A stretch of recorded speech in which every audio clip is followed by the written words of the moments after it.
Гарипләргә бәйрәм кирәкме?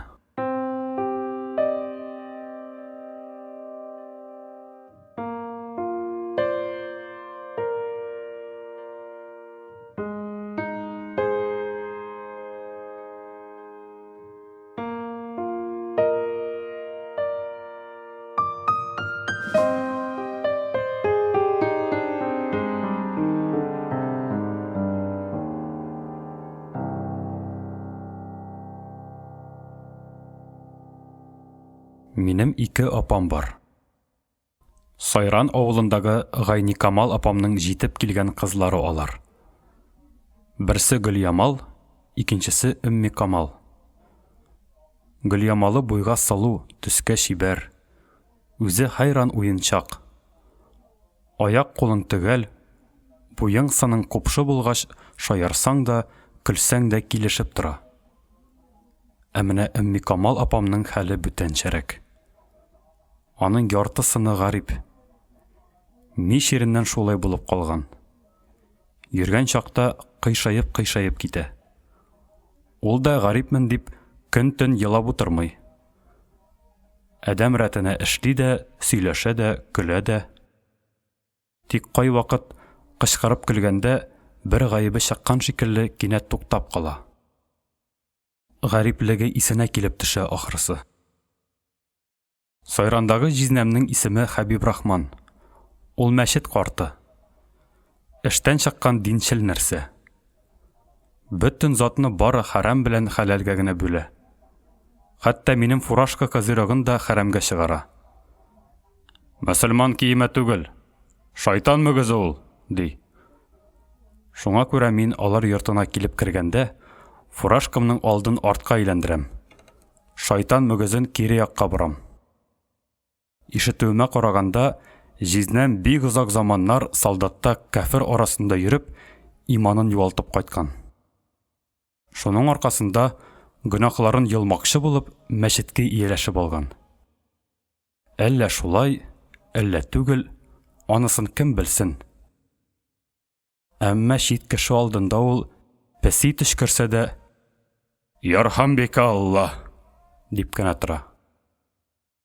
Бәрәңге бакчасына күрше тавыгы килеп керсә, аны катлы-катлы сүгеп, куып чыгара. Остасы гына җизнәм. Аннан уздырса да, безнең урамның көтүче Нурыддин гына уздырыр. Минем җизнәм куянчы. Бер шөйдә аның мылтыгы, икенче шөйдә камчысы эленеп тора. Өйдә малай заты булмагач, ул мине якын күрә. Эшем пошып китсә, йөгерәм дә сайранга барам. Башыма берәр уй төшсә, әйтеп-нитеп тормый, кайтып та китәм. Уй дигәнең ул сәбәпсез генә килми инде. Һәр вакыт сәбәбе була. Бер чак бакча артында пешән чабып уйнаганда, ат атланган малай шундый җыр җырлап үтте. Кыргын кузгалмый диләр. Ул кузгалса, дөньяларда хатын-кыз калмый диләр. Йөрәгем жу итеп китте. Әгәр ул кузгалган булса, инде безнең авылга килеп җиткән булса, минем 2 инәемне дә үтереп ташлаган булса, мин артка киртә арасыннан гына чыгып, үзебезнең авылга таба йөгердем. Үзем йөгерәм, үзем елыйм. Олы инәем, кеше инәем, дим. Хәлдән тайып беттем. Авылга килеп керсәм, бөтенесе дә әүвәлгечә. Өйдә дә иминлек. Икенче бер вакыт безнең авыл ягында төтен күренде. Без янабыз икән, дип таным бетеп авылга чаптым. Кайтсам, Казнагыл басуында салам яндыралар икән. Шундый сантыймын мин. Куркуым белән узыша 5 чакрым араны сизми дә калам. Я бу яктан, я теге яктан мине артымнан эзләп киләләр. Табылгач орышмыйлар алай. Бәлки орышырлар да иде. Олы инәем тел тидертми. Хәбибрахман җизнәмнең дә миңа әйткән иң каты сүзе тинтәк. Шуннан арттыра алмый. Алмаста шул. Бәрәңге бакчасында тибенеп йөргән күрше тавыгымыны мин аңа. Менә Өмми Камал апамны ул ифрат кага. «Хей, сансыз!» дип кенә тора. Әйтерсең, ул гариплеген үзе теләп алган. Ширдән шулай калмаса, Гөлъямалдан да сылурак булыр иде әле. Шушы буе белән. Гарипләрне мин үлеп жәллим. Бигрәк тә бәйрәм чорында. Бәйрәм көндә аларның зәгыйфлеге тагы да ныграк күренә төсле. Мәйданга чыкмасалар ни була икән? Былтыр сабан туйда 3 әтәшнең көтүчесе Бөкре Шәрәй ак күлмәкләр, кара итекләр, ак эшләпәләр киеп чыккан булган. Әйтерсең, сабан туй бер аның өчен генә ясалган. Бишаракай. Мин дустым Әсхәткә үземнең шигемне әйтәм. Гарипләргә бәйрәм нигә кирәк инде? Әсхәт аңламый тора. Кайсы гарипләргә? Теге Бөкре Шәрәйгә, Чалыш муен Хансага, төяксез исәр Микәйгә дустым аптырабрак торды.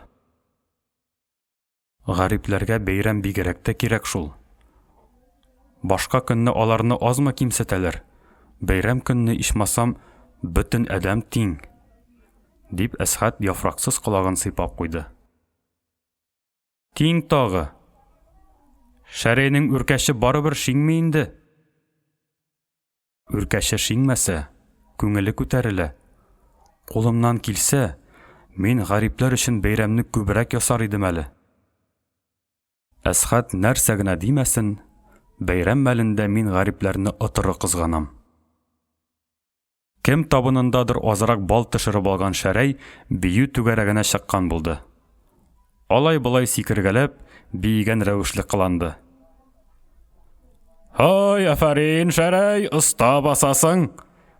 дип ихлас хуплаучылар да табылды. Ләкин бер явызы телен тыя алмады. «Ипләп, ипләп, Шәрәй! Аркаңдагы йөгең кыйылып бетмәсен!» диде. Янында басып торган Хисматулла исемле безнең җирән кодабыз теге әшәкәт телле нәрсәнең авызына шәп иттереп тондырды тондыруын. Әмма аннан ни файда?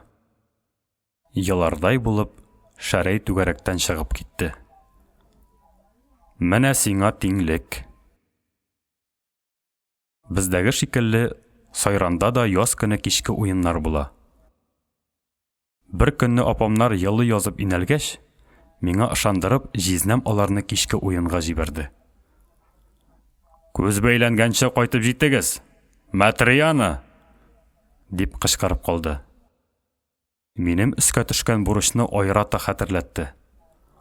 «Апаңнарга күз кылак бул!» Бу инде аның миңа күзәтче бул, шымчы бул диюе иде. Тапкан кешесен. Уенны яшьләр Бәрсуан суы буенда ям-яшел чирәмдә корганнар. Кичке уеннарда кызыклы тамашалар да, узышлар да, көрәшләр дә, ярышлар да булмый. Яшь җилкенчәк кара каршы төшеп бии, әйлән-бәйлән йөреп җырлый, кулга-кул тотынышып, капкалы чалбар уены уйный. Кыңгыраулы, көзгеле әллә ничә гармун, күрекләре шартлардай булып ярсып моң чәчә.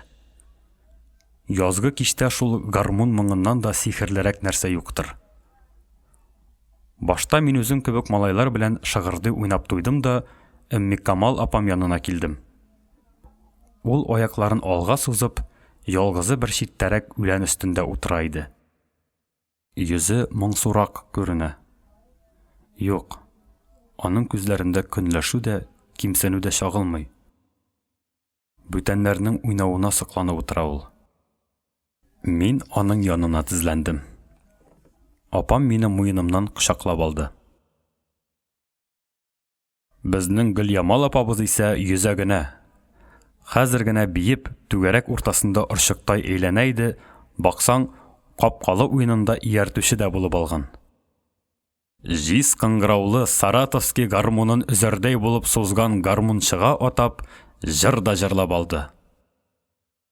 Тегесі йырылған аузын яба да алмай. Бүдірі шәшілі Баһадирны апамның бір жыры жібітті дә қойды. Жібірді шул.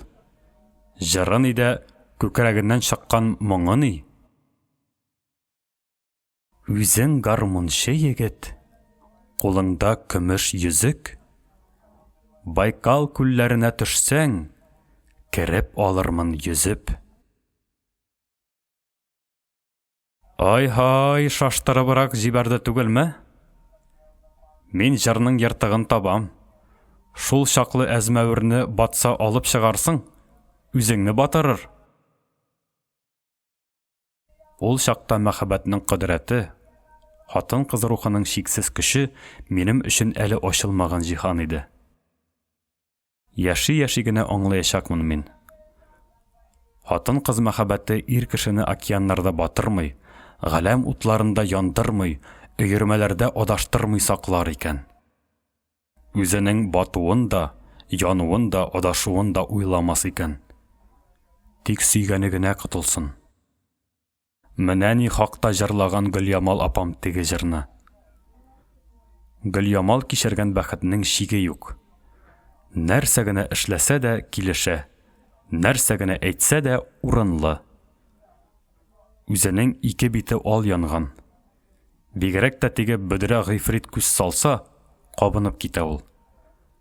Мин әлбәттә күзәтеп утырмыйм. Карагач күренә инде.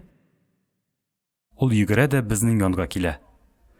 Сеңелем, туганым, дип инәлә безнең икебезгә. Шак-шак кына шыдагыз инде. Тагы әз генә торыйк та, үзе безнең җавапны да көтми кире йөгерә. Безгә нәрсә? Уйный бирсен. Мин Камал апамның җылы иңбашына башымны терәп тик утырам.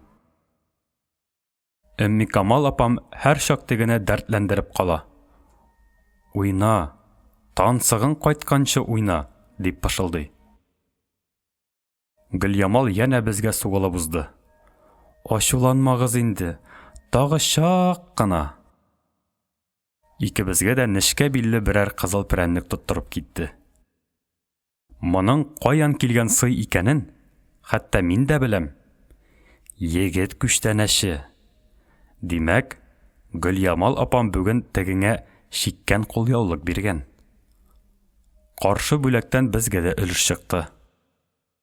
Ярар, эшне тишмәс. Камал үз өлешендә миңа бирмәкче иткән иде. Алмадым. Үзе ашасын. Без кайтып кергәндә, ныгытып караңгы төшкән иде. Өйдә тып-тын.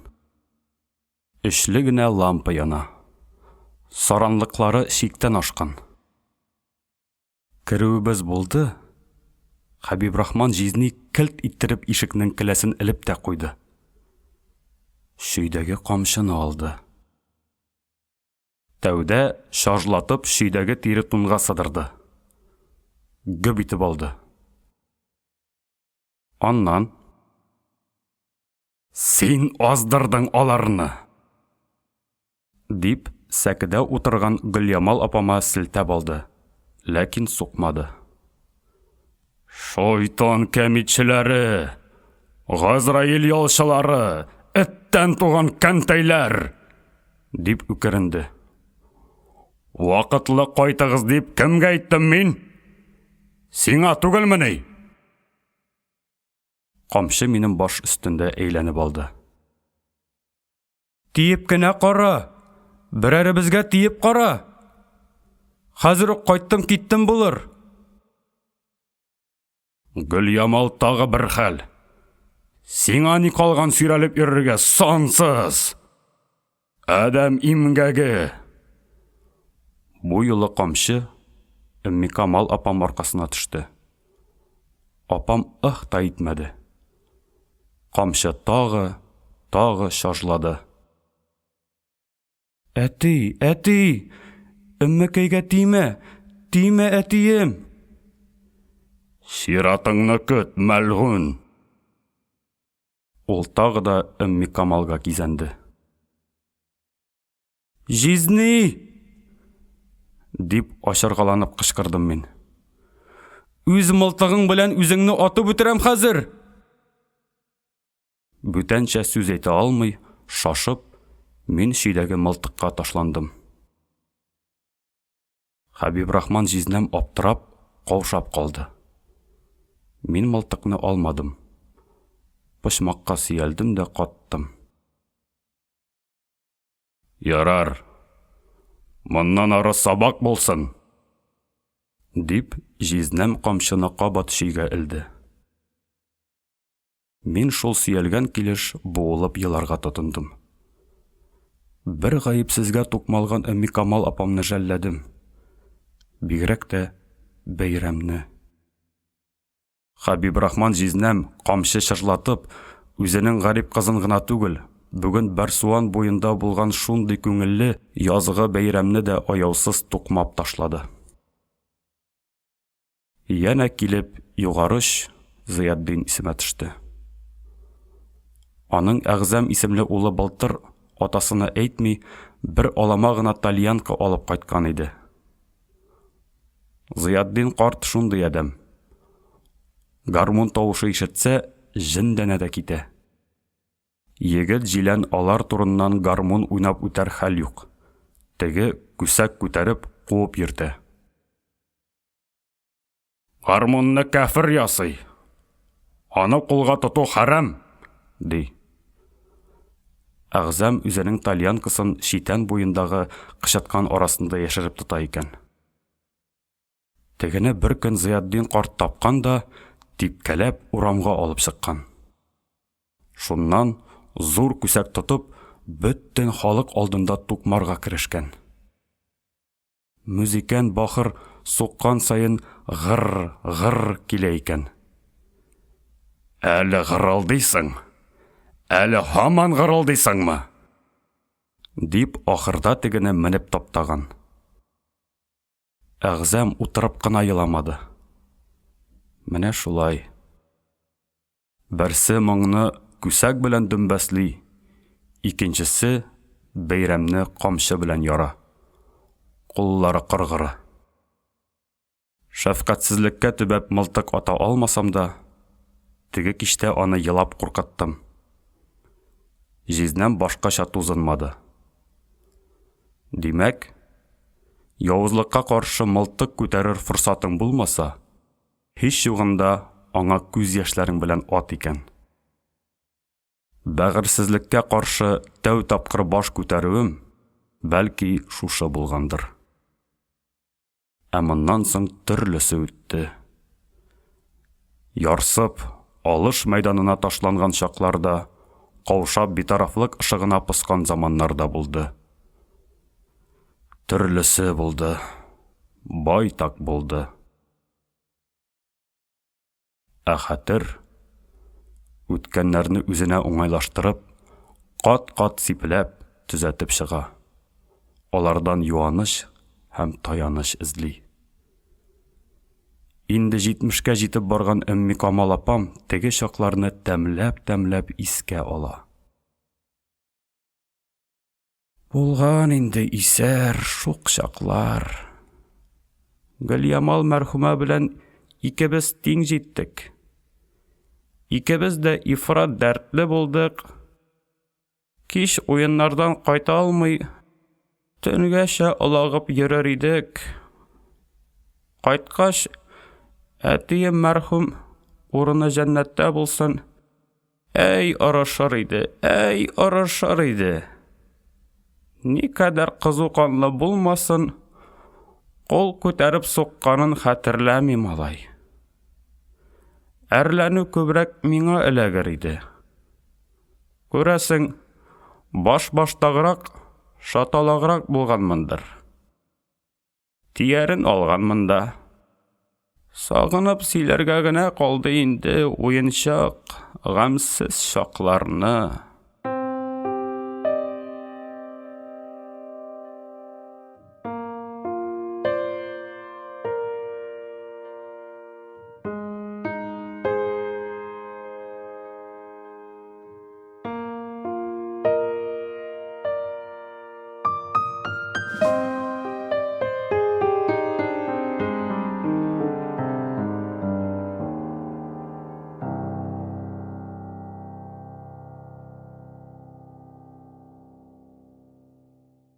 Кавказ патшасының варисы.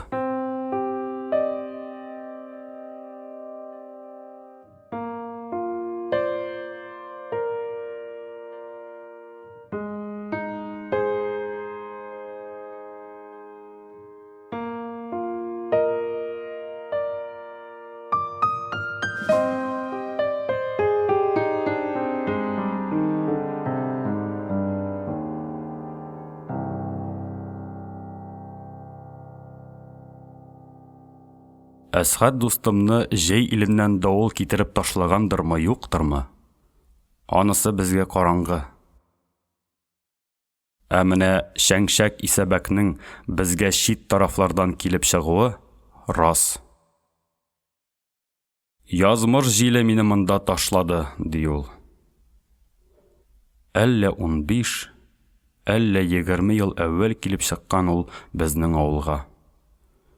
Өстендә билле кара җилән икән, җиләненең ике түшендәге буй-буй бөрмәләренә бармак буе ак шиләр тыгылган икән.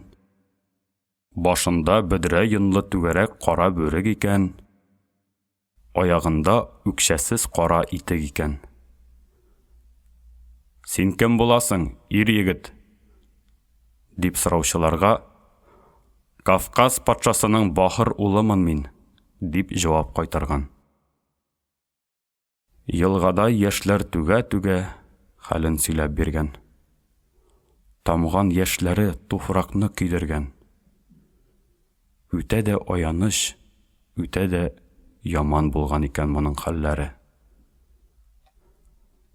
Көннән бер көнне сары таң вакытында Төрек патшасы Кавказ патшалыгына ябырылган да, сарайларын бер юлы көл иткән. Патша муенына мәсхәрә бавы салган, 40 хатынын хур иткән, 40 кызын кол иткән, 40 улын җир иткән. 41-нче улы Исәбәк дөлдөлөнә атланып, тарлавыклар аша сикереп, төрекләрдән качып киткән. Иң соңгы тарлавык аша ыргыганда, менгән дөлдөле хәле бетеп, упкынга мәтәлгән. Әсыбайлы үз җиле белән очып, каршы ярга килеп төшкән. Менә шулай гына котылып калган Кавказ патшасының 41-нче варисы. Әмма шушы әңгәмәне ишеткән кешеләр ул заман Исәбәккә кушылып зар елаганнар. Еламаслыкмыни? Кавказ патшалыгы шул хәлгә төшсен дә. Безнең типтәрләр патша кунакны йола буенча өйдән өйгә йөртеп, хөрмәтләгәннәр, юатканнар, аның кайгысын уртаклашканнар. Йола тылсымының сорыгы чыгып, көче беткәч, нинди һөнәрең бар? Дип сораганнар. Сабай чабам, янә тимер шүки, калай тукый, кургаш кыя беләм, дигән патша улы. Атта без үзебез чабарбыз. Ә син шүке, тукы, кый, дигәннәр безнекеләр. Дан һөнәр. Әнә шуннан бирле шүки ул. Шәңшәк агай минем өчен серле дә, кызыклы да, хәвефле дә. Достым Әсхат та шундыйрак. Бүтән дөньядан килгән кешеләр миңа шулай гам сала. Калайчы Исәбәк безгә урам аша тора. Үзенең балчык өендә ул көн буе шәңшәк, шәңшәк килеп, я бидрә төпли, я шүмеш саплый, я кымган тоткасы ябыштыра. Шуңа күрә аңа шәңшәк дигән кушамат тагылган. Күп вакыт исемен дә әйтеп тормыйлар. Шәңшәк дип кенә йөртәләр. Сабан сөрми, пешән чапмый, урак урмый ул. Бар белгәне шул калай шүкү. Хәтта Муса мулла җир сөрә, иген чәчә. Ә ул шәшми. Шәңшәкнең үзеннән байтак яшь Әлифә исемле юан, ялкау хатыны бар. Хәтта өй кырындагы бәрәңгеләрен дә утамый. Көзгә чыккач зарлана. Кытың булмагач ни, шул бәрәңге дә игелек күрсәтми, ди. Кайчан карама, үзе бусага янындагы таш өстендә сагыз шәйнәп утыра. Я ямау ямаган була шунда. Әлифә үзебезнең авылныкы Гафифә карчыкның кызы. Шулар инде балтырган җыеп йөргәндә, кем зуррак дип янәшә басып үлчәшкәннәр дә инәле кызлы ызгышып киткәннәр. Инәсе мин олы ди икән. Кызы мин зур ди икән. Инәй олы, мин зур дигән сүз әнә шуннан килеп чыкканда инде. Әлифә ике сүзнең берсендә зарлана. Үтә бит яшь гомеркәйләрем заяга, шушы Кавказ патшасының ак сакаллы йылкыш малае белән. 10 ел эчендә бер елак баладан башка нәрсә тергезде соң? Анысын да мин таптым бит әле. Иса юкта гына ул шулай сайрап ала. Ире алдында бик кычкырынып бармый. Ирне ир итә белә. Кайчакта хәтта куштанланып та куя. Калайны ничегрәк җырлатып биетә минем остам, дигән була. Ә инде бәйрәм көннәрендә Исәбәк ике түшендәге буй-буй бөрмәләренә бармак буе ак шиләр тыгылган билле кара җиләнен, бөдрә йонлы түгәрәк кара бүркен, үкшәсез кара итеген киеп, өй алдына чыгып басса, Әлифә сакланып туя алмый. Ана, минем тау бөркетем ниндирәк. Патша затыннан түгел дип кем әйтер? Бүтән кемдә шундый ир бар? Мактанчыклар, юнсезләр, гыйбрәтләр. Сакалына да шал кермәгән, азрак көмеш кенә йөгертелгән. Моны ул күршесе Сәлимә ишетсен дип юри кычкырып әйтә. Ачы телле уңган Сәлимәнең ире Шаһимрат буйга бәләкәй янәсе. Әлифә шуңа төрттерә. Чынлап та бәйрәм чорында Исәбәктән дә купшырак, килбәтлерәк, мәхәббәтрәк ир күрмәссең авылда. Иса белән Әлифәнең Нәсимә исемле имчәк балалары бар. Ул бишегендә я елап, я йоклап ята. Вәлетдиннәрдән кала минем икенче төягем Шәңшәк өйе. Җәйгә чыккач, көннең көнендә диярлек ук шүким мин шунда. Калай әзер, корал бар. Исәбәк мине тиң күрә, серләрен сөйли. Нәрсәсенә тотынсам да ачуланмый. Ә хәзинәнең монда исәбе хисабы юк. Бакыр заты дисеңме? Тимере, җизе, шуйыны, кургашы дисеңме? Җаныңа ни кирәк? Бөтенесе дә бар. Теләсәң нәрсә яса. Әлифәнең бусага төбендә сагыз шәйнәп утырган чагында Нәсимә уянып китсә, мин аны тирбәтергә керешәм. Останың эшен бүлдертмим. Моңа аның күңеле була. Кайчак шартлап елаган Нәсимәне мин генә тыя алмыйм. Ул вакыт эшен калдырып бишек янына Шәңшәк үзе килә. Кайдандыр күкрәк төбеннән чыккан ягымлы тавыш белән татлы вәгъдәләр сөйләп, кызын юатырга тотына.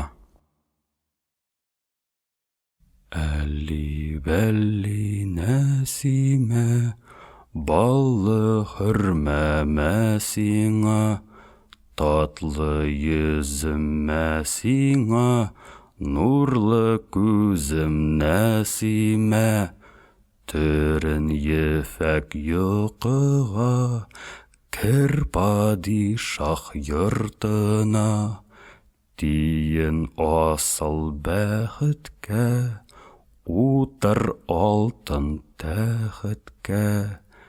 Әли-бәли Нәсимә, ап-ак калач мәсиңа, майлы ботка мәсиңа, ай көндәше Нәсимә.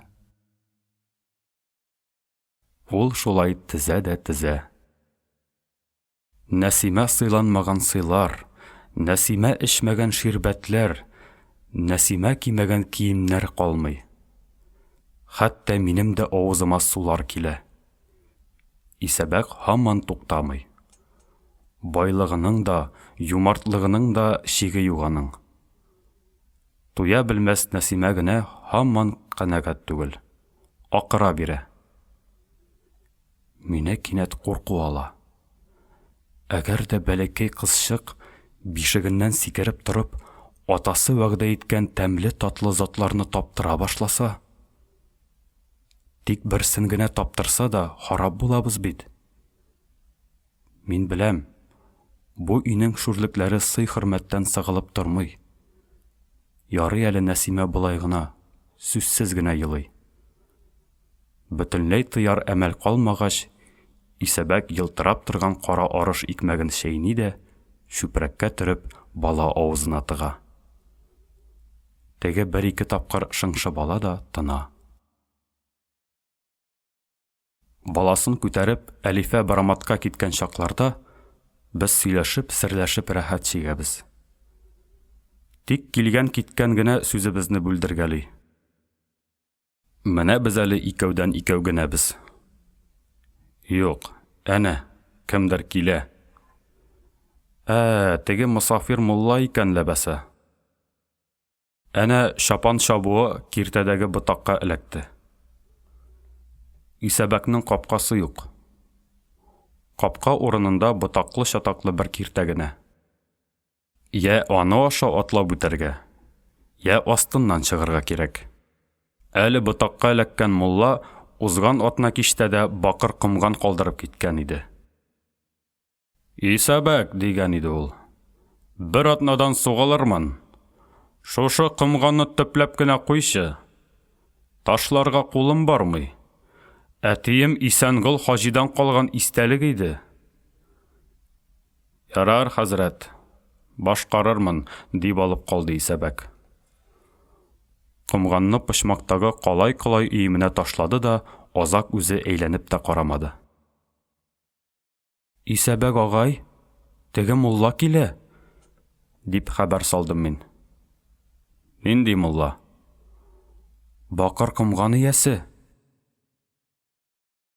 Киртә төбендәге мосафир ботактан ычкынырга өлгермәде, Исәбәк атылып урыннан торды, почмактагы өемнән Исәнгол хаҗидан калган мирасны табып алды, янә үзенең бүкәненә утырды. Тылсымлы коралы белән кымганның төбен дигәнчә кайырып та ташлады. Нәкъ шушы мәл тамак кыра-кыра хәзрәт килеп керде. Әссәламу галәйкүм, Исәбәк оста. Ва галәйкүм сәлам, хәзрәт. Түрдән рәхим ит. Бик мактап йөрисең икән. Менә хәзер генә синең кымганга тотынган идем. Әлегәчә кул тими торды, хәерсезең. Алай икән, диде мосафир түргә узмады. Кайчан очына чыкмакчысың инде? Затлы нәрсә бит, хәзрәт. Орды-бәрде эшләп булмый. Башта төпләргә, аннан кургашларга, аннан йылтыратырга кирәк. Шулай да, Исәбәк, күпмәгәрәк сузылыр дисең. Иртәгә шушы вакытта куям да куям.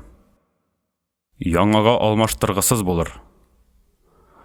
Көтә алмыйм. Иртәгә Чукраклы авылында бик зур җаназа, ат җибәргәннәр.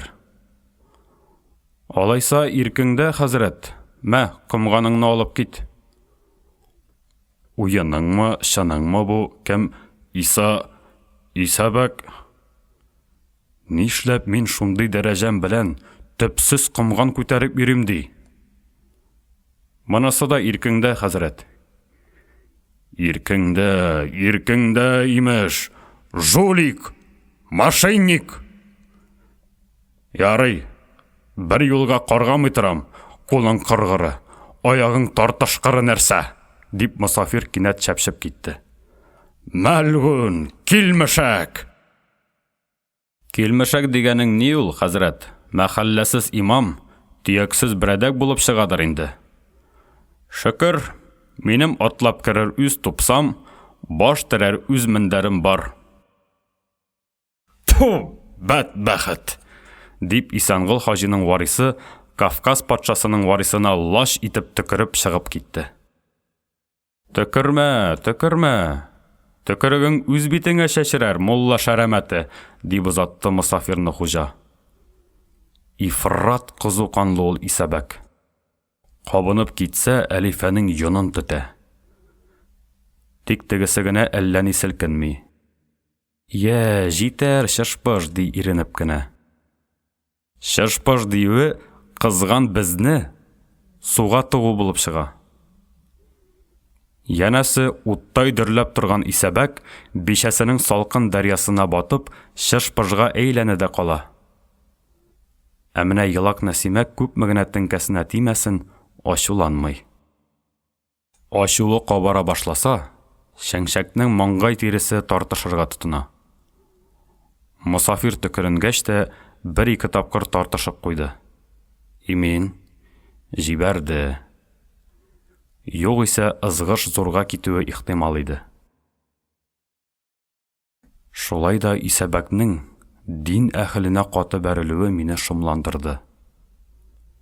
Әгәр дә ул каһәрли калса, шул аркада Исәбәк белән мине мискә җәза килсә, байтак заман без шымып утырдык. Изге кешегә тел тидергән өчен язык булмыймы ул? Дидем мин каушап.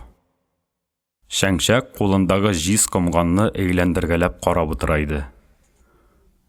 Ярый, дуңгыздан бер кыл. Шын бакыр икән, гамәлгә ярар әле. Мин һаман үземнекен талкыдым. Каргышы төшсә, нәрсә эшләрбез? Ул бит Ходай юлында йөргән зат. Ул бишурага Ходай юлы тагы, дип мыскыллады Исәбәк. Әнә, ат карагы Исәнголның хаҗилыгы минем әтиемнең патшалыгы белән бер инде ул. Салды бу хәбәрне. Ничек йөрәге җитеп сөйли?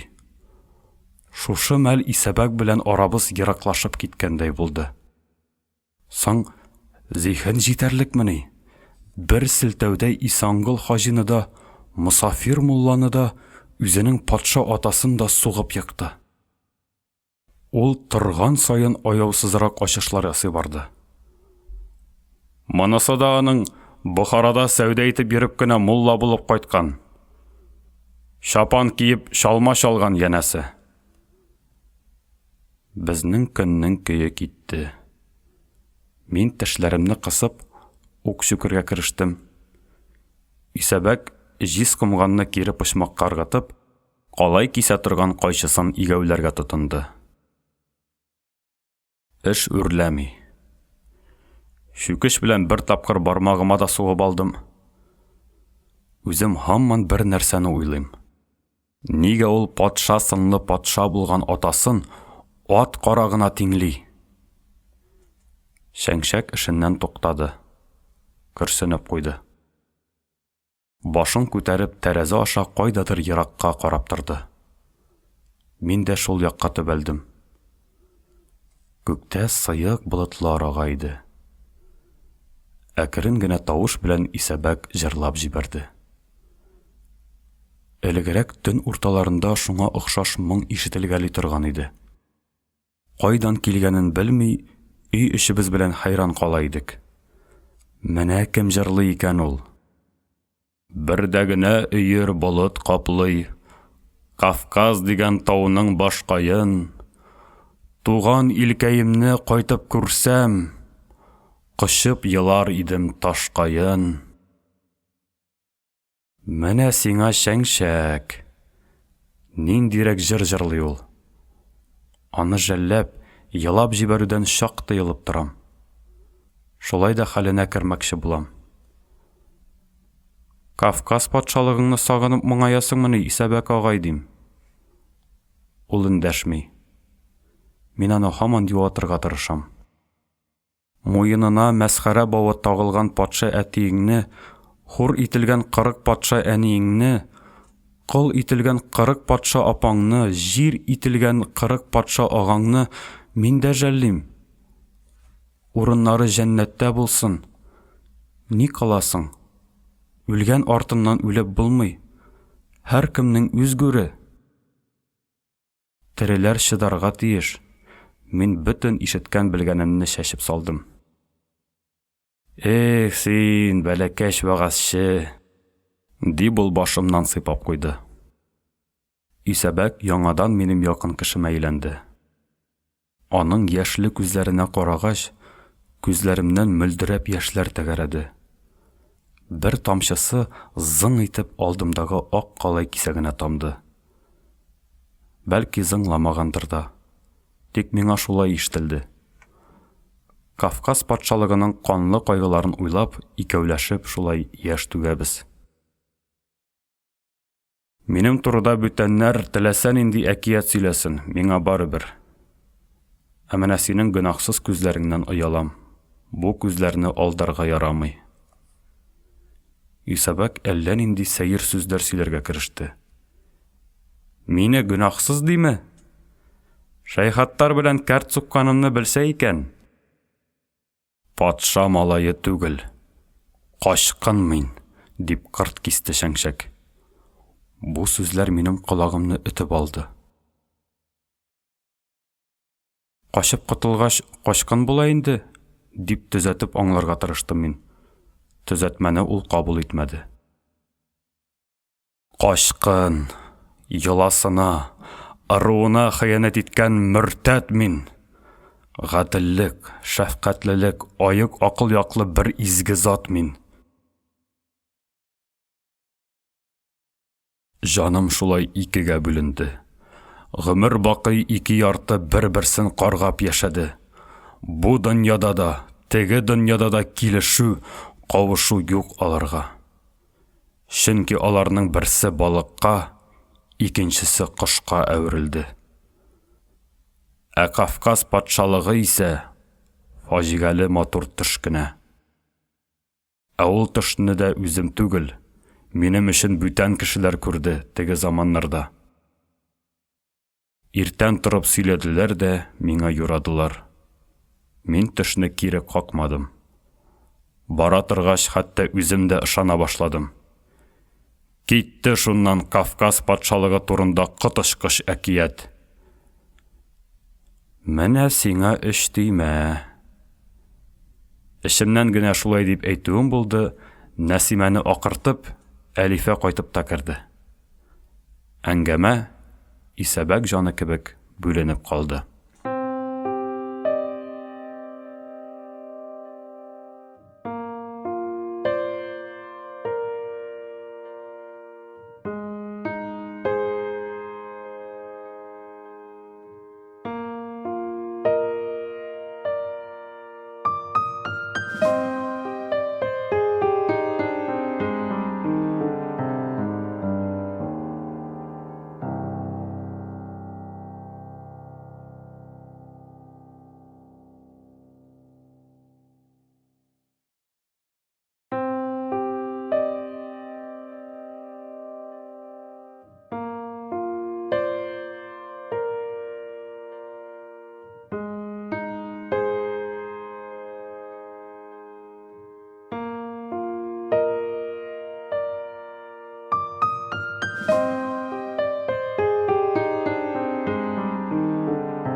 Өзелгән сүз тик 5-6 ел узгач кына ялганды.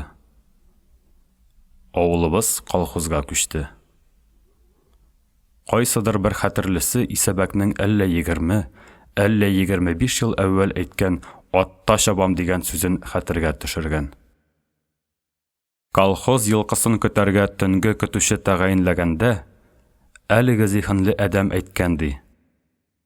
Җәмәгать, безнең Исәбәк сыбайлы бар бит. Намуслы, тугры кеше. Әйдәгез, бу эшне шуңа тапшырыйк. Қолы тигәндә, көндіз үз кәсібі белән дә булыр. Көн иткән илгә ул һөнәре дә кирәк. Халык дәррәү ризалашкан. Халыктан болай Исәбәк үзе риза булган. Сакал мыегына нык кына шал кергәч, Кавказ сыбайлысы яңадан ат менде. Тәүге көн ул, менәсе атын җитәкләп, өенә кайтты. Өйгә кереп, үзенең артыннан килгән теге купшы киемен баштан аяк киеп чыкты. Зәңгегә сул аягын тыгып, җәһәт кенә ияргә сикерде. Онытмаган икән. Һәммә кыланышы килешеп тора. Көмеш кынлы озын хәнҗәр тотып, Әлифә дә килеп чыкты. Хәнҗәр. Монысы Исәбәк алачыгында күргән нәрсәбез түгел иде. Хәер, без күрмәгән нәрсә азмыни? Әй, атасы, Нәсимәнең атасы, дип сөрәнли Әлифә Сәлимәләр ягына карап. Көмеш хәнҗәреңне тагарга оныткансың бит. Китер бишәкәй, бик мәслихәт булыр. Көмеш кынлы озын хәнҗәр сыбайлының биленә тагылып та алды. Мондый мәхәббәт атлыны бүтәнчә күрсәң дә, картинкәдә генә күрергә мөмкин. Исәбәге ат өстендә утырып, Әлифәсе җирдә торып рәхәт җигә. Нәсимәсе бусага ташына басып шәбәкәй итә. Менә кайчан ул шәңшәк курасында куаныч тулып ташты. Ат башы чаклы алтын тапканнармыни? Гомер буе бөкрәеп калай чүкегән кеше ничегрәк турайып китте. Моңа кадәр Исәбәккә шак кына һаваланып, шак кына мыскыллап, шак кына кызганып караган күрше-тирә сокланып, таң калды. Менә ниндирәк ул, безнең күрше, дип тел шартлатучылар да булды. Шушы сәгатьтән алып гомеренең ахырына кадәр ул ярдән төшмәде. Соңрак 2 җәй тоташ мин Исәбәккә йылкы көтештем. Иң күркәм заман Дим тугайында пешән җыелып беткәч килә. Әле кичләр салкын түгел. Әшебен шәрки кигәвен заты инде интектерми. Яшел йомшак курпы ат авызында үзе эреп тора. Дим суына көзге тәм кайта. Эшеп туйгысыз. Шундый кичләрдә без көтүне я Барлыбай утрауына, я капкалы эшенә куып кертәбез дә, Димнең ярында гына учак ягып җибәрәбез. Таганга чәйнек асабыз, көлгә бәрәңге күмәбез. Һәр урында безнең әзер таганыбыз бар. Эңгер төшкәләгәнче, Исәбәк төрле җиргә таралышкан атларны яңадан барлап, һәр кайсының диярлек хәл-әхвален сорашып чыга.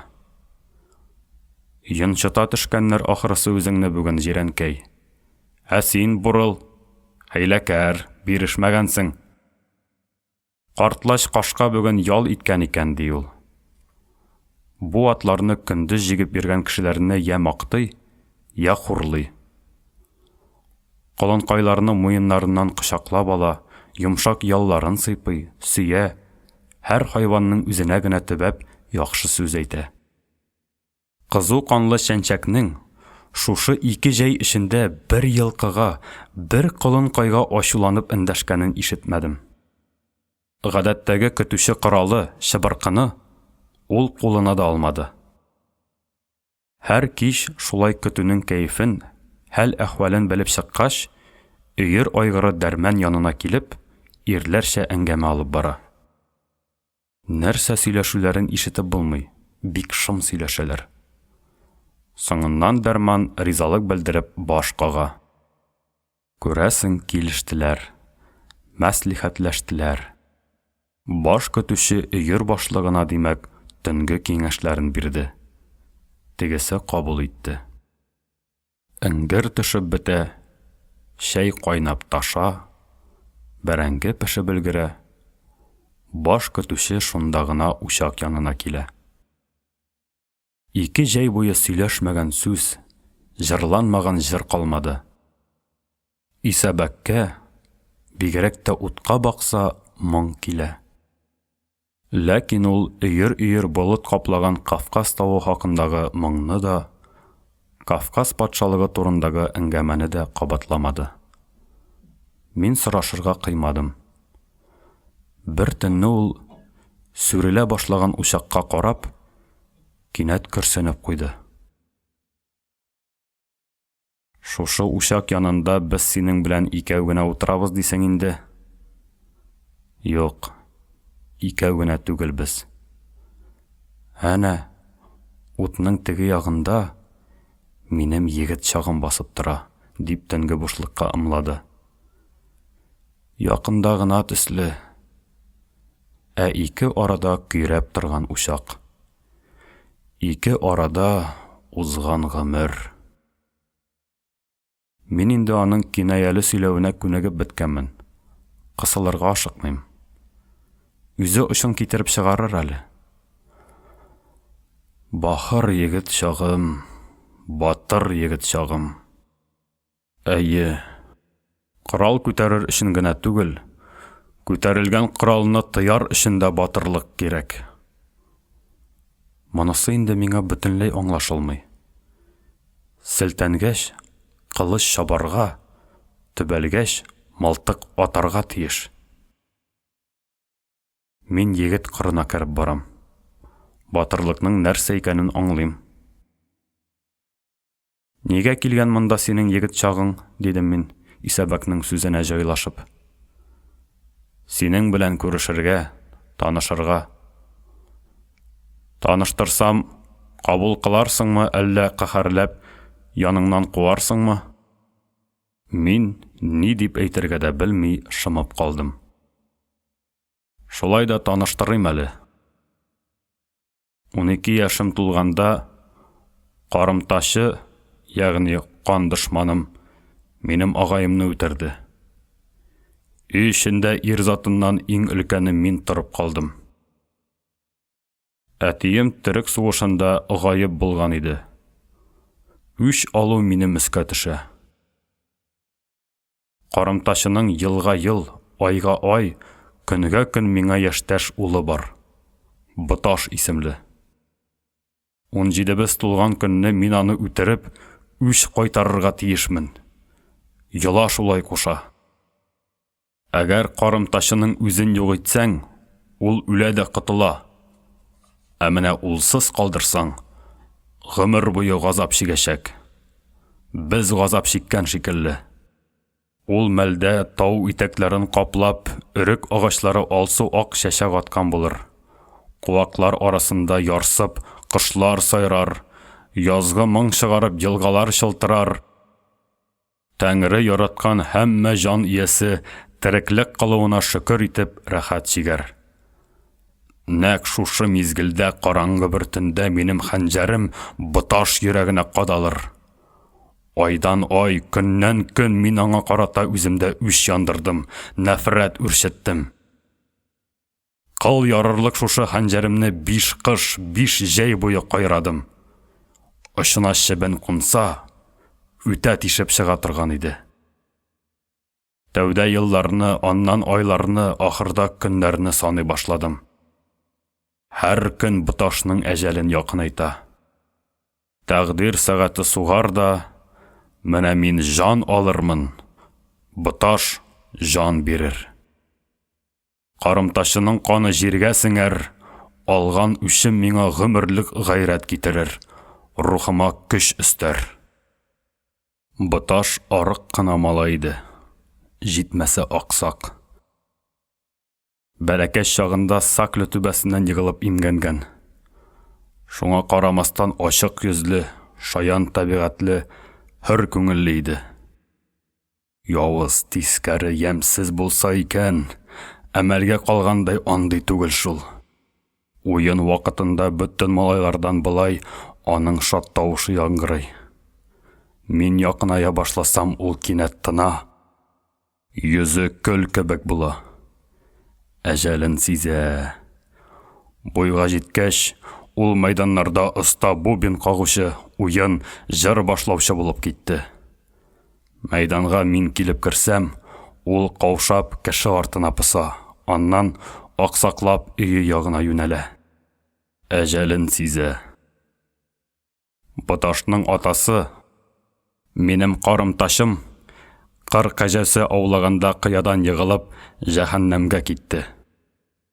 Аны буркасына ураган көе ияргә аркылы салып, авылга алып кайттылар. Буташ ат җитәкләп килә иде. Юлда мин тап булдым. Ул тәүдә башын түбән иде, аннан читкә борылып узып китте. Бер мәет ат сыртында тирбәлеп бара, икенчесе тезген тотып сукмактан атлый. Аңа да атларга күп калмады инде. Буташның миннән тартынуы шулай да гайрәтемне кайтара, нәфрәтемне сүрелтә. Әмма мин бирешмим. Әледән-әле билемдәге хәнҗәремне капшап куям. Үчем янә гөлт итеп кабынып китә. Өрек чәчәк атты. 5 ел буе көтеп алган көн килде.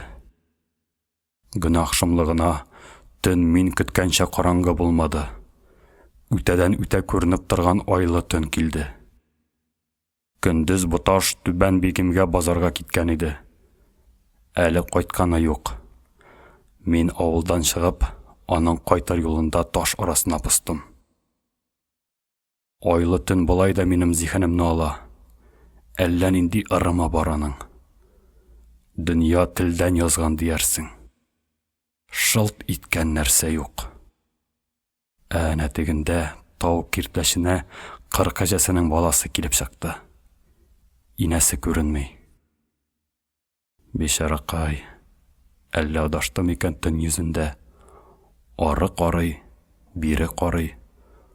Тавыш бирер иде, бүредән курка.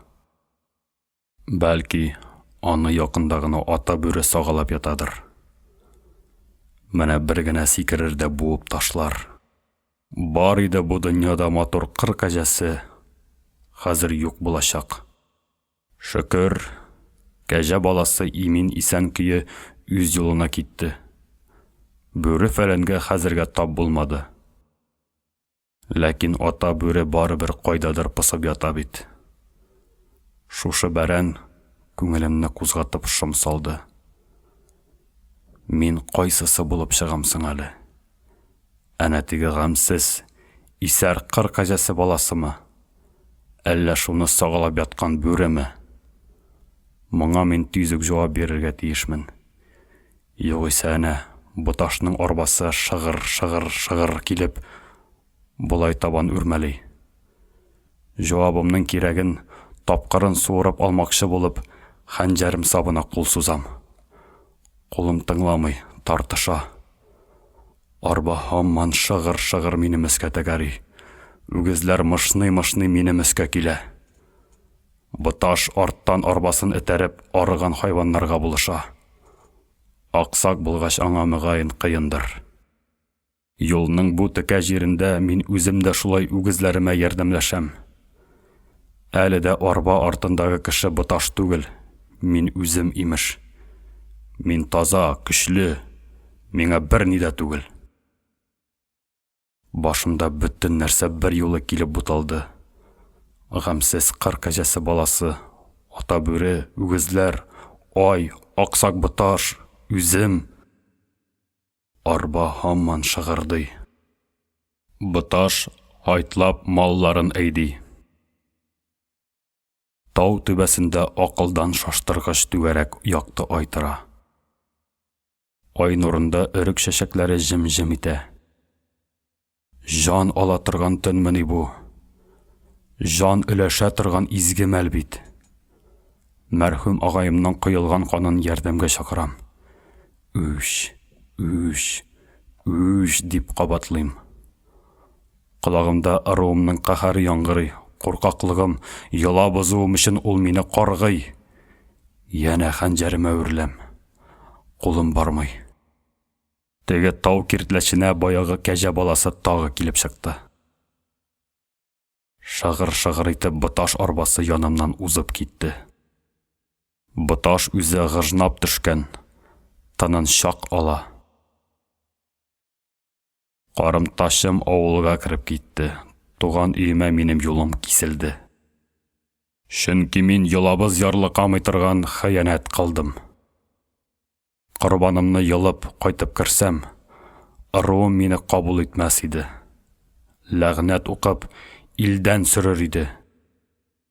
Ә мен үземне үзем сүрдім.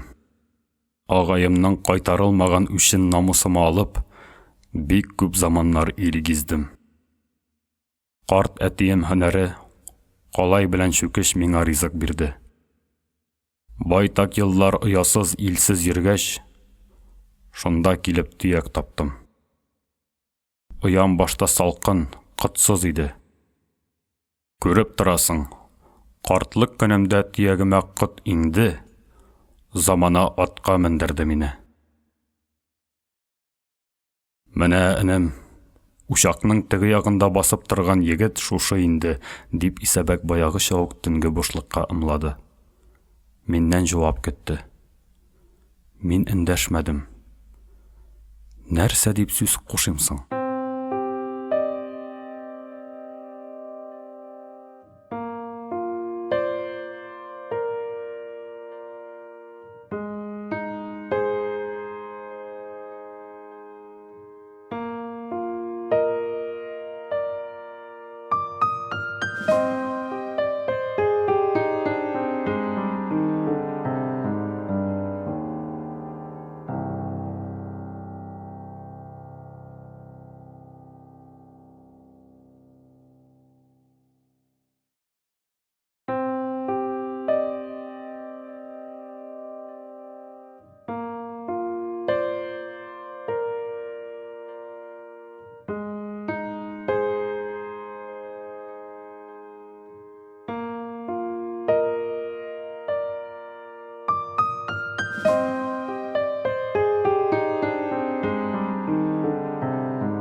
Мин авылдан киткәч тә, Исәбәк атларын ташламады.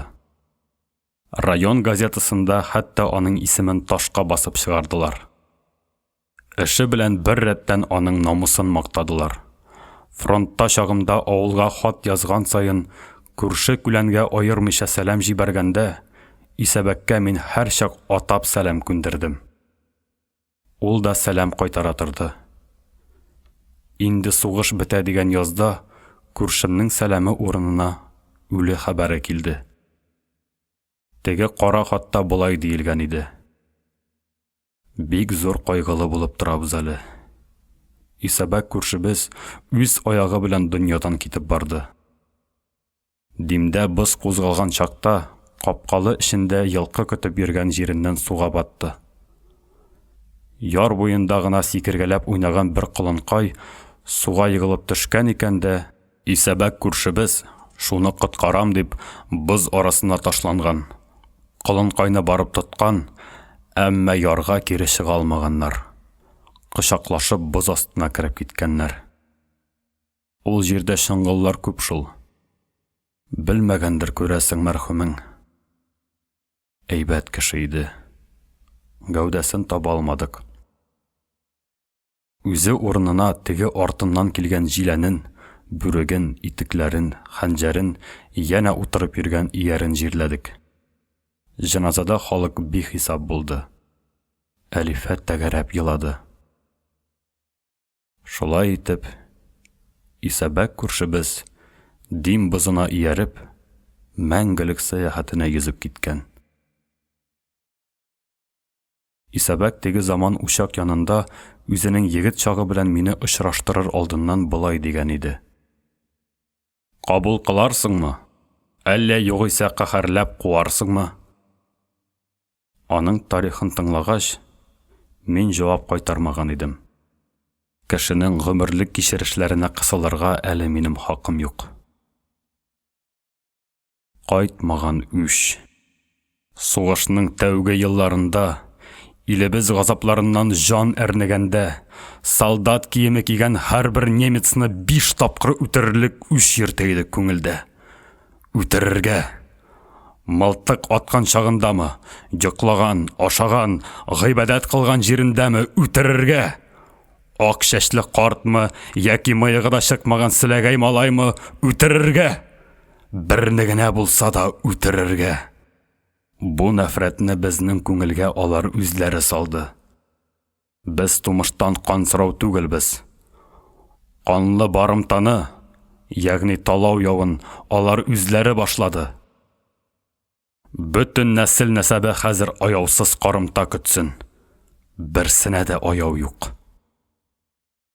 Әміне қияр шығып келгенде, бүтін үмітлерін үзген бір пар зәңгәр күз сиңа ялварып қараса, шушы мәл кукуруз қияқларынан күз яшьләренә охшап, елтырап шық тамып тұрса, дөньядағы бүтін авызлар тынып қалған булса, кеше маңгайына төзәп мылтык ату мөмкинме соң? Мөмкин түгел икән. Минем белән нәкъ әнә шундый хәл булды. Яссы Кишинев сугышларында дошман гаскәрләре шамасыз кырылды.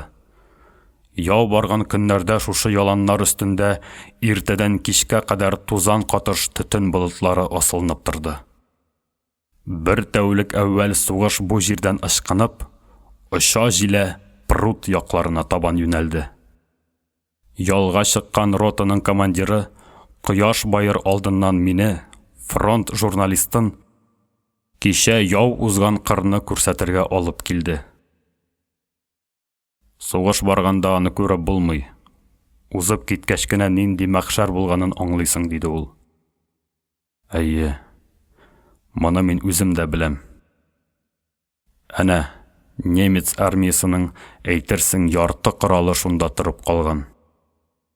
Җимерек танклар, орудиялар, минометлар, автомашиналар, тракторлар. Исәбе дә, саны да юк. Элекке көн атлы артиллерия дивизиясы да кыйратылган иде. Әле менә я иярле, я камытлы атлар кукуруз басуын кыдырып йөри. Безне күргәч, кешни-кешни арттан иярә башладылар. Дөмөгөп өлгөрмәгән фашист имгәкләре дә шушы кукуруз арасында пысып ятадыр әле. Тик чыгып иярмиләр генә. Без шоферның үзен генә җибәреп, атларга менеп алдык. Миңа тимер күк бия эләкте. Безгә ияреп, авылга бер өер ат кайтып керде. Авыл читендәге бер үй каршысында 2-3 солдат зур табактан кружкалар белән сосып, яшь вино эчеп утыра иде. Солдатлар янына килеп туктагач, минем биям башы белән тегеләрне төрле якка этәреп, табактагы виноны шүмерергә кереште. Шунда гына без атларның эчәсе килгәнен аңладык. Сусаган ялкымалы үзе шулай кешегә тартыла икән. Без өерне кечкенә генә елга буена ияртеп төштек. Атлар эчеп туйгач, шунда аерылыштык та. Миңа үзебезнең редакцияны тизүк куып җитәргә кирәк иде. Аның Белград дигән калада тукталачагын белә идем. Картага карыйм.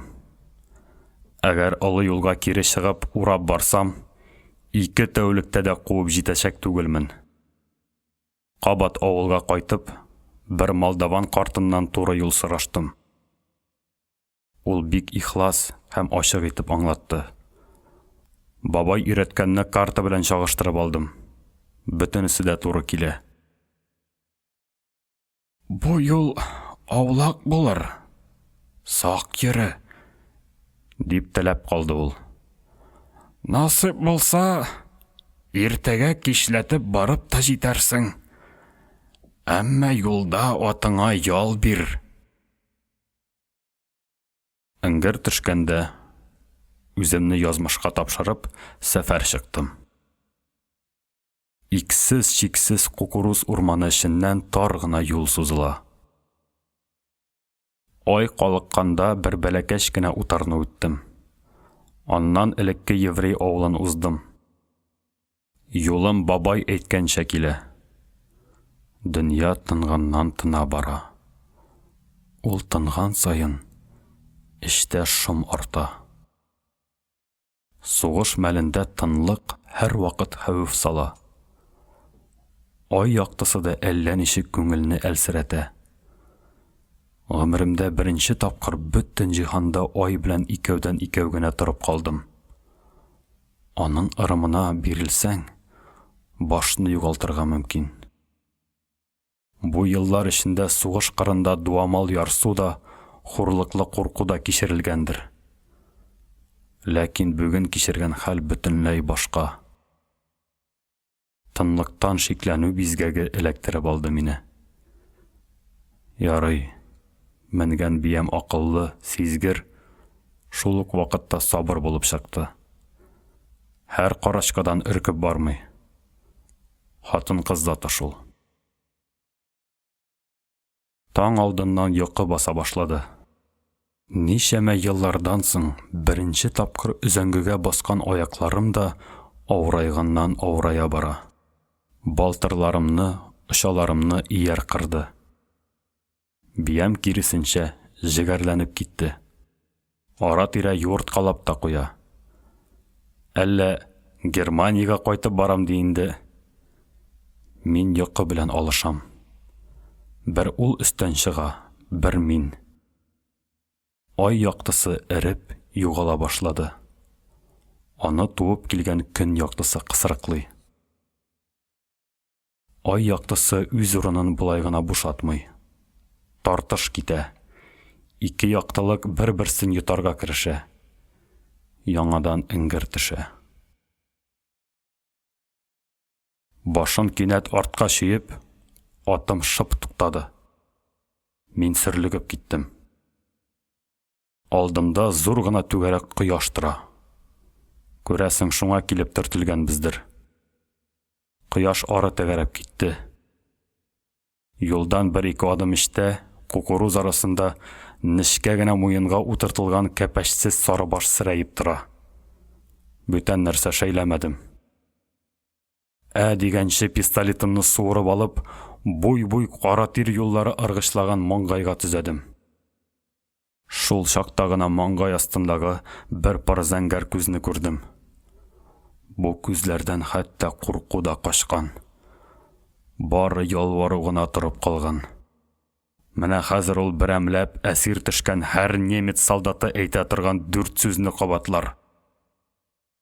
Сталин корош, Гитлер капут, дияр. Мөгаен шулай дияр. Әгәр шулай дисә, валлаһи куракны тартам.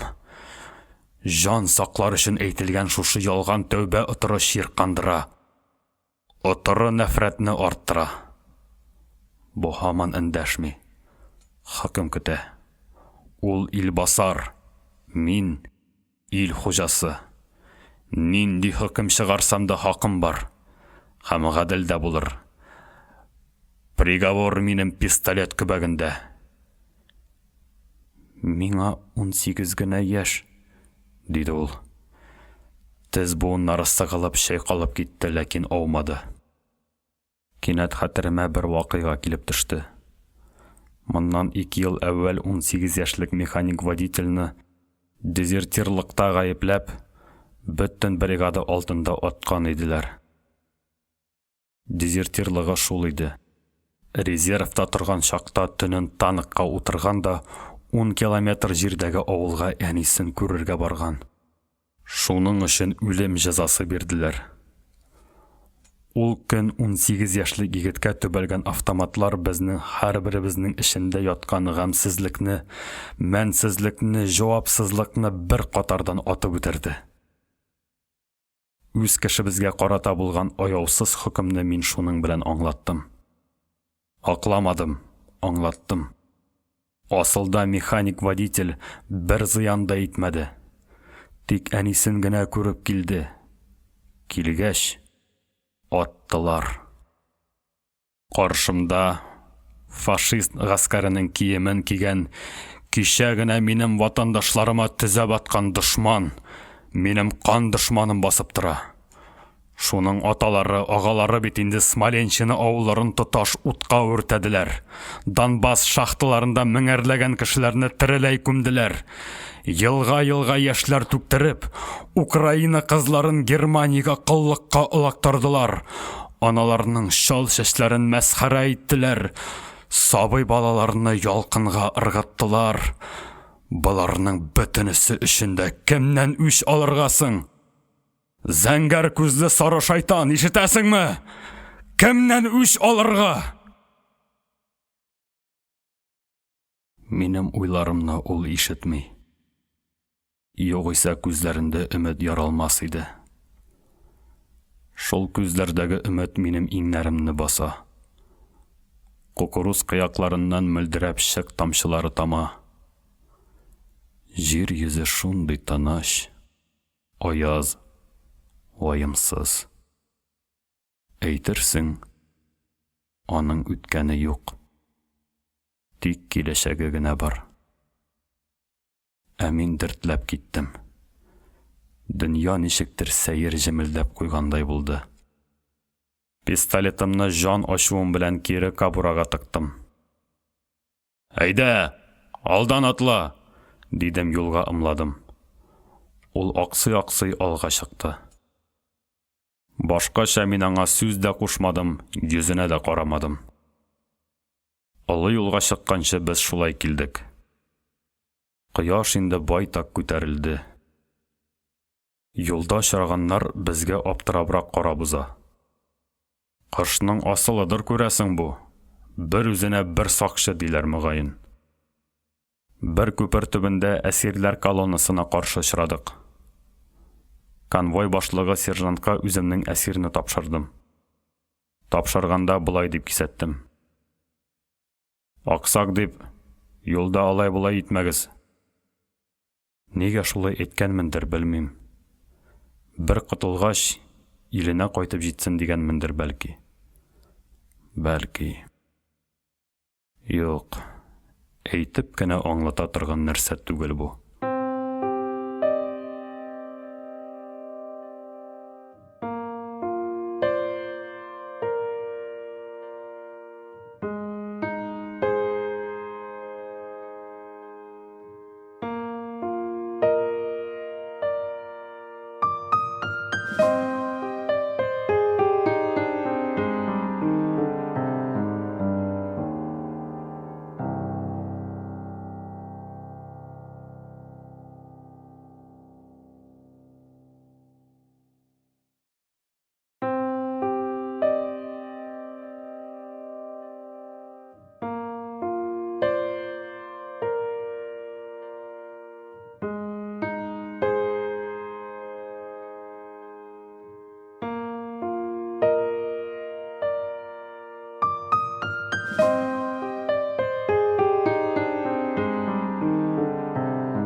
Әввәл-әввәлдән безнең авылга савым бияләре тоткан кешеләргә кымыз эчеп, ит ашап ятарга төрле түрәләр килә торган булган.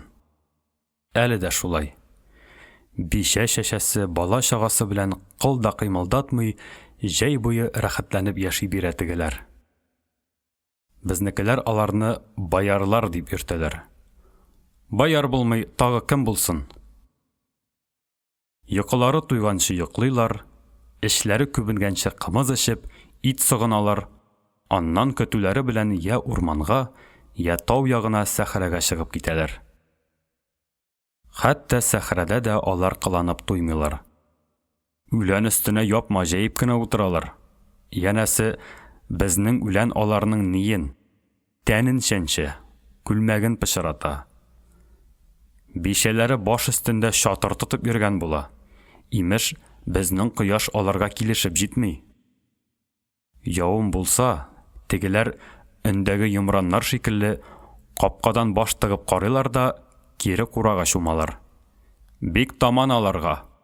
Ул баярлар белән минем үземнең исәп-хисабым бар. Сәке өстендә ашап утырганда чак кына кырын ята биреп куйсам, әтием «Туры гына утыр, баяр булдыңмы әллә?» ди. иртән озаграк йокласам, олы инәем: "Шул кадәр йокларга каян килгән бу баяр?" ди. Мортаза агайым йомыш кушканда иренсәм: "Шундый сүлпән кузгала, әйтерсең бер баяр." Бәләкәйрәк чагымда шул баяр белән битәрләп, бигрәк тә тәкатемә тияләр иде. Хәзер бер чама басыла төштеләр, бәлки үземнең дә баярлыгым кимидер. Байтак әдәмнең елда диярлек килеп йөри торган үз баяры бар. Безнең бер вакытта да баярыбыз булмаган. Мөгаен минем хөр рухлы әтиемнең үз ирке белән кемгәдер олтырак буласы килмәгәндер. Яки былай гына кеше көйләп, үзен бимазаларга теләмәгәндер. Бәлки безнең өебез, без үзебез ул баярларга ошамаганбыздыр. Кыскасы, үз баярыбыз юк безнең. Булмасын, бик әйбәт. Кеше баярының теңкәмә тигәне дә җиткән. Муенга кызыл галстук тагып, бөтен дөнья революциясе өчен җанны аямаска ант иткәч, без малайларның әлеге баярларга ачуы отрыкка бара төште. Без хәзер яхшы беләбез. Төрле байгуралар, баярлар, түрәләр элек халык җилкәсен кимергән, кеше ризыгын ашаган. Ә хәзер соң булары, кала баярлары, берни эшләми тыгынып ятмыймыни? Безгә шуларны Сәфәргали исемле малай төшендереп бирде. Безнең хәзер башлыгыбыз икәү. Урамда Шаһидулла, пионерда Сәфәргали. Шаһидулла аңа ара-тирә бәйләнмәкче дә итеп куя. Ләкин теге галстугының бер очын тота биреп, "Тиеп кара, башың ике булса", дип кенә җибәрә. Ә Шаһидулланың башы шаясын шая, әмма икәү түгел, берәү генә. Сәфәргали губернатор урамында әсхәтләргә каршы гына тора. Вәлетдиннеке сымак, аның да атасы Герман сугышыннан кайтмаган. Алар әнисе белән икәү генә көн итәләр. Пионерда башлык булганчы Сәфәргали гел сукрана, үзен жәлләтә торган иде. Ук атканда угы сәпкә тимәсә, ул "Бәхетем юк шул минем, бәхетем булса, әтием дә Германда калмас иде", дип зарлана. Берәр уен башлар алдыннан шыбага тотканда, ул аска калса, "Котым булса, мин Сәфәргалидә булмас идем", дип елар чиккә җитә. Былтыр яз Акманайда икәү балык каптырганда, моңа нишләптер адашып, зур сыла килеп эләкте. Балыкны ул кабалана-кабалана ярга кадәр тартып китерде. Сыланың сырты судан яртылаш калкып чыкты. Балыгы дан иде.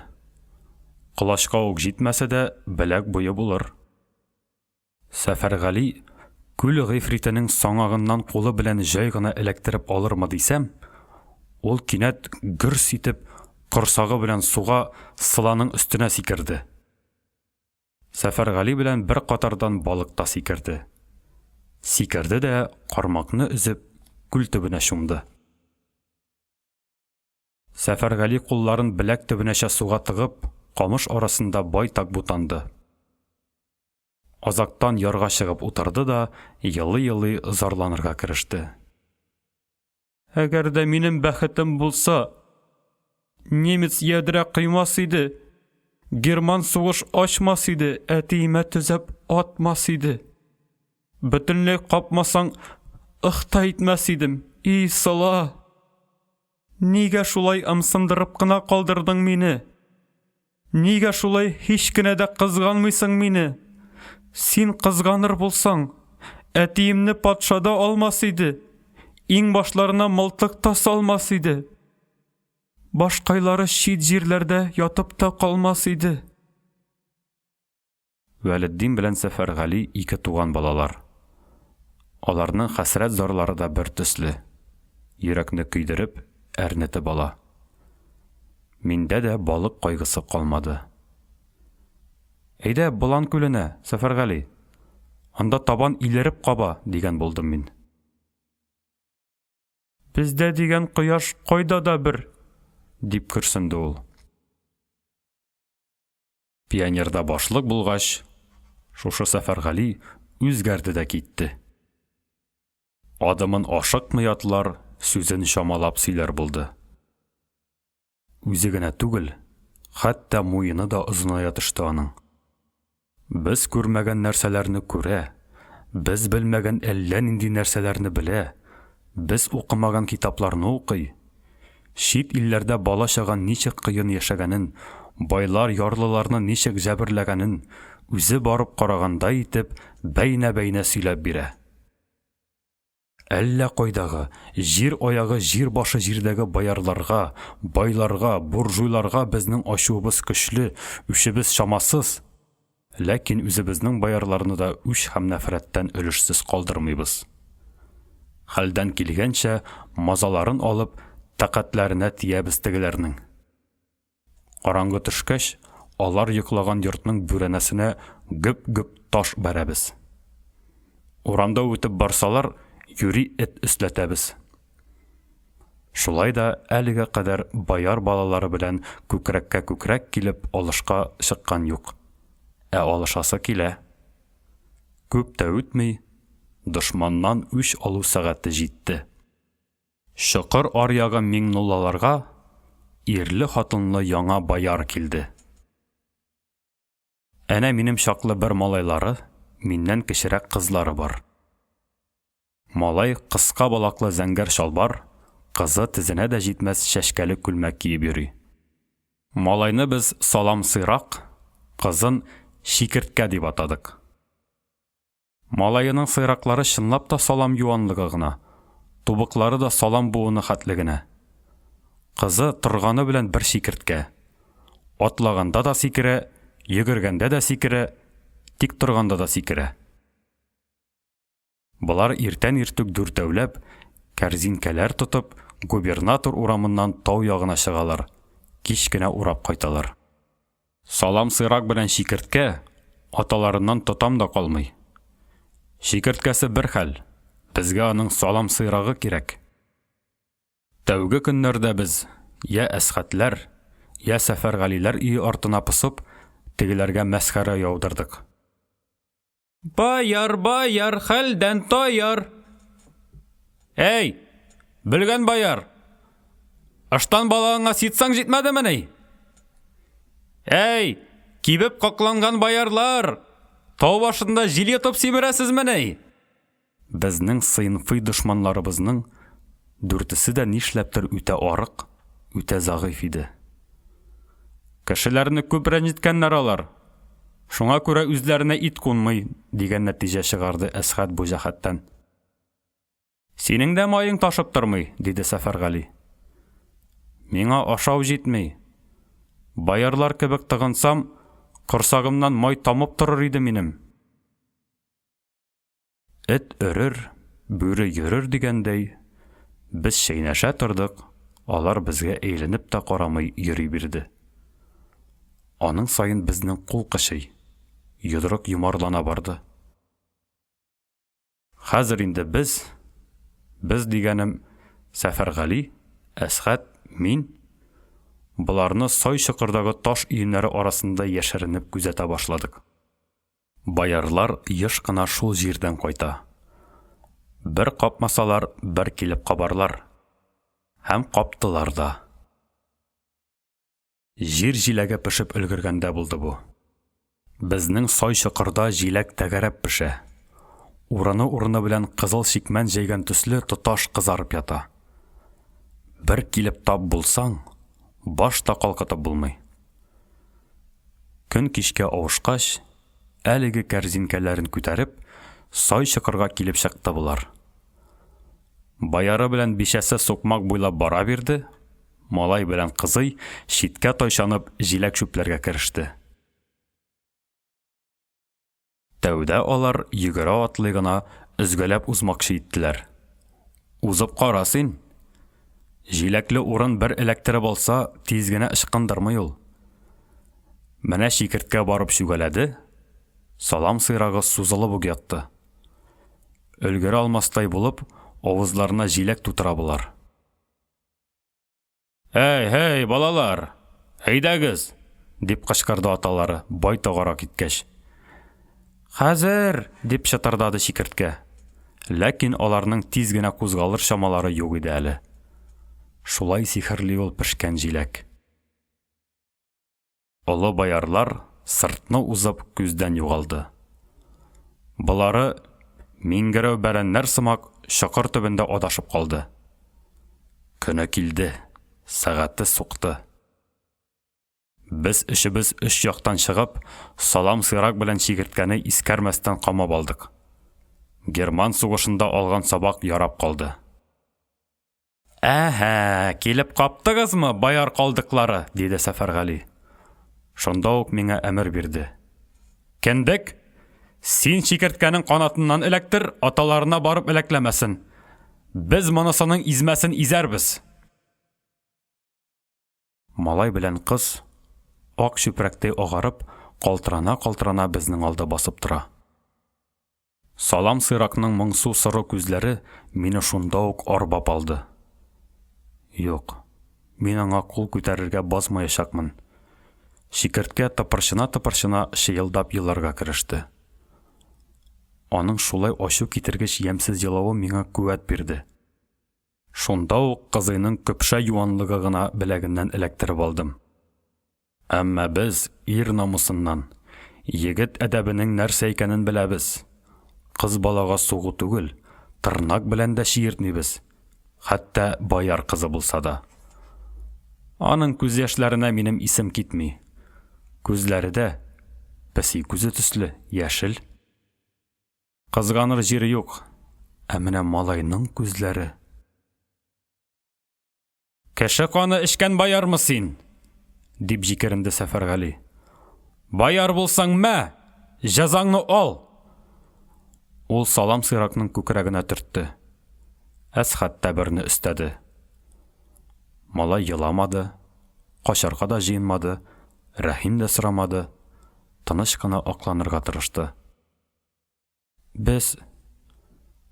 Мин баяр түгел, малайлар. Бөтенләй баяр түгел. Син булмасаң, әтиең баяр, әниең баяр, карт атаң баяр, карт инәң баяр.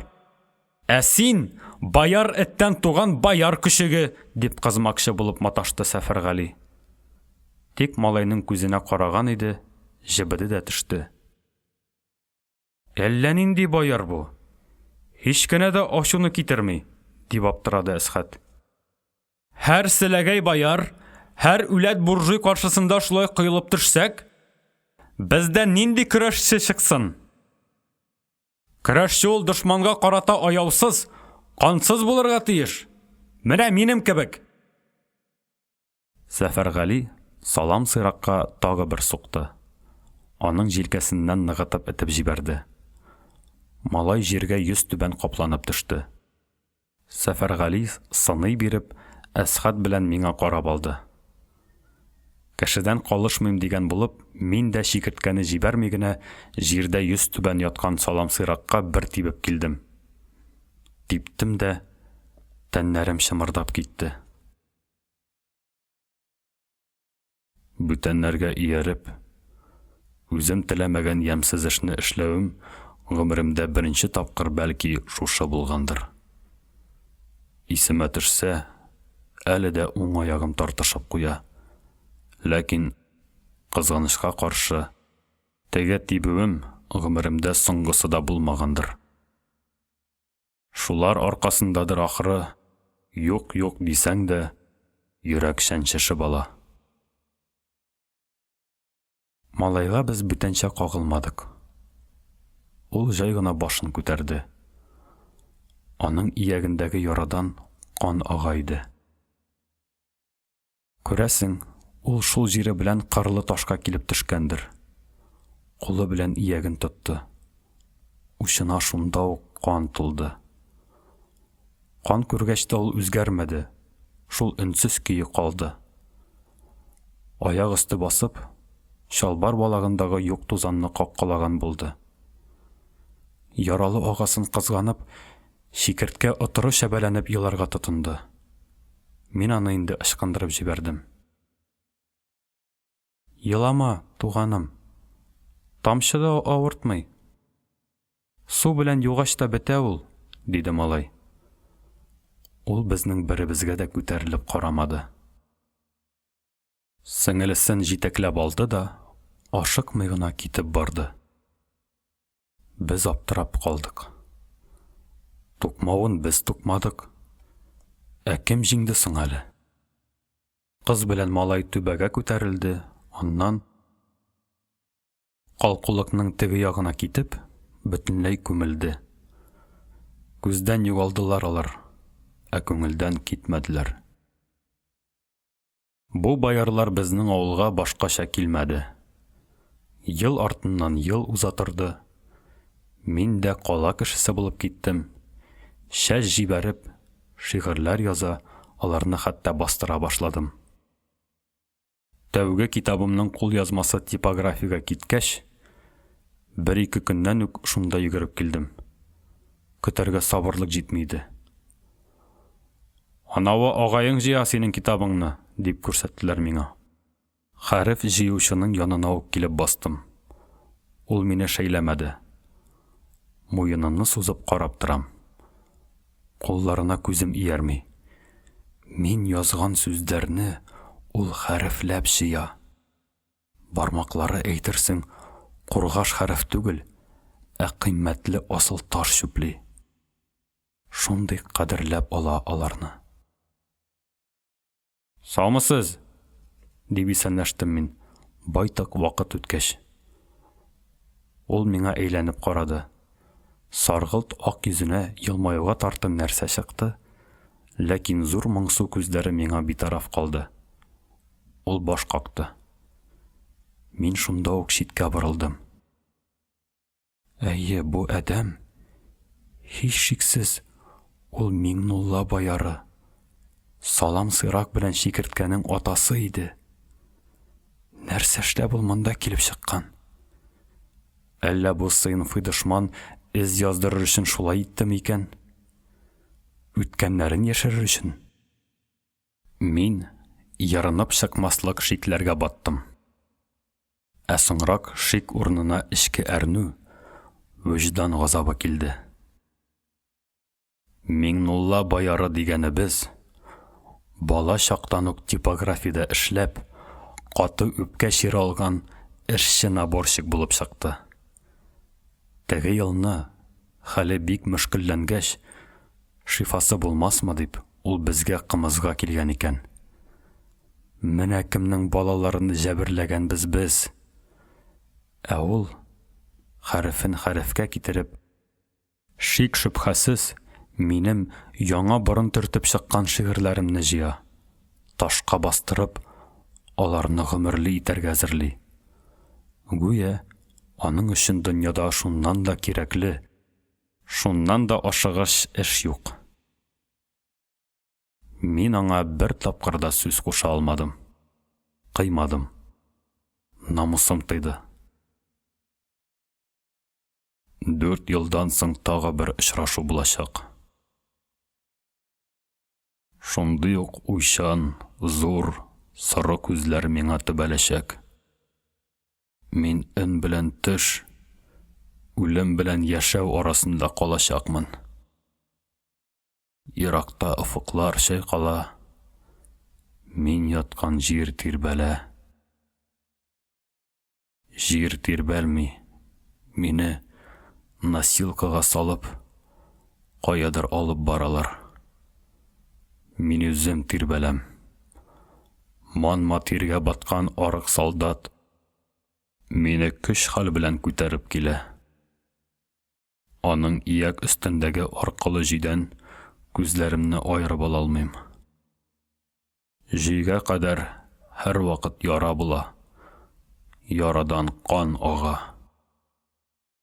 Бу җәрәхәттән тамган кан бик еракта, сай чыкырдагы сары ташка йыгып калган булырга тиеш.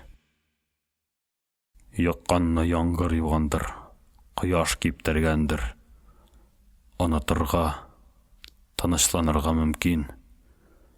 Ул еллар узгач ут тамчысы булып, синең йөрәгеңә килеп тамса, Әйтик, турыдан-туры синең гаебең дә юк кебек. Аннан соң, аның гаебе бар идемени? Җиргә тамган һәр тамчы кан өчен кемдер гаепле, кемдер җаваплы? Ике якның берсе, әлбәттә. Ике якта бер юлы гаепле яки бер юлы гаепсез булмый. Әйе, носилкада ятканда ук әле мин аны таныдым. Тән яраларымның сызлавы басылды хәтта.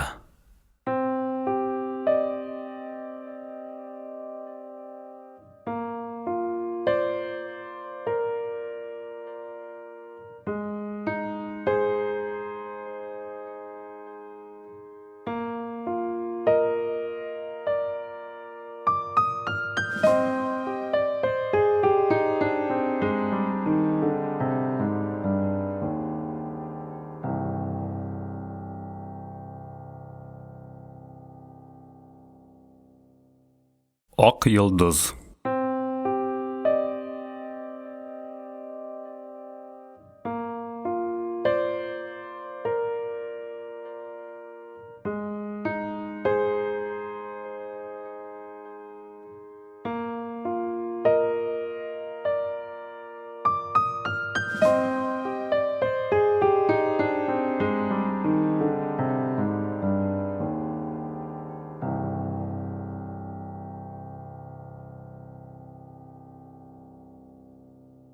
Иртәгә сабан туйы дигәндә, күршебезгә килен төште. Терәлеп торган ут күршегә түгел, арырагына, бер өй ашасына. Хәлле генә көн иткән Галләм карт, уртанчы улын, Йомык Хәмзәне, шулай башлы күзле ясады. Безнең якта туйларны кышын кыз йортында үткәрәләр дә, җәйнең иң ямьле көннәрендә мишәп җиккән атларга кыңгыраулар тагып, кәләшне кияү тиягенә алып кайталар. Килен төшерәләр. Кышкы туйдан соң килен төшерүгә кадәр кияү кеше һәр атна кич сайын кыз йортына кәләш кияүләргә куна бара. Урам аша җирме, 30-40 чакрым арамы барыбер. Ул шартына китереп юлга әзерләнә. Атының койрык ялын тара бүрә, аны тасма белән бизи, йөгән, ияр җизләрен ком белән ышкып ялтырата. Атын ул курадан ук атланып килмей, урамга чыккач кына купшы итеп ияргә сикерә. Анда да тиз үк кайтлап шауып китми, масая биреп, бераз туп-туры карап тора. Күрмәгәннәр күреп калсыннар янәсе. Былтыр минем Мортаза агайым, аннан әвәлге елны Корбангали Хаҗимулласы әнә шулай итә торган иде. Күрексез генә әдәм дә кияүгә әйләнгәч, купшылана да китә. Ә менә Хәмзәнең кәләш кияүләргә йөрүе бөтенләй дип әйтерлек сизелмәде. Язгы сабан беткәч, бары бер тапкыр гына агасына ияреп, барып әйләнде бугай.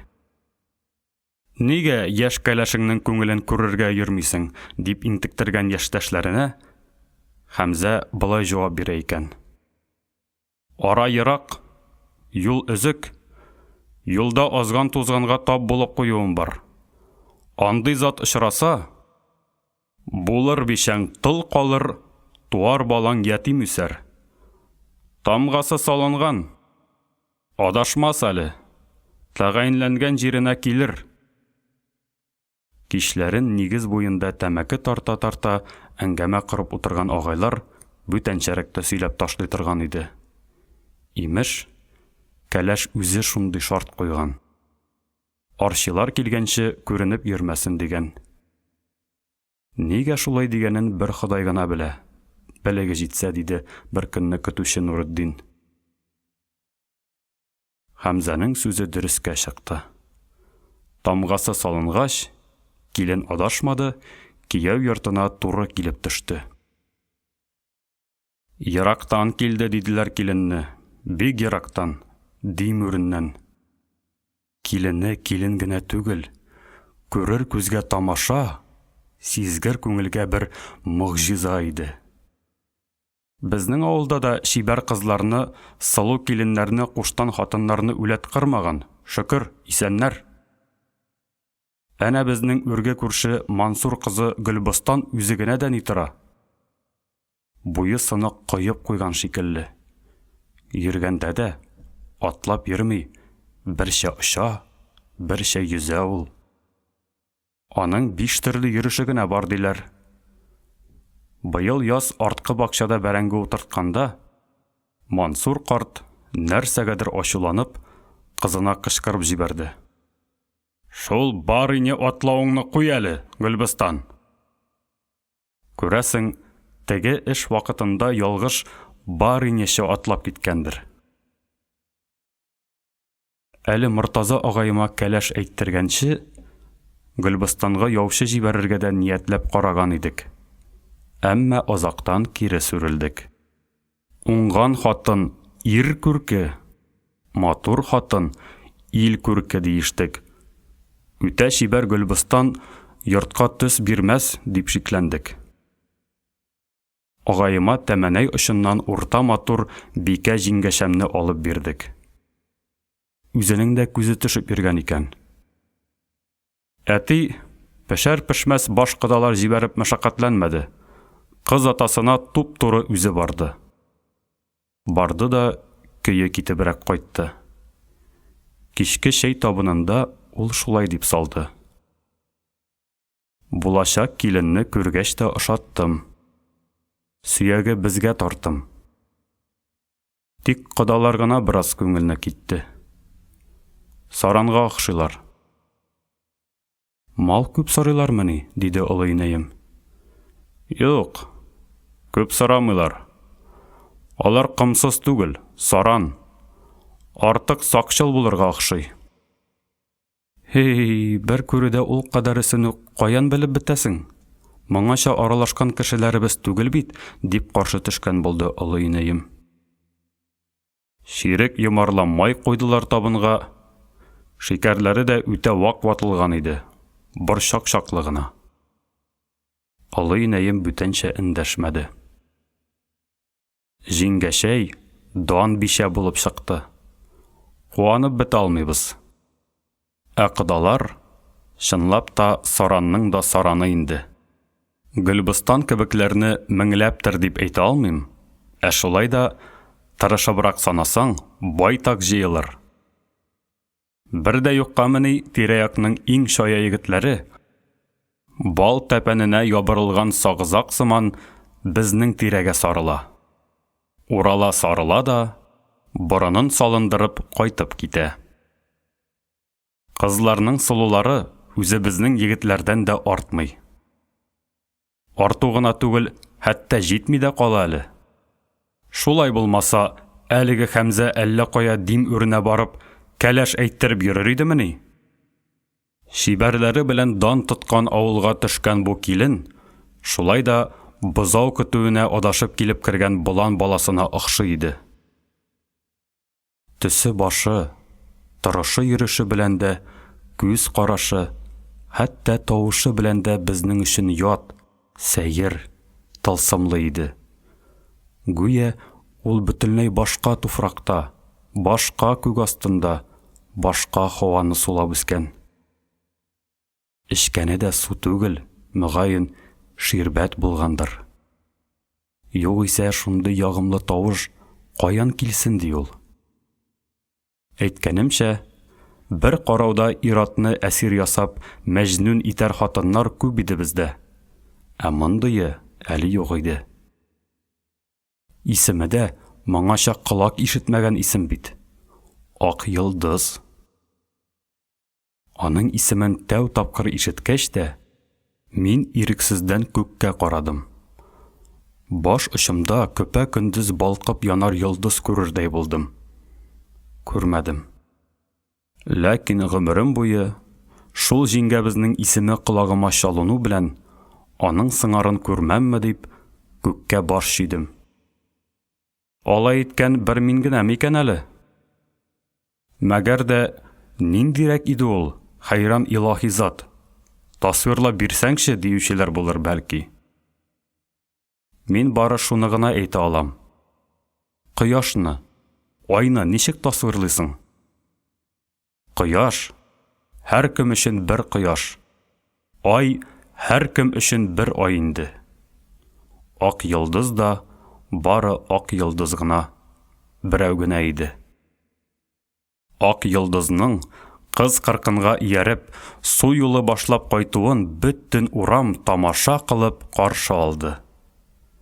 Киленнең 2 чиләге дә мөлдерәмә тулы иде. Әмәл өчен бер тамчысы шайпалсынла. Атлаганда үкшәләре җиргә тими. Тик аяк очлары гына кагылып кала. Үзе сизелер-сизелмәс кенә елмая. Нәрсә күреп елмая икән ул? Кыйма башында әсирләнеп утырган 12 яшьлек мин бичараны шәйлиме икән? Шулай да кемгә елмая ул? Үз-үзенәме? Кешеләргәме? Әллә бөтен дөньягамы? Бер карасаң, менә тыйыла алмый елап җибәрер кебек. Моңа хас елмаюны миңа гомеремдә тагы 2 тапкыр күрергә насыйп булачак. Бер тапкыр үзем белән туфракташ, замандаш бик сылу хатын, бу дөньяга китәр өчен генә килгән җир кызы миңа карап, миңа атап, жан тетрәткеч шулай елмаячак. Икенче тапкыр бөек Леонардо да Винчиның хыялыннан яралган үлемсез Джаконда, мәңгелек Мона Лиза елмайып, рухымны берчә күккә ашарачак, берчә упкынга атачак.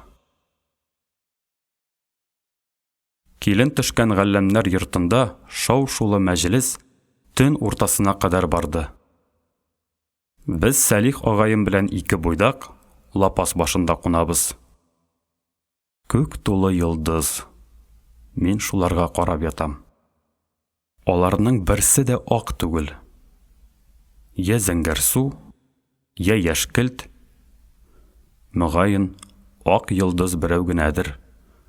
Үз вакыты җиткәч кенә калкадыр. Бәлки, ул хәзер бөтенләй күктә дә түгелдер. Кыз сынына кереп, җиргә төшкәндер. Әсхәт нәрсә әйтер иде икән бу хакта? Өйдә юк шул ул. Күрше авылда көтү көтә. Галләмнәр курасында да ыгы-зыгы тынды. Этләр дә өрүдән туктады. Инде тәүге әтәчләр дә хәбәрләшеп алды.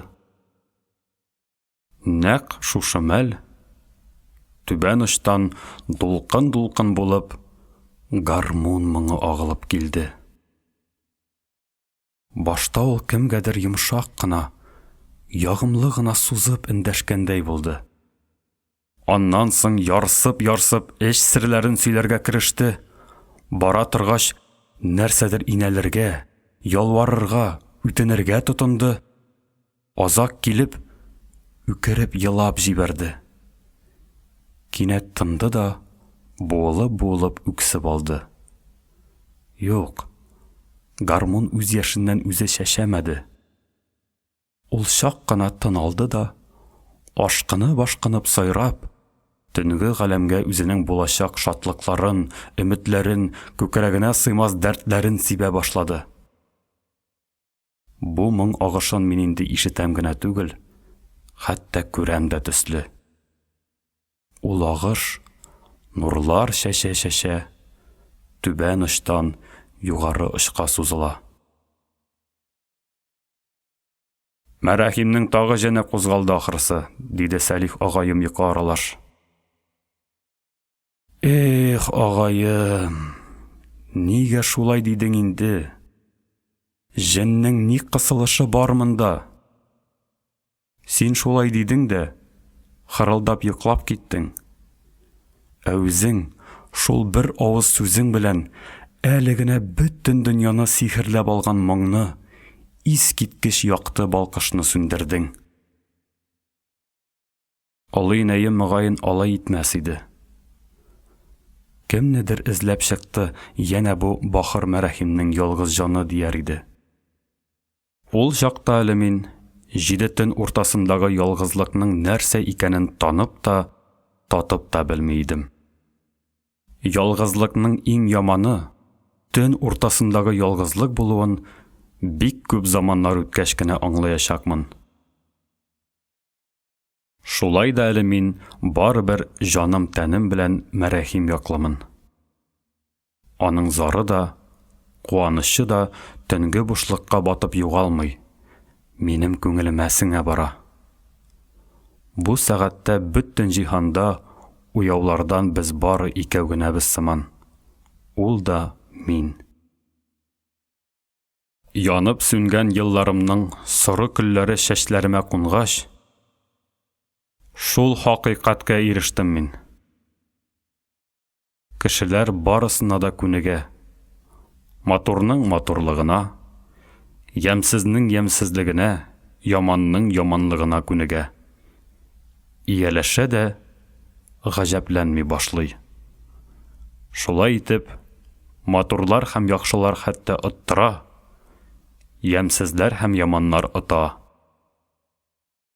Ә менә ак йолдызга без ай үткәч тә, ел үткәч тә, гомер бакыйда аны гадәти итеп күнегә алмадык.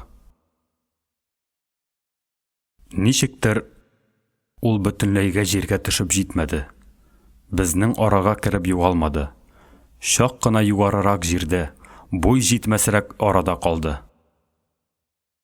Бу аның тәкәбберлегеннән, эрелегеннән түгел иде. Анда масаюның, һавалануның әсәре дә булмады. Кешеләр үзләре аны шулай югары кабул итте һәм нинди хәлләрдә дә түбән төшермәде. Безнең Шәршә урамы башта ак йолдызның шибәрлегенә, сылулыгына сокланды. Тора-бара аның уңганлыгына, булдыклылыгына, илгәзәклегенә хайран калды. Галәм килене эрләгән җеп, суккан киндер ефәккә алыштыргысыз.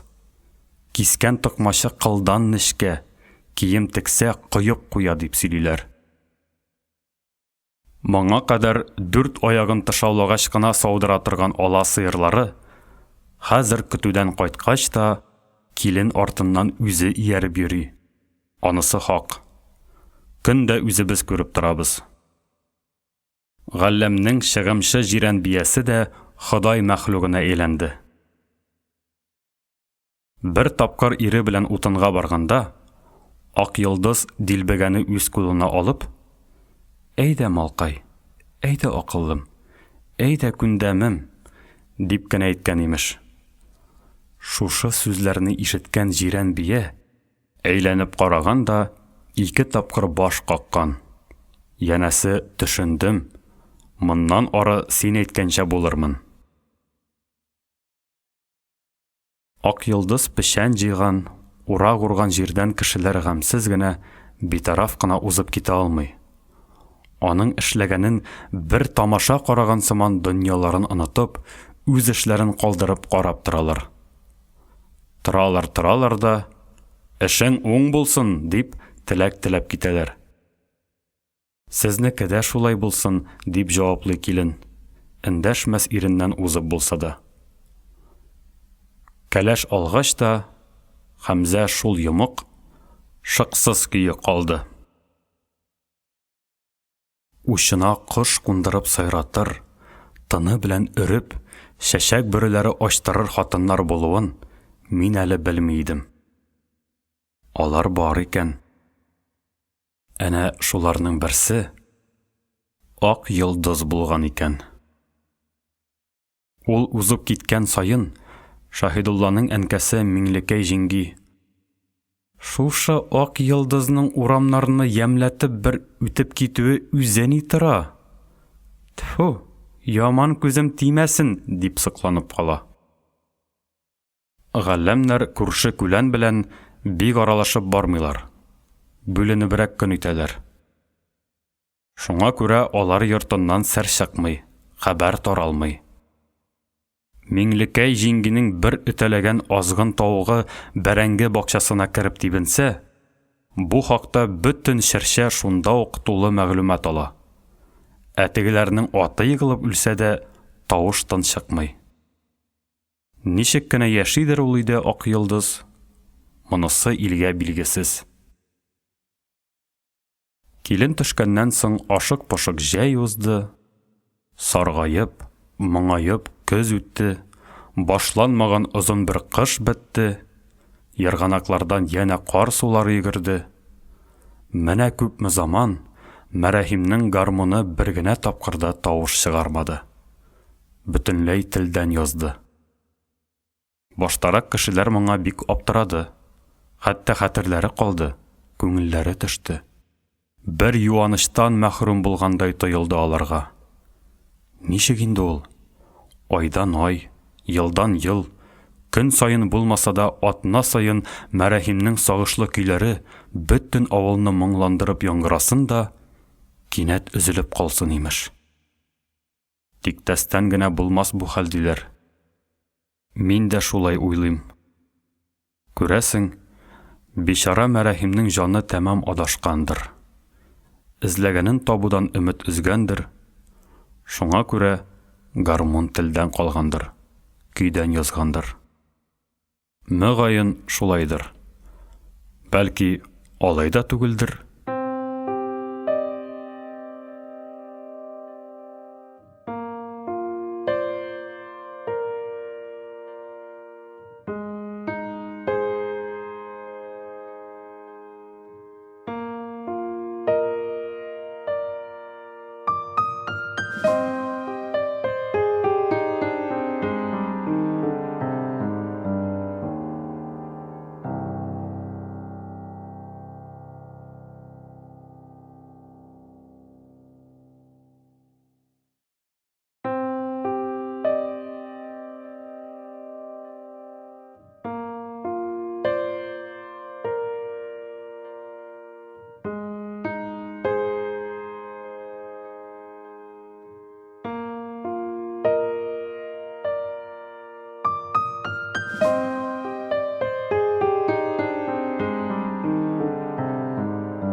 Кечкенә вакытта минем ифрат алама бер гадәтем бар иде.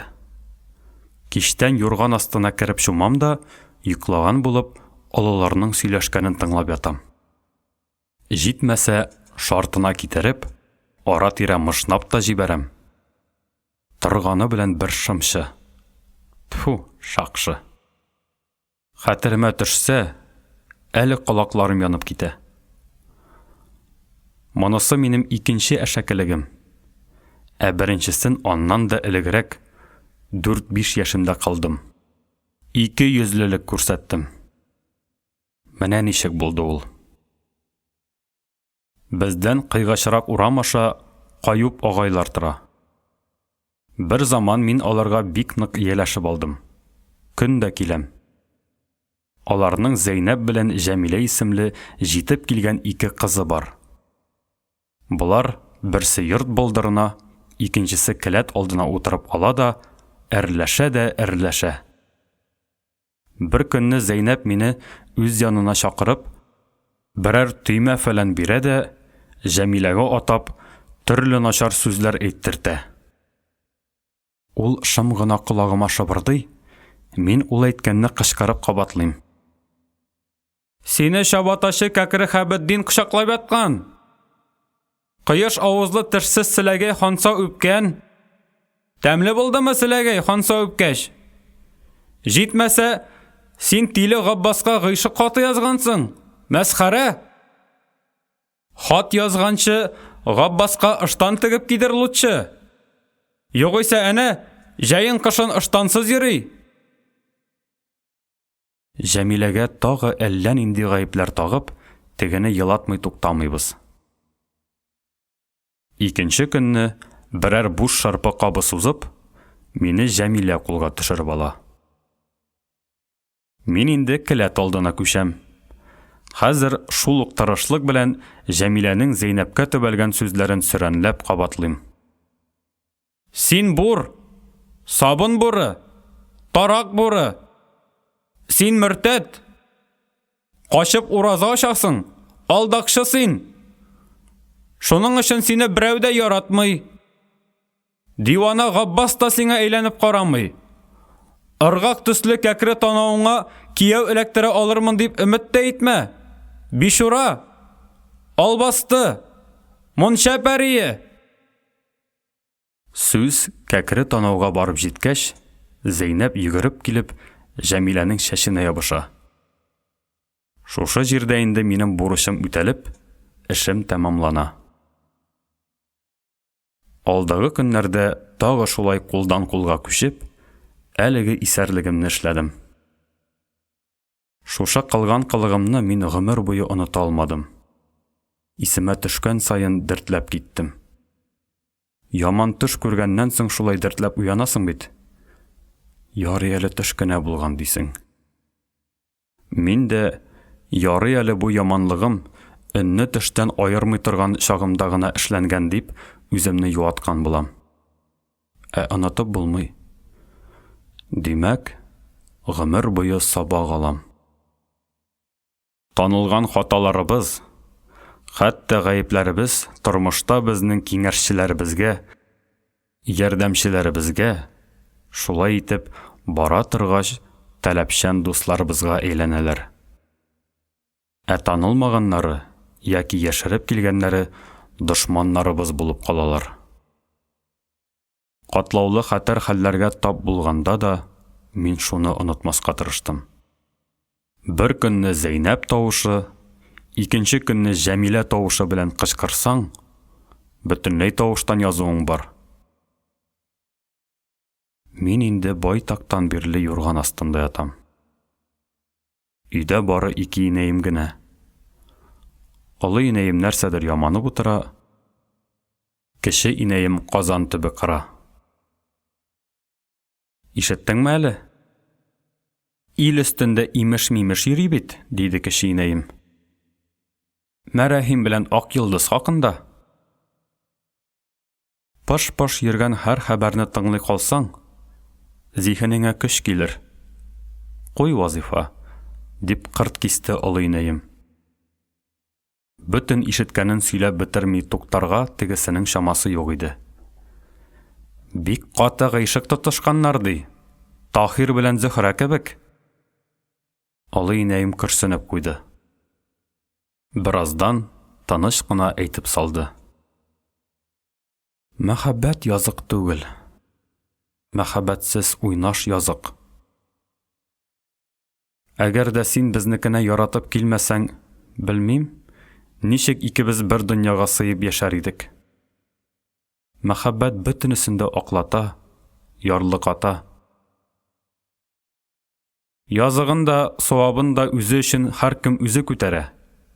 Мин бит аларны гаепләп әйтмим, дип акланды кече инәем. Байтак эндәшми торгач, ул тагы тезеп алып китте.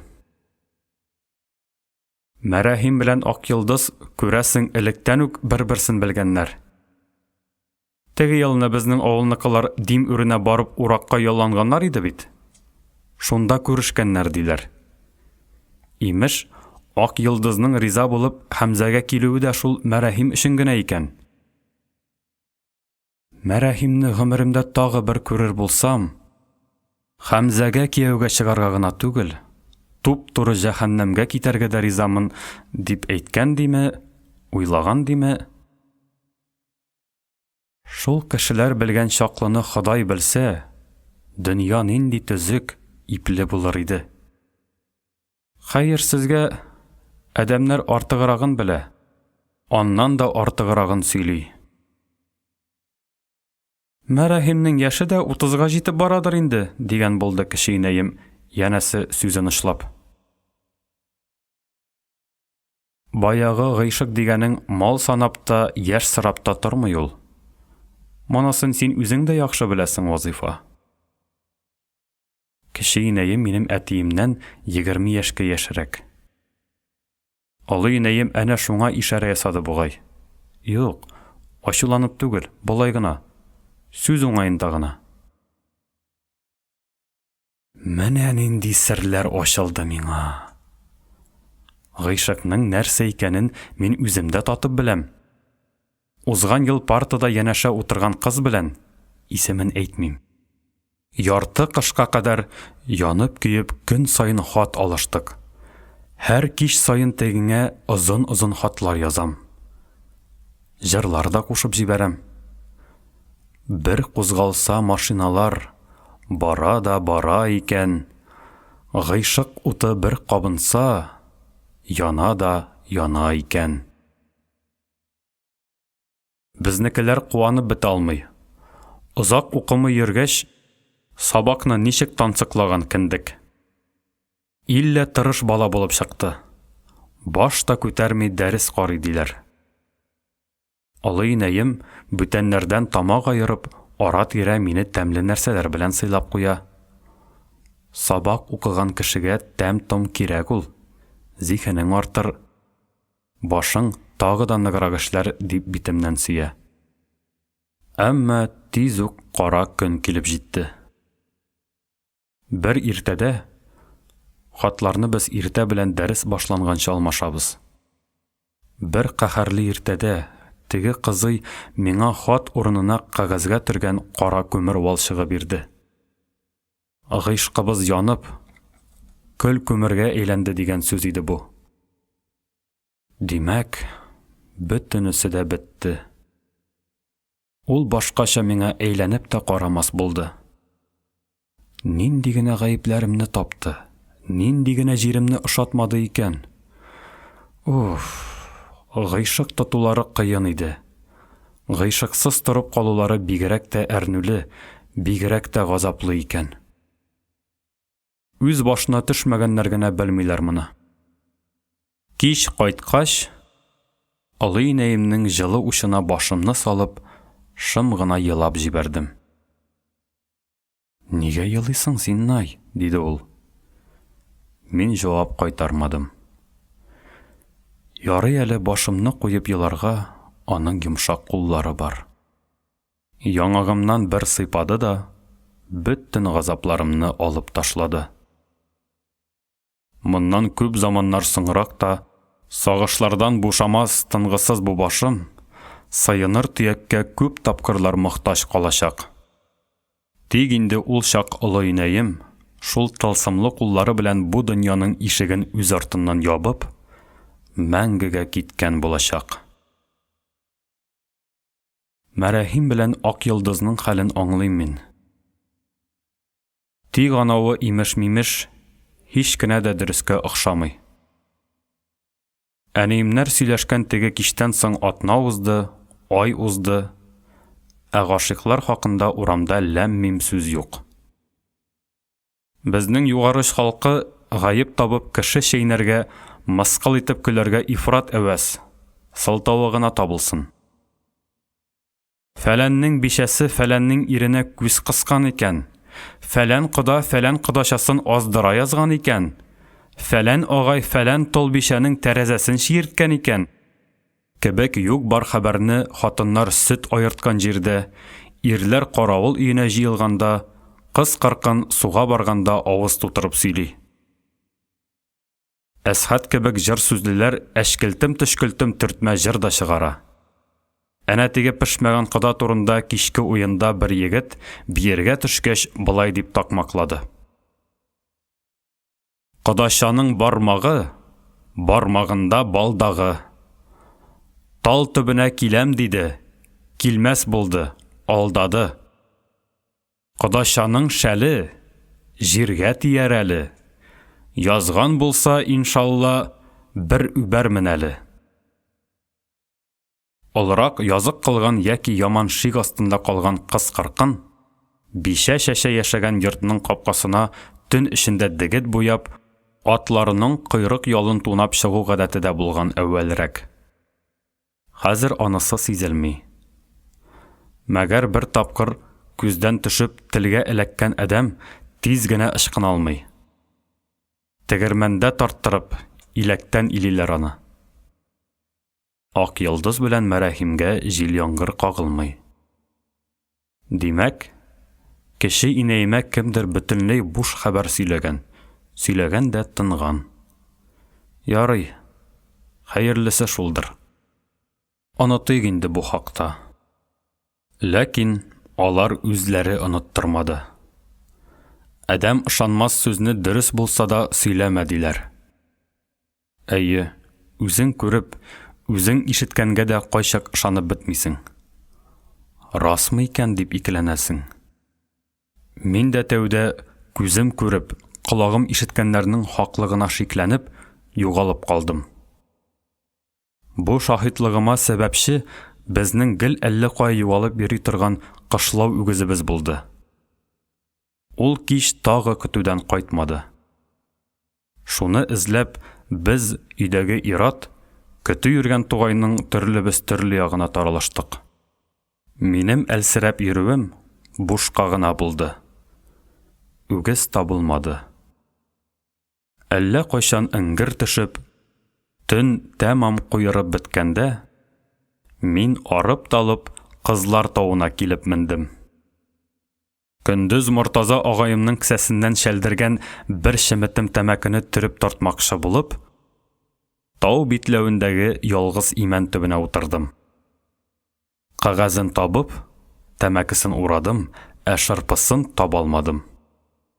Күрәсең, каядыр төшереп калдырганмын. Ризыкка язмады бу хәрәмнән килгән мал.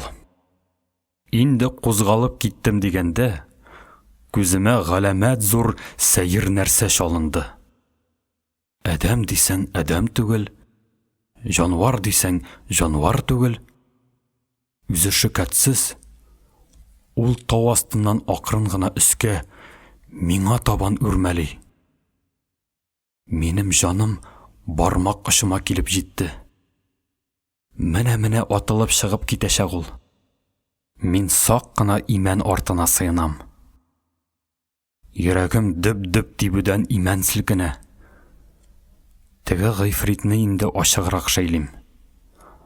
Аның аяклары да, башы да икешәр, куллары әллә 4, әллә 6, санап бетерерлек түгел. Агач башына үрмәләсәм инде, алайда кытылып булмас шул. Ни күрсәм дә шунда күрермен, кымшанырга ярамый.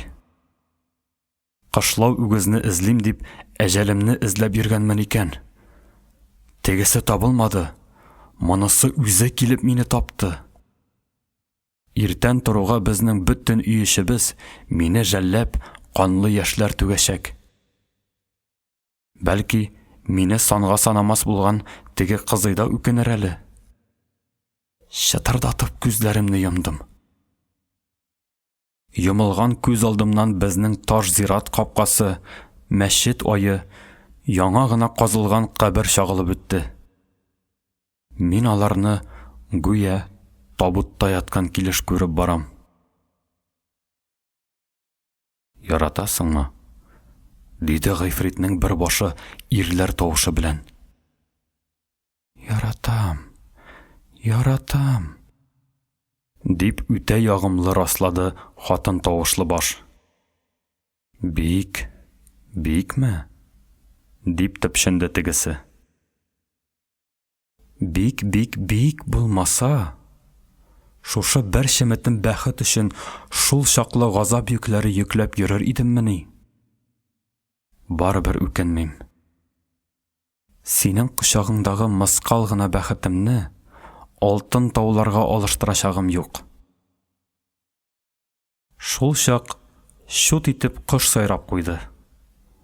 Саташкан кош булды ахырсы. Шул көе сине әнә теге ак йолдызга алып менимме? Диде ир тавышы. Синең йолдызыңа. Күк йөзендә байтак биектә бушак, шынлап та ак йолдыз балкып яна иде. Ул талпына җиргә табан омтылып куя. Менә күктән ышкынып китәр дә, Кызлар тауына килеп кунар төсле. Мин инде тынычлана төштем. Гыйфрит дигәнем миңа зыян китермәячәк. Аның кайгысы миндә түгел. Синең белән җирдә дә бик рәхәт миңа. Ул йолдызда нәрсә калган безгә? Мин үз исемемне былай да яратмыйм. Сине генә яратам. Исемеңне дә, үзеңне дә. Баягы саташкан кош, йокы аралаш, шут-шут итеп бу юлы суза биреп, 2 тапкыр сайрап алды. Күңелем гомер буе сине эзләде, сине зарыгып көтте. Эзләгән тапкан, ташка кадак каккан дип такмаклады хатын. Сабыр итеп көткән, сөйгән ярын үпкән. Баягы кош тагы шут итеп алды. Син һич кенә дә буякмыйсың, ак йолдыз. Ә мин гел сагыштамын, дип зарланды ир. Әйттем бит, икебез бергә чакта, бу дөньяда минем өчен сагыш та, хәсрәт тә, хәвеф тә юк. Аларның урыны башка җирдә. 2 кулын алга сузып, пәһлеван Мәрәхим ак йолдызны бәби тоткан шикелле күтәреп, минем яннан гына узып китте. Тау башына менеп китте. Мине күрмәделәр. Гашыйкларның күзе җирдәге бөҗәктә түгел, һавадагы бөркеттә икәнен мин шул төнне тәү тапкыр аңладым. Сөешкән кешеләрнең ни өчен биеккә, тау түбәләренә омтылуын шул көнне мин беренче тапкыр сизендем. Ә ни өчен икәнен менә сүз белән әйтеп аңлатып булмый. Күргәнемнән әлбәттә башта каушап төштем. Аннан шок каттым. Ә тегеләрнең аяк тавышы ерагая биргәч, тирә-ягым ничектер бушап, моңсуланып китте. Дөнья яме кимәгәндәй булып калды. Хәтта күңелемне үзләре белән алып китте алар. Матур тавышлары, сөйләгән сүзләре ошады миңа. Тик Мәрәхимнең ак йолдызны бәби урынына күтәреп йөртүе генә ошамады. Ныгытып ошамады. Тапкан һөнәр, атлап кына йөрергә аягы юктыр шул тегесенең дә.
Янә 43 елдан соң Чехия тауларында кояш батып килгәндә, шундый ук күренешкә тап булдым. Мәрәхим сынлы бер яшь егет, сөйгәнен 2 кул очында тотып, юлсыз нисез текә үргә йөгереп менеп китте. Үзе көлә. Миңа ошады бу. Бик ошады. Афарин, егет, афарин, дип калдым ишемнән. Бу чак без Рауза белән җитәкләшеп, бормалы сөзәк сукмактан сак кына түбән төшеп килә идек. Афарин, егет, дип кабатладым мин борылып карап. Үкенечкә каршы, берәүне дә шулай күтәреп тауга менә алмадым мин. Хәзер бик менәрдәй булам да, хәлдән килмәс.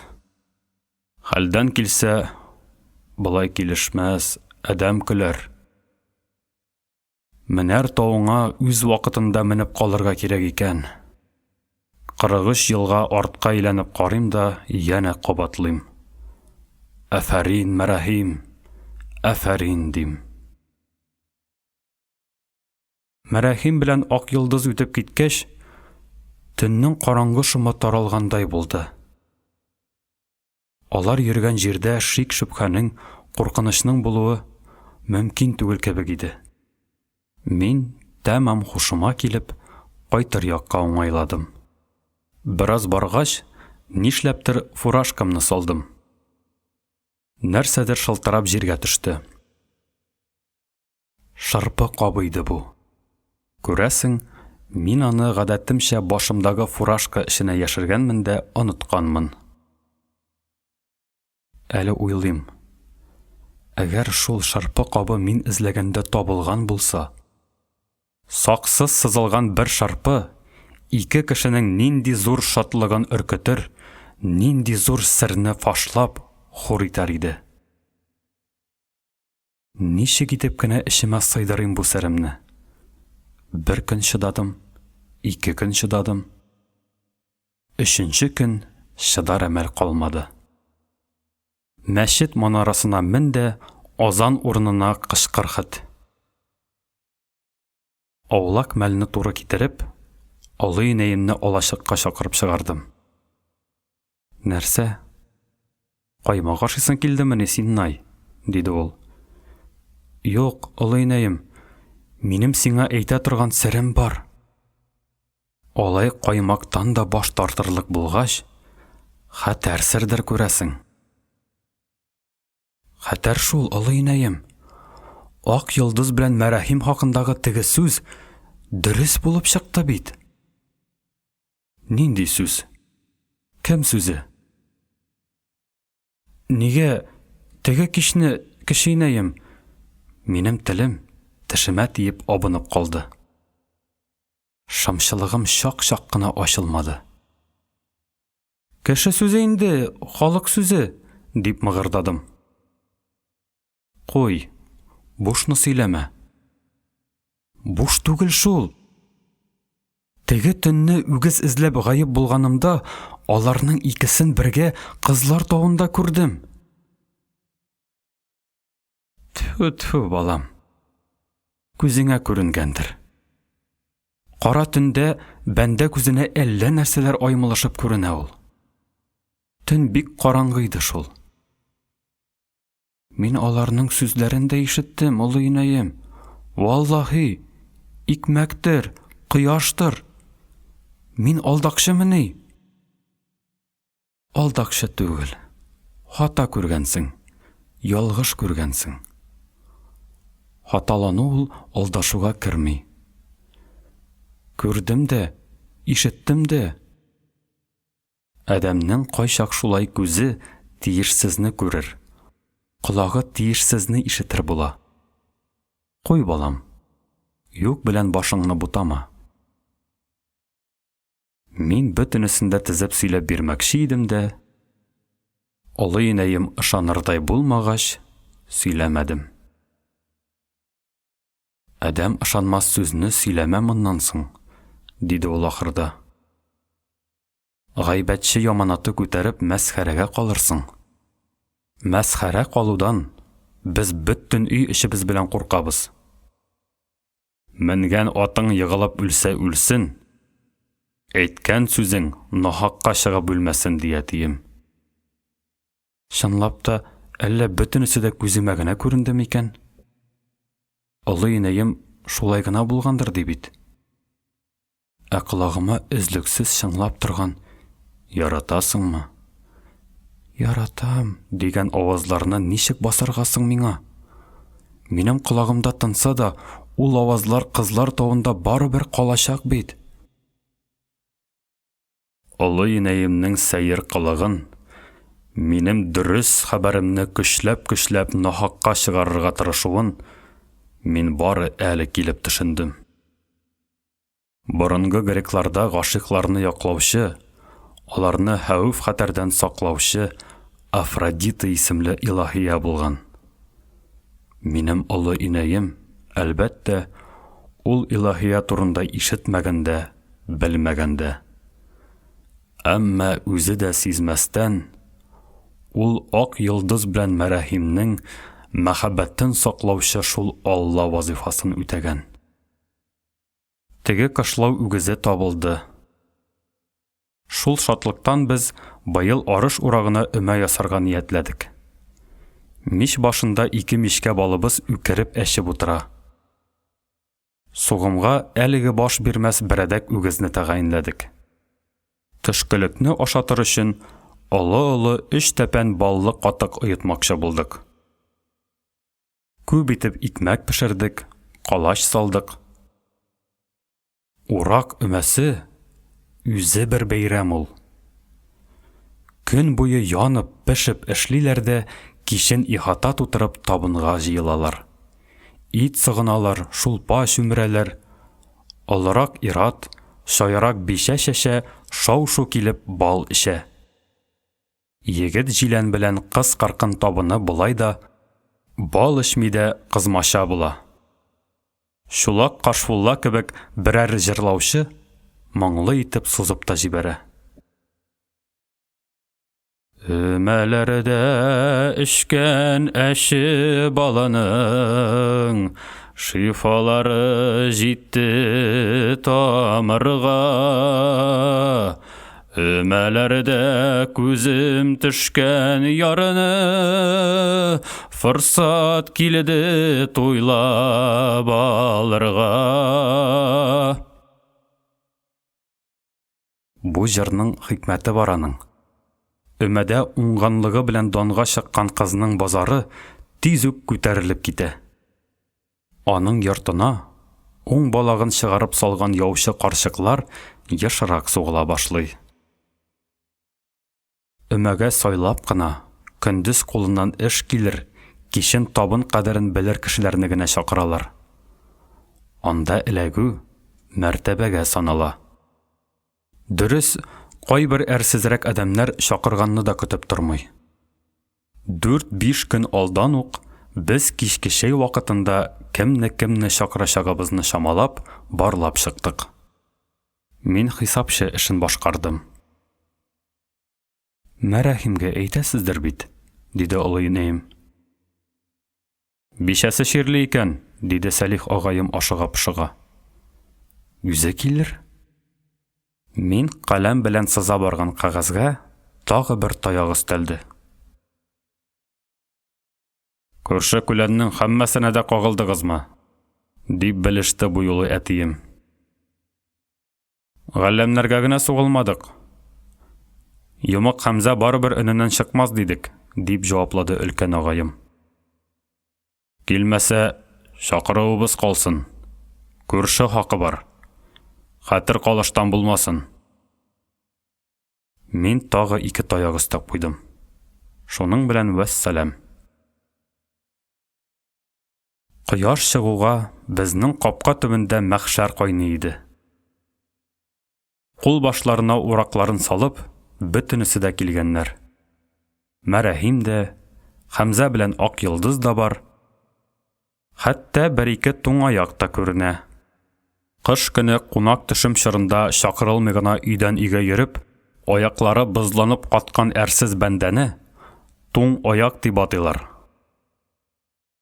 Җәй көне андыйларның аягы туң булмаса да, кадерләре барыбер шул ук була. Якынрак кардәш ыру алдан әйтеп куелганча атын җигеп килгән. Быел арыш басуы ерак. Җияүләп узак барырга кирәк булачак.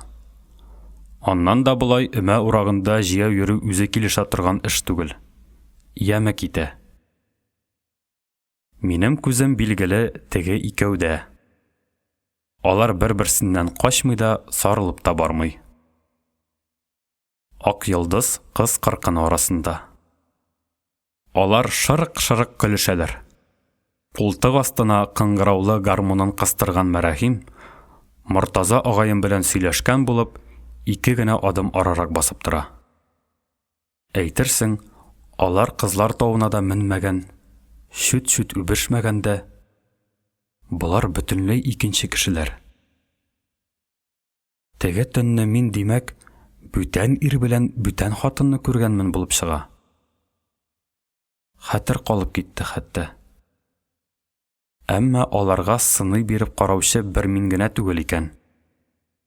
Әле теге якта, әле бу якта шул икәүнең я монысына, я тегесенә юнәлгән күз карашы йылт-йылт итеп кала. Күк алашаны җигеп, капкадан әтием чыкты. Я мәшәләр, хәерле сәгатьтә кузгалыйк, диде. Утырышыгыз арбаларга, кызларның иң уңганнарын, иң шибәрләрен үз яныма алам. Арба минеке, җыр сезнеке. Кинәт ыгы-зыгы купты. Кыз кыркын белән килен киштә, шыр-шу килеп, әле теге арбага, әле бу арбага барып сугалды. Берсе ахирәте, икенчесе кардәше, өченчесе күршесе янына эләгергә тырышты. Я кучер сайлаган булып кыландылар. Янәсе, монысының шәше бедерә түгел. Тегесенең бишәсе көнчел, бусының танавы кыеш. Табыла инде шаярырга дисәң. Байтак шуалышкач, кызлар утырышып бетте. Тиешле арбаларына, тиешле кешеләре кырына егетләр дә тавыш-тынсыз гына сыенып алды. Алрак хатыннар белән ир-ат тегеләрдән калган арбаларны тутырды. Миннән дә шибәре, миннән дә уңганы юктыр күрәсең, агаем, дип әтием арбасына шапшаклыгы белән дан тоткан кара шадра Ниса апа менеп утырды. Мин аның безгә ничек кардәш икәнен дә белеп бетермим. Ярты авыл аның нәселе инде. Әйдә, әйдә, Ниса, дип хуплады әтием. Шадра да йөрәк яндыра. Әтү! Ул вак кына ак тешләрен күрсәтеп елмаеп җибәрде. Ниса апам елмайдымы, бетте. Үзгәрә дә китә. Йөзенә карап туймассың. Ул әтиемә борылды. Әйткәч, әйтүбек бетер инде. Ак хатынның эше боз, каракайның эше куз диген. Мин нишләптер шунда ак йолдызга борылып карадым. Акмы ул, карамы ул? Ак та түгел, кара да түгел икән. Алдагы атлар кузгалып китте. Бары 3 кеше генә нәрсәгәдер икеләнгән, аптыраган сыман 3 яры һаман басып тора. Әйтерсең 3 багана. Хәмзә, ак йолдыз, Мәрәхим. Менә Мәрәхим дә җәһәт кенә борылып, Мортаза агаемның арбасына сикерде. Киттеләр. Шибәрләр көймәсенә безне дә алыгыз әле, диде ак йолдыз уенчак тавыш белән.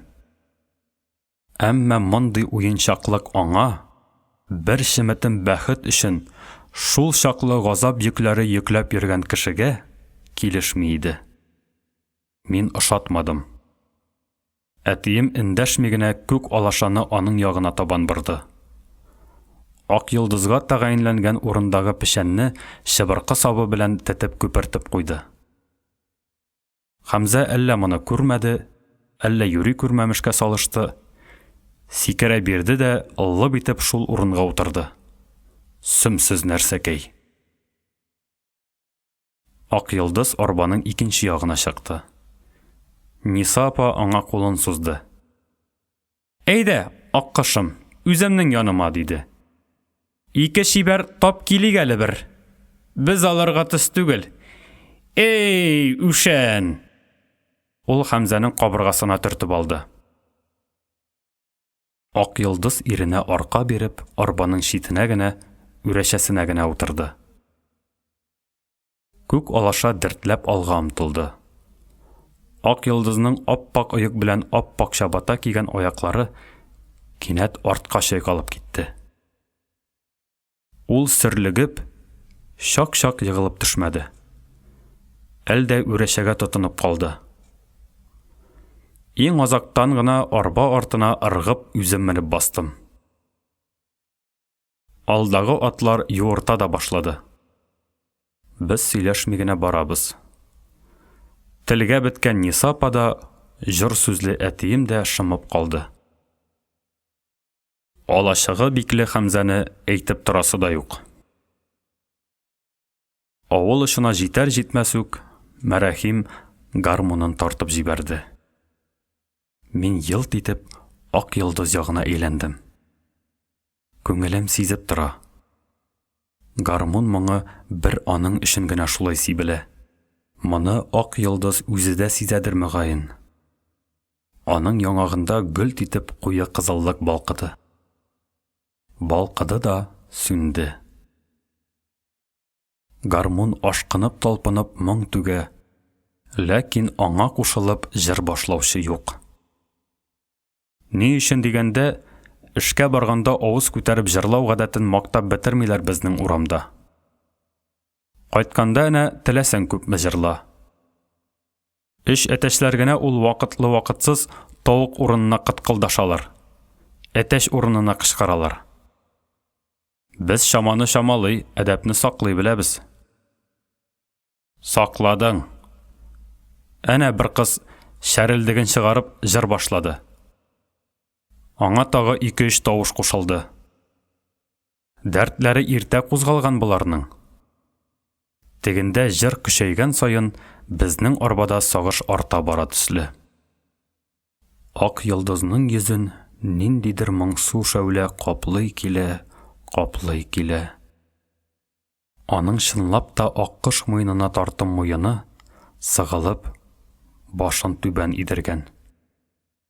Ул чакта Хәмзә белән ак йолдызның аркага арка куешып, 2 тораташ шикелле сүз дә кушышмый кеше арбасына утырып баруы мине әллә нинди хәвефле уйларга төшергән иде. Йомык Хәмзәнең бар табигате шул булгач нәрсә кыласың? Авызындагы сүзен кыскыч белән тартып аласыңмы ни? Ярый әле алда моң, җыр бар. Без шуларга ияреп барабыз. Арыш басуына ул вакыт тиз барып җиттек. Юл әллә ни озын булмады. Ә менә әле хәзер шушы икәүнең озын гомере турында уйлаганда җанымны кинәт калтырау алды. Бөтен гомер юлын нәкъ шулай, кеше арбасында аяк салындырып, аркага арка биреп утырган көе үтмәс микән бу икәү дим. Алда чакырып торган моң булса, тагы бер хәл иде. Әгәр ул да булмаса, булып та, соңыннан тынып калса. Безнең арыш җирләребез басуның төрле урынына таралган. Тегендә бер дисәтинә, монда бер пирәйез, тегендә бер ашминник, монда бер түтәрәм. Шуңа күрә өмәчеләр 2гә бүленеп, берсе Куянлы бүләк ягына, икенчесе Бәрсуан буена китте. Төшкә кадәр аерым-аерым урдылар да, төшлекне бергә җыйналып Бәрсуан буенда ашадылар. Бәрсуан суы ул безнең авыл биләмәләренең шиге. Ар ягында шит җирләр китә. Төшкелеккә баллы катык белән юаша булды. Өмә ашы үзе бер тамаша ул. Һәр табынга зур-зур табаклар куелган, тау-тау итеп юаша киселгән. Табак тирәли утырган өмәчеләр кашыкларны биетә генә. Оялып, юанып утырсаң, ач калуыңны көт тә тор. Аннан бигрәк ашаганда колагың селкенсен, эшләгәндә йөрәгең җилкенсен дигән фәһемле сүзне безнекеләр бик күптән төшенеп алганнар. Сүлпән күшәү, үшән эшләүдән дә мәсхәрәлерәк нәрсә. Монысын эштән чыккан ялкау да белә.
Туя биргәчрәк шаяру, көлешү дә башланды. Я берәүнең кулындагы кашыгын кинәт табакка бәреп төшерәләр, я икенчесенең кулыннан инде каптым дигәндә калачын тартып алалар. Теге ачык авызлардан бөтенесе дә гүж килеп көлә шуннан. Бу юлы кашыгын шиметеп кенә тоткан өч әтәч кызы Саҗидә белән Сүлпән Хәмзә көлкегә калды. Кашыгыннан язган Саҗидә турсаеп торып ук китте. Юашаны умырдым дип, авызын ачкан Хәмзәнең хәтта тешләре шакылдап калды. Әмма моңа аның исе китмәде. Бары танавын гына тартып куйды. Шунда ук үрелеп икенче телемне алды. Ак йолдызның баягыча ике яңагына бер юлы кызыллык йөгерде. Мин үз ихтыярымнан тыш шулай күзәтчегә әйләндем. Ак йолдыз белән Мәрәхимнән күземне читкә алсам, күңелемне аерып ала алмыйм. Арбадылар бит булар мине. Мин баллы катыкны зур гына тустаганга үземә аерым салып алдым. Мин аны салам белән суырырга яратам. Кашык белән соскан ише түгел, былай ширбәте тамакны ныгырак рәхәтләндерә. Ир җитеп, дөнья гизә башлагач, зур калаларда салам аша төрле коктейльләр шүмерергә туры килгәндә, мин гел уйлый торган булдым. Шундый хикмәтле һөнәрне, мөгаен, бездән күчереп алганнардыр әле бу тәмле тамаклар дидем. Башлары җиткән, өйрәнер өчен дә акыл кирәк бит. Әллә катык, үтә баллы булып чыкты инде. Нисаның әнә ирене иренгә ябышкан, диде әтием. Бер дә тавышы чыкмый. Кичен майлы ит сыгынганда кубар әле, агайым? Дип вак кына ак тешләрен ялтыратты Ниса. Итең генә мул булсын. Бөтен халык урыныннан торганда, иң читтәге табында бер Исхак кына утырып калды. Ул бөтен җиргә, туйга да, җиназага да, эшү мәҗлесенә дә, өмәгә дә чакырганны көтеп тормый, үзе килә. Авылның беренче туң аягы ул. Исхакны кумыйлар да, түргә дә чакырмыйлар. Ул үз урынын, үз дәрәҗәсен белә. Аның урыны иң түбәндә, иң читтә. Нәзек озын буйлы, уклау юанлыгы гына муенлы, бәләкәч башлы бу коры сөяк адәмнең әкәмәт кушаматы бар. Аны патша казнасы дип йөртәләр. Казна дигәне шуны аңлата. Үзе бихисап убыр, үзенә шеметеп тә ит кунмый, ягъни туймый да, оялмый да. Кем, кайчан таккандыр аңа бу кушаматны берәү дә белми. Әмма 50-гә җитеп барган бу бахыр, кыерсытылган ялгыз кеше патша төшкәннән соң да патша казнасы булып яши бирә. Ул бишәләр мендәр тышы ясый торган эре чәчәкле ситсадан тегелгән күлмәк киеп йөри. Ни өчен дисәң, шул иң арзан товар. Тагы алга узып әйтим, хәзерге заманда Исхак иң модны киенгән ирләрдән исәпләнер иде. Тот та үзен Бродвейга чыгар да җибәр. Исхак табакны күтәреп эчте дә төбен ялап куйды. Я, туйдыңмы инде, Исхак? Диде әтием. Тоймадым, агай, тулдым, дип җаваплады теге, тире агып торган озын муенын сыйпап. Эй, Исхак, бәхәс бар. Отсаң, билемдәге кайышны шишеп бирәм, диде безнең җирән мыеклы Хисмәтулла исемле кодабыз. Ул тирә-якта беренче бәхәсче. Кайдадыр Чуаш авылында бәхәсләшеп, атын оттырган ул бер заман. Атның бит егылып үлүе дә ихтимал иде, дип юаткан ул бишәсен. Ярый әле оттыргансың гына икән. Исән калган, егылып үлсә, үтә кызганыч булыр иде. Атыбыз ифрат дан иде, дип куанган бер катлы кодашабыз. Исхак та тәү тапкыр гына бәхәскә керми. Дөресрәге, ул үзе түгел, аның корсагы алышка чыга. Әле дә ул тиз үк төшенеп алды. «Күпмәгә?» дип сорады. «Шүмәкәй тулы 10 тустаганга». «Бәхәс бар!» дип шаулашты өмәчеләр. «Исхак пәһлеван алышка чыга, мәхрүм булып калмагыз!» Халык тиз үк бәхәсчеләр янына җыелып алды. «Кая? Кайышыңны шишеп күрсәт!» диде Исхак. Тегесе шундук кайышын шиште. Җирән коданың киң җиз прәшкеле сары кайышы мөгъҗиза иде. Исхак аны кулына алып, әйләндереп карады да: «Аш чак булса, кайышың 15 тустаганга, хәтта 20-гә дә торырлык. Хәзер 5-тән арттыра алмыйм», диде. «Тугызга ризалашыгыз!» дип кычкырды берәү. «6» дип тартышты Исхак. Җирән кода тегенең кулыннан кайышны тартып алды, кайышы хәзинә иде. «6 тустаганга әнә мин кендек белән дә бәхәсләшмим». Ул башы белән минем якка ымлады. Миңа кыен булып китте. «Эх, кода, миннән дә булдыксыз, миннән дә ким кеше юк инде синеңчә». Уң кулым йылт итеп башымдагы кәпәшкә үрелде. Үрелде дә кире сүрелде.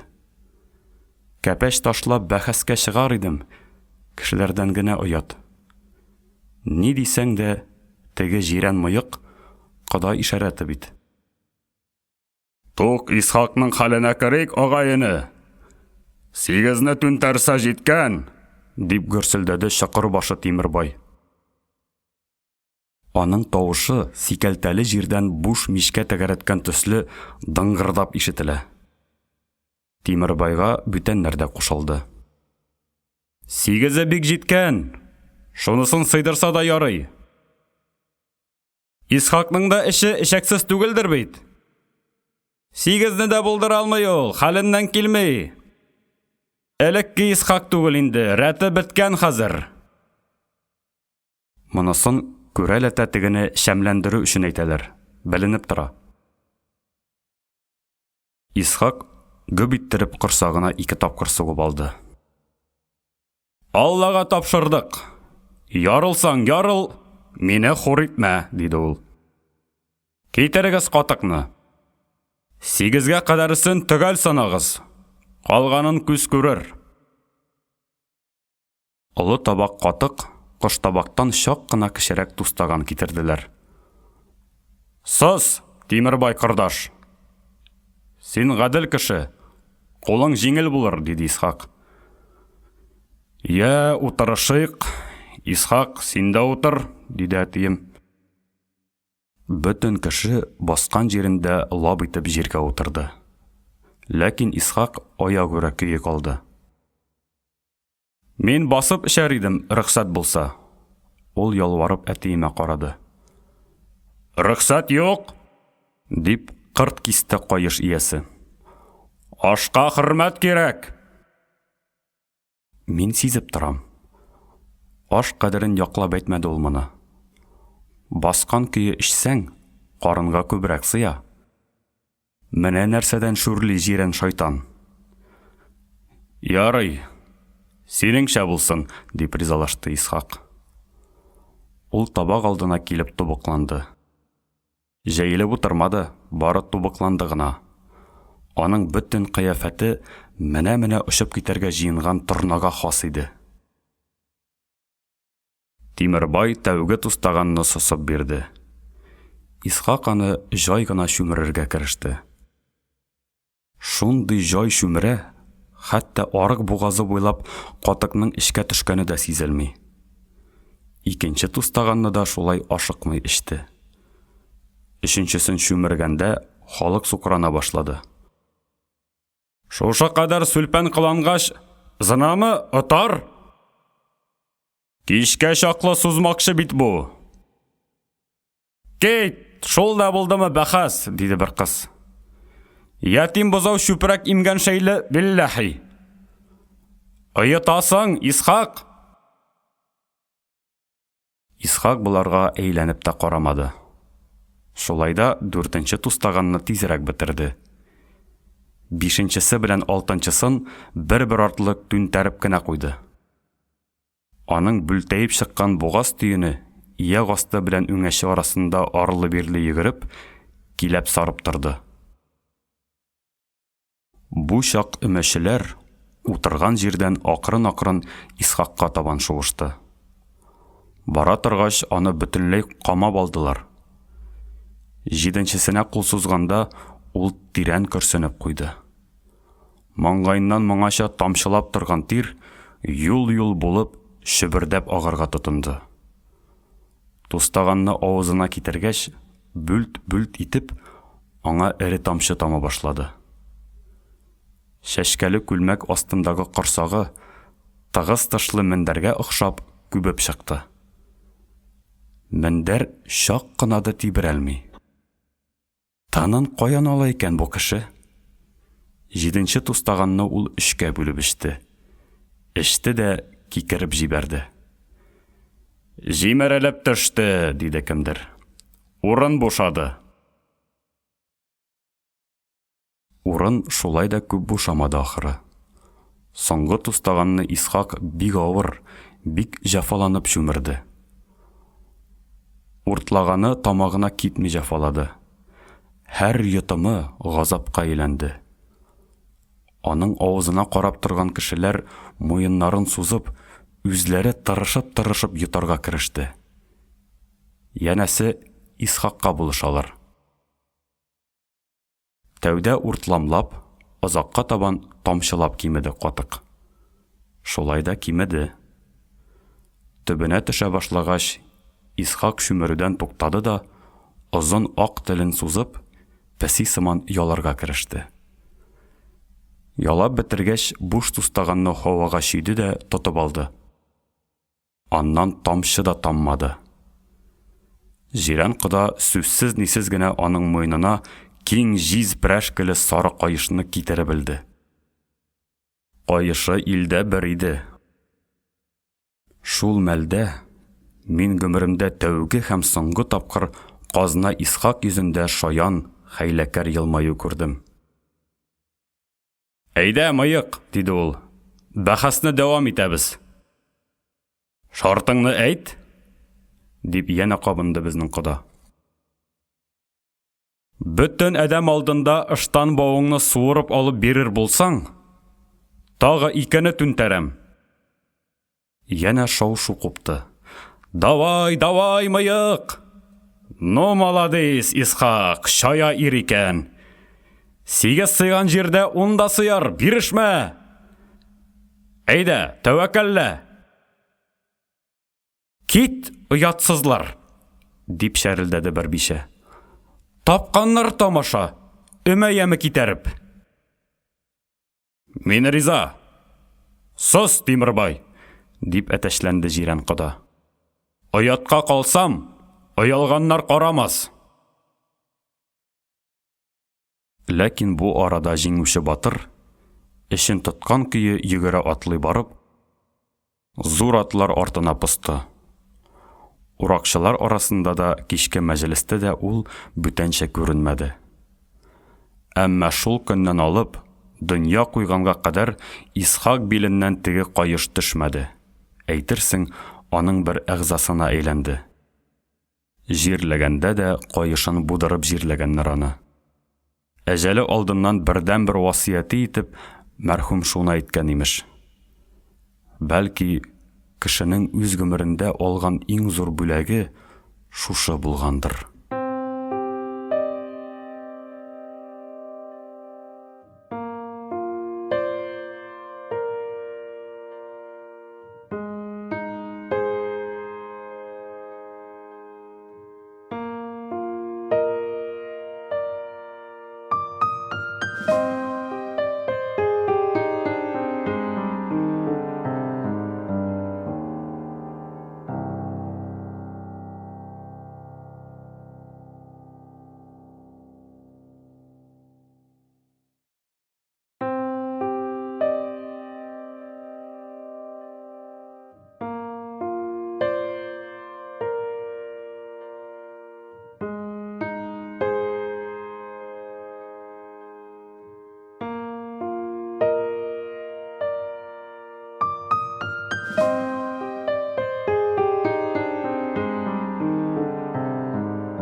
Әмма бәхәснең катысы, ярышның хәтәре алда иде. Төштән соң бу яктагы вак өлешләрне ике төркем бергә кушылып урды. Эме вакытында халык күп булгач, җирнең буена түгел, аркылысына төшеп уралар. Кояш төшкелектән байтак узгач, өмәчеләр бер-берсеннән 3-4 адым ара калдырып, соңгы ашминлекнең ызанына буйдан буйга килеп тезелде. Аппак алъяпкычлы кызлар, яулыкларын артка чөеп бәйләгән киленнәр, ачык изүле егетләр, аркалары тозланып беткән агайлар, иң башларына уракларын салып, биразга тынып калды. Алда агарып пешкән арыш җире, тыныч күлгә охшап, оеп утыра. Менә шушы кешеләр менә ярдан сикерерләр дә, кылач җәеп, йөзеп китәрләр төсле. Ниса апа белән Хәмзә арасында торган ак йолдыз кинәт атылып алга чыкты. Чыкты да йылт итеп артына борылды. Башта ул бала итәкле яшел сатин күлмәгенең итәген ике яктан да кыстырып куйды, терсәгенә чаклы җиңнәрен сызганды, шулпылары шылтырап торган ике тулымын бер кат муенына урап, артка салып бәйләде. Шуннан гына кыннан кылыч суырып алган шикелле, сул иң башындагы кызыл саплы ай урагын уң кулы белән тартып алды. Аның күзендә моңаша безгә таныш булмаган шая очкыннар сикерешеп уйнады. Башка чакта гел елмаярга гына торган матур иреннәре кинәт тарайып, катып калды. Көтәләр. Ак йолдыз да аякларын аера биреп баскан килеш әлегә кузгалмый. Бик озак вакыт үткәндәй булды. Ниндидер бер арада бу хәл миңа төштәге сыман тоелды. Ләкин монысы өн иде. Ә соңрак әле арыш занында басып торган шушы шибәр җиңги я биек кыя түбәсендә, я куркыныч шарлавык кырында, я кытырынган янгын алдында торган көе күп тапкырлар төшемә керәчәк. Уң кулындагы кызыл саплы йылтыр ай урагын югарыга сузып, ул инде кыядан йыгылды, инде шарлавыкка атылды, инде ялкынга ташланды дигәндә генә уянып китәчәкмен. Уянгач, куанычымның шиге булмаячак. Бәлки, төшләрем бөтенләй бушта булмагандыр. Бәлки, ак йолдызның өннәре минем шушы төшләремә охшабрак үткәндер. Үтә сабыр, үтә әдәпле бу киленнең кылыгыннан халык гаҗәпкә калды. Нәрсә булыр икән? Кымшанган да адәм юк. Бөтен күзләр бер ак йолдызга төбәлгән. Тик Хәмзә генә бу тамашага күзләре белән түгел, очлайып ачылган авызы белән карап тора. Безнең якта ирләр ашта түгел, эштә ярыша, диде ак йолдыз. Аның тавышы элекке кебек үк шылтырап шыңлап китте. Шәм дә, гам дә юк кебек иде бу тавышта. Йөрәге җиткән ир, чыксын минем белән алышка. Кайсыгыз тәвәккәлрәк? Ягез? Өмәчеләр әле булса ни дияргә дә белми аптырап тора. Ак йолдыз үшекли биреп тагы эндәште. Ир заты юкмыни бу авылда? Мин үзем дә сизмәстән күзләрем белән Мәрәхимне эзләп таптым. Ул ызанның арарак очында башын иеп тора. Сиңа әйтә бит, сиңа! Нәрсә җибеп торасың анда? Дип кычкырасым килде. Давай, Хәмзә, диде безнең әлеге җирән кода. Бишәң белән ярышып, булмаса, үзең күрсәт әле ирлегеңне. Әйдә, Хәмзә, әйдә, диештеләр бүтәннәр. Мыек дөрес әйтә, Хәмзә ярышсын. Кемнең базары күпме икәнен күрик әле? Күрмирәк торсаң да ярар, дип меңгерәде Хәмзә. Мин үз бишәмне ярышсыз да әллә кайчан җиңгәнмен. Ярышып маташырга нишу? Шау-шу біразға яна тынды. «Ауылыбыз белән мәсхәрәгә калабыз бит, агайыны!» дип үрсәләнергә кереште безнең гаршел кодабыз. «Үзем чыгар идем, урагым үтмәс, кулым булдыксыз. Тел белән урып булмый шул. Миннән башка бер генә шая ирдә юкмыни». Ызан буйлап салмак кына атлап, ак йолдыз каршысына Мәрәхим килеп басты. Аның мәхәббәт гәүдәсе янында бойга сынга кайтышрак, шәбегрәк бүтән кеше гадәттә тагы да кечерәеп, мескенләнеп кала. Шуңа күрә кәрлә адәмнәр аның тирәсендә чуалмаска тырыша. Бу юлы бәрдә балыгы сыман нечкә генә ак йолдыз пәһлеван алдында бәләкәйләнеп, югалып калмады. Ничектер үсеп, гайрәтләнеп киткәндәй булды. Менә бер мөгъҗиза. «Мин чыгам», диде Баһадир. «Өчәр адым үлчә, Мортаза». Үзе бары шунда гына ак йолдызның йөзенә күтәрелеп карады. Тегесенең ике битендә әлеге кызыллык гөлт итеп балкыды да тизүк сүнде. «Бир нәрсә шул булыр. Җиңеп тә генә чыксаң, бер үбәрсең. Ягылып үлсәң, шаһид үтәрсең», дип җыр сүзләре белән әйтеп куйды кайышын оттырган кодабыз. «Ир намусы бил кайышы түгел. Берсен салдырып алсалар, икенчесен буып булмый», дип төрттөреп алды тегеңә кемдер. «Батыр үлеме бишәдән» дигәнне ишеткәнебез бар. Мәрәхим кинәт батырайып китте. «Ни булса да булыр. Ак йолдыздан җиңелеп хурлыкка калуымны да бер мәртәбәгә, бер бүләккә санармын». Бик үк кыйммәтле бүләк өмет итмисең икән, Мәрәхим. Ак йолдызның матур иреннәрендә беленер-беленмәс кенә елмаю чагылып калды. «Язганы шул булса ни», дип тегесе дә көлемсерәгәндә итте. Үзенең зәңгәр күзләре шундый буйык иде. Ул иң башындагы урагын алды, күзләре кинәт җанланып китте. «Тәвәккәлләдек, ак йолдыз. Син янсаң, мин сүнмәм».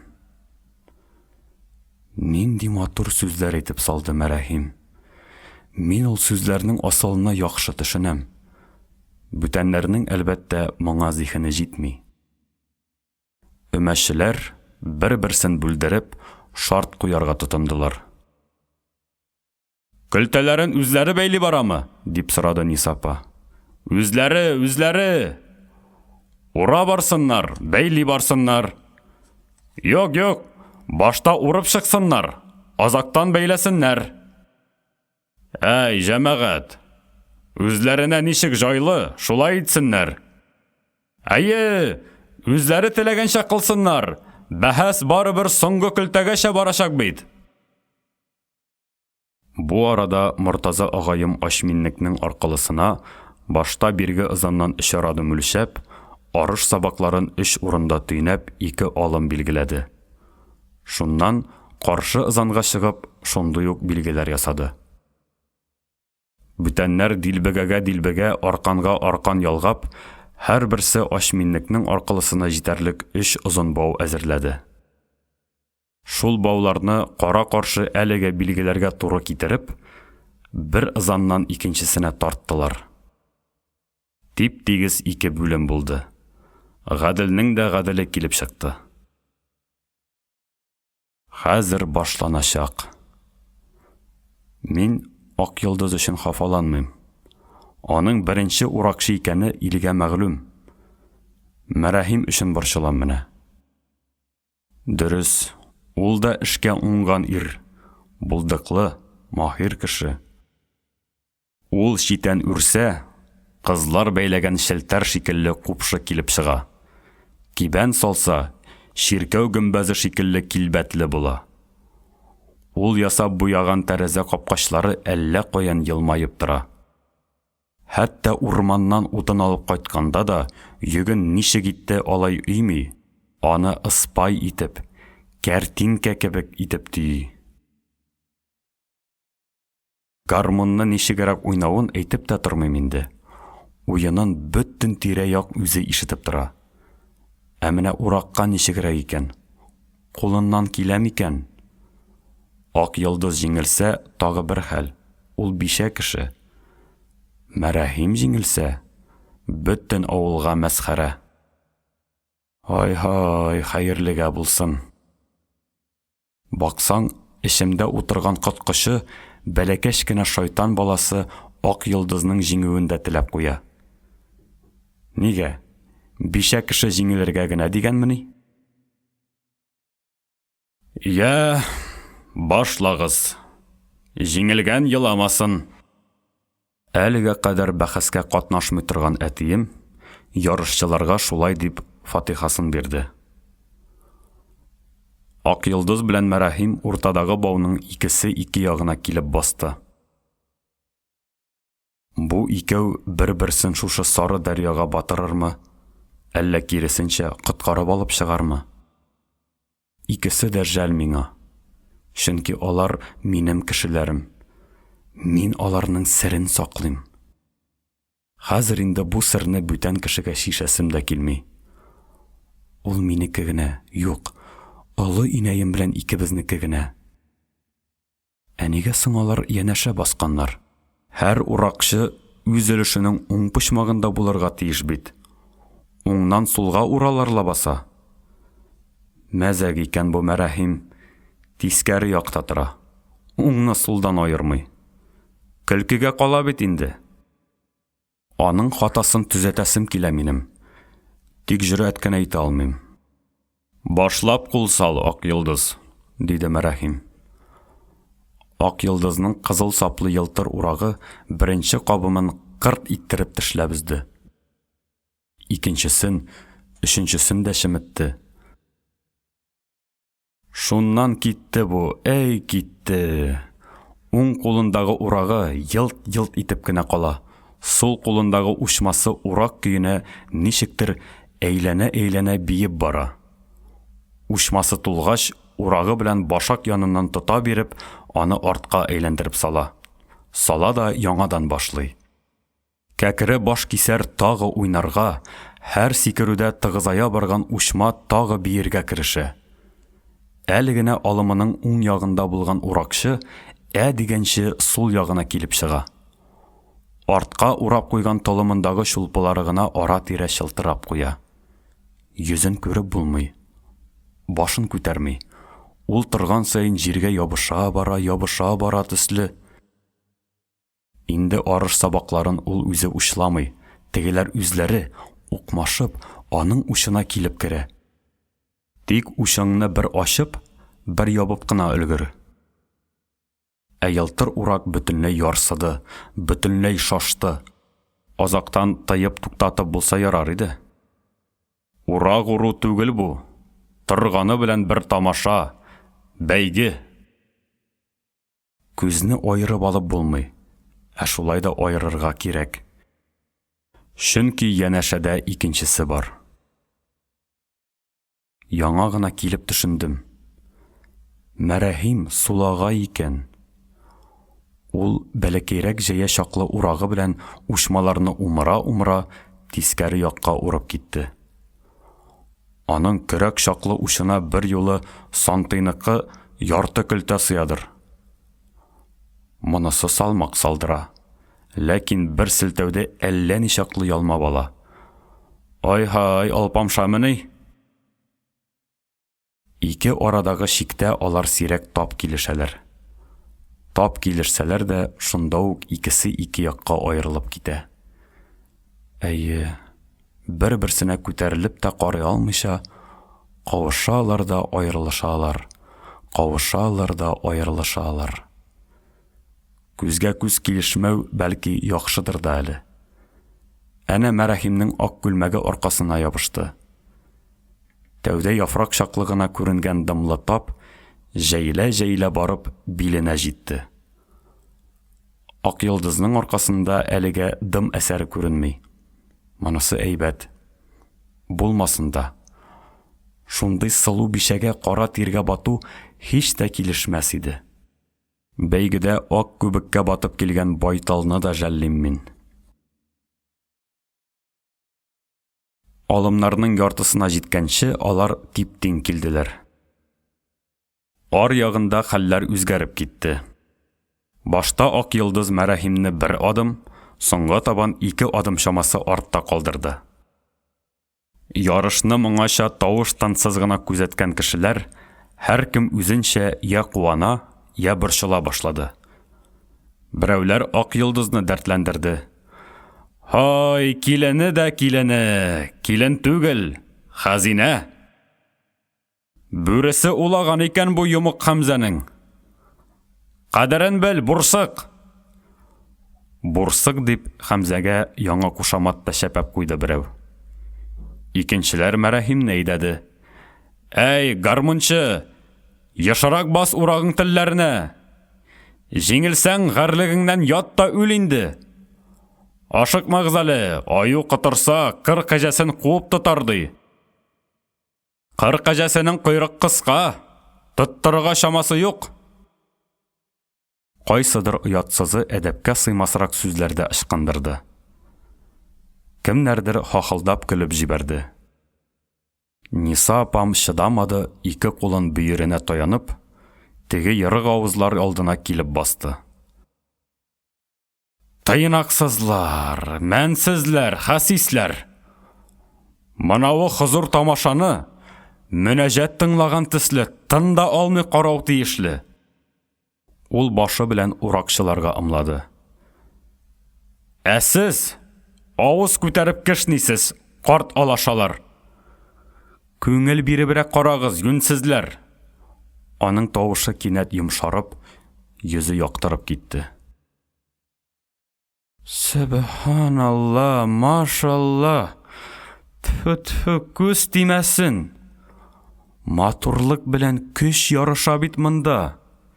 Шибәрлек белән гайрәт алыша. Шундый бәйрәмне гомердә бер генә тапкыр күрергә мөмкин, әгәр насыйп булса. Саклана белергә кирәк. Ә сез, имансызлар, көчек талаштырган ише өсләтәсез. Ниса апамның сүзләреннән соң бу ярыш бөтенләй бүтән сыйфатка кереп, бүтән мәгънә алган сыман булды. Матурлык белән көч ярыша бит монда. Кайсысы җиңәр икән буларның? Нәк мөнәҗәт тыңлагандагы шикелле халык тынып калды. Кыр кәҗәсе инде 2 кулы белән тылсымлы хәрәкәтләр ясый гына үз алымының очына чыгып бара. Ул үзенең сихри уены белән шундый мавыккан, әйтерсең, бөтен дөньяда шушы арыш басуы да ул гына.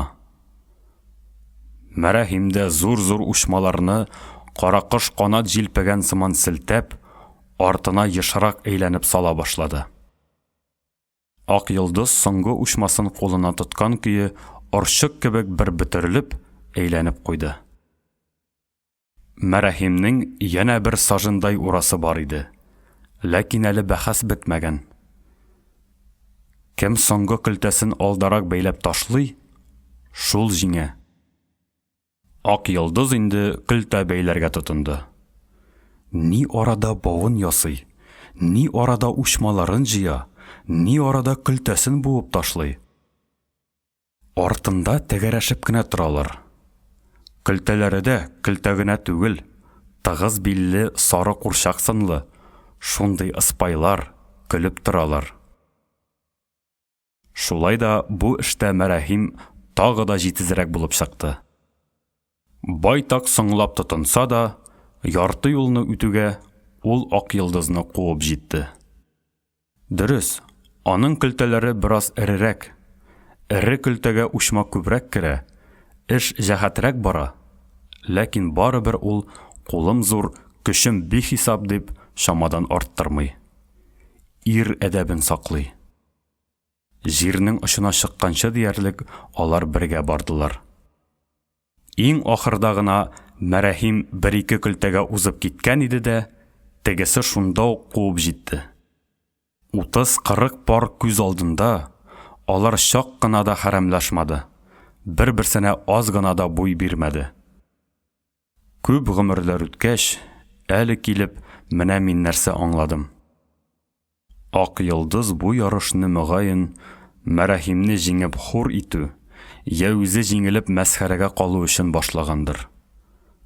Күрәсең, шулай итеп, ул Мәрәхимнән суынырга һәм тегене үзеннән биздерергә теләгәндер. Бәлки, мин хаталанамдыр да. Хатыннар күңеле төпсез дәрья, төбендә ниләр ятканын каян беләсең? Менә ак йолдыз соңгы көлтәсен бәйләде дә, селти биреп, аны Мәрәхим ягына ыргытты. Актыккы көлтәсен кысып торган ирнең кул башына килеп тиде ул. Әмма теге әйләнеп тә карамады. Җәһәт кенә эшен бетереп, әле бәйләгән галәмәт юан көлтәсенең ялбыр башыннан тотып, хатын алдына китереп бастырды. Үзе башын ия биреп тынып калды. Ак йолдызның иреннәре буйлап әлеге арбаучан елмаю йөгерде. Ул тәүдә толымнарын шишеп артка ташлады, кыстырылган итәкләрен тартып төшерде. Шуннан гына Мәрәхимнең зәңгәр күзләренә туп-туры карап, «Ир икәнсең, Мәрәхим», диде. Мөнәҗәт тыңлау тынлыгы шартлап ярылды. Кешеләр, үзләре җиңеп чыккан шикелле, бөтенесе бер юлы иркен тын алды. Рәхәт итеп тын алды. «Шаукамлы бит булар, җенле», дип сыкланды безнең җирән мыеклы кодабыз. «Менә ичмасам, булар бер-берсенә торырлык пар килгәннәр», дип мөһер сукты Ниса апа. Ике уракчы арасына әтием килеп басты. Ниндидер бик кирәкле сүз әйтергә уйлый ахры. Төбеннән үк сакалын учлап тотты. Иң акыллы сүзен шулай сакалыннан сыгып чыгара ул. «Сез икегез дә җиңдегез», диде ул. «Матур итеп җиңдегез. Мондый җиңүчеләргә затлы бүләкләр тиеш тә бит, затлы малларым юк. Сез яшьсез, уңгансыз, матурсыз. Һәр кайсыгыз үз-үзенә бүләк. Минем өмәмне олыладыгыз, күтәрдегез, ямләдегез.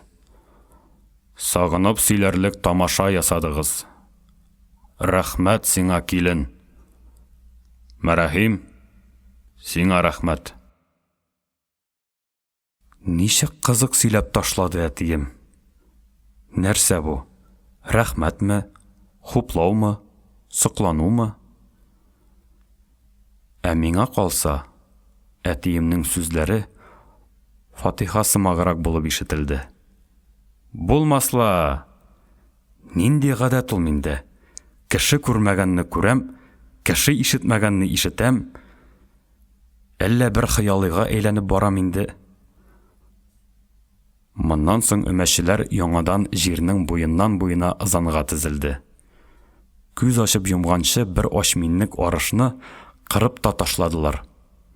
Шуның белән вәссәлам, безнең арыш урагы бетте. Бәләкәй генә бөкре бөтен кырны бетерде дигән табышмакның җавабы килеп тә чыкты менә.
Ихатаның төрле җиренә паласлар җәеп әзерләгән кичке табында Мәрәхим белән Ак Йолдыз кара-каршы туры килде.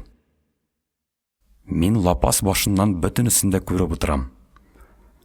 Мәрәхим ашамады да, эчмәде дә, баштан ахырга кадәр бары гармун гына уйнады. Әй, уйнады да соң. Бер чакта да бу кадәр үк ярсыганы юк иде аның. Минем күкрәгемне берчә күзгә күренмәс ниндидер җылы нурлар бәрелеп рәхәтләндерә, берчә утлы уклар өтеп тишкәли. Йөрәгем берчә куанып талпына, берчә әрнүенә шыдый алмый, күкрәк авызын дөмбәсләргә тотына. Кара моңнардан тыным кысыла. Менә беттем, буылып үлдем дигәндә, янә ак моңнар килеп, мине әҗәлемнән коткара. Мин яңадан һаваларга ашам. Табындагы лампа пыскып кына янганга күрә, мин гармунчының йөзен шәйли алмыйм. Ак Йолдыз миңа бөтенләй арты белән утырган. Шулай да мин аларның бер-берсенә я өметле, я үтә моңсу караш ташлауларын сизәм. Менә тагы. Ни галәмәт, күзем күрмәгәнне үзем күреп утырам. Бу кадәр ярсу, бу кадәр сагышлы моңнарга ничек түзә икән Ак Йолдыз? Ничек дөрләп янып китми икән? Гармунчыга ара-тирә җырчылар кушылган була, ләкин алар бүген көйне генә бозалар. Сандугачка әтәч ияргән төсле килеп чыга. Бер арада Мәрәхим безнең якта бөтенләй ишетелмәгән матур, озын көй тартып җибәрде. Уйнап чыкты да тагы башлады. Бөтен табынны хайран калдырып, Ак Йолдызның йомшак, моңлы тавышы яңгырады. Хайран калуыбыз шуннан. Елдан артык вакыт үтеп, аның җырлавын тәү тапкыр ишетәбез. Бездә халык җырга әвәс. Сүз сөйләргә тартынганы да җырларга тартынмый. Моңа бармы, юкмы, мөгери бирә. Нинди матур, талгын җырлый Ак Йолдыз. Бүтән табыннарда да шау-шу тиз үк басылды. Моңа кадәр күршесен дә тыңламый, тик үз сүзен генә сөйләп утырган кызмачы ирләр дә тынып калды. Ак Йолдызның тавышы төнге авыл өстеннән акрын гына агылып, әллә кая еракларга юл алды. Бәлки, чит җирләрдә адашып калган җыр үзенең туган төягенә, дим үренә табан киткәндер. Китсен. Бөтен дөньяда шылт иткән өн аңа кымаучауламый, аны тыймый. Юк, китеп ул акмады, кире урап кайтты. Миңа моннан югарыдан бөтенесе дә күренеп тора. Айкый да гына шайкый керләр юа. Талмый микән аның беләккәйләре шайкаганда. Күршедә генә торып, күрә йөреп, янмый микән аның йөрәккәйләре кич ятканда. Дип җырлады безнең шибәр җиңгәшәбез. Аннан соң башын түбән иеп, байтак заман кымшанмый да утырды. Шушы җыр Ак Йолдызның безгә мәгълүм гомерендәге тәүге һәм соңгы җыры булды. Аның моңлы тавышын башкача мин дә, бүтәннәр дә ишетмәдек. Куанычларын да, хәсрәтләрен дә җырсыз уздырды ул. Моннан ары табынның гайрәте кайтты. Бүтәнчә җыр көйгә килмәде, юлыннан язды. Халык таралыша башлады. Исергәнрәкләр һәркем үзенчә кәмит күрсәтеп бераз утырды да, алар да кайтып китте. Бәйрәм сүнде. Иртәгесен таң белән Мәрәхим башын алып чыгып китте. Куенына бер түтәрәм икмәк тыккан, култык астына гармунын кыстырган да шулай авылдан чыгып киткән. Мине тиз арада көтмә. Мин озак кәсепкә юл тоттым дигән ул хатынына. Көзләрен, кышларын читкә кәсепкә еш йөргән Мәрәхимнең хатыны моңа артык аптырамаганда. Ярый, исән йөре. Калган бар игенне үзем җыештырып куярмын. Тик шулай да шамасыз озаклама. Буемда бар, дигән. Бу кадәрсен шитән аша теге кара йомагыл бишәсе ишетеп торган. Мәрәхим урам капкасыннан түгел, андыр артыннан чыгып киткән. Шуннан Галләм картның бакча артына килеп, бик озак басып торган. Торган да, кинәт борылып, тугай ягына йөгергән. Имеш, башкача авылга әйләнеп тә карамаган. Буларны кем күзәтеп торгандыр, анысы безгә караңгы. Атна үтте, ай үтте. Шәпшәк белән ала каргадан башка кыш калмады авылда. Юнрәкләре җылы якка уңайлады. Әбиләр шуагын ямләп, үрмәкүш авының алтын җепләре оша. Мәрәхимнән хатта хәбәр дә юк һаман. Халык шомлана башлады. Шулай да каз өмәләре чорында кош теледәй генә хат килеп төшкән бугай. Анда да исән саулыгын гына сөйләгән дә йөкле калган бишәсенә үтенешен әйткән. Ул туса, исемен үзең тап. Кыз туса, ак йолдыз дип куш дигән. Хатын иренең сүзеннән чыкмаган. Ажгырып торган январь числосында дөнья күргән кыз балага атасы теләгән исемне бирде. Ак йолдыз дип кушты. Мин белгән икенче бала үз исеме белән дөньяга килде. Тәүгесе кара йомагылның игез сыңары Хәбибулла иде. Бәләкәй ак йолдызны әлбәттә минем олы инәем кабул итте. Әмма мин инде хәзер андый эшләргә катнашмыйм. Өлкән ак йолдызның суга барганында, мал эшереп йөргәнендә, курада утын кискәнендә күреп торабыз. Ара-тирә ул йомыш табып, минем бикә җиңгәм янына да кирип чыга. Ул әүвәлгечә үк үзе басынкы, үзе алчак, үзе итәгатьле. Тик шул җанны җилкетә торган сихри елмаю гына әллә кая китеп улакты.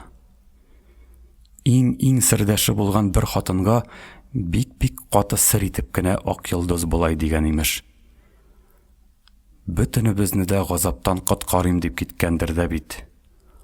Ул дигәнчә килеп чыкмады. Катырак әрнеләргә төштем. Катырак сагышларга сабыштым. Эш бауырларыма кара каннар савып, яна кара күмерләргә калды. Күкрәк эшемдә йөрәк түгел, көйрәп торган күз йөртәм. Тагы күпмегә чыдармын, белмим. Чыдарга кирәк. Эштән үлсәң дә, тыштан яшәргә кирәк. Бәлки, ул бу сүзләрне әйтмәгәндер дә. Аның өчен кешеләр үзләре сөйлиләрдер, ихтимал.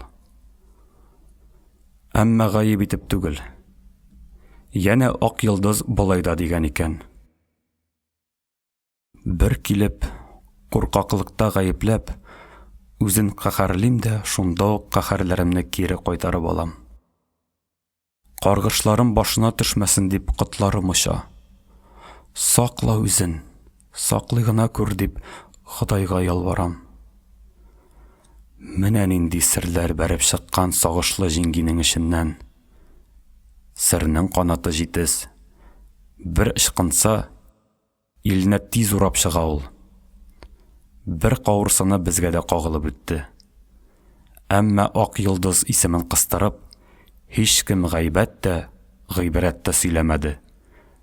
Әүвәлгечә, хәтта әүвәлгедән дә булай һәр кем аны ах итеп торыр булды.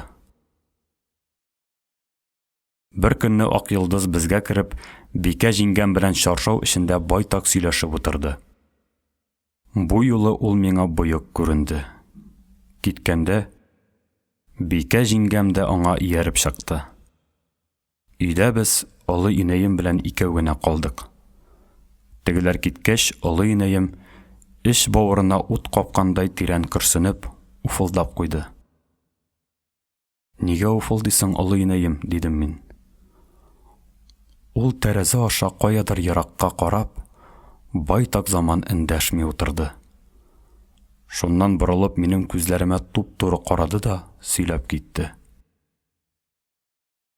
Хәзер инде син 14 белән барасың.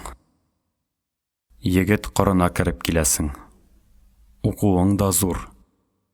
Мин сөйләгәнне аңларсың шәт. Тыңла. Әдәм балалары анадан яртышар гына булып туа. Аяк-куллары бөтен, башы күзе төзек көе дөньяга кабул итәм мин кешене, ә үземнең эшләрем үзелә. Бахыркаем, дим, үз яртыңны табарсыңмы икән? Тапсаң гына ярар иде, димен. Табышмасалар, күктәге бихисап йолдызлар кебек җемелдәшеп, гомер буе бер-берсен эзләп йөри бичара бәндәләр. Аларны кушарга, күрәсең, Худайның да кыдрәтеннән килмидер. Кыдрәтеннән килсә, җиһан буйлап адашып йөргәннәр шул кадәр күп булмас иде. Әнә ак йолдыз белән мәрәхим ике яртыдан бер бөтен булырга тиеш җан ияләре дә бит. Үз вакытында табышмагач, зар-интизар булып адашып йөриләр. Егет корына кереп килсәм дә, олы инәем әйткәннәрнең төп мәгънәсен аңлап җитмәдем. Күңелемә сеңсә, акылыма сыймады. Ул сүзләрнең фаҗигале мәгънәсен төшенү миңа бик күп юллар узгач кына, йөзәрләгән кешеләрнең язмышы өчен янып, үз язмышымның карлы бураннарын, эссе җилләрен татып, гомер бакый үзем акылга утырырга тырышып та, акылга утырудан бар өметләрне үзгәч кенә насыйп булачак. Бу кытышкыч дөреслекне аңлау өчен, әле үз җаныңның 40 тапкыр уртага бүленеп, 40 тапкыр кушылуы кирәк булачак. Әмма мин олы инәемнең тел төбен бөтенләй үк аңламыйм түгел. Аңлыйм. Аның үз яртысы турында сорыйм дип аваз ачкач, тыелып калдым. Ярый, тыелдым. Сорасам ахмак була идем. Үзем күреп торам бит инде. Әтием берәү, әнием икәү. Кайсысы ярты, кайсысы бөтен икәнен белеп бетерлекме монда? Буталышып беткән. Балалары гына да өч төрле. Мортаза агаем олы инәемнең төпче улы. Сайран авылында торган аның өлкән кызы Гайниамал апам кеше инәемнең ахирәте. Сәлих агаем кеше инәемнең артыннан килгән малайы. Ул ярты ятим исәпләнә. Шуңа күрә аны тиз үк кагып-сугып бармыйлар. Калганнарыбыз өченче ояныкы. Мин буларны әлбәттә күптән түгел белдем. Минем иреннәрем кыймылдаганны олы инәем шунда ук сизеп алды. Я, сора, уйлаганыңны әйт. Байтактан инде шәж җибәрдем. Үземә кызыл тарак сатып алдым. Кашын муеныма зәңгәрле яшелле ефәк шарф буам. Резинкалы пима киям. Кичләрен клубка да, тула баскан җиргә дә йөрим. Мине санга санамаган теге кыз үзе хәзер төрле ишарәләр ясый. Мин генә сер бирмим. Мәхәббәттән күңелем кайтты. Аның каравы төрле җәмәгать эшләренә ихлас катнашам. Мәктәптәге җыелышларда кып-кызыл речлар сөйлим. Ә менә олы инәем янына килдемме, сабый булам да куям. Юкшы, дигән булдым. Булай гына. Хәйләләмә. Син бит минем яртым турында сорамакчы идең. Минем шәч төпләрем шимердәп китте. Әллә күрәзә инде минем бу олы инәем. Сорауыңа менә җавап бирәм. Без бәндәләр бүтәннәрне җиңелрәк төшенәбез. Аларга тизрәк бәя бирәбез. Башкаларны сагалаган бәләләрне үзләреннән алдарак күрәбез. Кеше тормышы кала яланда, үз тормышың кара урманда үтә. Мин үз уйларымның, үз хәстәрләремнең очына бер вакытта да чыга алмадым. Үз урманымда үзем адашып йөрдем. Әйе, әтиең синең бик һәйбәт кеше. Әмма мине ул үз яртысы итеп кабул кылмады. Ул гаепле түгел моңа. Мин үзем аңа туры килмәдем. Аның ише булып чыкмадым. Мин утырып калган кыз идем. Ярлы булсак та, малга алданып, әтием мине теләсә кемгә тотып бирмәде. Үз иркемә куйды. Башта күңелмә ошаганны көтеп, ни җиттегә ризалык бирмәдем. Азактан яучылар безнең бусагага бөтенләй аяк басмас булды. 24-кә җиттем шулай. Тирә-якта миннән карт кыз юк иде. Гарип гәрәбәсеннән башка. Бер көн безнең өйгә какча гына бер карт белән сөлек кебек сылу егет килеп керде. Карты синең карт атаң. Егете бүз егетнең ише 17 яшьлек синең әтиең иде. Мин кыйылдым да төштем. Шунда ук җанымны әсир итте ул. Шомлы язмышым менә кем икән дип уйладым. Мине тиңсетмәячәгендә шунда ук сиздем мин. Йөрәгемне әрнү өйкә бетте. Шигем дөрескә чыкты. Тиңсенә алмады ул мине. Миннән булайрак үзе газапланды. Әле яр чакта имәнлек үрендә кунып урак урганда, төн уртасында торам да, бөтенесендә ташлап китмәкче булып, үзебезнең авыл ягына карап йөгерәм. Йөгерәм дә, таң атуга кире урап кайтам. Йөрәгем басылгандай була. 3-4 тапкыр шулай иттем. Бишектәге бала уянгач, әтиең торып, кычкыра мине эзләп йөри икән. Мин урап килгәч, һич ни булмагандай, ят, азрак шәрем итеп ал, ди. Күңелең шулай бер дә генә тартмагач, нигә мине алдың соң? Нигә борылып кына кире чыгып китмәдең дип буылып елыйм. Ул эндәшми.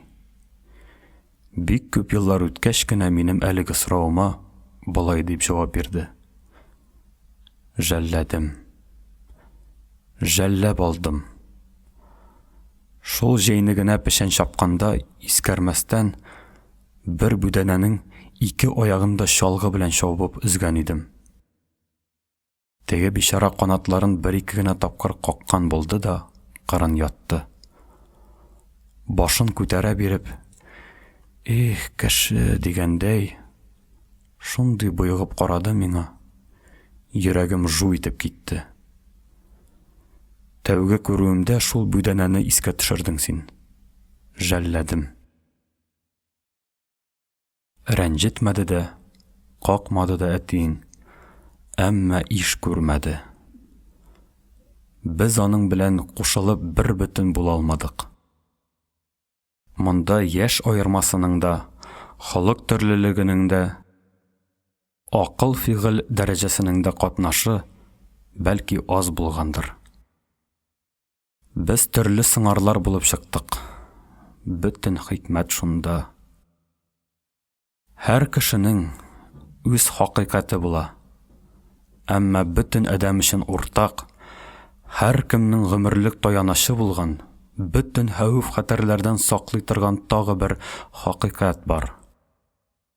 Ул хакыйкатның исеме мәхәббәт. Алый инәем әввәлгечә минем битемнән сөеп куйды. Син тәү тапкыр калкынып, минем муеныма сарылгач, мин үземә булай дип әйттем. Хәзер инде бу дөньяда яшәү куркыныч түгел миңа. Без сагынганны белгәндерме, үз сагышына түзә алмагандырмы, анысы безгә караңгы. Язгы йырганаклар йырылганда, Мәрәхим авылга кире әйләнеп кайтты. Мин сагыну хакында җирле юкка гына әйтмәдем.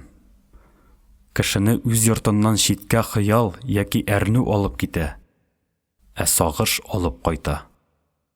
Соңыннан моны мин үзем дә күп тапкырлар татадым.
Бу юлы Мәрәхим тезенә җитеп торган кунычлы зур кара итекләре белән урам уртасыннан эре-эре атлап, югары очлан түбән очка көпә-көндез үтте. Кешеләр я тәрәзәгә капланып, я капка төбенә чыгып баскан көе карап калды аны. Очраган берәүгә ачык елмаеп, ихлас сәлам бирде, ләкин тукталып, берәүдән дә хәл-әхвәл сорашмады, атлавын белде. Аркасындагы йөге зур булмаса да, култык астындагы гармуны моңача без күреп, без ишеткән ишегенә түгел иде. Кала шул. Мәчетләре дә, ширкәүләре дә, йортлары да, хәтта гармуннары да зур аның. Кояш кыздырып, гөрләвекләр ага башлагач, бөтен адәм урам як киртә буендагы карны көрәк белән ыргытып читкә тарата. Без егет җилән шушы эш белән булышканда кайтып төште Мәрәхим. Автомобиль узып киткәндәге шикелле, бөтенебез дә көрәкләребезгә таяндык та каттык. Галләмнәр турыннан узганда, ул башын уң якка бора бирде. Шул чак әллә аягы таеп китте инде, чак кына шайкалгандай булды. Күпме тилмереп карасаң да, ак йылдыз анда юк инде. Хәмзә башка чыкты. Атна эчендә генә Чокыр аръягындагы Тукран урамына күчеп киттеләр. Аларның өе моннан безнең капка төбеннән күренеп тә тора. Мәрәхим кайтуга бар галәм куанды. Аннан башка илнең яме, моңы ким иде. Ул кайтканчы авылда алмашынулар артык булмады. Тик сельсовет кына бүтән. Әүвәлге сельсовет Ташбулат үткән көздә тегермәннән кайтышлый, йоклап китеп арбадан егылып имгәнде. Арт тәгәрмәч тегенең билен тапап узган икән. Исерек булган дисәң, авызына да ала торган зат түгел. Халык хайран аптырады миңа.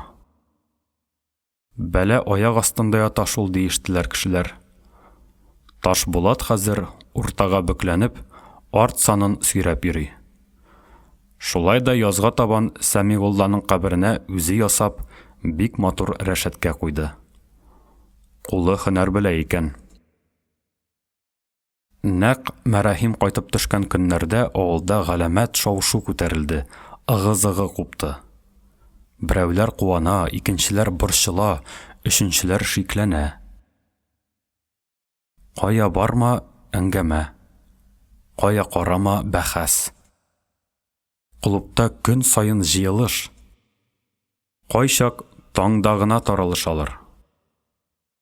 Тула өмәләре, бәби туйлары, аулагыйлар бөтенләй тукталды. Колхозга язылу башланды. Безнең өйдә тартыш зур булды. Колхозга керергә теш тырнагы белән каршы торган Мортаза агаем үзенә тияр малны алып бүленеп чыкты. Ул тискәре нәрсәне Бикә җиңгинең күз яшьләре дә җиңә алмады. Ялкау Дүсмәт белән Казна Исхак тиңе булып йөрер хәлем юк, дип кәпәш сукты ул. Минем кулымнан эш килә. Әгәр минем ишеләр сойланып кына бер колхоз булса, 4 куллап ризамын. Төзесеннәр шундый колхоз. Минем Мортаза агаем өчен әйтергә кирәк, ул елны да аннан соң да махсус колхоз төзелмәде.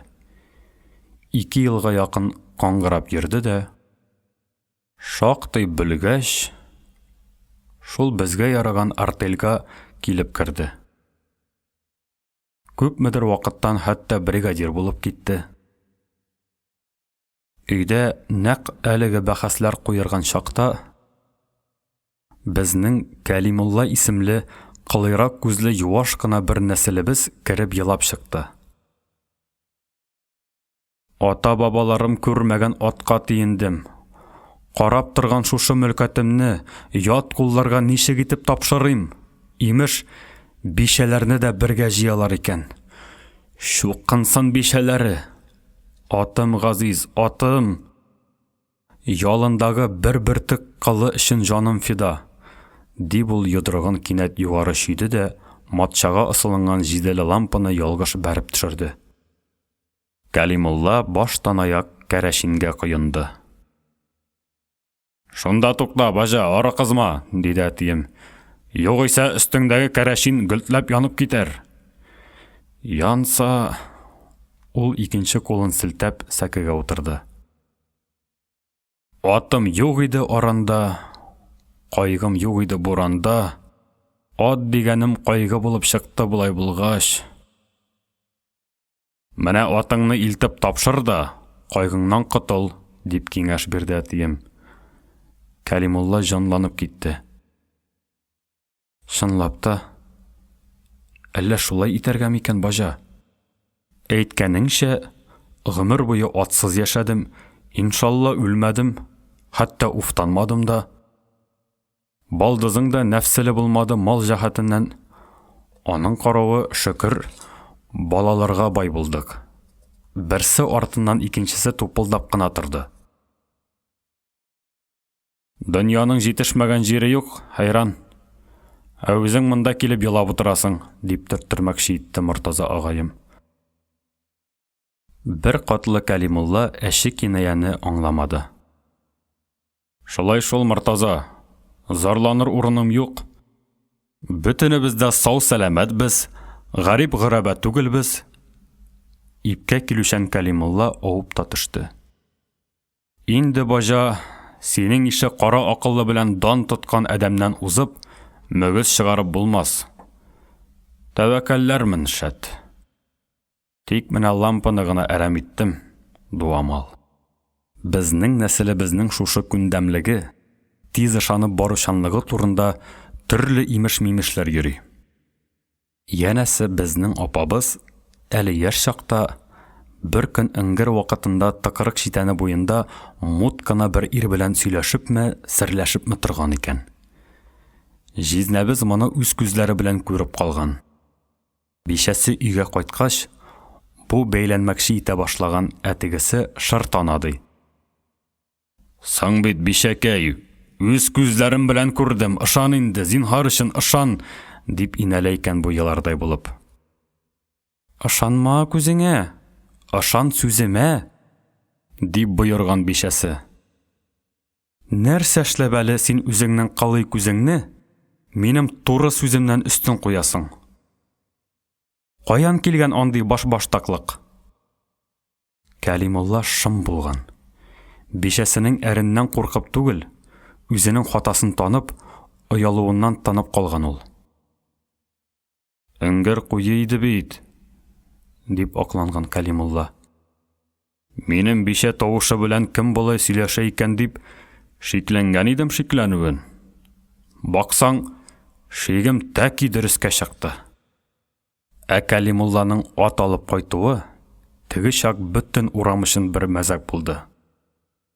Кыска торыклы йонта җирән алашаны хуҗа алып кайткач та абзарына япмады. Аны урам як киртәгә бәйләп куйды. Туйганчы күреп калсыннар әйдә. Качырга тартым бу хайван, олы башын киртәгә салып, кичкә кадәр тамашачылар кабул итте.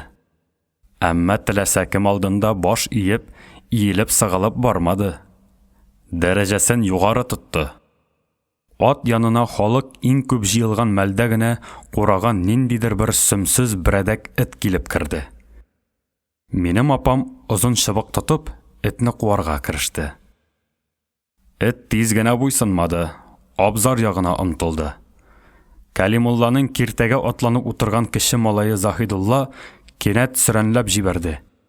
Әни дим! Ат менеп куытны, ат менеп! Җәяү йөрү җитәр инде!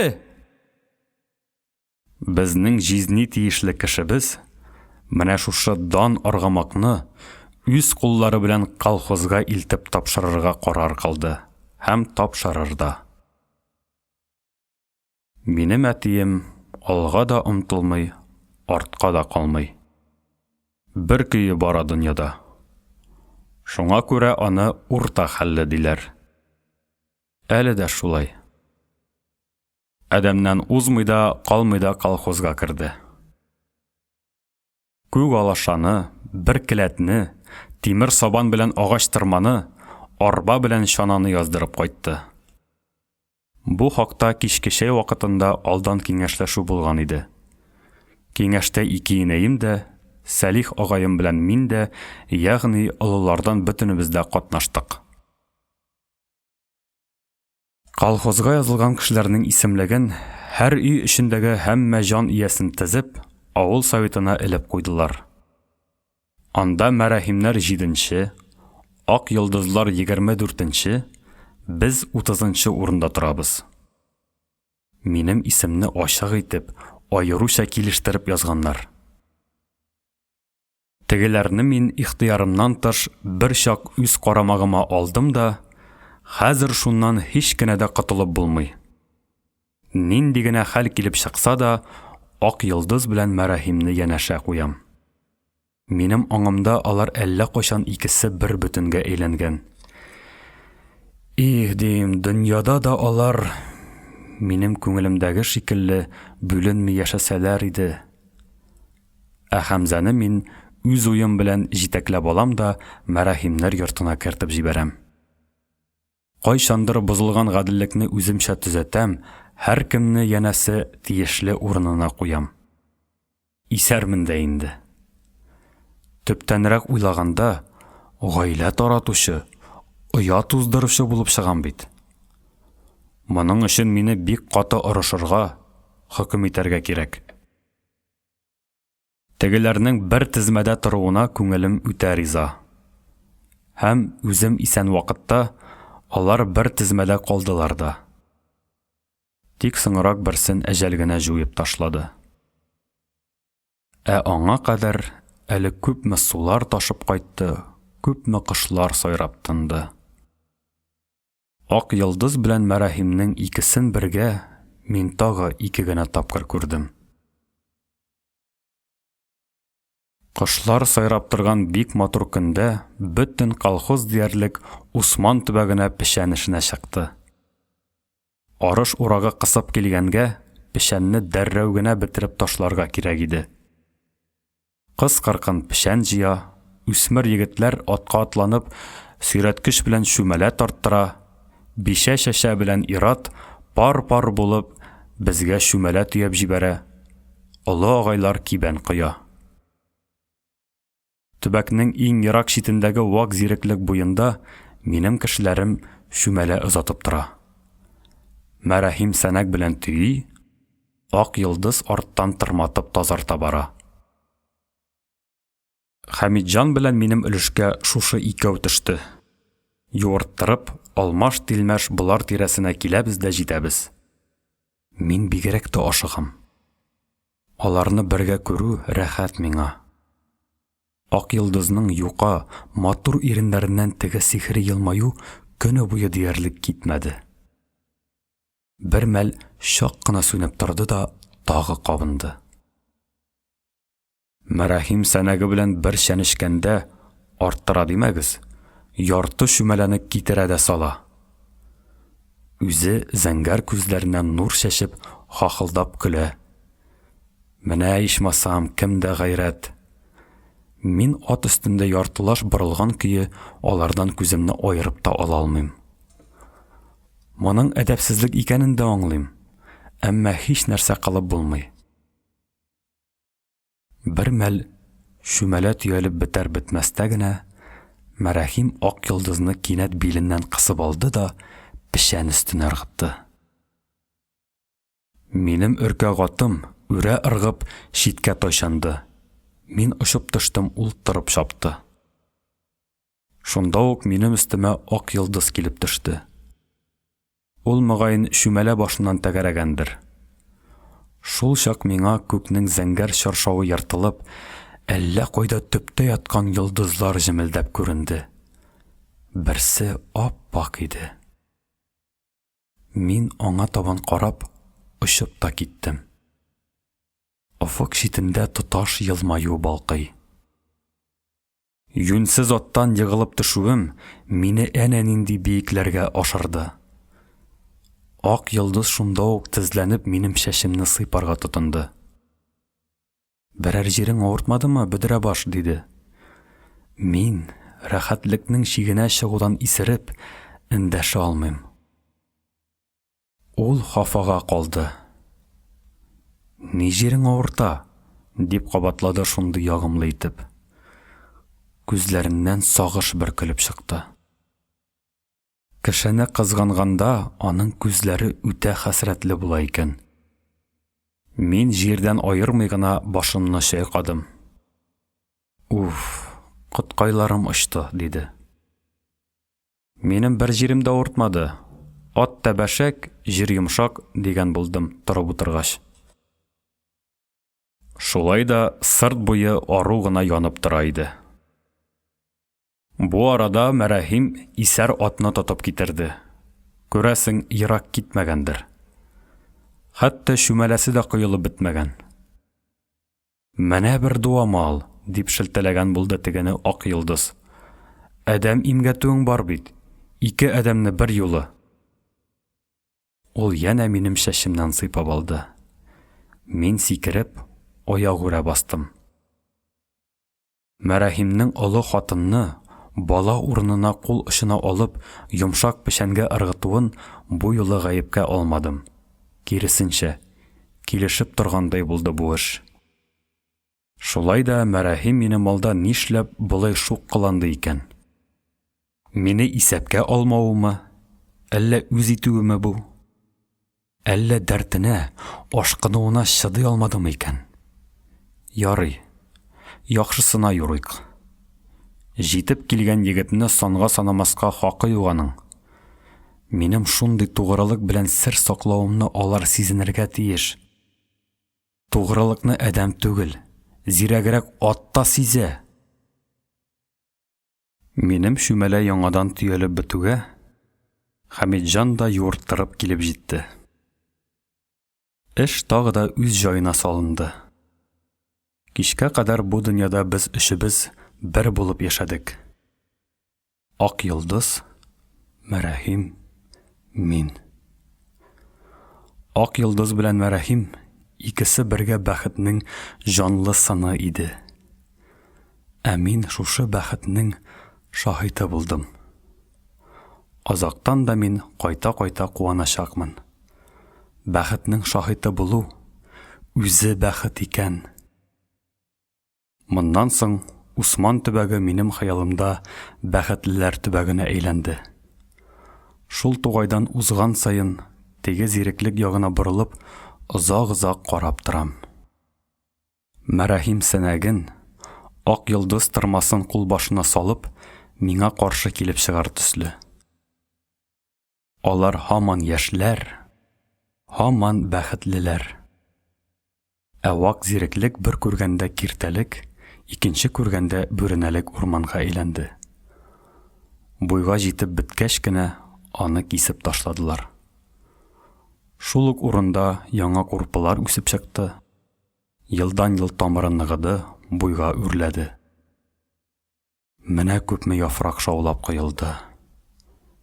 Ә теге икәүне тагы бер тапкыр янәшә күрүдән һаман өмет өзмим. Хыяллар. 100дән берегез генә гамәлгә ашса икән.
Мин жан өшеткеч бәхетсезлекнең дә шаһиты булдым. 1941 елның 24 июнендә алар аерылыштылар. Сугышка китүчеләрнең тәүге төркеме ул көн клуб алдына җыелды. Мәйдан тулы иярле ат, парлап җигелгән арбалар, бричкалар. Сөйләнәсе сүзләр сөйләнеп, биреләсе үгетләр бирелеп, әйтеләчәк теләкләр әйтелеп бетте. Менә юлга чыгарга тиешләр. Хушлашасы гына калды. Озатучыларның күпчелеге хатын-кыз да яшь җилкенчәк. Яуга китүчеләргә ата-аналар борынгы йола буенча йортта гына фатиха биреп кала. Алар озата чыкмыйлар. Иярдәге яугирның үзәңгесенә тотынып, аның бишәсе генә бераз ияреп бара. Яуга озатканда сыктау шиңләү гаеп санала, әдәпкә сыймый. Шыдамлык белән сабырлык фатихага бәрабәр. Китәр юлга тамган күз яшьләре яугирның күңелен бояктыра, ихтыярын какшата. Һәр китүченең кырында хатыны яки кәләше басып тора. Байтагы бәләкәй улын яки кызын күтәргән. Бүтәннәр читтәнрәк аларны уратып алган. Халык шул кадәр күп булга карамастан, шау-шу да, ыгы-зыгы да юк.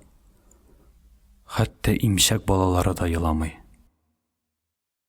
Без нишләптер ак йолдыз белән янәшә туры килдек. Бу юлы аның иренә чакыру килмәгән иде әле. Ул китми. Мин Сәлих агайымны озатам. Агайым аз гына кызмача. Шыландагы әрҗәдә безнең тракторның ачкычлары ята дип шыбырды ул җиңгәмнең колагына. Шуларны иртәгә үк Сайфуллага илтеп тапшыр. Дөньяда иң кирәкле нәрсә ачкыч ул. Ни өчен дисәң, алтын ачкыч турында әкият чыгарганнар. Җиңгәм эндәшми. Анда ачкыч кайгысы юк.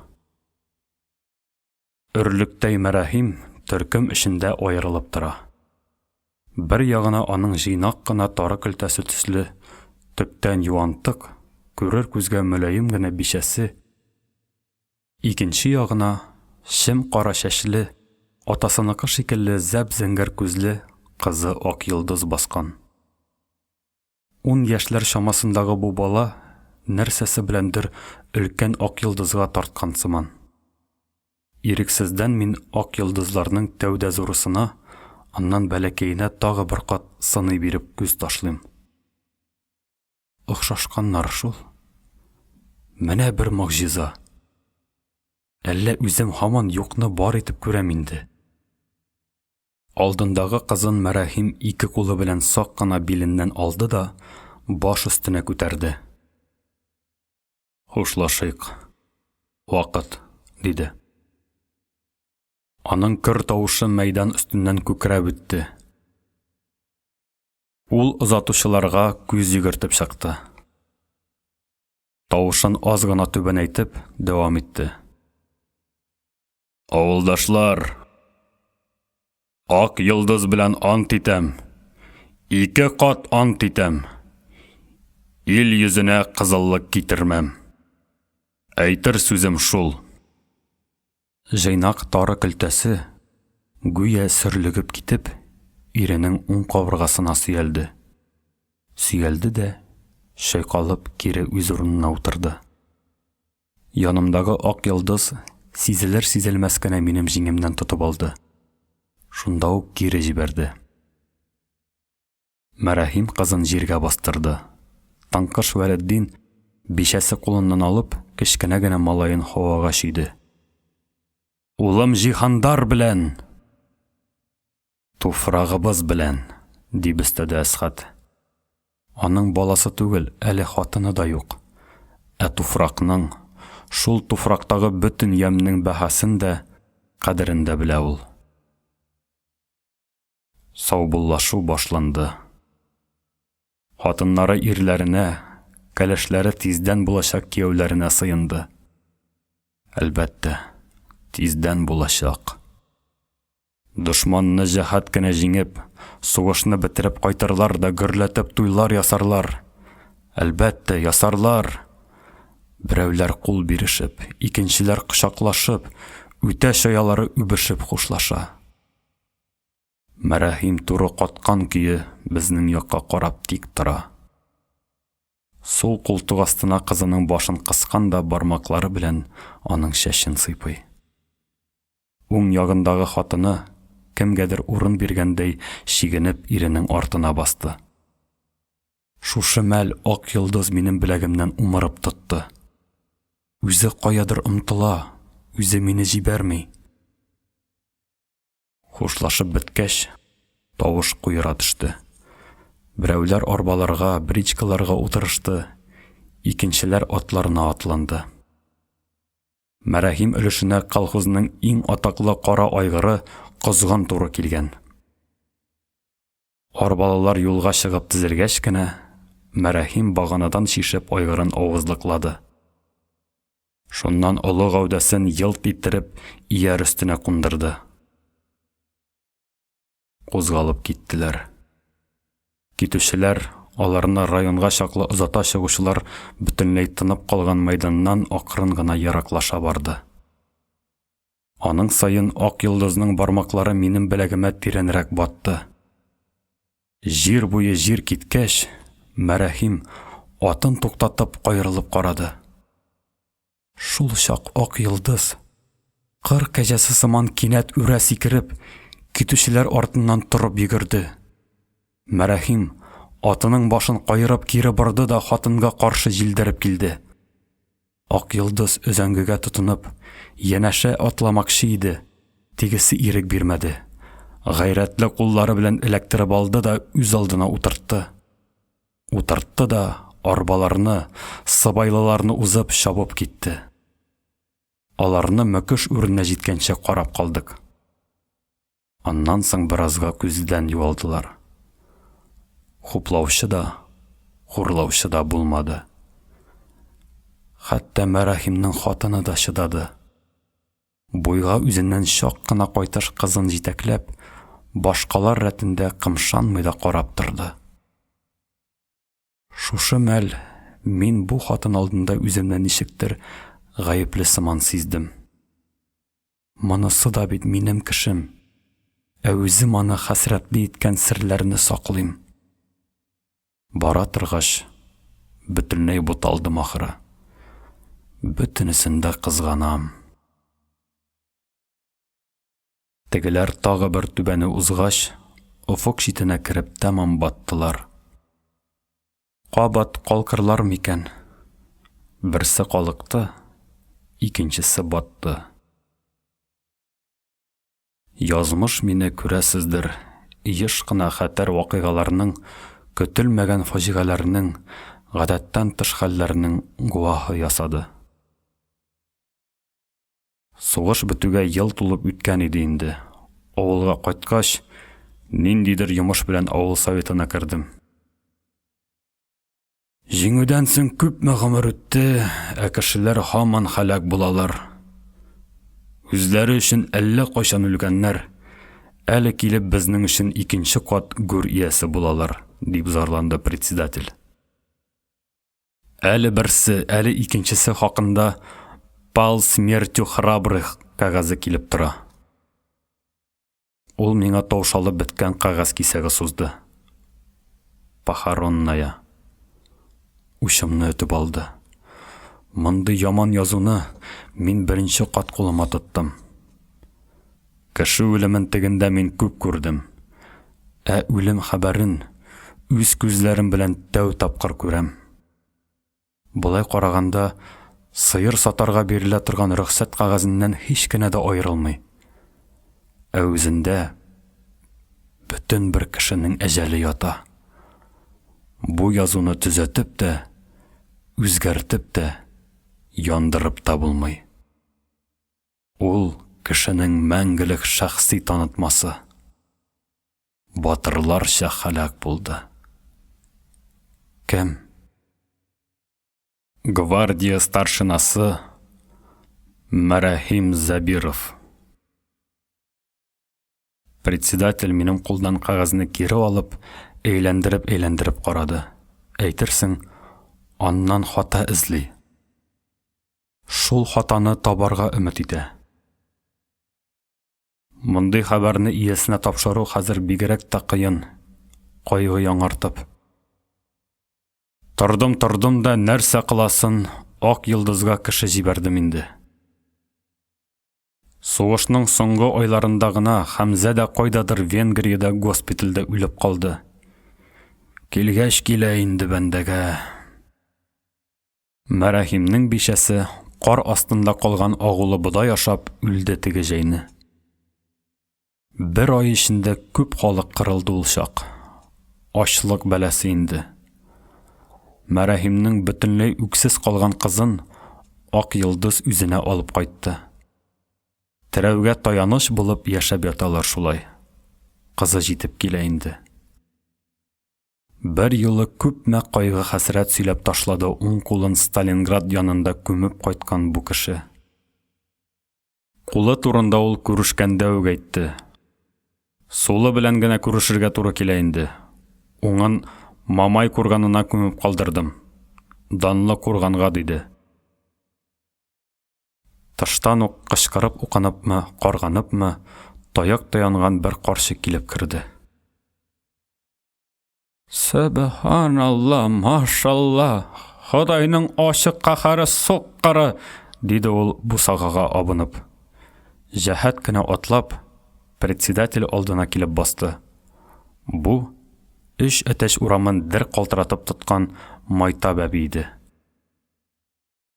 Утырып сөйләшик, җиңги, менә түрдән уз, дип председатель урын күрсәтте. Утырмыйм, дип киреләнде карчык. Бастырыкта шәрет анавы әлмисакны, председатель булсаң. Минем хөкемем бетте ул Ристанга. Кичә тагы кәҗәмне сауган, тамагына агы булып баргыры. Көтүче түгел бу, бер бур булып чыкты бит. Көпә-көндез әдәм талый, бирән.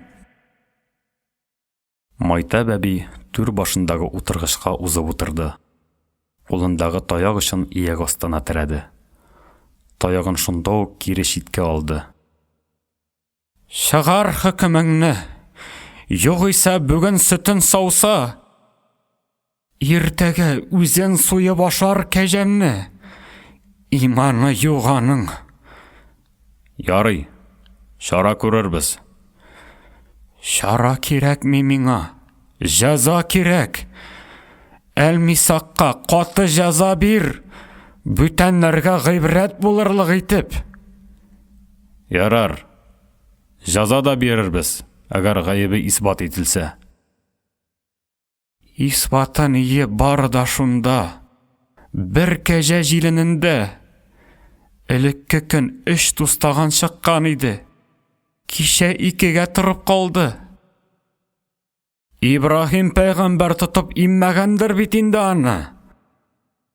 Карчыкның тавышы кинәт йомшарып, хәтта калтыранып китте. Үзем өчен менә ул сөт. Миңа үсәргә түгел, үләргә генә калган.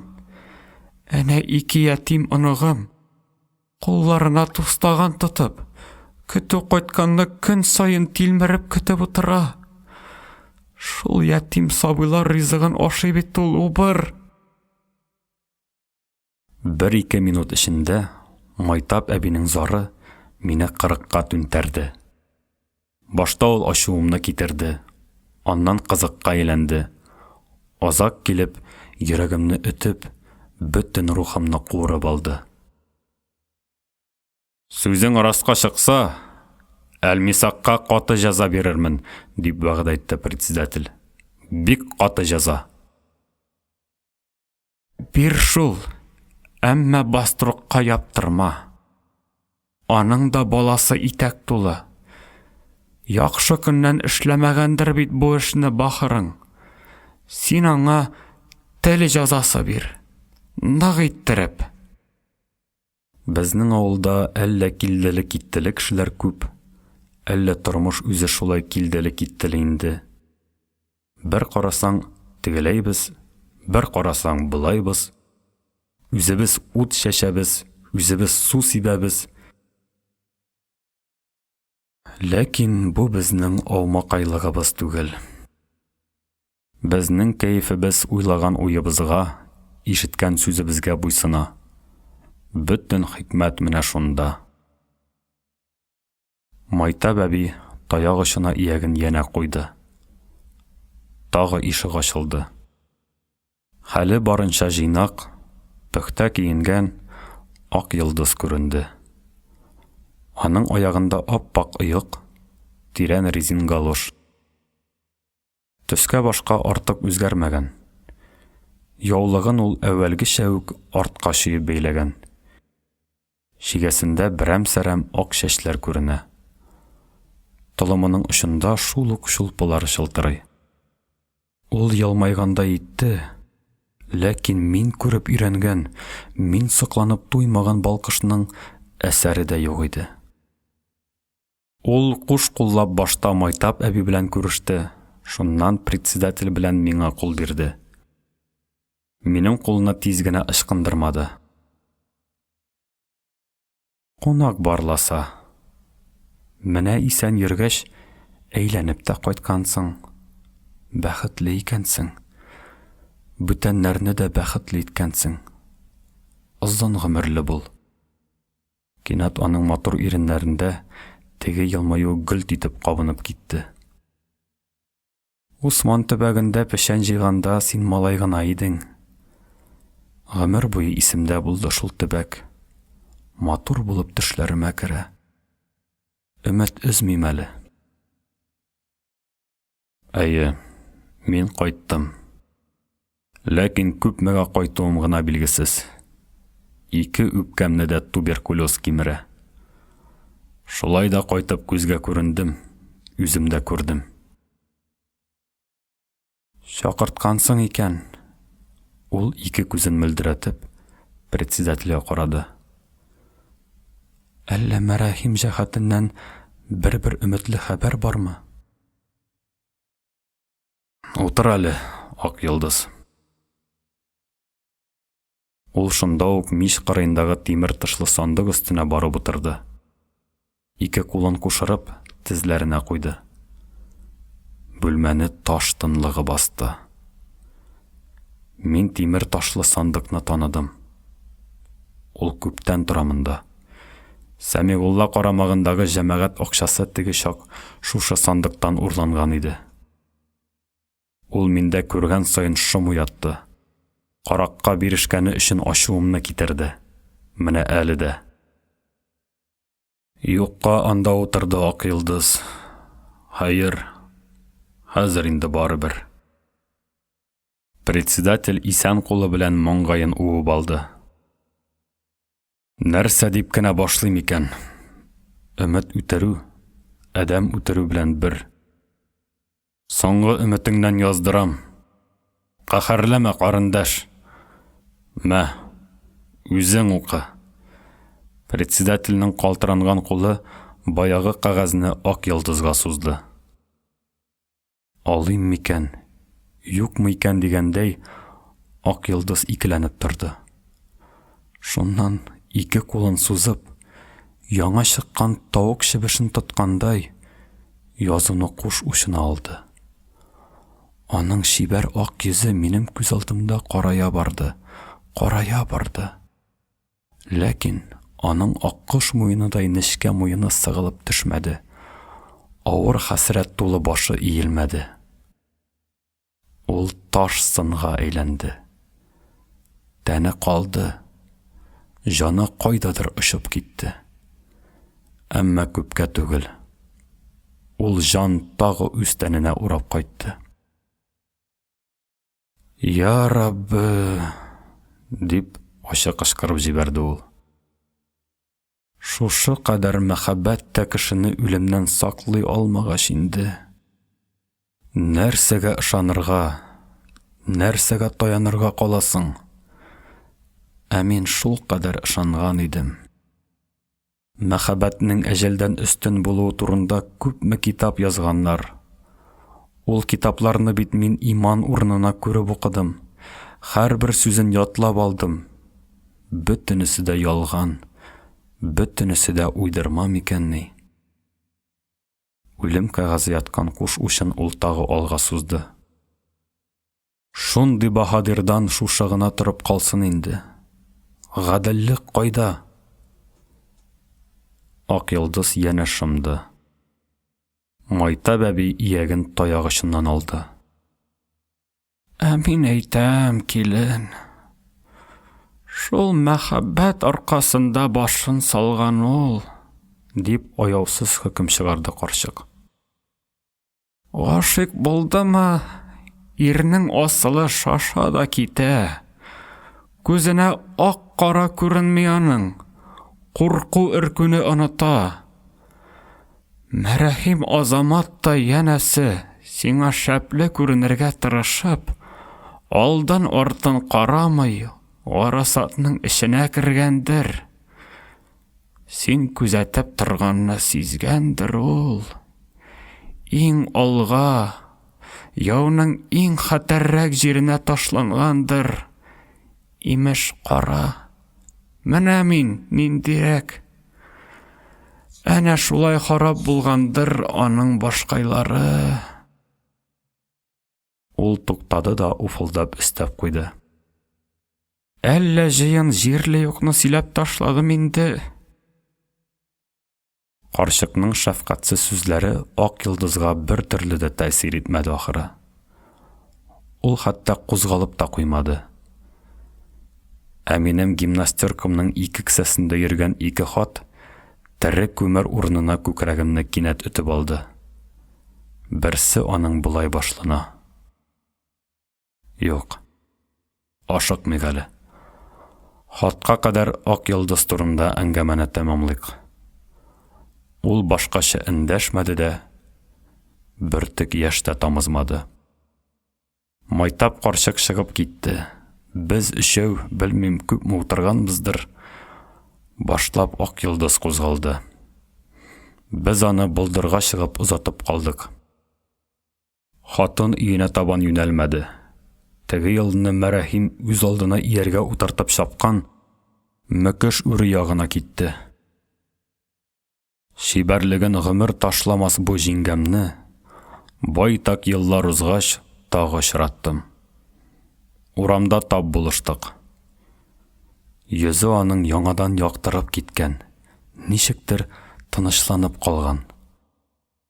Кыяфәтенә, төсенә әле булса картлык кагылмаган. Нинди ныклы токым, бирешмәс зат бу. Ул 4-5 яшьлек малай җитәкләп алган. Баланы аз гына алга уздыра биреп, куанышын яшерми әйтеп салды.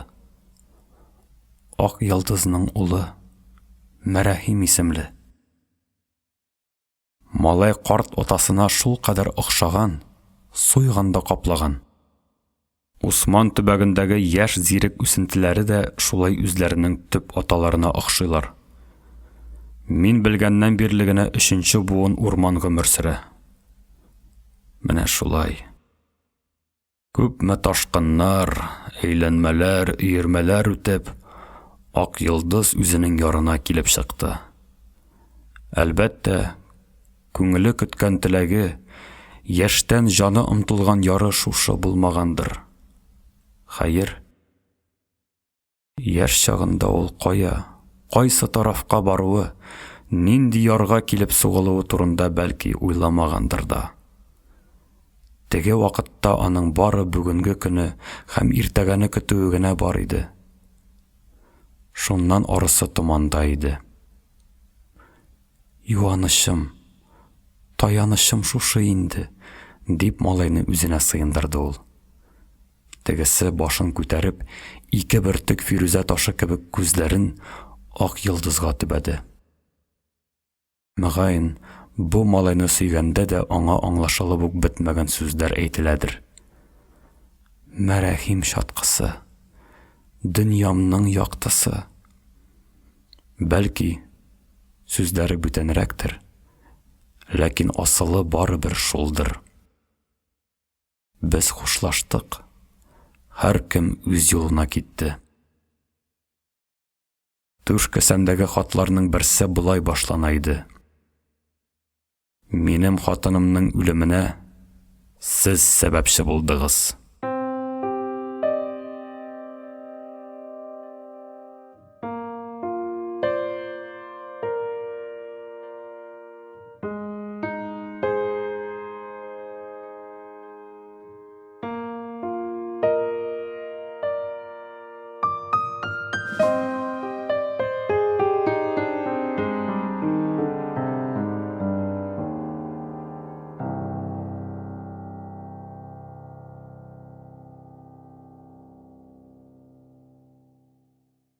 Ике хат.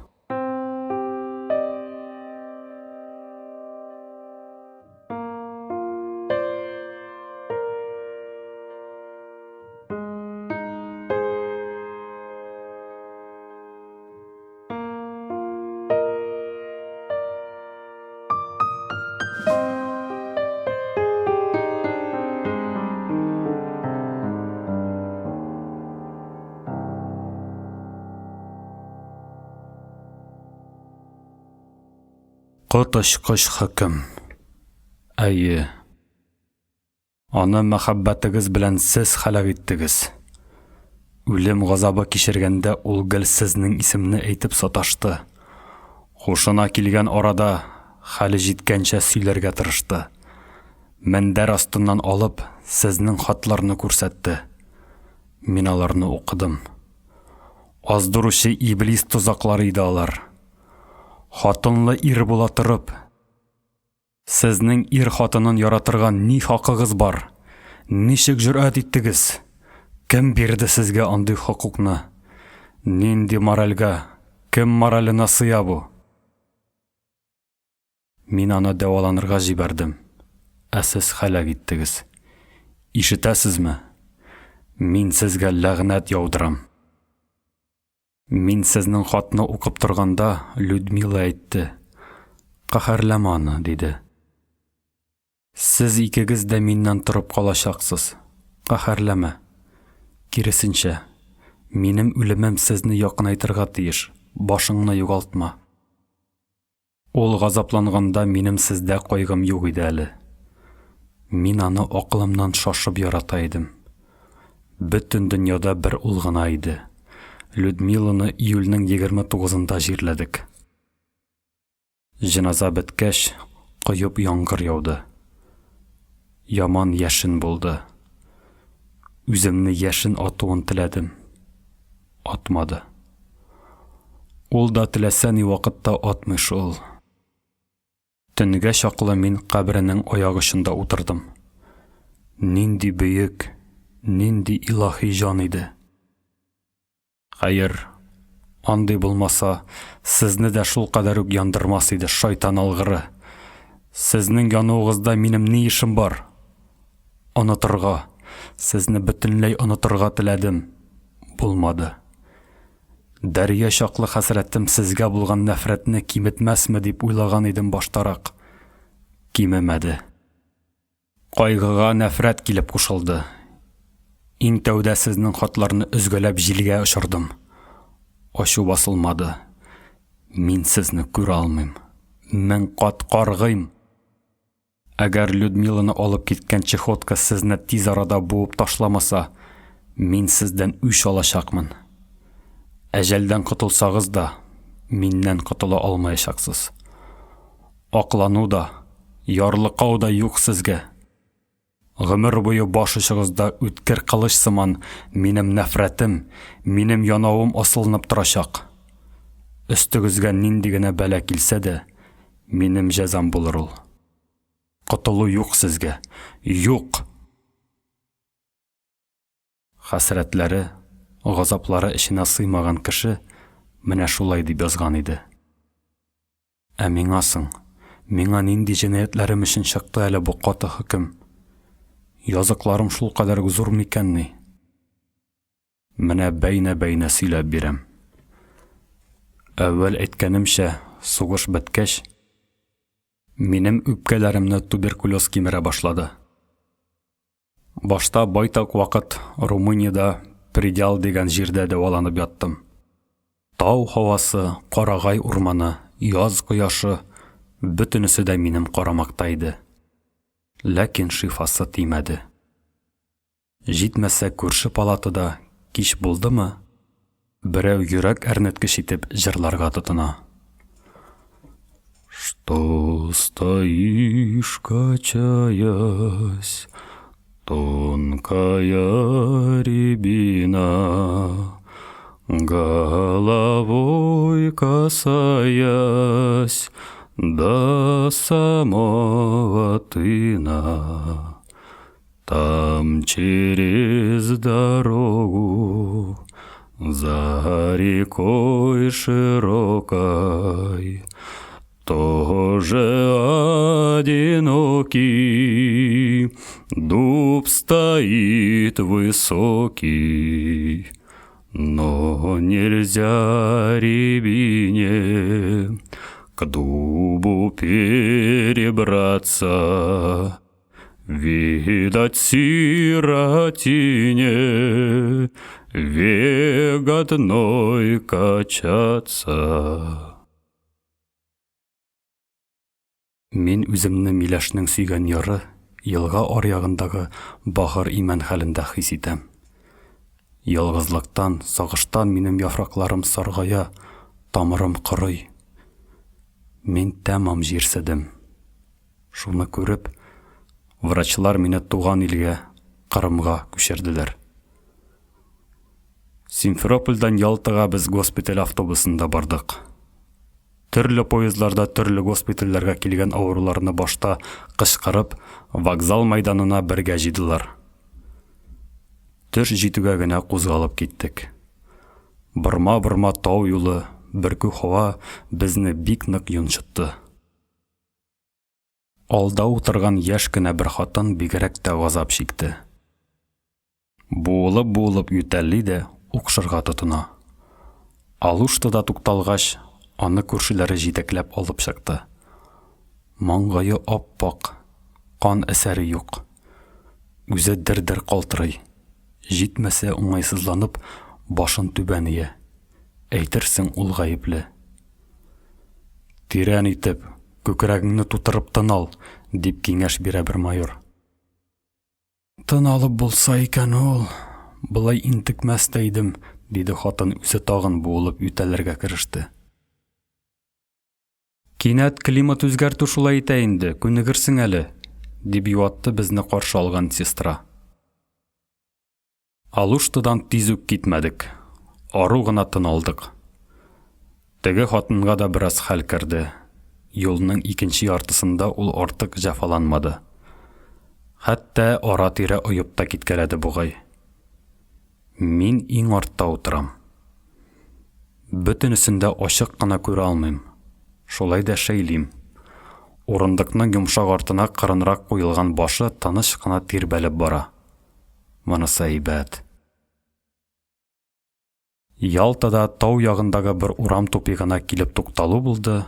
Автобустан халык шабырдап коела да башлады. Яшел вишмишаклар аскан яки чит яклардан кайткан купшы саквояжлар тоткан хәрбиләр, катыргыч җимадан күтәргән яки култыгына төенчек кыстырган хатын-кызлар төрле якка сибелде. Мин иң азактан чыктым. Безнең госпитальгә кадәр әле байтак күтәреләсе бар иде. Байтак дигәнем ширле кеше чамалаган чама инде ул. Булса 200 адым булыр. Туктый барам.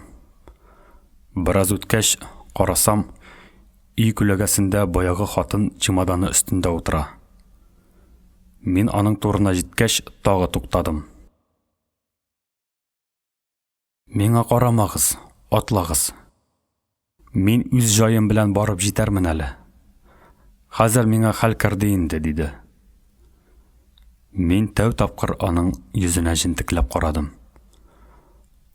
Ул әйтерлек шибәр түгел иде, әмма озын кырфыклы ике кара күзенә бөтен җиһан кереп баткан дисәм, шак кына да арттыру булмас.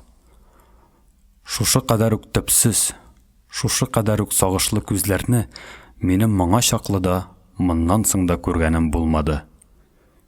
Яна куллары, озын бармаклы моңсу куллары игътибарымны тартты.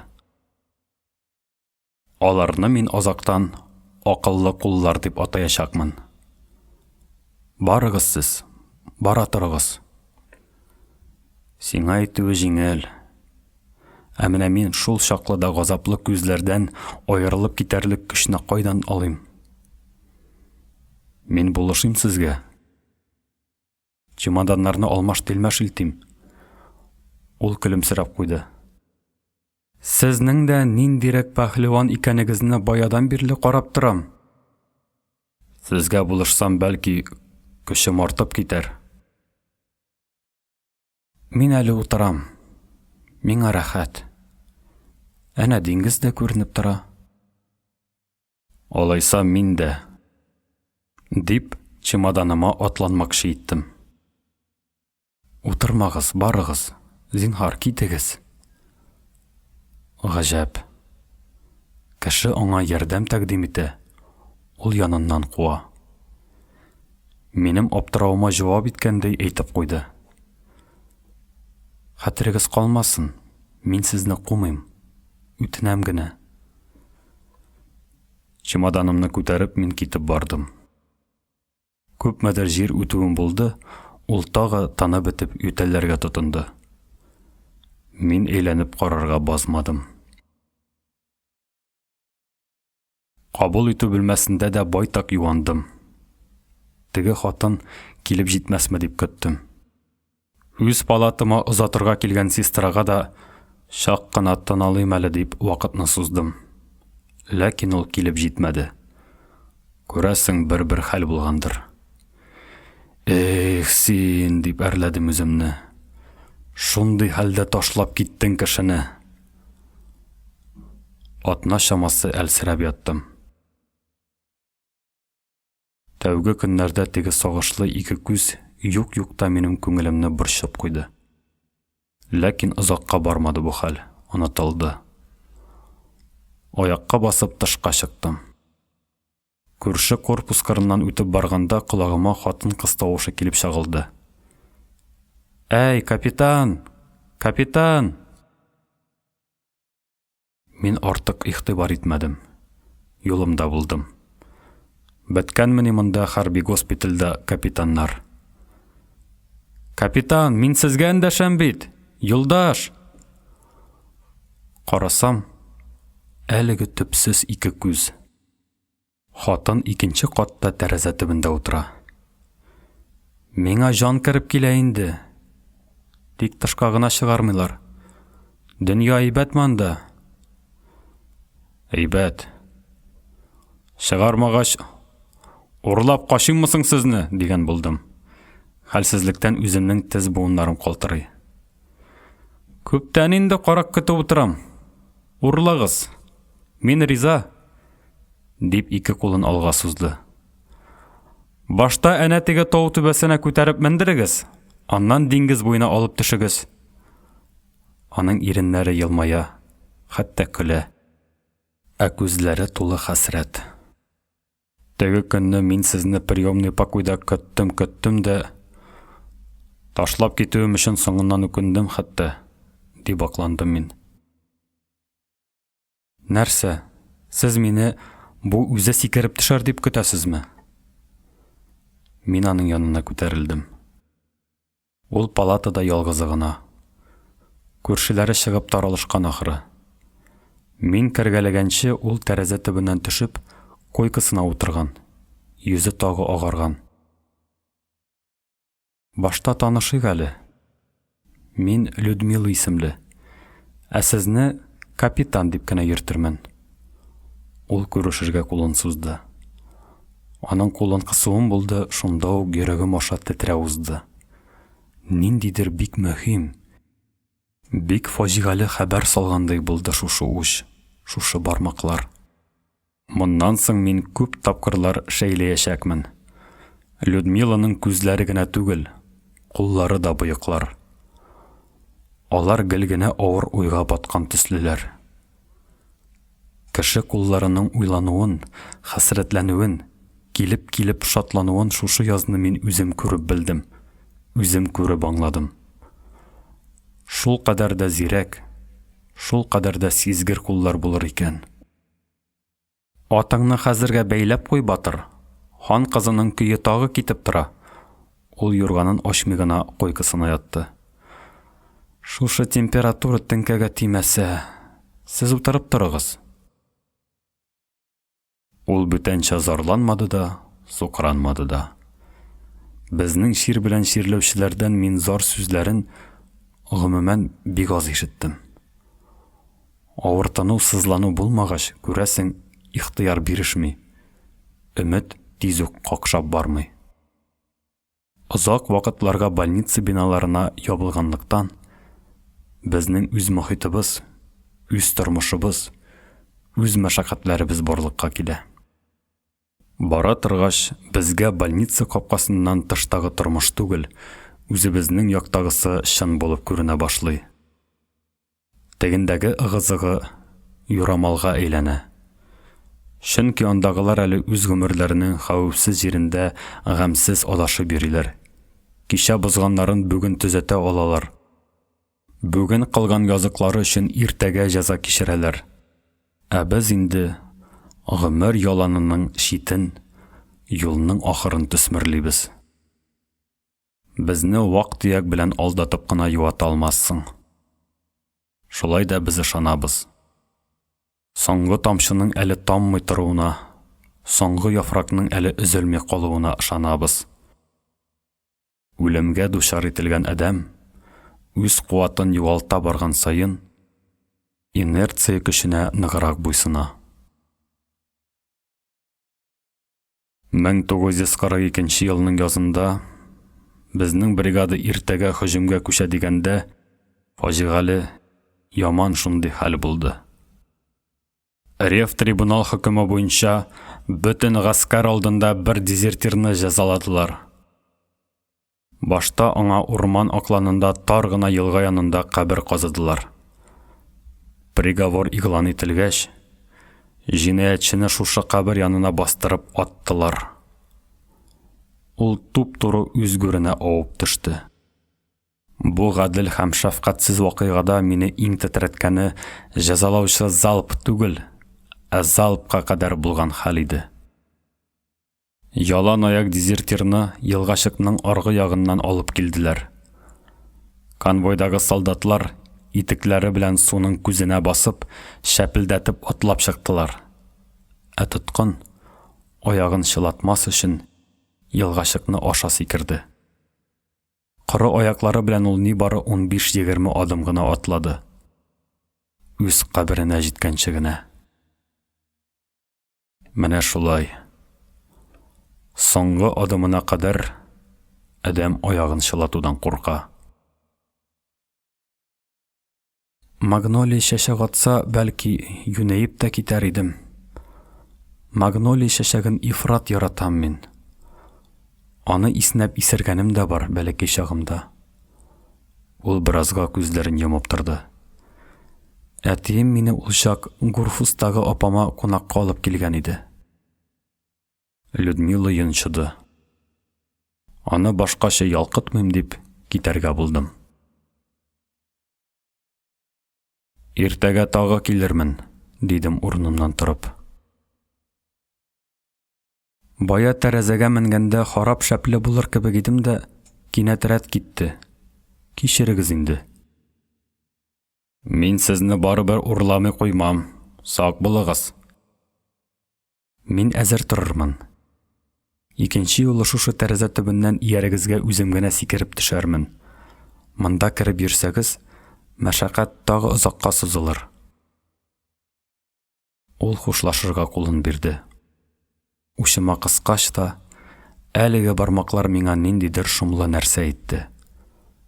Тойдым, ләкин аңлап җиткермәдем. Мин иртәгесен дә, атна буена да Людмила янына бара алмадым. Үпкәмнән бик күп кан китеп, түшәккә егылдым. Инде мине чыгармыйлар. Бераз хушыма килгәч, Янымда яткан лейтенанттан магнолия яфрагын өздереп, Людмилага сәлам хаты язып җибәрдем. Яфракка язылган хат бик купшы килеп чыкты. Хөрмәтле сеньора, дип башладым хатны. Сезгә тәгаенләнгән сүзләрне мин җансыз ак кагазга төшереп кимсетә алмыйм. Аларны сез яраткан агачның яшел яфрагына уеп язарга булдым. Бу яфрак сезнең йөрәгегезгә әйләнсә иде дә, минем сүзләрем шунда теркәлсә иде дип уйларга базмыйм. Чөнки сезнең йөрәгегезгә очлы тимер белән сызарга барыбер минем кулымнан бармас иде. Моннан да бигрәк, ул йөрәккә инде бүтән куллар, бүтән сүзләрне язып өлгергәндер. Хөрмәтледән хөрмәтле сеньора. Сезнең илаһи сынагыз алдында үзем килеп тез чүгү бәхетенә ирешә алмауыма ифрат дәрәҗәдә үкенәм. Гаделлек һәм матурлык өчен көрәш юлында көтелмәгән вак-төяк бәләләргә очрарга туры килде. Фон Туберкулез дигән корольнең әллә ничә миллион сөңге күтәргән гаскәре бер үземә каршы яу чыкты. Шушы яу белән алышканда ике яктан да байтак кан кыйылды. Хәзерге мәлдә алда торган каты алышлар өчен яңа көч топлап ятам. Әмма, газиз сеньора, сезнең кечкенә генә йомышыгызны да олы итеп башкару бәхетенә ирешергә минут сайын әзермен. Ишарә генә ясагыз. Ишетәсезме? Минем аргамагым һава ярып ничек кешни. Ишетәсезме, сеньора? Боек йөзле капитан.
Төштән соң ук ышанычлы куллар аша җавап килеп төште.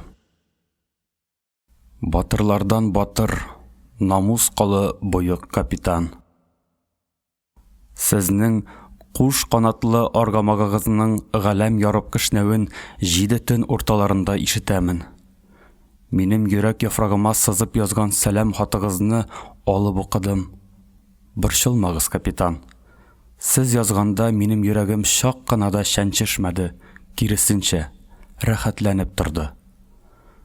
Мин һаман да шул биек-биек сарайның биек-биек манарасында бикле көе утырам. Менә минем батырым килер дә 10 кылычлы очлы сөңгесе белән тимер ишекләрне төртеп тишәр. Шул чак мин ап-пак күбәләккә әйләнермен дә һавага очып чыгармын. Озын көн буена гамсыз уйнап йөрермен.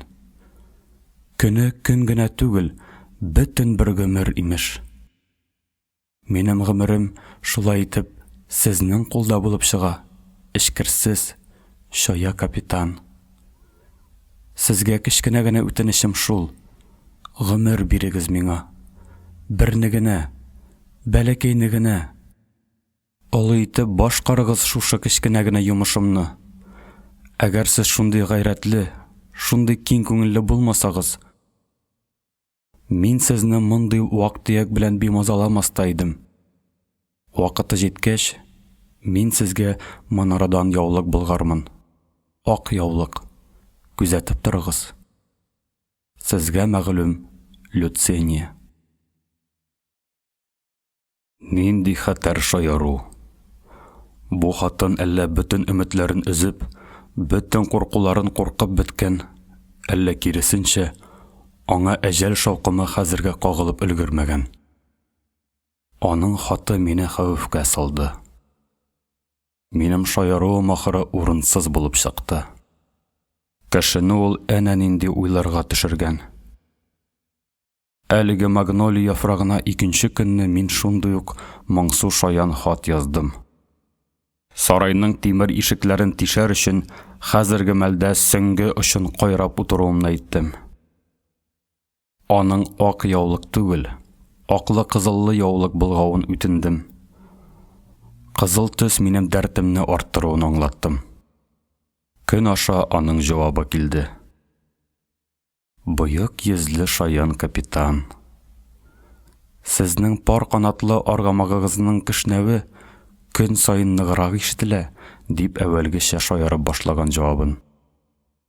Ул кешнәп җибәргәндә, мин бикләнгән сарайның диварлары калтырап ишелергә тотына. Менә кем ул тавышы белән таш яра. Булай булгач, тиздән иреккә чыгармын дип өмет итәм. Мине барабан кагып каршы алсалар иде. Мин барабан какканны яратам. Шушы арада 1 май бәйрәме килеп җитте. Палатадагы минем күршеләрем бәйрәм күрергә калага китте. Алар ныгып киләләр инде. Аяк өстендәләр. Ачык тәрәзәдән бөркелеп хуш ис керә. Магнолия чәчәк ата башлады диделәр, әле кичә үк. Торып тәрәзә янына барыр идем. Хәл юк. Башым әйләнә. Ятып торганда булай ару гына монда бит. Юк. Шулай да ният итеп карарга кирәк. Пижама чалбары өстеннән ак күлмәк кидем, чәчемне тарадым, тумбочка өстендәге ярты стакан җимеш суын эчеп куйдым. Инде тәрәзә янына барып җитәрлек кенә дәрт тә, дәрман да бар кебек. Торып 1-2 адым атлавым булды, сак кына ишек кактылар. Мин тавыш бирдем. Ишек ачылды. Бер бөртек кызыл ләлә тоткан кул күренде тәүдә. Аннан Людмила керде. Бәйрәм катлы булсын, капитан. Менә сезгә кызыл төс китердем. Дәртегез артсын. Мин шайкалып куйдым бугай. Ул килеп мине билемнән тотты. Караватка табан алып китмәкче итте. Юк, булай гына. Сезне күргәч кенә каушап калдым мин, дип аңлаттым хәлемне. Әйдә, тәрәзә янына барабыз. Без тәрәзә төбенә килеп таяндык.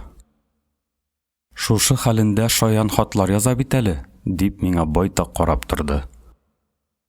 Шул чак мин теге төпсез 2 караңгы күлгә бер юлы баттым да куйдым. Мин бирешеп бармыйм ла ул, дип мыгырдадым бара.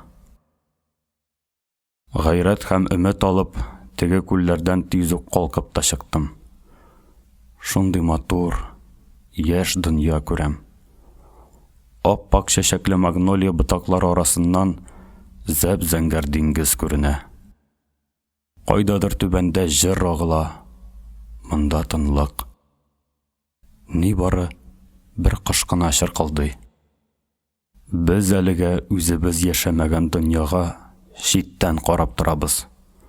Шулай да әйбәт. Минем сезгә бер төрле дә бәйрәм бүләгем юк бит әле, дип пошындым мин. Кичә егетләр миңа да бер шешә вино алып кайткан иделәр. Әйдәгез шуны эчәбез. Бәйрәм безнең өлешкә дә тиядер ич. Әйдәгез. Людмила җанланып ук китте. Акыллы куллары белән хәтта шәбәкә итеп куйды. Шуңа өстәп, мин сезгә бер шигырь дә укырмын. Алайса безнең табын патшалар мәҗлесенә бәрабәр булачак. Мин шыс кына шешәне ачтым. Солдат маһирлыгы онытылмаган икән әле. Людмила башта бер стаканга су салды да, теге кызыл ләләне алып шуңа утыртты. Аннан тагы 2 стакан табып, тумбочкага чәчәк янына куйды. Утырыштык. Мин вино койдым. Я, нәрсә өчен эчәбез, дидем мин. Бәйрәм өчен. Бәйрәм мәңгелек нәрсә ул. Мәңгелек нәрсә булай да яшәр. Ә мәңгелек булмаганы барыбер мәңге яшәми. Бәйрәм өчен. Ул йылт иттереп стаканны алды. Без шәкештәрдек. Бәйрәм өчен, дип кабатладым мин. Икебез дә эчеп бетердек. Людмиланың йөзенә алсулык йөгерде. Төпсез моңсу күзләренең төбендә җанлы нурлар чагылып калды. Минем бөтен тәнемне талдырып рәхәтлек йөгерде.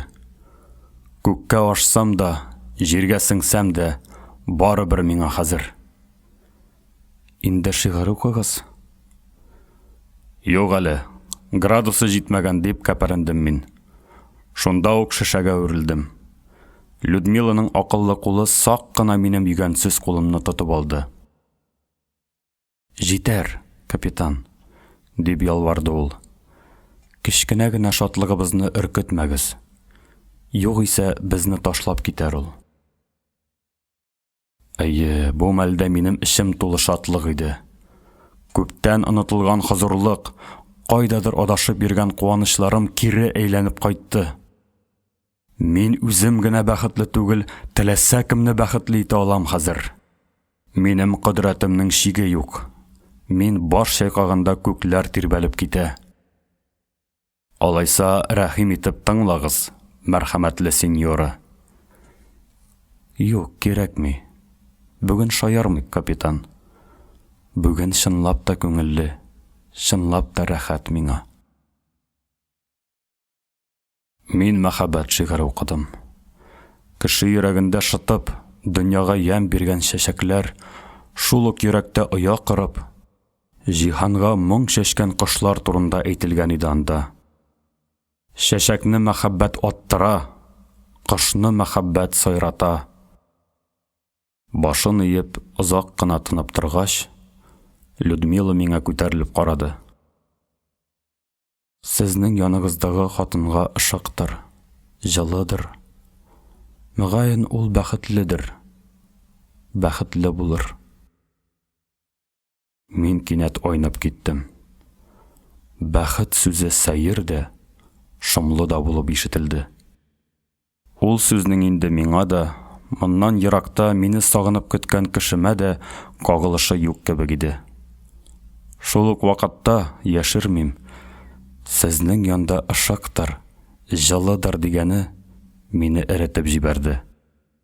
Андый сыйлы сүзләр ир затына сирәк эләгә ул. Тагы байтак еллар үткәч, янымда атлап барган хатын шулай дип әйтәчәк. Ә бит шушы кала тулы халык минем никадәр бәхетле икәнне белми. Белсәләр болай ашыкмаслар иде. Туктарлар да сокланып, хайран калып, миңа карап торырлар иде. Икәү урамнан узып кына барабыз. Ә бәхетемнең шиге юк. Менә нинди сүзләр ишетәчәкмен мин. Әйе, бәхетле итмиләр, бәхетле булалар гына. Бу хакыйкать безгә үтә сыңлап килә. Мине бигрәк зур үлчәү белән үлчәп ташладыгыз, дидем мин уңайсызланып. Аны бәхетле итү хәлдән килерме соң? Гомерлек эш бит бу. Ә гомер дигәнең бәхет өчен гомер түгел, мизгел кирәк. Ә сез гомерле дә булачаксыз, диде ул әллә кайчан билгеле нәрсәне хәбәр иткәндәй, тыныч кына. Сезнең кирфекләрегез кыска. Күзегездә өметсезлекнең әсәре дә юк. Тәүдә кешенең күзләре дөньядан ваз кичә, аннан үзе. Кая, бирегез әле кулыгызны. Людмила минем сул кулымны учына алды. Аха, сезнең гомер юлының ашы да, кырые да юк, диде. Эш опкын аша үтә, әмма өзелми. Кулыгыз бәләкәй, какша икән. Минем бу иремнең куллары зур, итләш. Ул бик көчле. Ә тегесе үз ирем. Сезгә тартымрак иде. Бөдрә чәче, маңгае, куллары елмаюы. Сугышның тәүге елында ук халак булды. Минем кулымнан ныгытып кысып алды ул. Ә сез яшәгез. Яшәгез. Зинһар, яши күрегез. Кинәт безнең баш өстендә ак шәүлә калкып чыкты. Бу дуамаллыгы белән яманаты чыккан, бөтен госпитальне байкап торган начмет Мария Аристраховна иде. Без аны Страховна дип йөртәбез. Госпитальме бу шайтан алгыры? Әллә гашыклар бакчасымы? Кая барма парлы тәвисләр, койрыклары җилпәгештәй. Безнең вино шешәләрен күреп алып, ул ытыры шашып китте. Вино? Булар бөтенләй шартына китергәннәр. Ул Людмилага төбәп җикеренде. Марш моннан! Хәзер үк чыгып китегез. Ире аны дәваланырга җибәргән, ә ул монда кызарып бүртенгәнче вино эчеп утыра. Булайга китсә, сезне дәвалаудан без баш тартачакбыз. Нигә сез урыныгыздан тормыйсыз? Аягүрә басарлыкта юнегез калмадымы ни? Миңа җикеренмәгез. Миннән баш тартсагыз тартыгыз, ләкин җикеренмәгез. Диде Людмила, урыныннан тормый гына. Мин инде иркүдән узганмын, Мария Аристраховна. Монысы сезгә мәгълүм.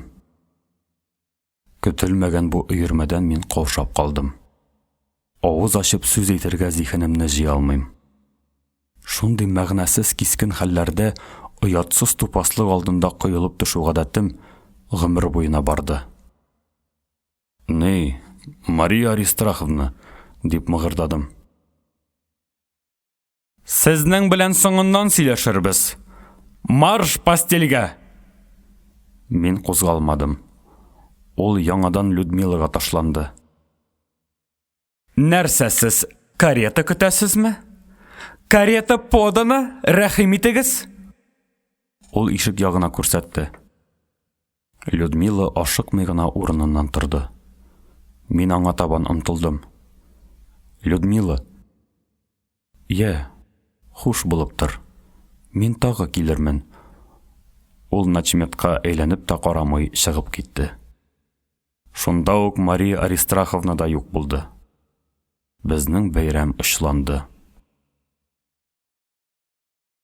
Ә мин соң мин, нинди мескен, нинди юнсез, нинди мәсхәрәле хәлдә калдым.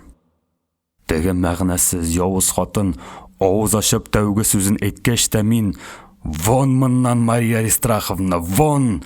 Людмиланы да, үземне дә рәнҗетергә сезгә ирек бирмәм. Марш!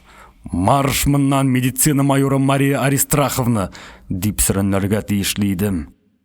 Шап итеп өстәлгә сугарга, кырыемдагы тумбочканы тибеп очырырга, изүемне умырып йыртырга тиеш идем мин. Соңгы чиктә Людмиланы ишек төбендә куып җитәргә дә, кулыннан тотып, кире урынына утыртырга тиеш идем. Ә шуларның берсен дә эшләмәдем. Җебегән, куркак җан, мөртәт. Ә Людмила үзе нинди горур, нинди югары тотты. Менә шундый кешеләр дөньяга мәңгегә килергә тиеш тә бит. Людмила иртәгәсендә, аннан соң да килмәде. Хәбәр дә җибәрмәде. Күрәсең, миннән күңеле кайткандыр. Шулай тиеште. Ул мине аргамакка атланган шая егет дип күз алдына китерде. Миннән азатлык көтте, бәләкәч кенә булса да гомер сорады.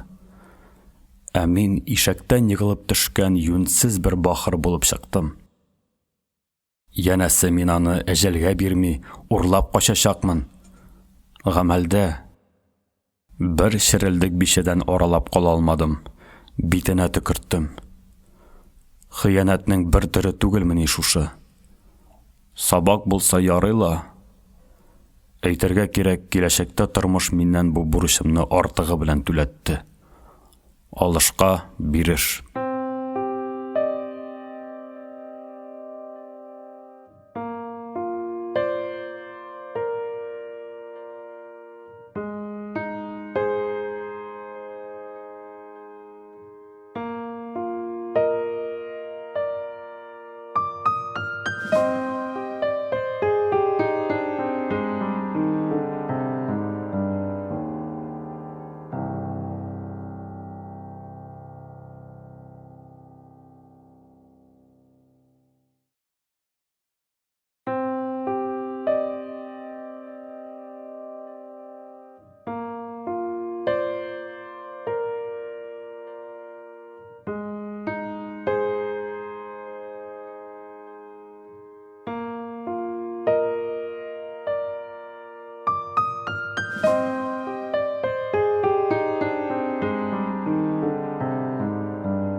Үпкә булмаска тиеш. Ә мин үпкәләп маташтым. Чыгып йөри башлагач та, Людмила торган корпус ягына барып әйләнергә йөрәгем җитмәде. Гел тискәре якта уралдым. Бер көнне кичке аштан соң кечкенә генә записка килде. Нигә тандыгыз, капитан? Сезне тышта күргәннәр. Килә алсагыз килегез. Мин икеләнеп тормадым, киттем. Ишекләре ярым ачык иде. Шулай да шакыган булдым. Керегез. Людмила биек мендәргә сөялеп, койкасында ярым утырып тора. Аның йөзе ал янган. Күзләре тагы да моңсулана төшкән. Юрган астыннан чыгарып, күрешергә кул сузды. Кулы ут кебек иде. Мин сезне көттем. Күрәсез, үзем йөрерлек хәлдә түгелмен. Мин килергә оялдым. Шундый мәсхәрәдән соң. Онытыйк. Ул минутта сез түгел, бүтән кеше иде.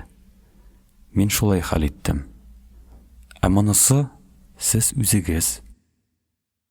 Урындык алып кырыма утырыгыз. Мин утыргач, ул кулын күтәреп, озын бармаклары белән минем шәшемне тарап алды. Әйе, бармаклары минем шәшемне иркәли. Ә мазасыз, ятим күңеле әллә кайларга китеп улага. Аның күзләреннән берничә бөртек эре яшь тамды. Гафу итегез. Мин үзем өчен түгел, аның өчен, сезнең өчен. Белмим, бүләкме бу, әллә җәзамы? Ул минем шәшемне учлап алды да кинәт җибәрде. Кулы акрын гына юрган өстенә шуып төште. Гафу итегез. Әйе, бу минутта мин бүтән берәүне алмаштырам. Минем шәчләрем, кулларым, маңгаем, елмаюым үземнеке генә түгел. Мин аларны икенче кеше белән бүлешәм. Бәлки киресенчә, ул үз өлешендә миңа калдырып киткәндер. Бигрәк тә елмаюын. Бәлки мин аның өчен дә елмаямдыр. Ичмасам, сез яшәсәгез иде. Озак итеп яшәсәгез иде. Сез дә, Людмила. Мин тиярен яшәрмен. Хәтта аз гына артыгын да. Охшатуыма хәтерегез калмасын. Ул бик әйбәт кеше иде. Сез алама адәм белән охшаш түгелсез. Ни дип әйтим? Иң хәерлесе эндәшмәүдер. Рәнҗедегез ахры, эндәшмәс булдыгыз. Мин үзем дә белмим, Людмила. Яхшымы бу, әллә начармы? Яхшыга юрыйк. Шулай итик. Яр чылаткан ике битен ул кул сырты белән тик әле генә сөртеп куйды. Әйдәгез, күңеллерәк нәрсәләр турында сөйләшик, диде ул.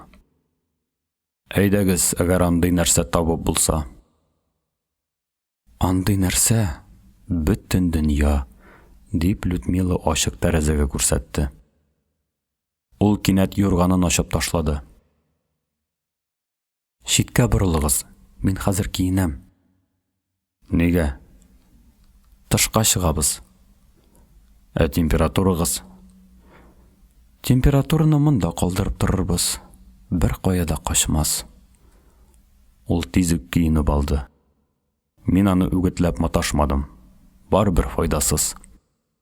Людмиланың ниндирәк заттан икәнен азрак беләм хәзер. Кулыгызны бирегез, боек йөзле капитан. Рәхим итегез, сеньора Люцения. Ул минем беләгемә таянды. Акрын гына баскычтан төшеп, өй алдына чыктык. Кешеләр кинога ашыга. Минем хыял кызым дигән трофейный фильм күрсәтәләр бүген. Мин аны былтыр Венада караган идем. Ул картинада бер актриса бер-берсенә үтә охшаган ике хатын ролен башкара. Үзе белән үзе кара-каршы килеп сөйләшә. Шак каткан идем.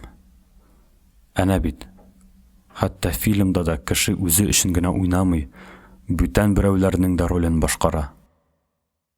Бүген кино күрсәтәләр, дидем мин. Минем хыял кызым исемле. Без әнә ул скамьяга утырыйк та, кич килгәнен карыйк, иңгер төшкәнен күрик. Иңгер миңа калса, югарыдан төшми, җир астыннан күтәрелә сыман. Людмила моңа сабыйларча гаҗәпләнде. Менә мәзәк. Алайса иңгер күтәрелгәнне карыйк. Бик зур магнолия төбендәге эскамьяга барып утырдык.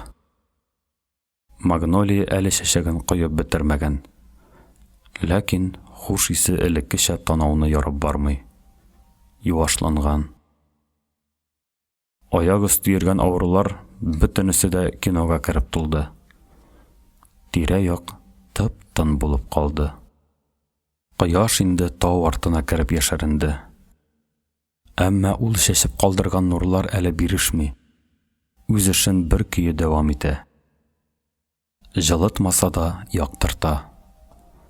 Әтегендә диңгез астыннан тәгәрәп ай чыга. Ул кып-кызыл. Зур дулкынга тап булды бугай. Бәрелеп өскә сикерде. Сикерде дә кире төшмәде. Һавада асылынып калды. Кояшка алмашка килдем, аның урынын алдым дип уйлыйдыр әле ул бахыркай. Нигә кояш белән ярышырга инде? Үз вазифасын тырышып, әйбәт кенә башкарса, айга шул җиткән. Дөнья кайчак миңа шамадан тыш зур савыт сыман тоела. Иртәнгә караганда кичен ул тагы да сыйдырышлыракка әйләнә. Бигрәк тә җәйге кичтә. Шушы савытка диңгезләр, таулар, урманнар, далалар, болытлар кереп югала. Хыяллар, өметләр, шатлыклар төшеп сыена. Иң төбенә бөтен серләр батып яшәренә. Людмила белән без җилдә җилфердә утырган икәүлән кыягы гынабыз. Безне кояш та, диңгез дә күрми. Ләкин алар каршысында безнең бер өстенлегебез бар. Без һәммәсен дә шәйлибез, сизәбез. Дөньяны үтәдән үтә күрәбез. Бар галәмне күңелебезгә сыйдыра алабыз. Менә сиңа үлән кыягы. Шуңа күрә безгә рәхәт тә, яман суда. Без тын гына кич килүен карап утырабыз. Безнең тамашабыз шушы. Людмила үзен егетләрчә тота. Кичке җиләс һава аңа көч өстәде. Йөткерүе дә сирәгәйде. Минем кулымны алып, акрын гына кысып куйды. Кулы баягы кебек кайнар түгел иде. Рәхмәт, диде акыллы кул. Ни өчен рәхмәт әйтүен аңлап җиткермәдем. Дөнья камил. Карагыз, анда бөтен нәрсә, бөтен ис, бөтен өн, бөтен төс кирәгенчә төп төгәл. Тик бер генә нәрсә җитешми. Людмила тәү тапкыр көлеп җибәрде. Нәрсә җитешми, Людмила? Әйтсәм көләрсез? Әйтегез, көлим, бергәләп көлик. Тозлаган алма. Нәрсә? Тозлаган алма. Ни өчен хөрмә түгел, әлбә түгел, кишмиш түгел, дип шаярып тезеп алып киттем мин. Алма шул. Кәефем әйбәт, күңелем бөтен, дөньям төгәл чакта миңа шул бер тозлаган алма гына җитешми. Ни бары бер бөртек алма. Менә әле дә шулай булып китте. Сәер икән. Сәер шул. Бер уйласаң, сәер дә түгел. Чөнки аның сәбәбе бар. Сөйлимме? Сөйләгез. Минем әнием миңа авырга калгач, бер мәл тозлаган алма теләгән, үлә язып теләгән. Ел мизгеле шундый туры килгән, таба алмаганнар. Әнием ымсынып калган. Шул ымсыну гомерлеккә миңа күчкән. Иң рәхәт чагымда тозлаган алма телим. Исәрлек инде белеп торам. Үзем нәфесемне тыя алмыйм. Сүзен ул кинәт икенчегә борды. Мин төнгә каршы, менә шушы мәлдәрәк туганмын. Ә сез ни вакытта? Мин иртәнчәк караңгылы яктыда туганмын. Шуңа күрә олы инәем ул елны йомырка салмый дуадак йөргән алаказны аклы-каралы мизгелнең төсе итеп миңа атаган. Минем бәхеттән теге алаказ алдагы язны оя тутырып йомырка салган. Бәпкә чыгарган имеш. Әллә чыгарган, әллә юк. Олы инәй дигәнегез әбиегез буламы инде ул? Юк, олы инәем.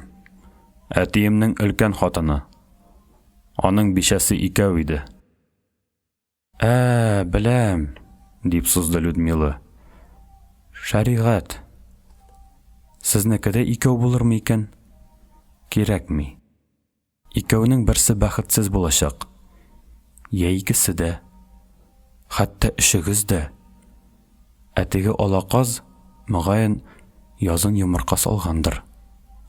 Сезнең котыгыз бар. Мин анысын башта ук сиздем. Җирдән бер көлеп чыгарга караңгылыкка ай ирек бирмәде. Сыек яктысын таратып, дөньяны үз карамагына алды. Җиләс кич акрынлап салкынча төнгә әйләнде. Мин Людмиланы өйгә керергә димләдем. Ул башта карышып карады да, тиз үк күнде. Чөнки дәлил итеп, аның үз сүзләрен кабатладым. Бәләкәй генә шатлыгыбызны янчытмыйк. Югыйсә безне ташлап китәр ул. Мин аны палатасына чаклы ук озата килдем. Гаҗәп, диде ул. Мин бөтенләй арымадым. Киресенчә җиңеләеп киттем. Күрешергә кулын сузды. Хуш, мине онытма, диде ул. Кайткач, мин байтак заман йоклый алмый җәфаландым. Кино карап килгән ике күршем, янәсе мине уятмас өчен шым гына шишенеп ятты. Тиз арада алар хырылдап йоклап та китте. Сөмсез ай, әдәпне онытып, бөтен бүлмәне байкап йөри. Кагылмаган, сугылмаган нәрсәсе юк. Урындык артына эленгән каеш прәшкәсенә, гимнастерка төймәләренә хәтле капшап чыкты. Людмиланың йөзенә, маңгайына, кулларына да шулай төшә микән? Җитмәсә, уң кулында аның йөзеге дә бар. Күзләре инде йомылгандыр, йоклыйдыр ул. Тыныч йокы сиңа, Людмила. Әнигә минем үземнең йокым качты. Тозлаган алманың тәме исе нинди икән? Мин аны ашау түгел, гомеремдә күргәнем дә юк. Мөгаен ул бик тәмле нәрсәдер. Кайчан соң әле бу ай нәкъ шулай кыланып, миңа йокы бирмәгән иде. Теге чак малайлар белән калага сәяхәткә китәр алдыннан шулай тәрәзә төбенә төшкән иде ул. Ләкин булай ук мазамны алмаган иде. Бәлки соңрак дәрт ташып, күңел ярсыган чакларда булгандыр ай белән мондый очрашулар. Булгандыр инде. Моннан арыда булачактыр әле. Мин иртүк торып базарга киттем. Урамда әле кеше бик сирәк очрый. Бер үй тупсасында төрөпкә тартып утырган карттан мин базарның кайдалыгын сораштым. Ул төрөпкәсен авызыннан алып, ихлас өйрәтергә кереште. Ләкин шул кадәр җай, шул кадәр җентекләп сөйли, ул төшендерә бара, мин оныта барам. Карт моны сизенә бугай, яңадан тотына. Бара торгач, бер чама аңладым шикелле. Рәхмәт әйтеп ары киттем. Икенче урам чатында кәрзинкә күтәргән олы хатынга тап булдым. Ышанычлырак булсын дип, аннан да сораштым. Базар әнә бит, ул иягын чиеп күрсәтте. Танауың астында. Чынлап та базар танау астында гына булып чыкты. Минем тәүге юл күрсәтүчем шак-шак кына юлдан яздырмады. Теләсә кемнән юл сорасаң, шулайрак та килеп чыга ул. Карчык-корчык базарда тозлы кыяр, кәбестә, сарымсак, кипкән өрек, бәрәңге бөккәне, иремчек, тагы бик күп нәрсә сатып тора. Мондагы әйберләрнең һәммәсе дә таныш миңа. Мин белмәгән, мин күрмәгән әйбер күзгә чалынмый. Бөтен рәтләрне башта карап, аннан үземә кирәкне сорашып чыктым.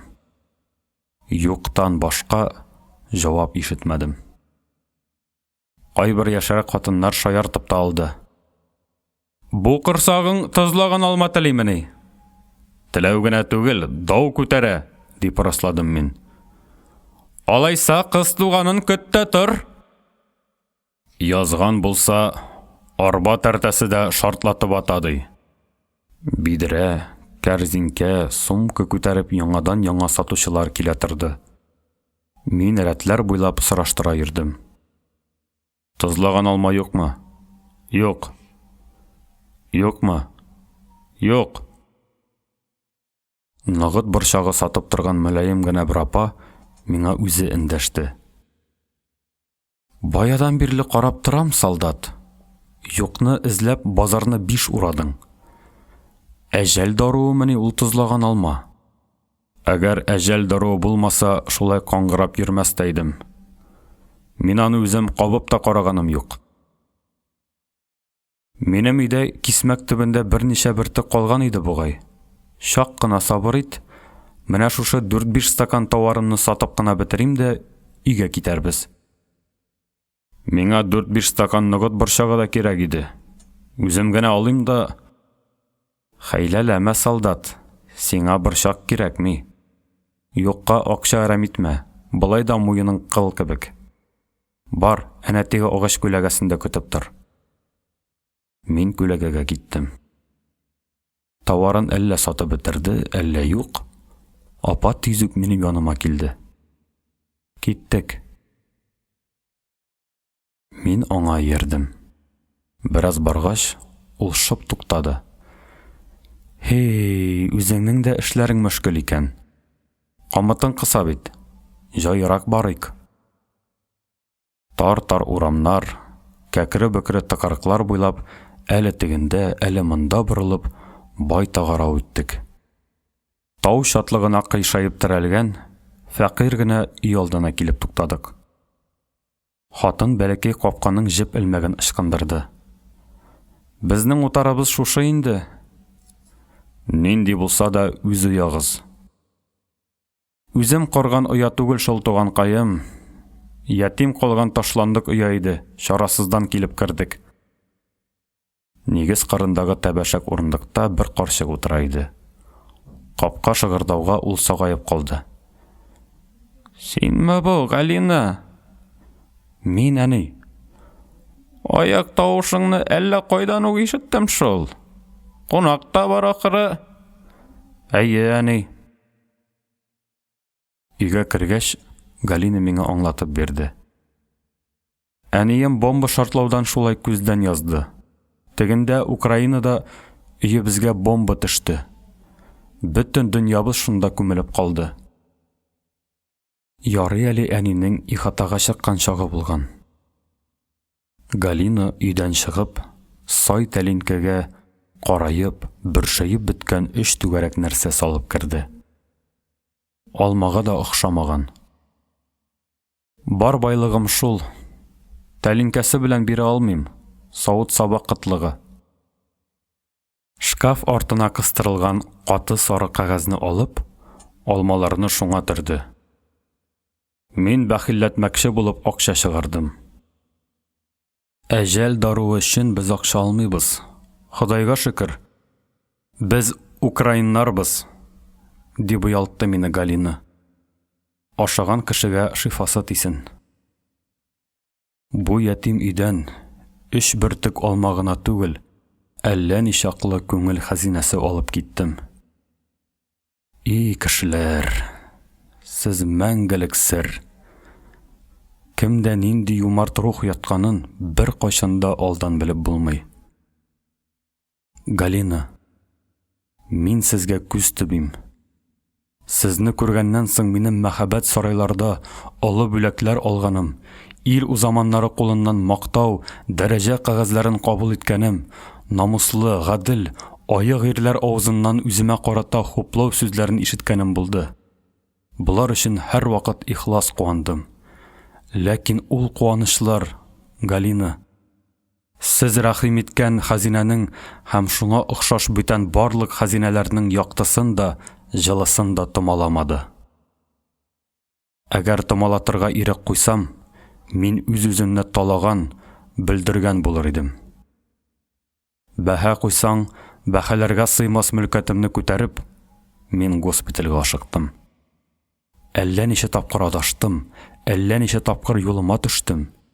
И мин кайтып җиттем. Туп-туры Людмила янына кердем. Хәле аның әйбәт күренә. Ыспай итеп киенгән, күперлеп торган кара чәченә ак тасма бәйләгән. Ул яшәреп киткән төсле. Кабарынкы иреннәре бөтенләй үсмер бала ирененә тартым бүген.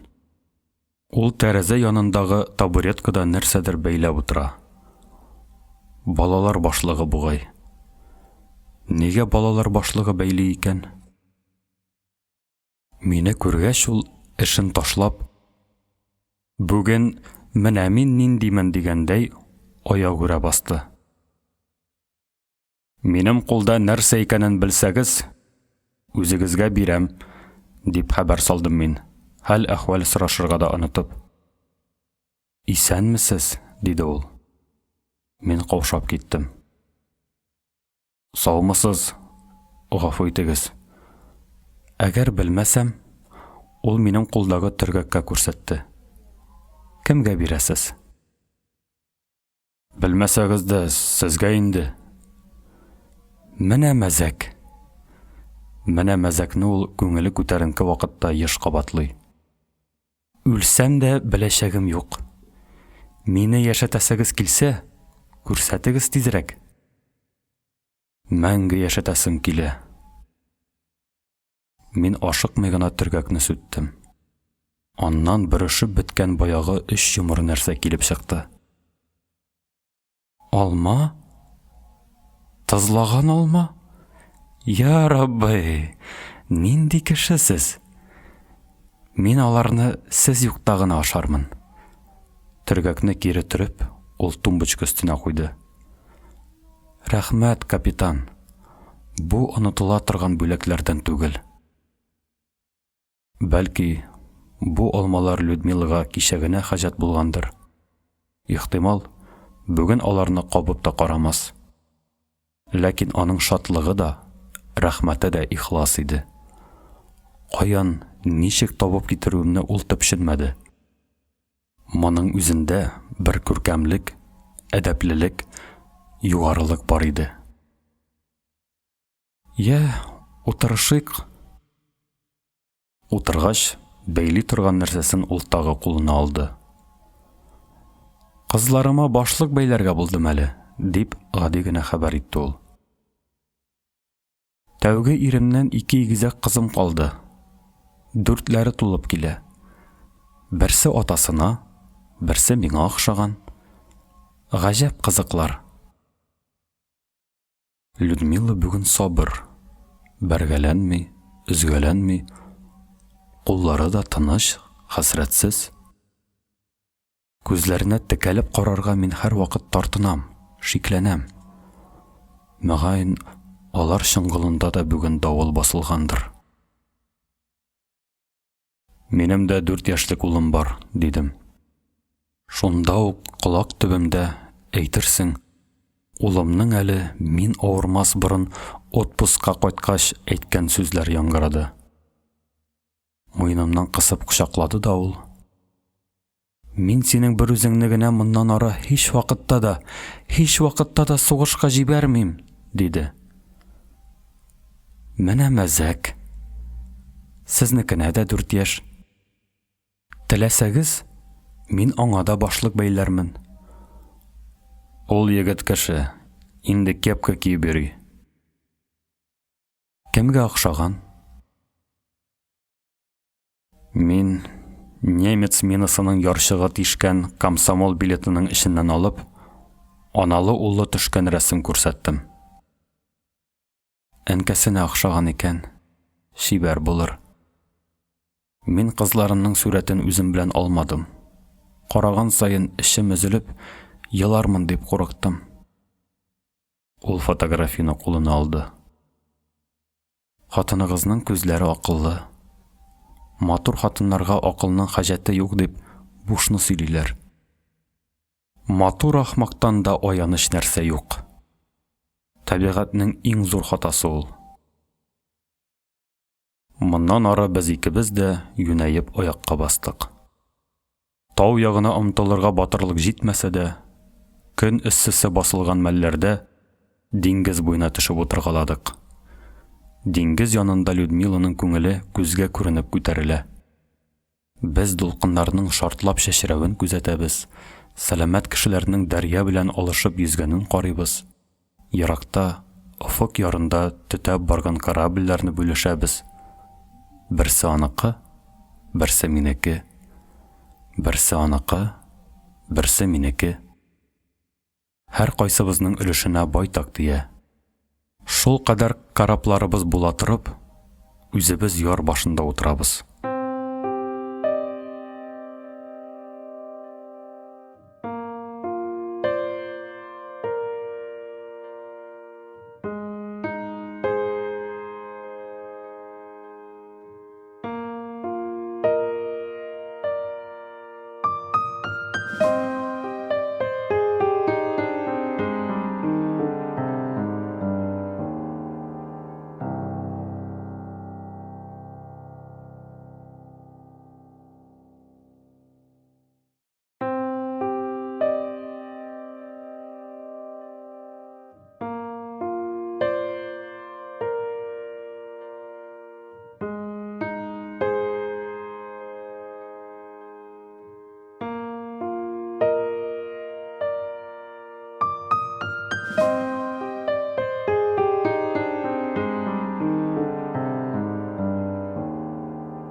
Хәлләребез арулангач, Людмила әллә миннән суына төште, әллә былай басынкыга әйләнде.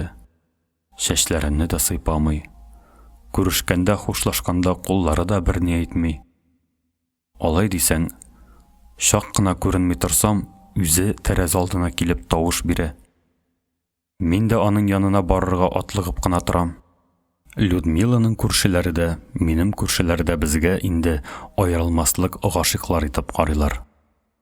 Гашыйк булышу ширнең иң яманы икәнен аңлап, алар безгә теләктәшлек белдерәләр, безне кызганалар. Хәтта Мария Аристраховна да безгә игътибар итмәс булды. Киевтан килгән бер яшь подполковник кына бик тырышып Людмилага тозак салып маташты.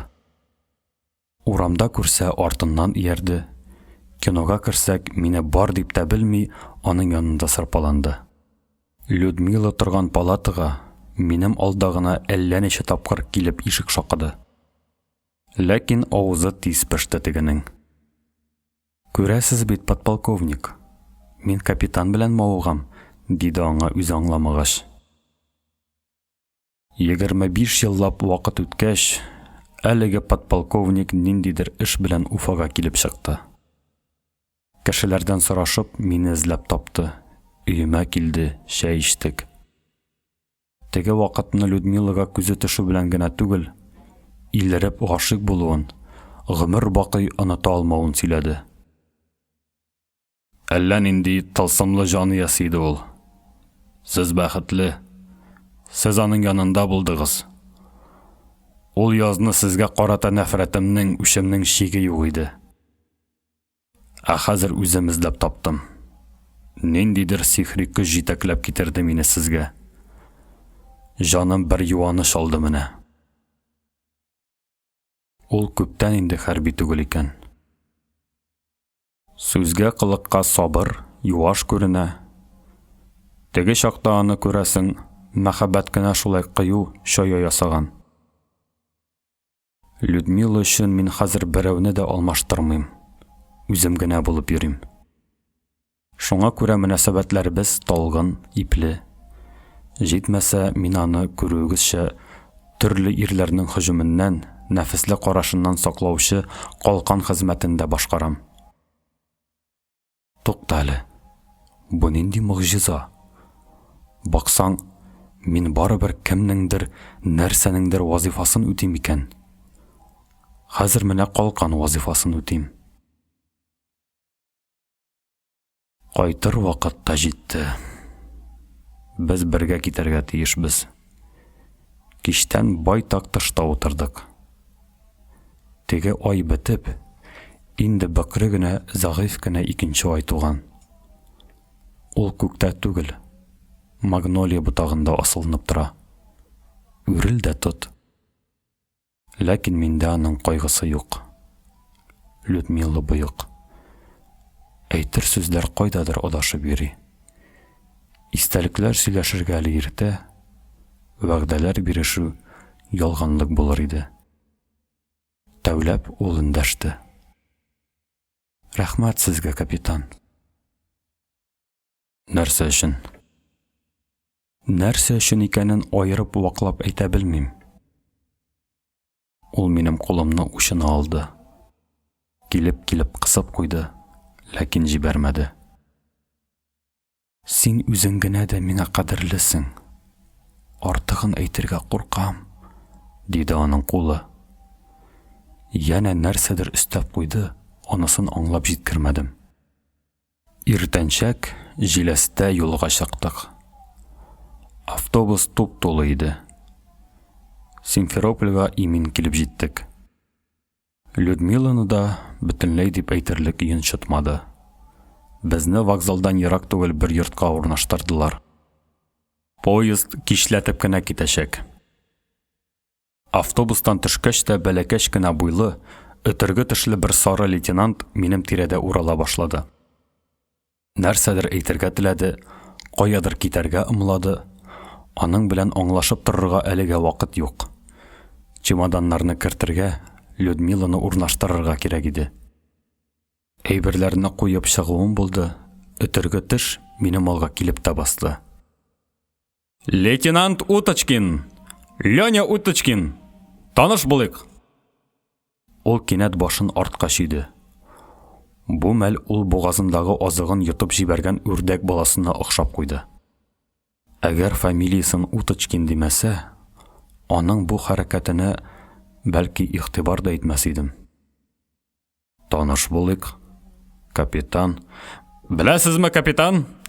Кичкә кадәр сусап үләргә мөмкин бит монда. Җитмәсә, көн заяга үтә.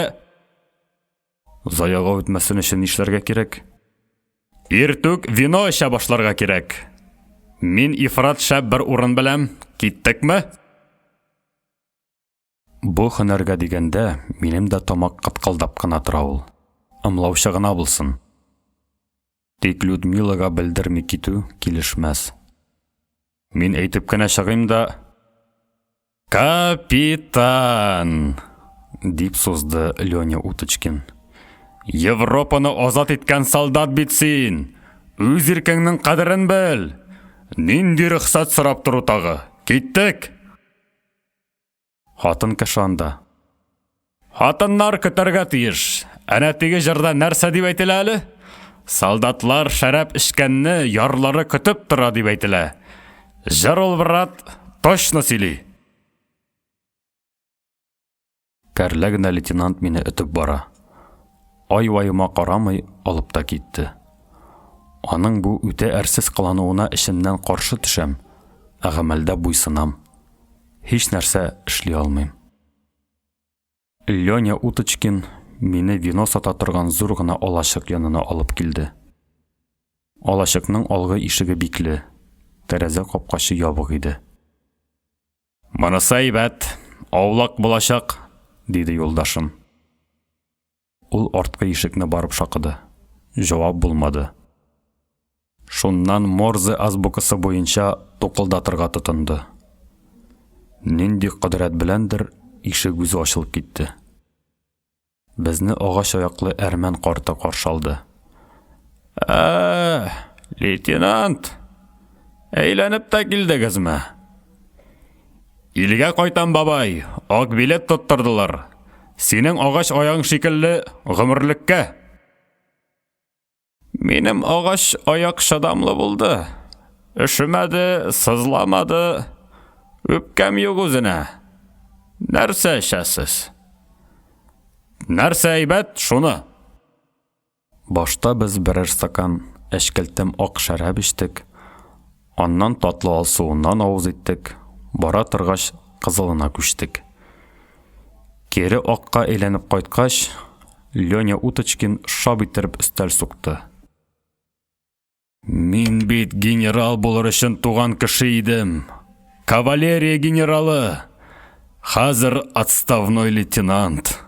Буш гильза. Исән калуыңа, яшәвеңә шөкер ит, исәр, дип орышты аны хуҗа карт. Тирес карты да яши әнә. Түшемне каплап торган шушы хаситәмне көтүче шикмәненә тагыйммыни? Ул кулының кары белән түшен сыпырып алды. Күкрәк тулы орден, медальләре шылтырап куйды. 23 яшыңда хыялларың белән хушлашу җиңел түгел. Эй, җиңел түгел. Мин ару гына исерсәм дә, Леня Уточкинны аңларлык, хәтта кызганырлык хәлдәмен. Без икебез гүя ике дөньяда, ике заманда яшибез. Аның өметләре артта торып калган, ә минекеләр исән булсам әле алда. Баягы тәвәккәл, гамсез шук лейтенант кая булды соң? Монысы бөтенләй бүтән кеше бит. Күрәсең, ул үзенең газапларын, әрнүләрен тыштан ялтырауык кабык эчендә яшереп йөртә. Нәрсә дип юатыйм? Мин тәү тапкыр мондый хәлгә очрадым. Без исән калганнар, әрмән карта әйтмешли, яшәвебезгә шөкер итәбез. Леня Уточкинга бу гына аз. Шунысы сәер. Лейтенант зарларын шушы урында шып туктатты, кабат үзенең ялтыравык кабыгын киде. Без дөньябызны онытып, типтерергә тотындык. Әрмән бабайыннан соң ниндидер вино базына кереп, тагы берәр кружка түнтәрдек. Аннан базарга барып чыктык. Кайтышлый вокзал буфетына сугылдык. Монда кыла җыярга өлгермәдек, кемдер минем җиңемнән тотты. Капитан, мин сезне бөтен каланы бер итеп эзлим. Кытларым очты. Исән, ярый исән. Мин күтәрелеп карадым, ләкин эндәш алмадым. Теләйләнми, аңкауга ябышкан.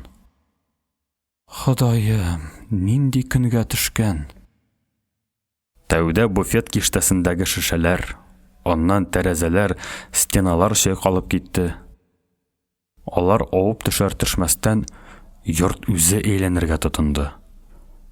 Бөтен нәрсә әйләнә. Тик төпсез ике кара күз генә кымшанмый үз урынында тора. Мин эреп югала барам. Юк, эремим. Батам, сеңәм. Шушы ике күз мине үзенә йота. Мин нәрсәдер дыңгыр килүдән уянып киттем. Вагонда барабыз икән. Маңгаемда дымлы чүпрәк. Аны кемнеңдер кулы басып тора. Таныйм мин ул кулны. Людмила. Кичәге көннең исерек маҗаралары кинәт күз алдыма килеп баса. Мин куркып күзләремне йомам. Ә ул күренешләр торган сайын ачыграк, мәсхәрәлерәк төс ала. Күзне чытырдатып йомып кына хурлыктан котылып булмый шул. Су эчәсегез киләме? Килә. Кулын җилкәмә куеп, ул минем башымны күтәрде. Куллары эссе. Мөмкин булса, көчегездән килсә кичерегез мине, Людмила. Вак-төякне куеп торыйк. Мә, эчегез, сакаллы сабый. Сулышыгыз туктый да куя бит. Шул кадәр курыктым. Эчегез инде.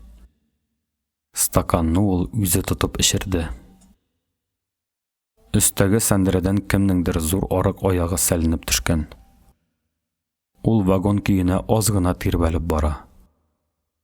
Әрмән картының кыркылган аягын асып куйганнармы әллә? Мөгаен шулдыр. Тәмам саташам, акылдан язам бит инде. Мин саташам ахры, Людмила. Хәзер саташмыйсыз инде. Ул минем башымны янә мендәргә төшерде. Йоклагыз. Сез дә. Мин дә йоклармын.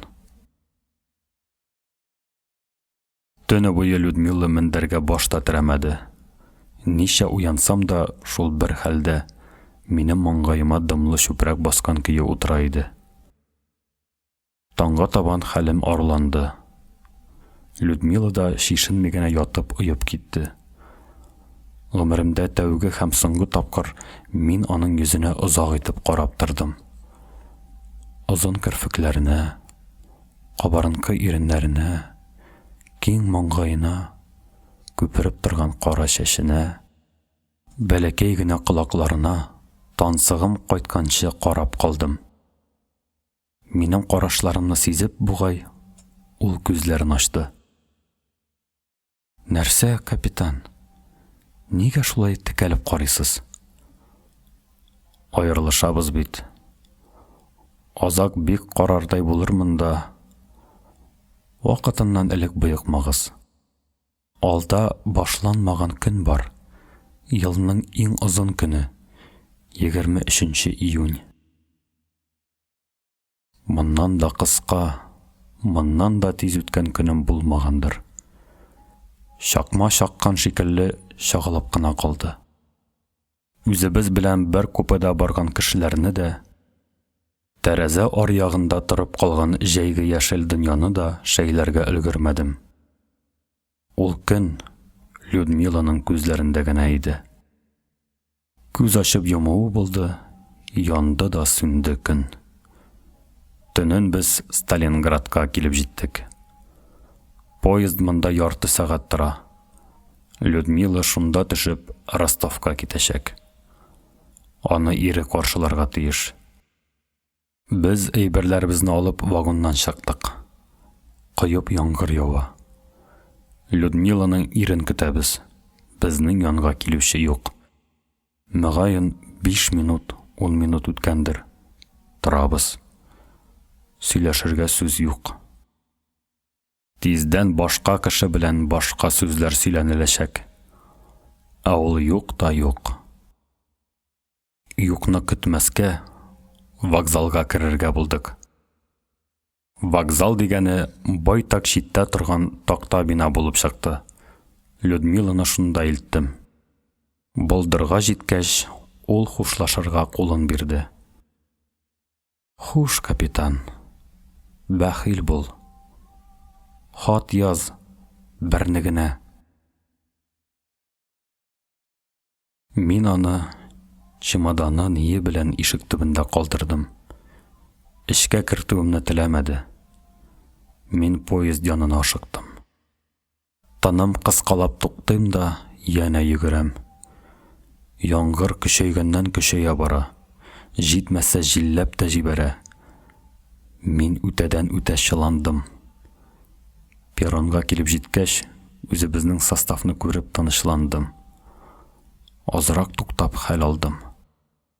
Кинәт, яңгыр шавын басып, буш перронда куәтле тавыш яңгырады.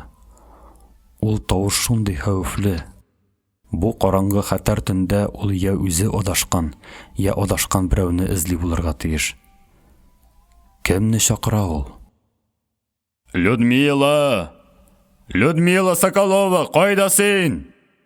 Людмила! Ул минем арттан составның койрыгына йөгереп үтте.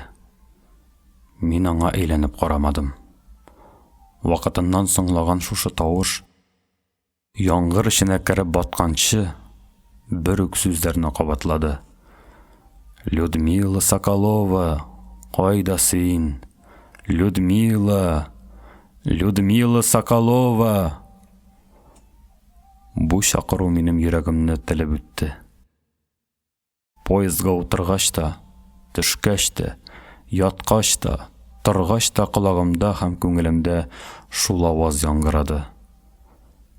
Хәзер инде мин үзем сүрәнлим. Адашкан җаным үзе чакыра. Людмила Соколова, кайда син? Җавап юк. Мин аңа бер артлы 2 хат яздым. Мәхәббәт хатлары иде алар. Людмиланың көннәре санаулы икәнен дә беләм. Тойгыларымның фаҗигале икәнен дә аңлыйм. Сүзләремнең юанычсыз икәнен дә күрәм. Шулай да язам. Чөнки янам. Бәлки, хатларым аңа әҗәле алдыннан гына барып җитәр. Бәлки, аның акыллы куллары бу кагазга кагылып та өлгермәс. Шулай да язам. Чөнки әле мин теремен. Хатларым барып өлгергән. Җавап килде. Кадерле кешем, язуыма карап сизәрсез, бармакларым миңа буйсынмый. Хәрефләрем таралып тора. Шулай да язам. Мин бары шуны гына әйтергә телим. Мин сезне, инде сезнең үзегезне яратып үләм. Симферопольдагы чагыгызны түгел, Ялтадагы чагыгызны яратам. Юк, дөрес түгел. Бүлеп айырып ваклашу дөрес түгел. Мин сезнең бөтен үткән гомерегезне, бөтен калган гомерегезне яратам. Әле мин апрель уртасында ук дөнья белән бәхилләшергә тиеш идем. Теге чак автобустан төшкәч, мен чемоданыма утырып диңгез белән хушлаштым, таулар белән сабуллаштым. Сез килеп туктадыгыз. Мин җәфалануымны күрсәтмәс өчен сезне куып җибәрдем. Куып җибәрдем дә үкенеп куйдым. Юксынып калдым. Шөкер, яңадан тап булыштык. Беләсезме, сез нәрсә эшләдегез? Сез миңа 3 ай, тулы 3 ай гомер бүләк иттегез. Үпкәләрем беткән иде, йөрәгем кыршыкка килеп терәлгән иде. 3 ай буе мин мәхәббәт исәбенә яшәдем. 3 ай буе мине әҗәлдән саклап торды ул. Элегрәк очрашсак, бәлки, җиңәр дә идек. Соң иде шул. Монысы өчен дә сезгә, язмышка рәхмәт. Шатланмаган шатлыкларымны, ирешелмәгән бәхетләремне сезгә калдырып китәм. Минем өчен дә шатланыгыз. Минем өчен дә бәхетле булыгыз. Боекмагыз. Людмила. Гимнастерка кесәмдәге икенче хат менә шушы иде. Кем учларына башынны салым икән? Олы инәемнең йомшак, җылы куллары күптән суынды шул. Аның мәңгелек кара юрганы өстенә берчә яшел, берчә сары, берчә ак япма ябыла. Анда да мизгелләр алмашына.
Зирәк кешеләр әҗәлнең дә нинди көндә, нинди сәгатьтә килерен беләләр ахры. Минем олы инәем соңгы елларда сырхаурак булды. Эш бавыры маза бирмәде. Җәен кышын диярлек я андыз тамыры, я әрем кайнатып эчте. Ул әрем суы авызга алырлык түгел, зирә әше. Олы инәем чырайын да сытмый эчә шуны. Ширеннән дә, әрем әшесеннән дә зарланмады ул. Кемгә зарлансын? Йортта ул иң өлкән кеше. Аның үз хәсрәте дә, хәстәре дә, хәтта шире дә юк.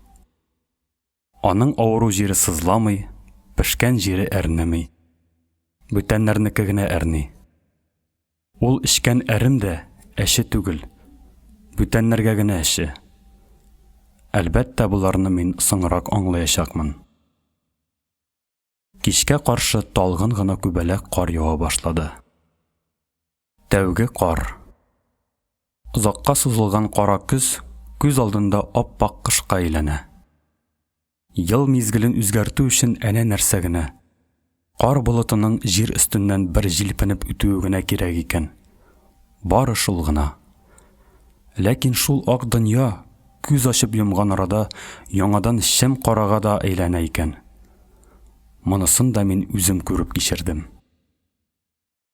Һавада беренче кар күзәнәкләре дә тирбәлешә башлаган мәлдә олы инәем түшәккә ятты. Элек гел эчке яктагы иске өйдә бала-чага белән бергә гомер иткән кеше инәемнән урынны урам яктагы зур өйгә салдырды. Ятар алдыннан ул чәчәкле яңа күлмәген, тәңкәле яшел камзулын киде, башына ап-ак яулык бәйләде. Сәлих агайым белән икебездән үлемтек сандыгын үз янына чыгартты. Үлемтек сандыгы нәрсә дисезме? Ифрат серле нәрсә ул. Әби кешеләр үз әҗәлләрен ерактан ук каршылап, хәлдән килгәнчә җайлап кына үлемтек туплый. Үзе өчен кәфен тегәргә энәҗеп, кәфен эченнән кидерелә торган ахирәт күлмәге, үзен юарга сабын, үзенә сибәргә хушбуй һәм башка җиназа кирәк ярыклары әзерли. Монысы сандыктагы мөлкәтнең кечкенә бер өлеше генә. Андагы төп хәзинә мәрхүмнең тереләргә таратылачак бүләкләре. Әлбәттә, тереләргә ул үз кулы белән өләшә алмый. Аның исеменнән бүтән берәү өләшә. Ис китәрлек йола инде.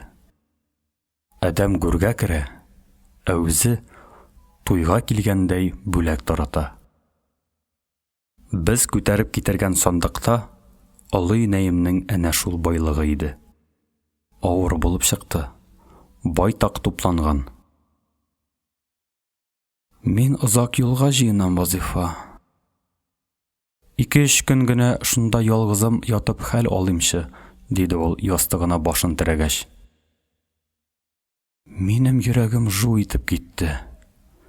Бөтенебез дә каушап калдык. Нәрсә бу? Әллә олы инәем алмашына башладымы? Алай дисәң, күзләре тыныч, ягымлы. Тик бераз йончулар гына. Ходаем, аталары да өйдә юк бит ичмасам. Әллә Салихны артыннан җибәрикме икән? Дип үрсәләнде кеше инәем.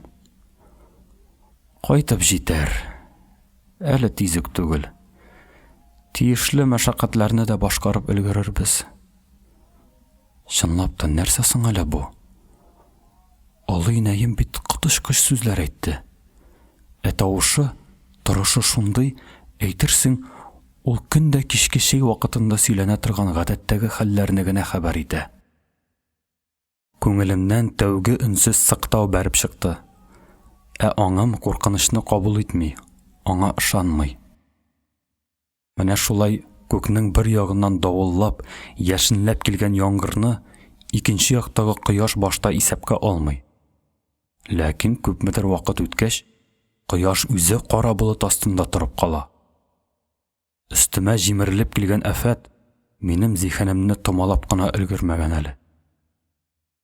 Әтием калада. Мортаза агаем колхоз өчен уралта агач кисә. Ирләрдән өйдә Салих агаем да мин генә.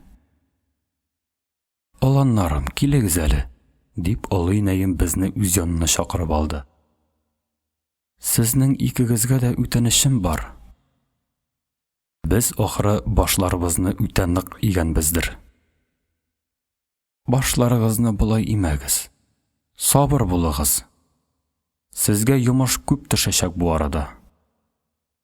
Безгә ни олы инәй? Йомышыңны кушып кына тор. Без ни ул жиба гына. Йомыш ни ул булсын гына олы инәй. Каушый әйтеп салды Салих агаем. Үзем кендеген кискән балаларны күрәсем килә. Иртәгә шуларны җыягыз. 30 көнлегеннән алып, 30 яшьлегенә кадәр һәммәсе дә килсен. Аның тавышында боеру яңгырап калды. Һәммәсе дә. Өйдән өйгә йөрмәгез, хәбәр генә таратыгыз. Хәбәрне дигәнче авылга таратып җибәрдек. Кирәк кеше үзе белер, белмәгәннең ата-анасы төшенеп алыр. Шулай да гаҗәп хәл бу. Сәер тамаша. Олы инәем юк белән булмас. Күрәсең, шулай кирәктер. Үз теләге белән олы инәем төнен ялгыз кунды. Урында көе генә иртән бер чынаяк чәй ичте. Бүтән ризык капмады. Мин инде малларга азык биреп, асларны тазартып кердем.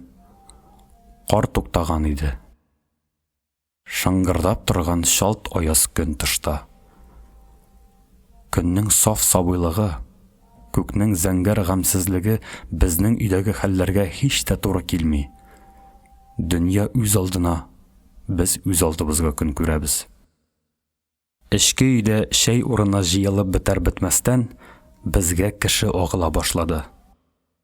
Тәүдә имшәк баласын күтәреп, шуендай кара яна 4 малайын ияртеп, кара йомагыл бишәсе килеп керде. Өлкән игезәкләре Хабибулла белән Хизбулланы мин беләм.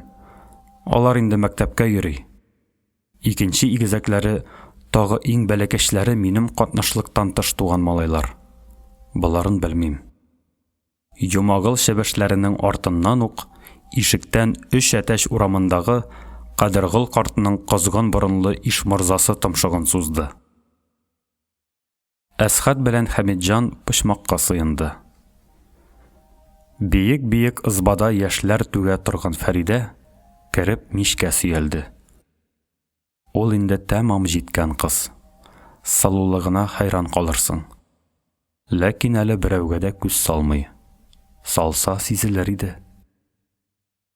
Бәләкәч энеләрен я сеңелләрен җитәкләп, яки күтәреп алган үсмер малайлар, үсмер кызлар һаман килә бирде. Ирле хатынлылар да күренгәли. Кайсылары бала чагалы. Кыскасы, аягына басканы, түшендә шуганы, йөгереп йөргәне, егет корына кергәне, кәләш килен булганы, сакал-мыек кырганы, һәммәсе дә агыла торды. Тәүдә безнең эчке өй тулды. Шуннан олыраклар, бәләкәйрәкләргә урын бушатып, ишек алдына чыкты. Анда да сыймагач, ихатага сибелделәр. Тик туган тумачадан гына беркем дә юк. Чөнки олы инәем нәсел-нәсепкә кендек әбие булмады. Аларга бүтән әбиләрне чакыралар. Әйткәнемчә, өй тулы, кура тулы, эреле-ваклы адәм балалары. Хәтта усаллыгы, кансызлыгы белән яманаты чыккан Таҗетдин да калмаган. Ул бөтен адәмне өркетеп тота. Теге кытлыграк елны минем дә кытымны алды ул. Мин ындыр артында үзем ясаган наганнан атып йөридем. Ату дигәне шул инде. Көбәгенә бер шеметем дары саласың да, кабыргадагы тишеге турында шарпы сызып шартлатасың. Каяндыр Таҗетдин килеп чыкты да минем наганымны тартып алды. Әһә, кеше үтерергә йөрисеңме әле? Беләсеңме, сельсоветка әйтсәм, бу корал өчен ни эшләтәләр? Төрмәгә ябалар, я атып үтерәләр. Башың бетте, малай, дип җикеренде. Куркуым табаныма барып җитте. Харап булдым. Таҗетдин шәфкать белми ул. Инәлү ялвару файдасыз. Мин үз алдыма бетеп, югалып барам. Ул аз гына кире сүрелгәндә әйтте. Ярай. Олы инәең хакына гына коткарам. Түлке караңгы төшкәч, менә шуннан ындыр артыннан гына килеп, бер бидерә бәрәңге китереп кит. Бәрәңгене безнең койрыктагы имән төбенә бушат. Караны бидерәң тулы булсын. Бу хакта һич кемгә ләммим. Ул минем наганны кесәсенә тыгып, үз юлына китте. Әйләнеп тә карамады. Мин шигешендә калдым. Вәгъдәсеннән кайтагына күрмәсен инде. Караңгы төшкәч тә, баздан шәлдереп, тулы бидерә бәрәңгене әйткән җиргә илтеп аудардым.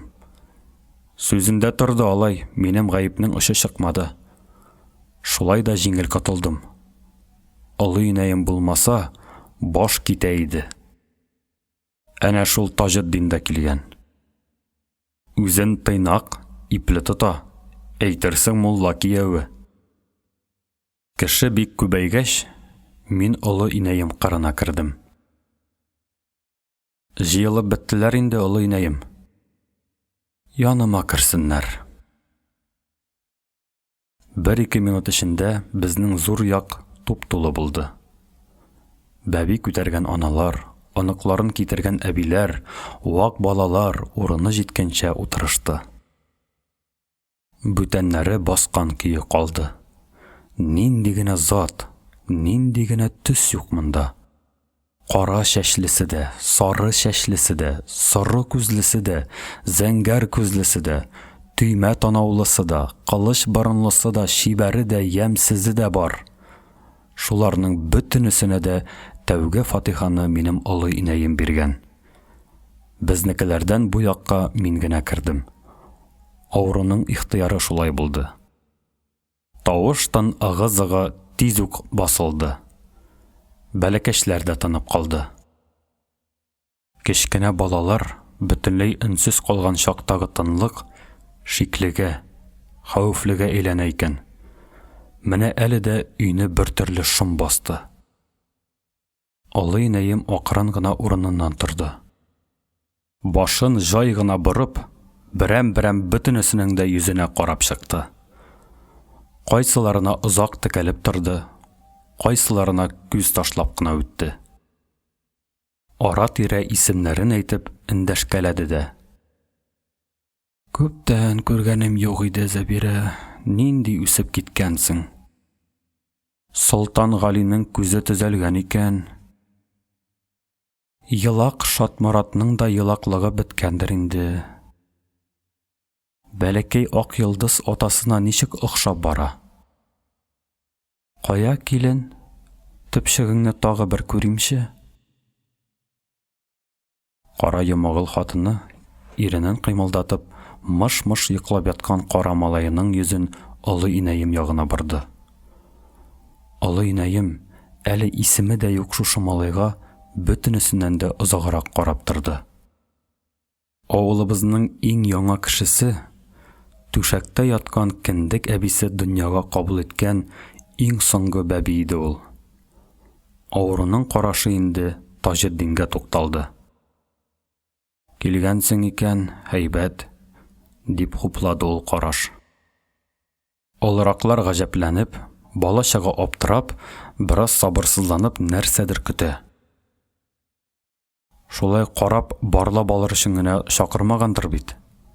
Бер хәл бардыр. Күңелле тамаша булмас, әлбәттә, мондый иртә таңнан. Олы инәем турая төшебрәк утырды. Балалар, диде ул. Бу якты дөньяга мин сезне берәм-берәм кабул иттем. Ә менә хушлашыр өчен бөтенегезне бер юлы чакырдым. Килгәнсез, рәхмәт.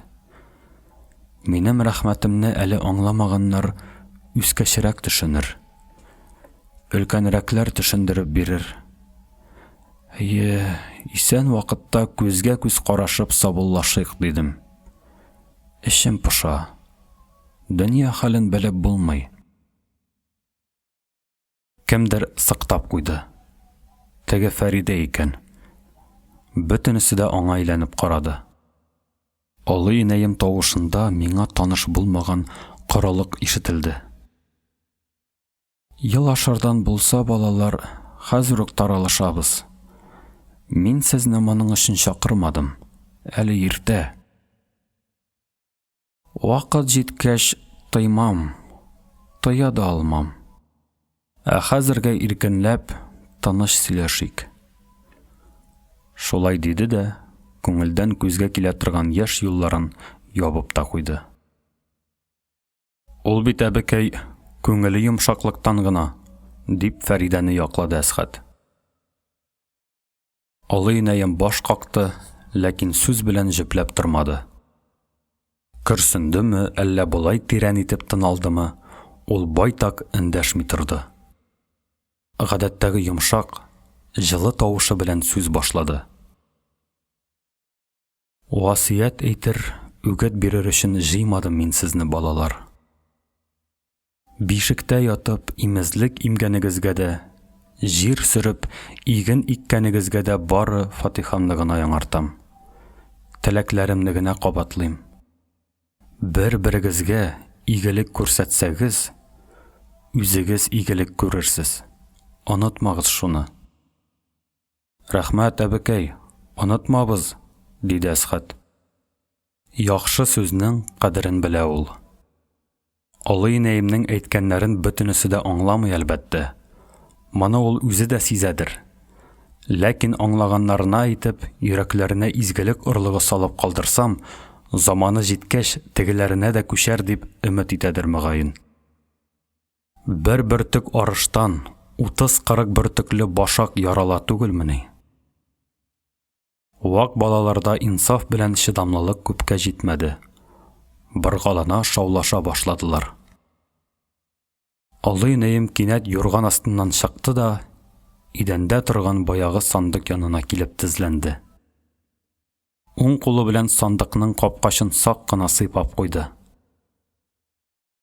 Дөньялыкта мин бик күп бүләкләр алдым, диде үтә тыныч. Сезнең һәрберегез туган сәгатьтә миңа рәхмәтләр укый-укый, затлы сөенчеләр бирделәр.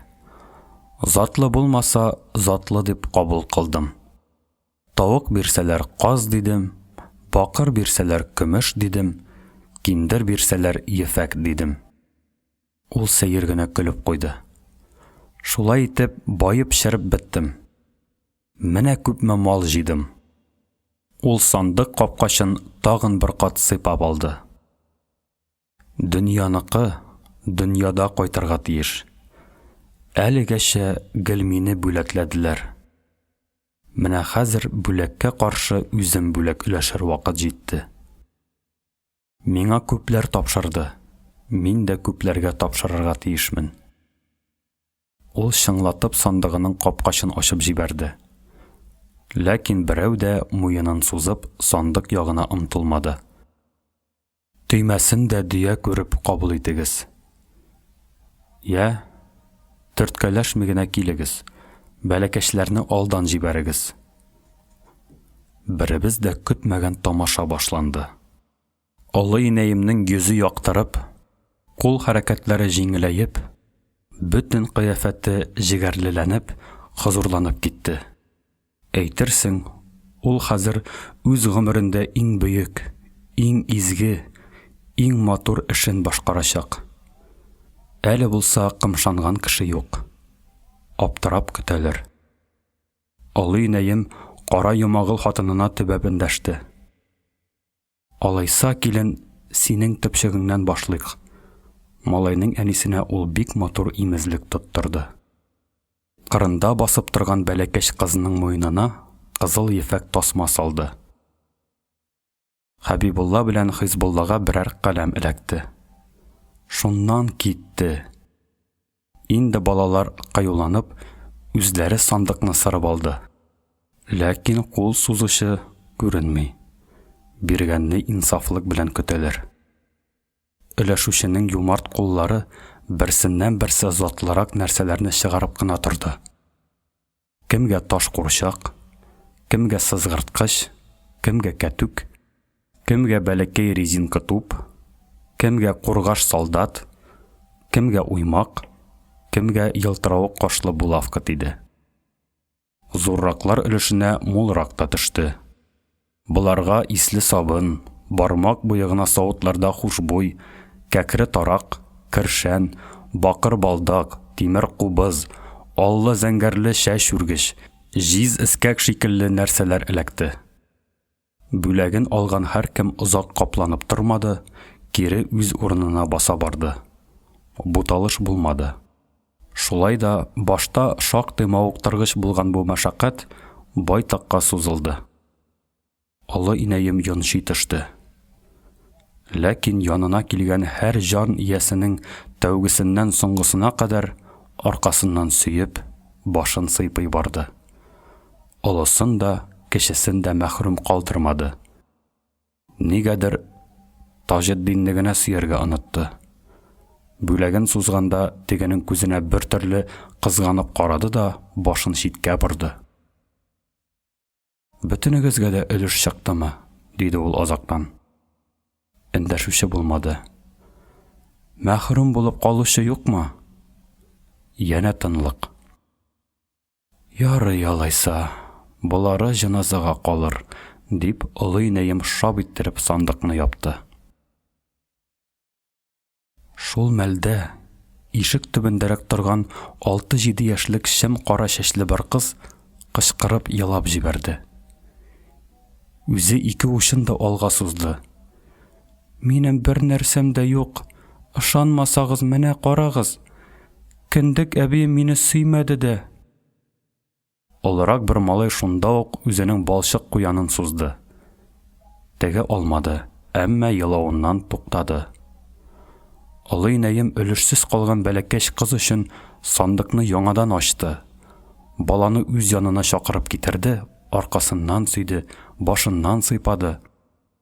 Сандыкның төбенәрәк тыгылып, кызыл шитле зәңгәр яулык чыгарды, аны җәеп, бер кагып алды да, уртага катлап, үз кулы белән баланың башына бәйләде. Менә сиңа да булды, дип тагы сөеп куйды. Сандыкны инде ул бөтенләйгә япты. Бүтәнчә ул бу булмады. Бүләк алган яшь җилкенчәк тә бала-чага да зык кубып куанмады. Кая күрсәт әле, тотып карыйм әле, дип бер-берсенә ташланмадылар.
Шундый сәер хәл безнең авылда да, тирә-якта да булмагандыр мөгаен.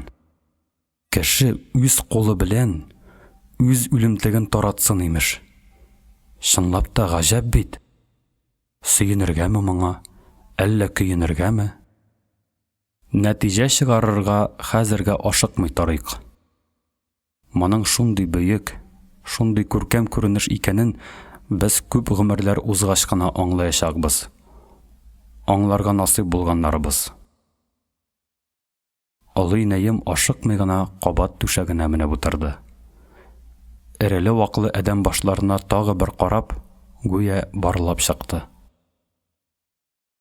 Күрешү бик һәйбәт булды бит әле.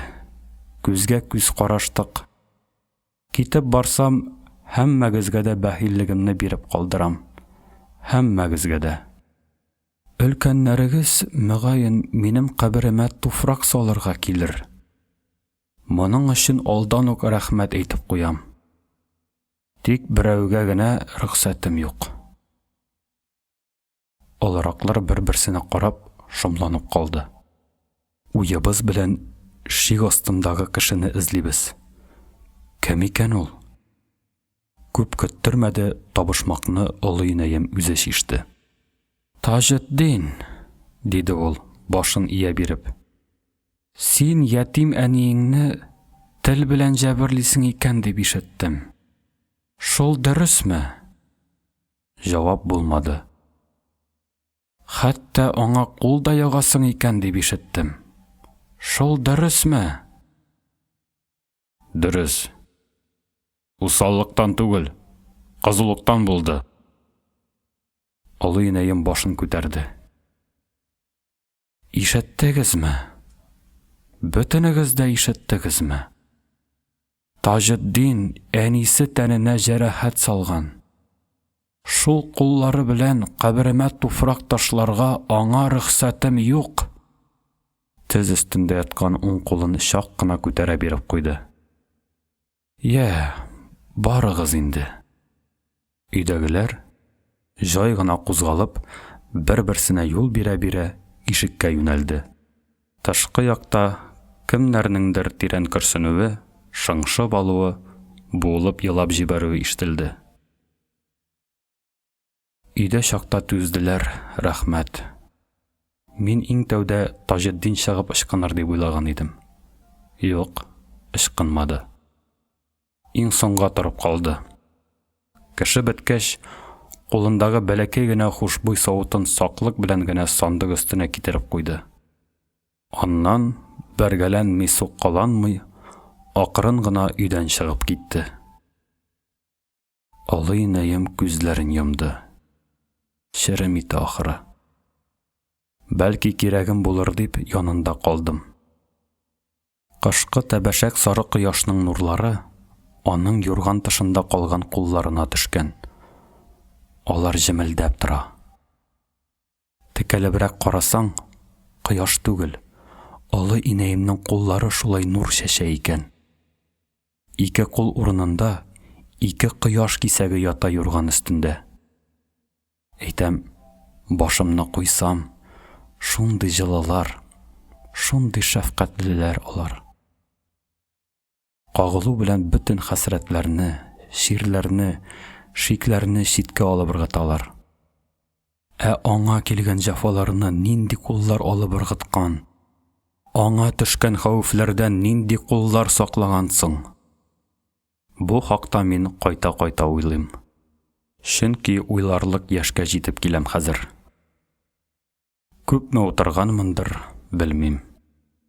Әмма шушы вакыт эчендә олы инәем белән бергә үткән сукмакларны, яланнарны, урманнарны йөреп чыктым. Чыгып бетә алмадым. Аның белән бергә эчкән чишмәләрдән ятып сулар эчтем. Эчеп туя алмадым. 16 яшыма кадәр менә аның ышыгында яшим, балалыктан уза алмыйм. Ул тияген алыштырырга, мәңгелек йортына күчәргә җыена. Беләм, ул киткәч, мин елармын, ләкин бер вакытта да елап бетерә алмам. Тамагыма төер килеп тыгылды менә. Ул күзләрен ачты. Син монда икәнсең, Синнай. Һәйбәт. Я бер нәрсә кирәк булыр дидем. Бер ни дә кирәкми. Калуың әйбәт. Син булгач, дөнья буш түгел. Өләшкән бүләкләрең өчен бала чага куанып китте, дип ялганладым мин. Кой, Синнай, юатма мине. Куансалар начар булыр иде. Ходай әшкәртте, куанмадылар. Мин бит аларга сөенешкә таратмадым. Хатирә бүләге калдырдым. Хушлашыр өчен буш кул биреп кенә өйдән чыгып китә алмадым. Бөтенесендә күрәсем килгән иде. Рәхмәт яугырларына.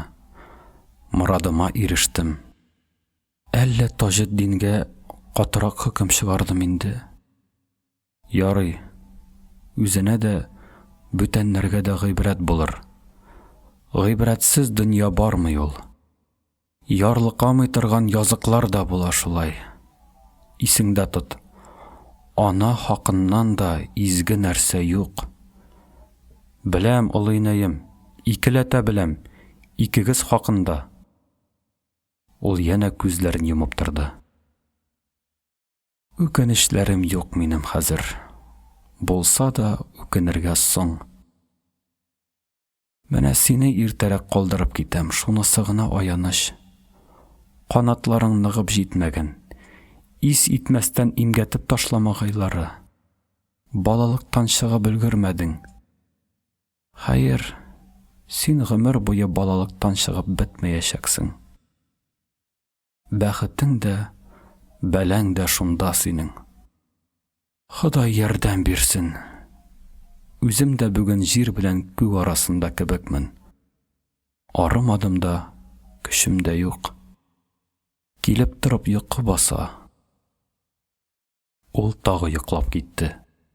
Мин чыгып авыл арасында йөреп кайттым. Халык олыйнәемнең кылыгына тәмам хайран калган. Ни дип әйтергә дә белмиләр. Төрле имеш-мимеш таралган.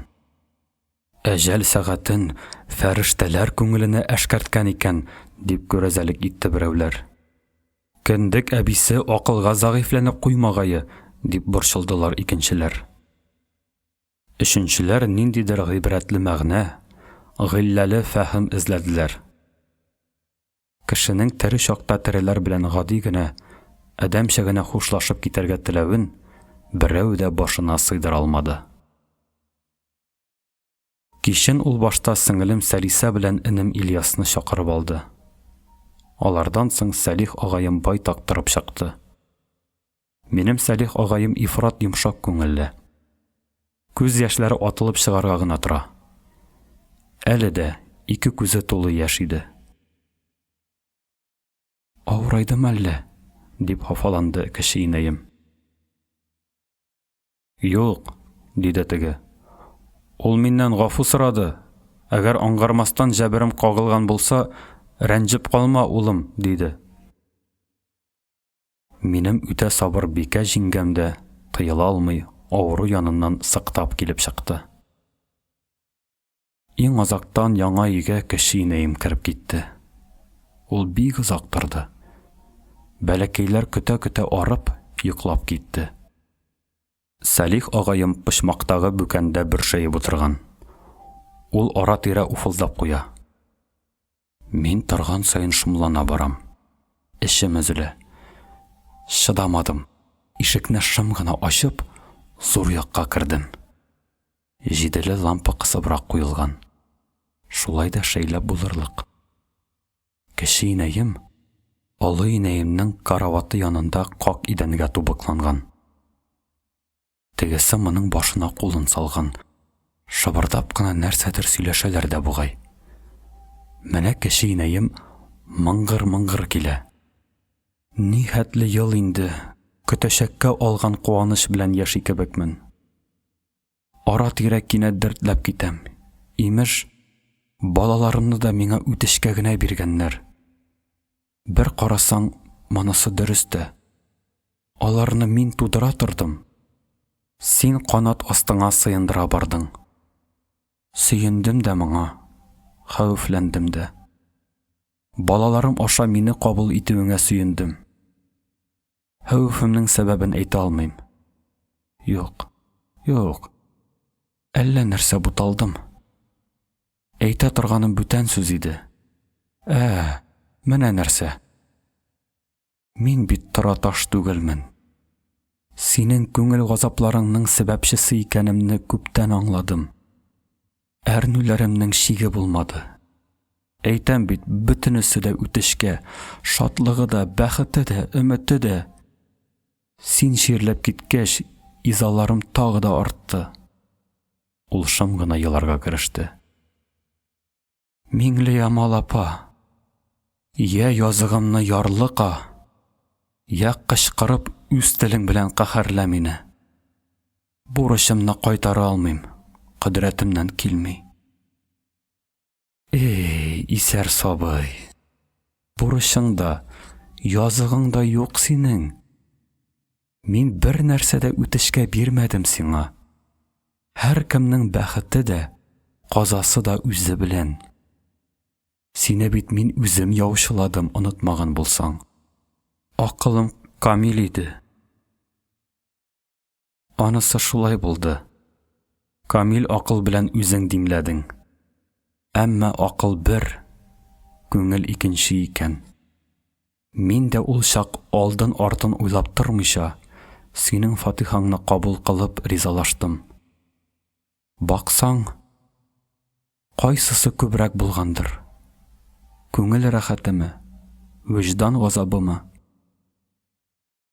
Я ярлыка, я каһәрле апа. Бу көйе ярамый. Языгың юк, дип кабатлады олы инәемнең йомшак тавышы. Үткән газапларымның сәбәпчесе син түгел, язмыш үзе, минем язмышым. Хәзер минем бер газабым да юк. Миңлеямал апа, зинһар, дип ялварды кече инәем. Зинһар, шикләремнән коткар мине, азат ит. Синеңчә булсын, азат итәм. Әгәр гөнаһың була калса, аны үземә алам. Сине мин димләдем. Бар, анда балалар куркышыр. Кече инәем торырга ашыкмады. Мин сиздерми генә кире чыгып киттем. Төн уртасында әтием кайтты. Иртә белән сайрандагы апам белән сунарчы җизнәм килеп җитте. Сәлих агаем барып алды аларны. Тирә-як авылдан бүтән кардәш ыру җыелды. Олы инәем һәр берсен янына чакырып хушлашты, әйтер сүзен әйтте, бәхилләште. Бу көн кичкә каршы ул авырайып калды. Төнен тагын аруланды. Таң атканда китеп барды. Жан биргәндә янында бер әтием генә булган. Күрәсең, олы инәем үзе шулай теләгәндер. Бу үлем мине яртылаш үтерде. Тәгәрәп ялый да, буылып үкси дә алмыйм. Каттым да калдым. 3 тәүлеккә якын безнең күз алдында әҗәле белән шаярып, олы инәем безне бу хәлгә күнектерергә, ихтыярыбызны ныгытырга тырышкандыр бәлки.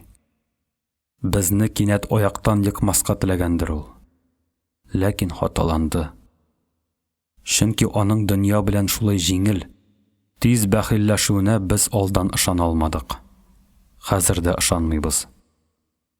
Әнә ул шәшкәле яңа күлмәген, тәңкәле яшел камзулын киеп, ап-пак яулыгын бәйләп, ятып кына тора. Ул арымаганда, тик көче генә юк. Иртән үк талпынып ябалак кар яварга кереште. Көн буе туктамады. Әсхәт белән Хәмитҗан колхоз араныннан алып 2 ат менеп килде. Алар хәзер авыл буйлап иң куркыныч, иң хәсрәтле оранны кычкырып үтәчәкләр. Әнә, икесе урамның ике ягына чыгып, түбән ышка җилдереп тә киттеләр. Йөрәк ярып алмаш-тилмәш ике аваз яңгырады. Җеназага барыгыз!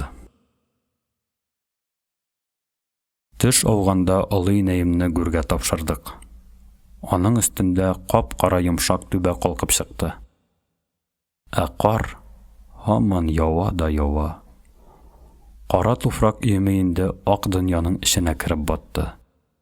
Кабернең изе дә калмады. Кинәт бөтенесе дә алмашынды.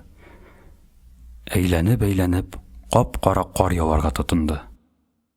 Кара мамык бөртекләре берчә җиргә тартыла, берчә һавага омтыла, берчә безелдәшә-безелдәшә өерелеп китә.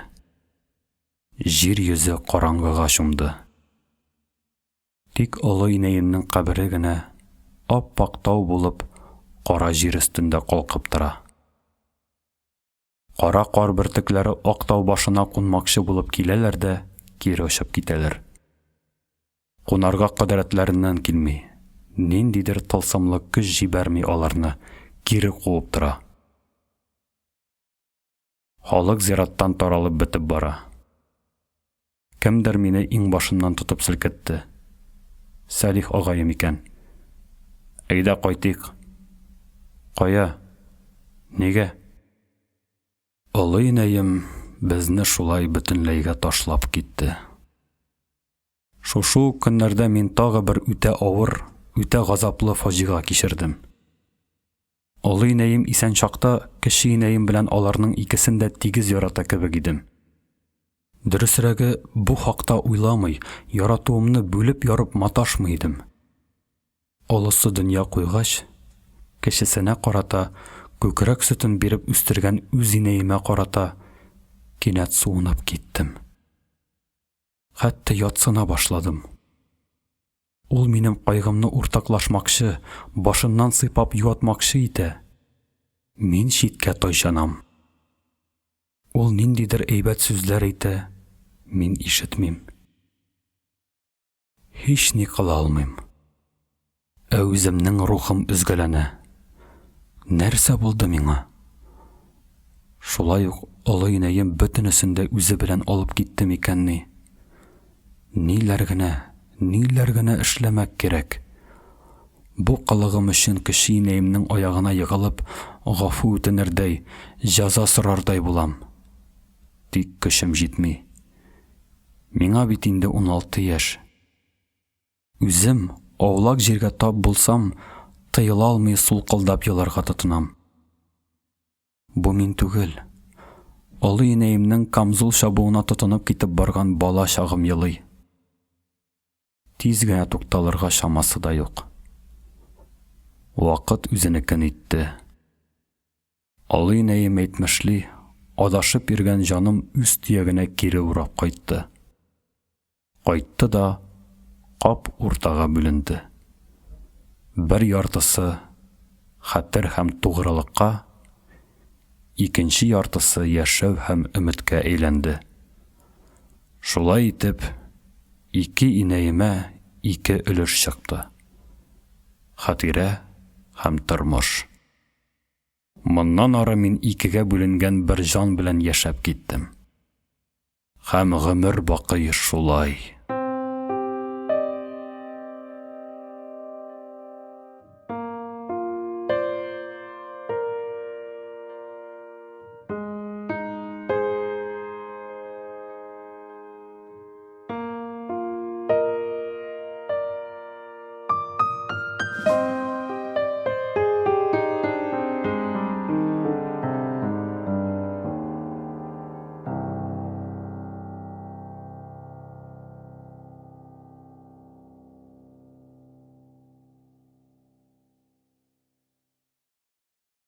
Котлы кул насыйп.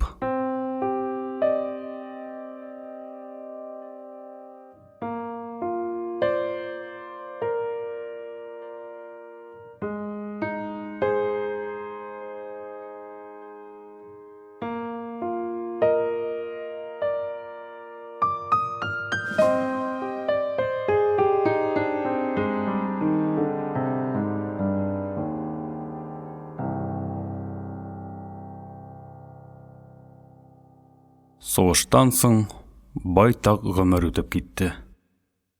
Дөньялар иминләнеп, илгә бәрәкәт килде. Тән яралары бетәшә, күңел җәрәхәтләре уңала төште. Аяксызның шатанлыгына, кулсызның чулаклыгына, ятимнең ятимлегенә, хәсрәтленең хәсрәтенә акрынлап күнегә киләбез. Күнми ни кыласың? Яу кырыннан исән кайтканнарыбыз бала чактагы кебек якынайып, укмашыбрак яши башладык. Үлем белән яшәү арасындагы бердән-бер күпердән алып чыккан уртак язмыш безне тагын бер учак янына туплады. Егет чакта кыз кыркынышын ызгышып, кан үчләшеп йөргән ирләр дә дошманлыкны онытып, гомум учакка тартылды, бер табактан ашар булды. Читтәгеләр белән хәбәр алыштык, сәламнәр күндерештек. Тик кардашларны кычкырып барларга гына куркам. Чөнки алар элек куе урман шаулаган җирдә сирәк саяк сырайып калган агач шикелле күз алдына килеп басалар. Берсе эндәшә, дүртесеннән җавап юк. Урман турында юкка гына телгә алмадым мин. Авыл янында үтә мәхәббәт имән урманы бар иде.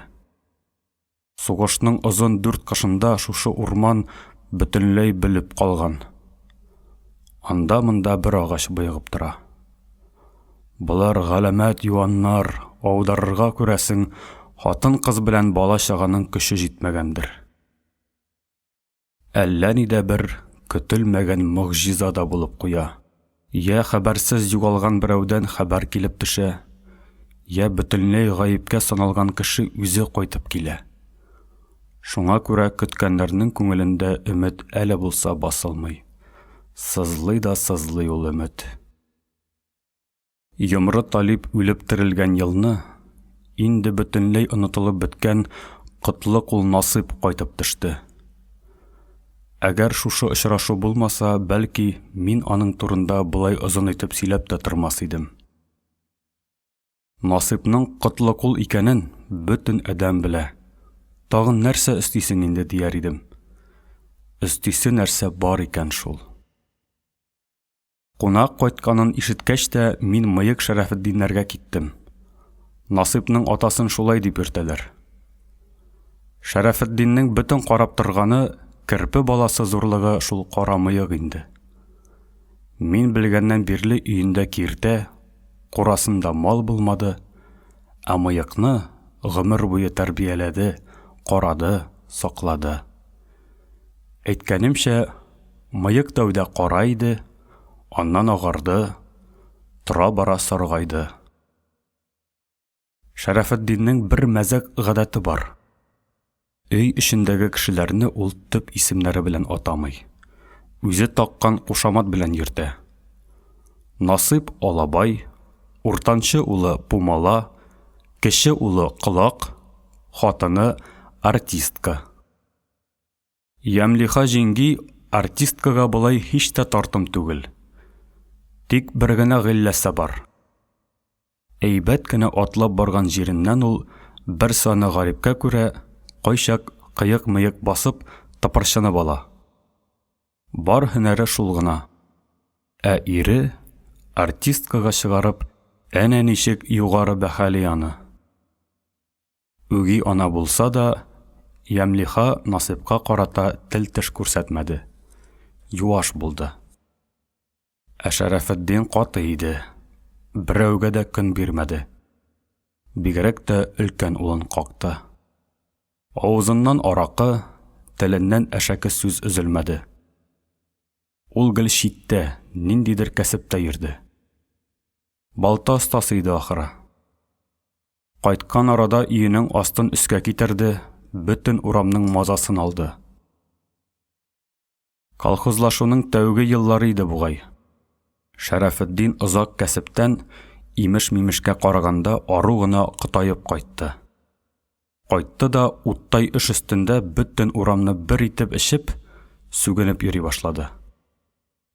Эштән соң кичке иңгер вакытында күрше-күлән нигез буенда әңгәмәләшеп утырганда, Япон патшасын сүгә-сүгә чайкалып, бу килеп чыкты. Эше балса, ул гел шулай. Кемгәдер бәйләнер әүвәл, ике сүзнең берендә оятсыз итеп япон патшасын сүгәргә керешә.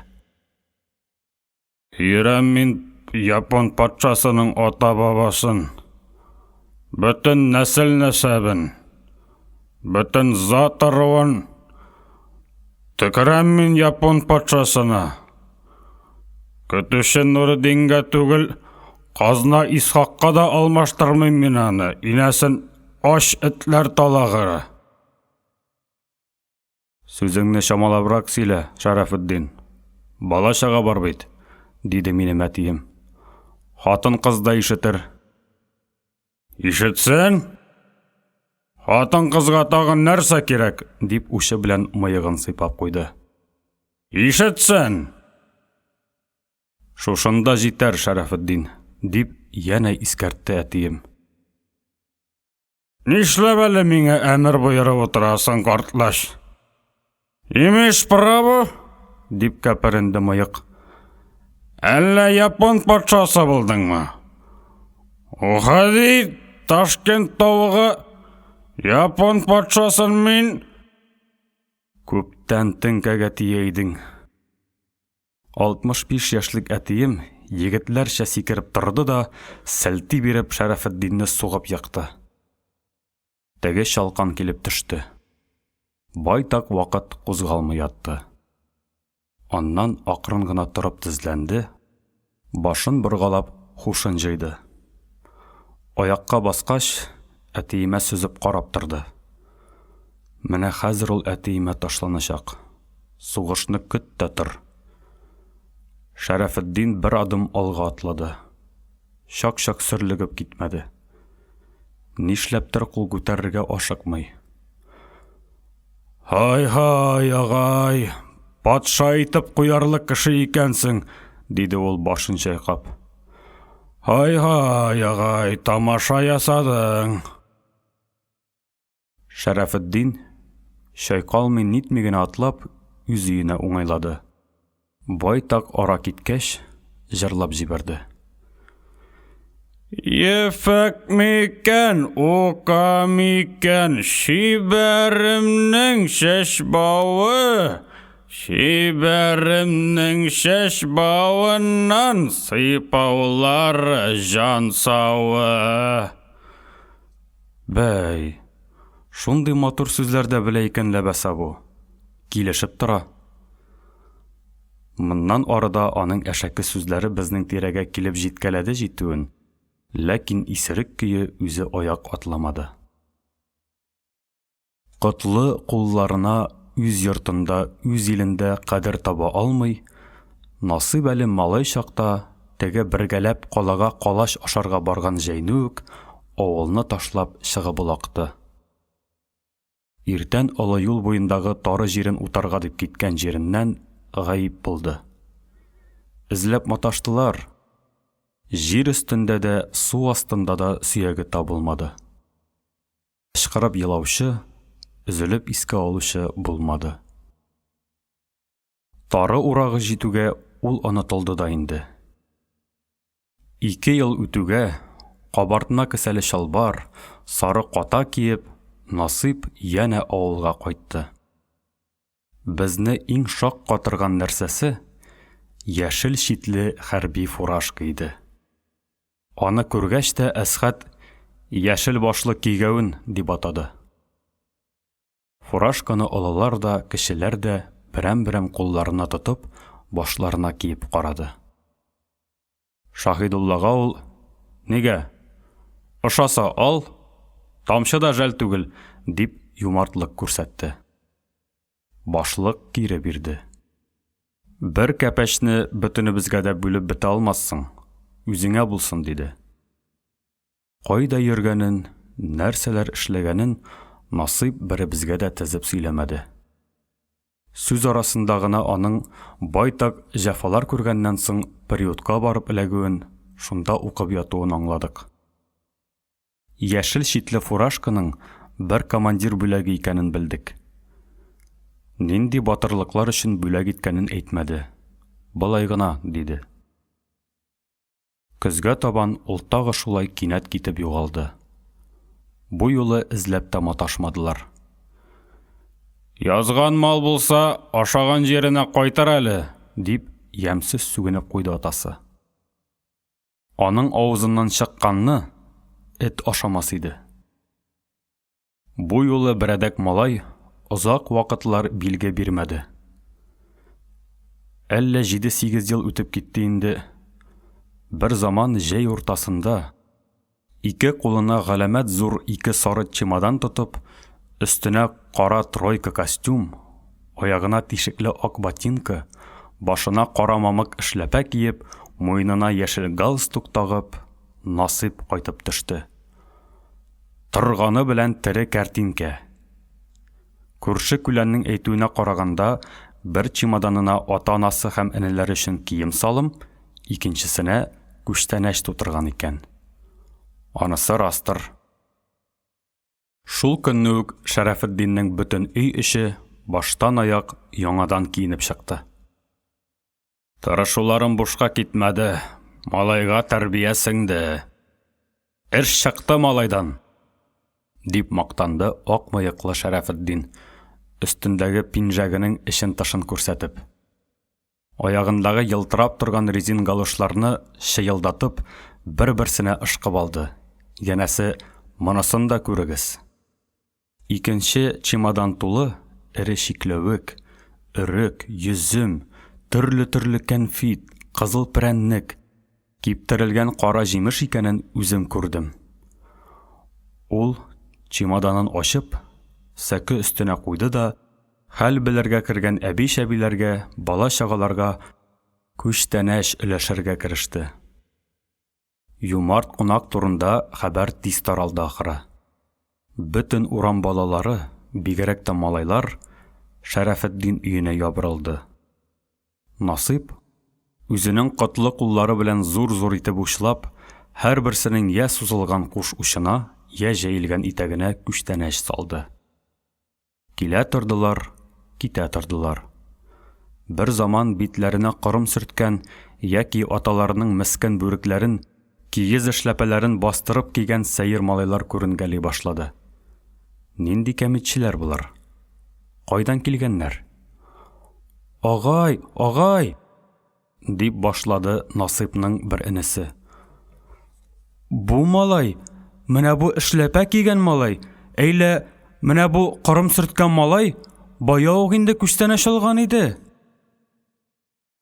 Үзе алса, атасының кәпәш алмагандыр, дип кых-кых көлде кытлы кул. Башыгыздан салыгыз, малайлар. Тегеләр кушканны эшләде. Кәпәшләргә тагы берничә шәр җимеш яки шикләвек тамды. Насыйпка бәләкәй мутларның тапкырлыгы ошады. Малайлар шунда ук чыгып ычкынды. Кәмитчеләр бүтәнчә күренмәде. Насыйпны бик тә сагынып, бик тә зарыгып көткән халык күп булган икән. Караңгы төшкәнче кеше өзелмәде. Моңа кадәр аны күрми ничек түздек икән? Карт кары өчен самавар да өзелмәде. Менә бит, язган ризык теш сындырып керә, диде Мансур карт, тешсез авызында каты өрекне әвәләп. Иртәдән бирле иреннәрем кышытып тора иде, күчтәнәчтән авыз итәргә булган икән. Әбиең дә мәхрүм булып калмасын. Ул бер уч җимешне бишмәт кесәсенә алып салды. Насыйпның кунакчыллыгы моның белән генә бетмәде. Берничә көннән соң ул шушы урамда бергә уйнап үскән үзенең яшьтәш егетләрен һәм кызларын җыеп, табын уздырды. Ул чакта әле яшь җилкенчәк мәҗлесендә шәраб эчү гадәте юк иде. Әмма ите майы, аш суы мул булды. Кич буе ашап эчеп, уйнап биеп, зык куптык. Шаһидулланың гармуны, Әсгатның шәшән теле алмаш-тилмәш табынга җан да, ям да биреп торды. Бәлки, бөтен яшьтәшләр, бөтенебез бергә җыелып күңел ачуыбыз беренче һәм соңгы тапкыр шушы булгандыр. Насыйп аркасында, Ләкин үзебез аңа карата коточкыч ихтирамсызлык, әдәпсезлек, каты бәгырьлелек күрсәттек. Беребез дә өебезгә чакырып, түр башына утыртып, читтән кайткан кунакны хөрмәт итмәдек. Насыйпның кунакчыллыгын, юмартлыгын без кызыкка санабрак, диваналыкка япсарыбрак кабул иттек мөгаен. Әйе, шулайрак булды шикелле. Үзебез бүртенгәнче сыйландык, үзебез астыртын гына ирештереп тә куйдык дигәне. Чөнки ул безнең тар акылга, тар кылачка сыймый торган кыланыш күрсәтте.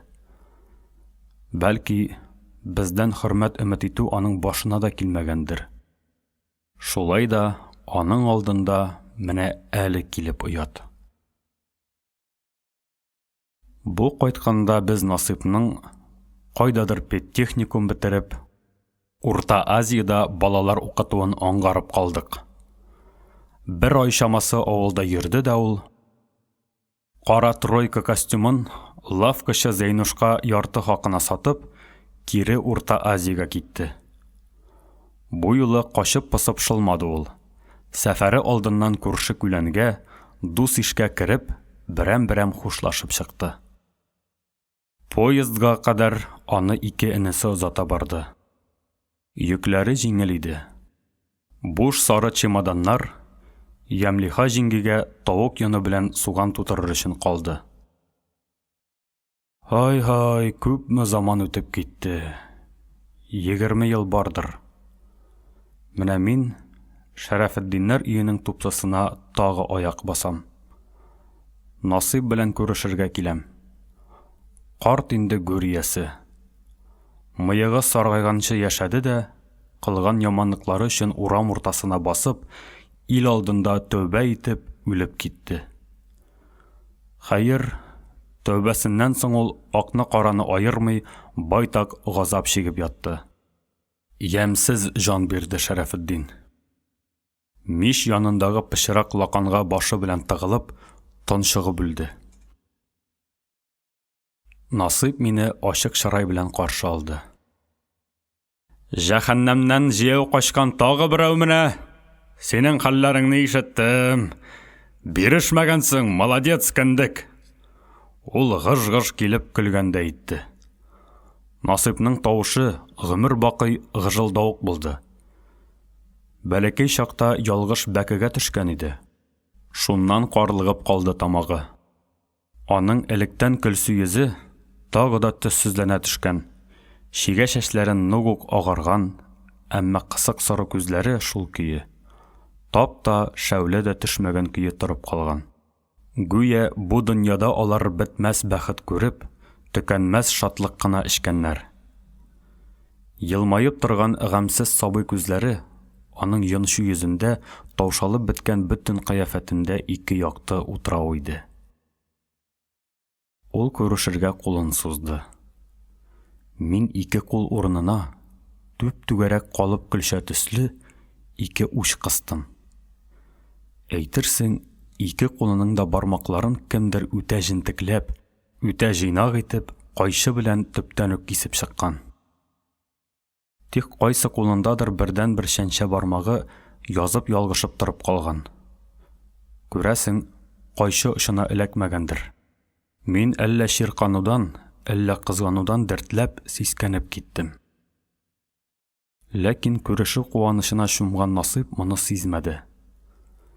Бәлки хуш күңелле бу бичара хәзер инде үзенең гариплеген дә сизмидер. Оныткандыр бахырың. Менә бит, әй, дип ярыйсы гына каты көлшә белән минем аркага сукты. Җыяр ризык булгач, тагы илгә кайттым. Сагынып үлә яздым, валлаһи. Хәлләрең ничек? Карар күзгә булай әйбәт күренәсең, дип ялганладым мин. Зарланыр урыным юк, диде ул гөнаһсыз күзләреннән нур шәшеп. Исән калдым, тазалык бар. Аяк кул бөтен дип әйтерлек. Бармаклар җитешми дә җитешүен, алтын йөзекләр киясем юк. Әнә, ат тумыштан бармаксыз да яши бит. Ничегрәк яши әле? Балаларга дәресне мин кул белән түгел, тел белән, Фигыль белән бирәм. Әйе, бу котлык ул насыйп иде. Нәк үзе иде. Теге замандагы кебек үк өстендә кара тройка костюм. Ләкин пинжәгенең җиң очлары нык кына сүсәргән буйлы. Яшел галстугы да майланып ялтырап беткән. Ак күлмәгенең якасы керне шамадан тыш күтәргән. Минем сынаулы карашымны ул ярты юлдан ук эләктереп алды. Алмаш күлмәк барын бар да ул, ә костюм инде шәреп байган шакларында да бердән артмады. Мин нәфселе түгелмен. Хәтта бәхет тә икәү кирәкми миңа. Берсе ярап калыр иде мәгәр, эшне тишмәс иде. Минем игътибарымны тартыр өченме, әллә булай гынамы, сул кулындагы, әйе, сулы иде. Исән калган шәнчә бармагы белән түшендәге кызыл байрак орденын 2 тапкыр сыйпап куйды.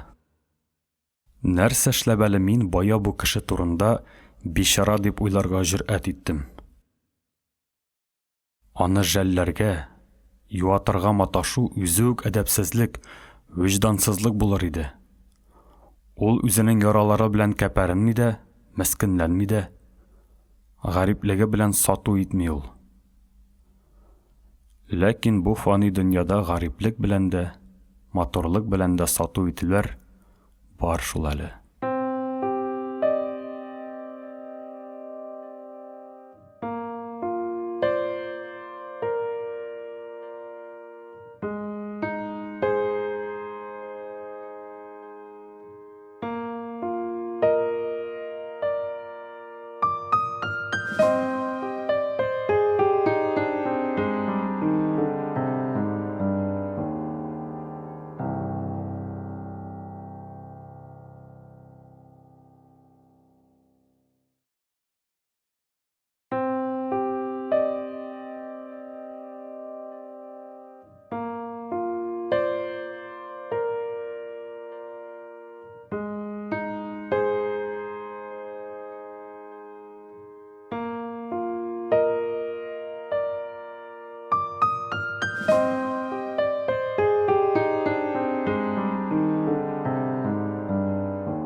Мен 1944 елның сентябрь башларында мин күптән түгел генә алынган Румын каласы Констанцаны бер көн кыдырып йөрдем. Мәшәкатьсез генә тамаша кылдым.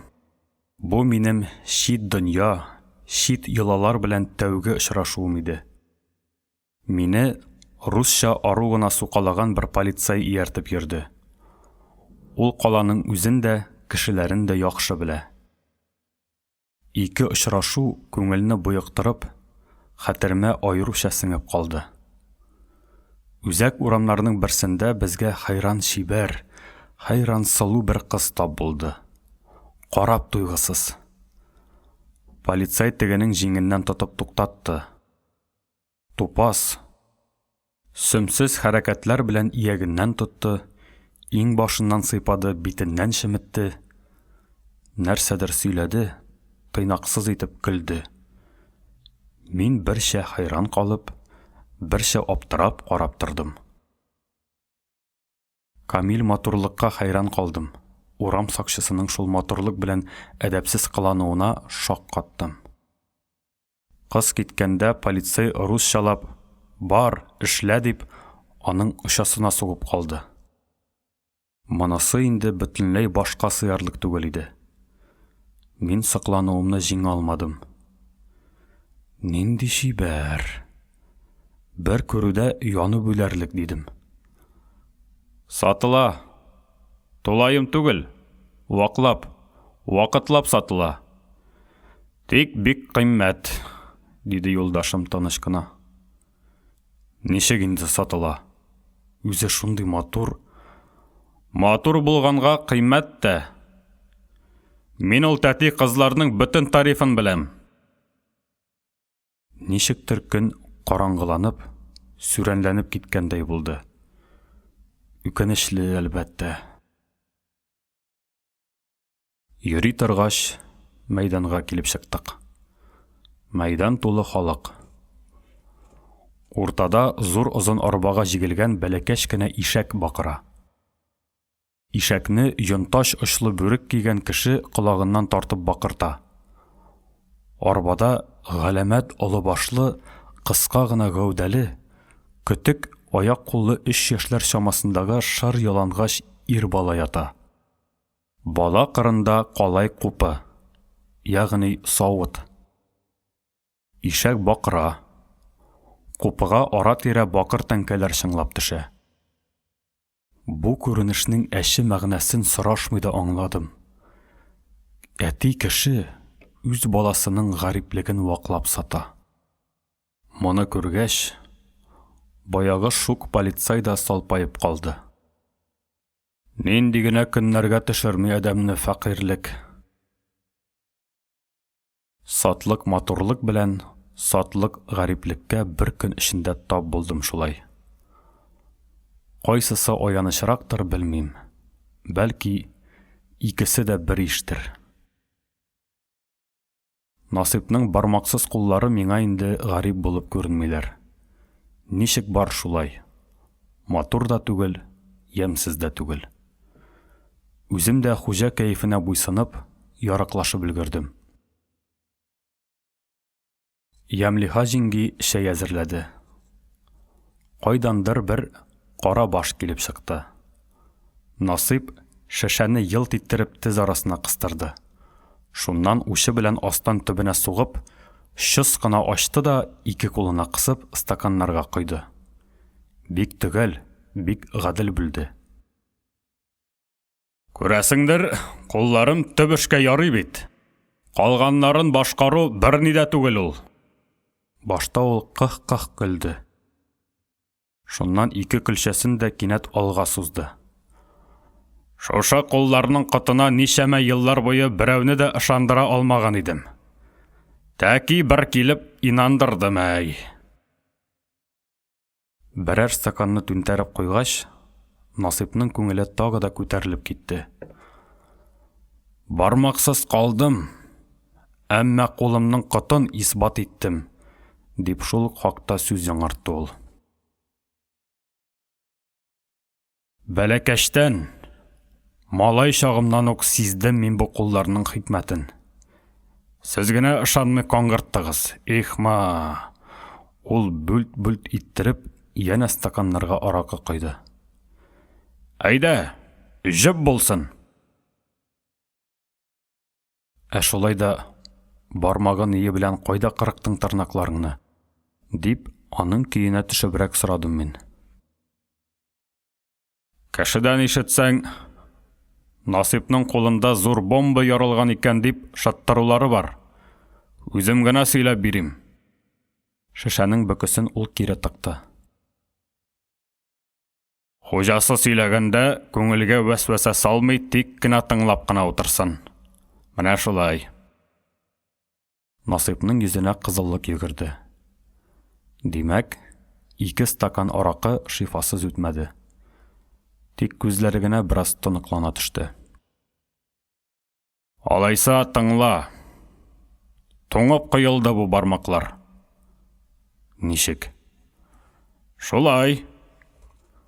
Ләкин үз эшләрен башкарып хәлак булды алар. Батыр яугирләрчә хәлак булды минем бармаклар. Ул дәвам итте.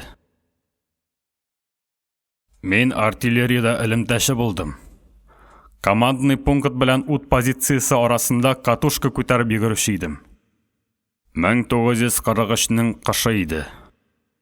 Шыгырдап торган шатлама суык иртәдә яман бой башланып китте. Безнең орудиялар командный пункттан күз күреме җирдә урман полосасына сыйынып алганнар да тегеләрнең позициясын эшкәрәгенә бирәләр. Полк командиры подполковник телефон аша моннан үзе командовать итә.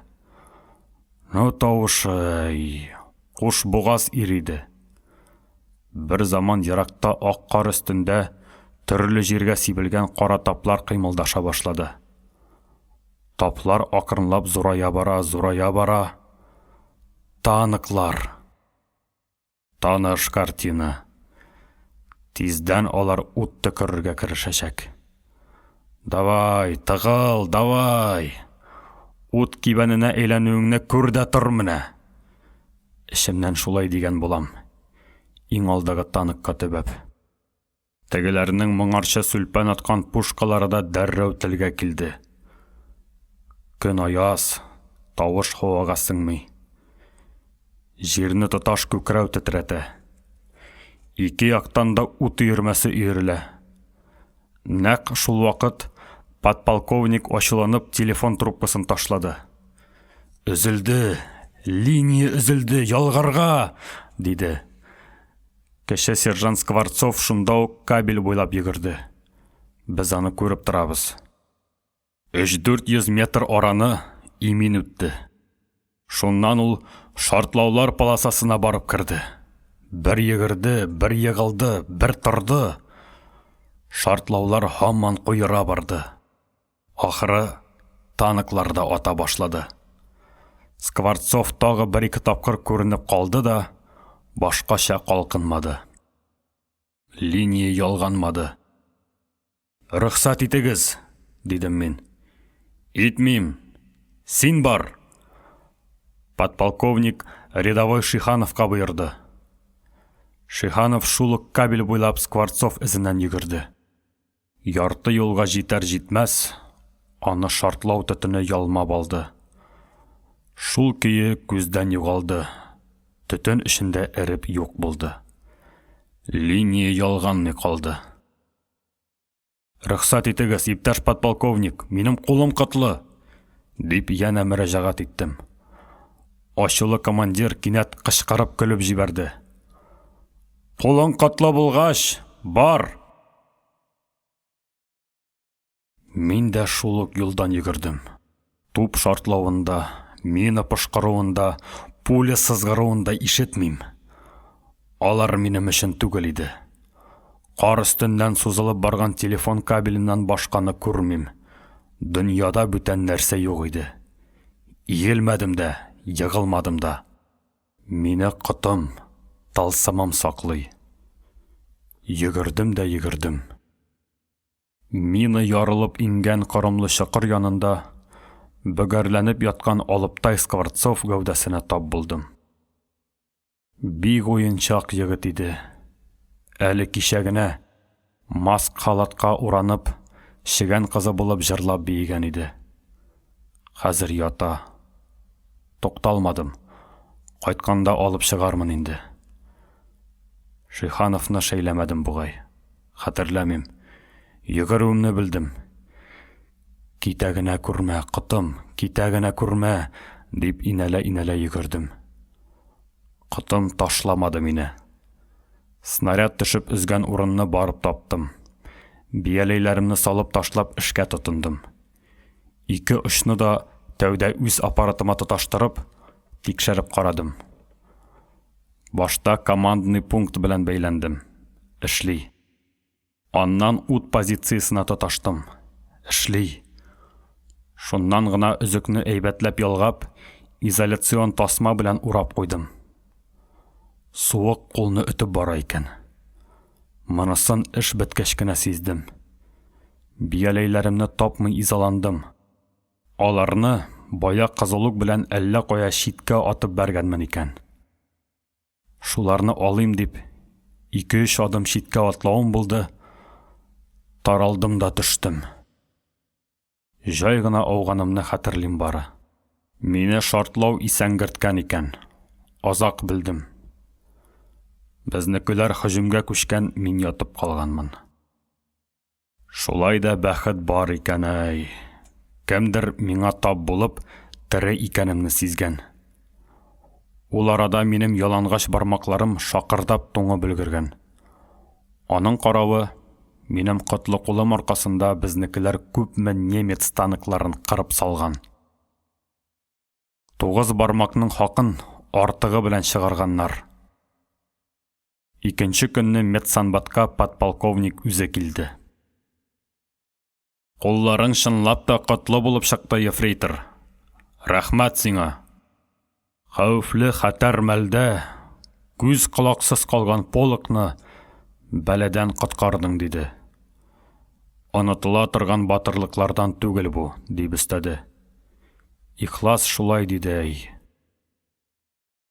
Онытмаганнар да, мин Насыйпның күкрәгендә Кызыл байрак орденына ымладым. Бумы? Бу әвәлрәк булган эшләр өчен, Ржев хәлләре өчен. Ә соңгысы өчен нәрсә бирделәр? Бирмәделәр. Бәлки, биргәннәрдер дә, юлыгып ала алмадым. Мине тылга азаттылар. Азактан юлламадың дамы? Ничек дип юллыйм? Мин үземнең төп вазифамны башкарганда бармакларымны туңдырган идем. Шуның өчен бүләк сорыйм димме? Кинәт аның йөзе агарып китте. Куллары калтыранып куйды. Бүтәннәр сорый бит. Мин бүтәннәр түгел. Минем өлешемә иң олы бүләк гомер тиде. Ә 20 яшьлек Скворцов белән 19 яшьлек Шихановка нәрсә эләкте? Юллап та карамакчы идем бер чак. Әнә шул икәүдән оялдым. Скворцовның арысландай гәүдәсе әле булса күз алдымда бөгәрләнеп ята. Ә мин шибеш хәтлегенә гәүдәм белән һаман йөргән булам. Синеңчә уйлый китсәң, тере калганнарның мәрхүмнәр алдындагы бурычы ярып чыккысыз булып чыга. Анысы рас, туганкай, ярып чыккысыз. Гомер буе кайтарырга туры киләчәк ул бурычны. Тереләргә, ягъни бер-беребезгә кайтарырга. Бу кешене мин бая эшемнән кызганып, ничек кимсетмәкче иткәнмен. Баксаң, ул канатлы икән ләбаса. Шебеш түгел, затлы кош, гайрәтле кош икәнле. Насыйпның үз кулларының кытына шик-шөбһәсез ышануының серен менә әле килеп аңладым. Кулларының кытыннан аның үзе өчен файда да кирәкми, шөһрәт тә, бүләк тә, мал да кирәкми. Гомер буе ул шушы куллары белән кемгәдер бәләкәй генә булса да изгелек күрсәтергә, яхшылык итәргә тырышты. Бүтәннәргә эштә, уенда, кәсептә фарт китерергә, аларны куанычка юлыктырырга өмет итте. Һәм бер заман бармаксыз калып, кулларының изгелеген исбат итте. Хәзер инде аларның тылсымлы көче хакында да бер кашанда икеләнмәячәк. Чөнки кул күңел хезмәтчесе. Күңел ни кушса, кул шуны башкара. Насыйп ишеләрнеке бигрәк тә. Насыйп теше белән шешәнең бөкесен тартып алды. Калган аракыны төгәл итеп стаканнарга койды. Адәм эшендә һәр вакыт әдәп белән нәфсе алыша, диде хуҗа бик җитди тавыш белән. Без нибары икешәрне генә төшереп, тегеләрнең бәхәсен шөйлә кыздырдык кына. Әйдә өченчесен аткарыйк. Нәфсегә зыян килсен, әдәпкә куәт өстәлсен. Без шәкәштереп, нәфсене кыерсытып, әдәпкә дәрман өстәп куйдык. Менә шулай, туганкай, дип Насыйп учын учка сугып алды. Нәрсәнең менә шулай икәнен ачыкламады. Мин дә сорамадым. Хәер, ачыкланасы ачыкланып беткән иде инде. Һәр шәхеснең төп үзәге аның рухи дөньясының тотып торган бер терәве була. Минемчә, иң ныклы, иң ышанычлы терәв, бәлә казаларга бирешмәс иң каты үзәк, мөгъҗизаларга ышану ул. Насыйп әнә шуңа ышана, һәм ни дисә дә аныкы дөрес, аныкы хаклы. Ямлиха җиңги әледән-әле өстәл янына килеп, шәй яңартты, табындагы ризыктан җитешергә кыстады. Аның йөрешләре үзгәргән бөтенләй. Атлаганда кыек-мыек китми, тыпырчынып та куймый, туры басып, жай гына йөзеп кенә йөри. Чөнки аны өркетеп, җикеренеп торучы юк. Ишетмәгәнсездер әле мөгаен, диде Ямлиха җиңги. Йомры Талип әҗәл түшәгенә яткан икән. Ямле җәй айларында гына китеп бармагае. Кереп бәхилләшеп чыксагыз, савап булыр иде. Ни җитте адәм түгел бит. Изге күңелле зат. Кайчан ди? Атна 10 көн чамасы микән? Йөрәген ушына кысып тоткан да ауган икән. Бу хәбәр мине ойнатып җибәрде. Теге кышны Сәмигуллага самасут булган елны, аның башыннан мескен бүрке очып төшкән иде. Ап-пак кар өстенә кып-кызыл каны тамган иде. Шуннан соң ул такыр башын бик үк яшерми башлады. Тора-бара, җае чыккан сайын кәпәшен салып, йылтыр түбәсен дөньяга фаш кылыр булды. Кемдер аңа әйткән имеш. Пеләшлек ул галимлек билгесе, акыл мөхәре дигән имеш. Нигә бар акылны, бар гыйлемне адәмнән яшерергә? Оят нәрсәмени? Ә ул миңа бүләк иткән самокат тәгәрмәче. Бөтен урам малайлары алдында минем дәрәҗәмне ничегрәк күтәрде шул тәгәрмәч заманында. Бер тәгәрәтеп җибәрер өчен дөнья мөлкәтен бирергә әзер иделәр. Мин бушка тәгәрәттердем. Тимераяк хуҗасы Шәйхаттар ише мал артыннан кумадым. Рәхмәт алдым. Бер рәхмәттә 1000 бәләдән коткарырлык көч барын ул чакта мин ныграк аңлый идем. Бу хакта шундый фәһемле хикәят тә бар. Борын-борын заманда, сусыз шүлдә бик бай бер кәрван адашкан ди. Сусызлыктан кешеләр генә түгел, дөяләр дә кырыла башлаган. Казага тарыган шушы кәрванга бер юлаучы тап булып, аны су янына алып килгән ди. Хәлакәттән котылгач, кәрван башы булай дигән. Әй, юлаучы, изгелегең синең зур булды. Әмма ул рәхмәт әйтерлек үк түгел. Син безне бер генә бәләдән коткардың. Рәхмәт әйтү күбрәк булыр. Әнә, хазина төялгән теләсә кайсы дөямне сайлап ал. Һәр берсендә гомереңә җитәрлек байлык бар дигән. Рәхмәтнең кадерен белгәннәр борынгылар. Йомры Талипның самокат тәгәрмәче күп рәхмәт яудырды миңа. Ямлиха җиңги әйтеп салган күңелсез хәбәрне ишеткәч, менә шундый хатирәләр килде минем күңелемә. Нишләптер Насыйп буш шешәгә янә бөкө тыкты. Көрсенеп куйды. Теге чак калач ояткысын ул салган иде бит. Мин исәргә җитә калды. Янәсе бөтен урам малайын калачка тиендерәм. Ояткылы кеше була торган иде Талип агай, диде ул, үз алдына сөйләнгәндәй генә әйтеп. Көтмәгәндә күңелгә бүтән хәстәр, бүтән гам керде. Без Йомры Талип белән бәхилләшергә киттек. Юл уңаенда Тыңкыш Вәлетдингә дә сугылдык. Сугышны Берлинда бетереп, ул түшенә дан ордены тагып кайтты. Ләкин аның үзе сөйләгән маҗаралы батырлыклары 10 орденнан да артып калырлык иде. Арттыру кушу ягыннан Вәлетдин Талиптан калышмый. Ул барда мәрхүм булачак кеше белән уртак телне тизрәк табарбыз диештек. Һәм атылмадык.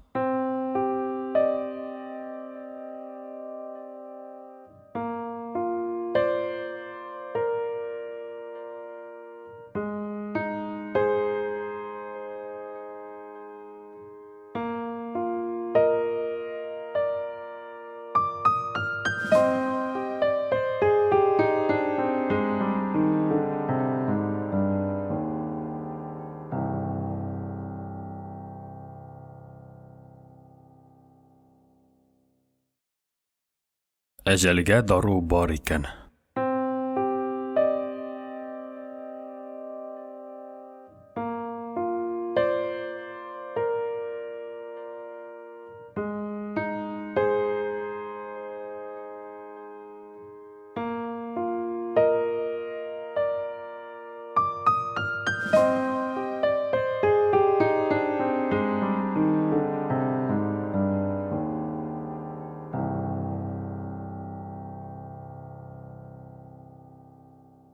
Талипның теге чакта олы инәем белән без кәҗә тиресе илтергә баргач әйткән сүзе раска чыкты. Мин шәреп баячакмын, көне генә килсен дигән иде. Көне килде. Шәреп үк байымаса да, еллар хәлләнгәч, нык кытайды, нык бетәйде Талип. Малайларының исән калганнары яудан кайтты, кешеләре үсеп җитте. Кайсысы тракторга атланды, кайсысы автомашинага утырды. Бәгъзеләре кулына озын чыбыркы алып мал әйдәде. Үз тормышларында җитеш кырдылар, аталарына карата да итәгатьле, ярдәмчел булдылар. Алты почмаклы, биек болдырлы, калай түбәле йорт салдырды Талип. Тәрәзә капкачларын яшелгә, түбәсен ачык кызылга буятты. Ләкин бүтәннәр шикелле урам якка биек койма койдырмады. Сирәк кенә тәбәшәк рәшәткә тотты. Минем эшемдәгем тышымда. Урамдагы да урамда булсын, диде ул, ихата киртәләгәндә. Курасында малы, кыш-кырты ишәйде, өс башы бетәйде. Такыр түбә, гомер күрмәгән фетр эшләпәгә тиенде. Бу муллыкның игелеген җәмәгате генә күрә алмады. 2 кыш әүвәл гүр иясе булды. Менә хәзер үзе хәл эшендә ди. Димәк, карчыгыннан чакыру килгән. Безне кайсы улыныңдыр бишәсе каршы алды. Авыру түр якта, елтыравык башлы тимер караватта йомшак түшәктә чумып ята. Шушындый, өрсәң, гөлтләп кабыныр көнне, өстенә калын юрган ябынган. Күрәсең, хәле мөшкелдер. Кешене кабер салкыны шулай алдан ала, ди бит. Юрган астыннан аның такыр җилкәсе генә күренә. Йөзен ул тәрәзә ягына борган. Килен кеше һәр берсенә түгәрәк сырма салып, 3 утыргыч куйды. Без утырышкач кына ул кайнатасына эндәште. Кайнатам, әнә хәл белергә килгәннәр. Кала кунаклары да бар. Талип өн чыгармады, тик чак кына кыймылдаганда итте. Рәтең булмаса эндәшмә, Талип агай, диде Вәлетдин. Арыслан йөрәгеңнең типкәнен тыңлап, без сиңа карап кына утырырбыз. Авыру ыңгырашып куйды. Димәк, Арыслан әле тере. Көч хәл белән азрак башын борды, бер күзен ачты, ләкин эндәшмәде. Насыйп иелеп түгәрәк учын авыруның маңгайына куйды. Янәсе ул кытлы кул белән кагылса, шифасы булачак. Талип башын янә читкә тайшандырды. Таныш кына утырудан башка чара калмады. Безнең авазлар җәннәткә юл тоткан адәмнең колагына юл таба алмый. Менә шулай телдән калмый сүздән язды. Икенче атна тула инде, дип төшендерде килен. Әллә нидә бер җавап кайтара-кайтаруын. Алгы иде үк нәрсәгәдер бәрелә сугыла, дөбер шатыр хәвәскәр мулла Фәрхетдин килеп керде. Бу тирә-якта мәшһүр кеше. 4 тамыр, 6 буын аша миңа җизни туры килә. Заманында Фәрхетдиннең итмәгән кәсебе, башкармаган һөнәре калмады. Мин белә башлаганда, ул имгәнгән сугылган мал алып, мал суеп әвеш-тәвеш итә иде. Ул арык атына утырып, «Иткә майга, иткә майга!» дип кычкырып үтеп киткәч, вак балалар аңа ияреп уен уйный торган иде. Бәләкәй арбаларын тарталар да, «Иткә майга, иткә майга!» дип сөрәнлиләр. Бу сәүдәсен ташлап, җизнибез чүпрәк, сөяк-саяк, мөгез-тояк, тимер-томыр җыярга кереште. Ар ягында кәсепне еш алмаштырды ул. Бидрә, комган төпләде, самавар төзәтте, дуга бөкте, тал чыбыгыннан казы ясы үрде, кирпеч сукты, аркан иште, суга баткан, буранда адашкан, диванага сабышкан кешеләр турында форсат булганда кызганыч бәетләр чыгарды. Әҗеренә тормады, заказчы ни бирсә, шуңа шөкер итте. Сугыш вакытында бу һөнәрнең базары аеруча күтәрелгән диләр. Кызганыч бәеткә мохтаҗлык зур иде шул. Фәрхетдин бөтенесен эшләде, ләкин ике аягының берсен буразнага басмады. Үзенчә ул акыл белән, хәйлә белән җиңел көн итәм дип уйлады. Хәйлә дигәнен әйтер идем инде. Ташка үлчим. Сугыштан соң, җизнәм Уфага юл төшкән саен минем тупсамны читләп узмады. Әйтсәм дә, еш таптамады алай. Килү-китүе елына 2-3 артмас.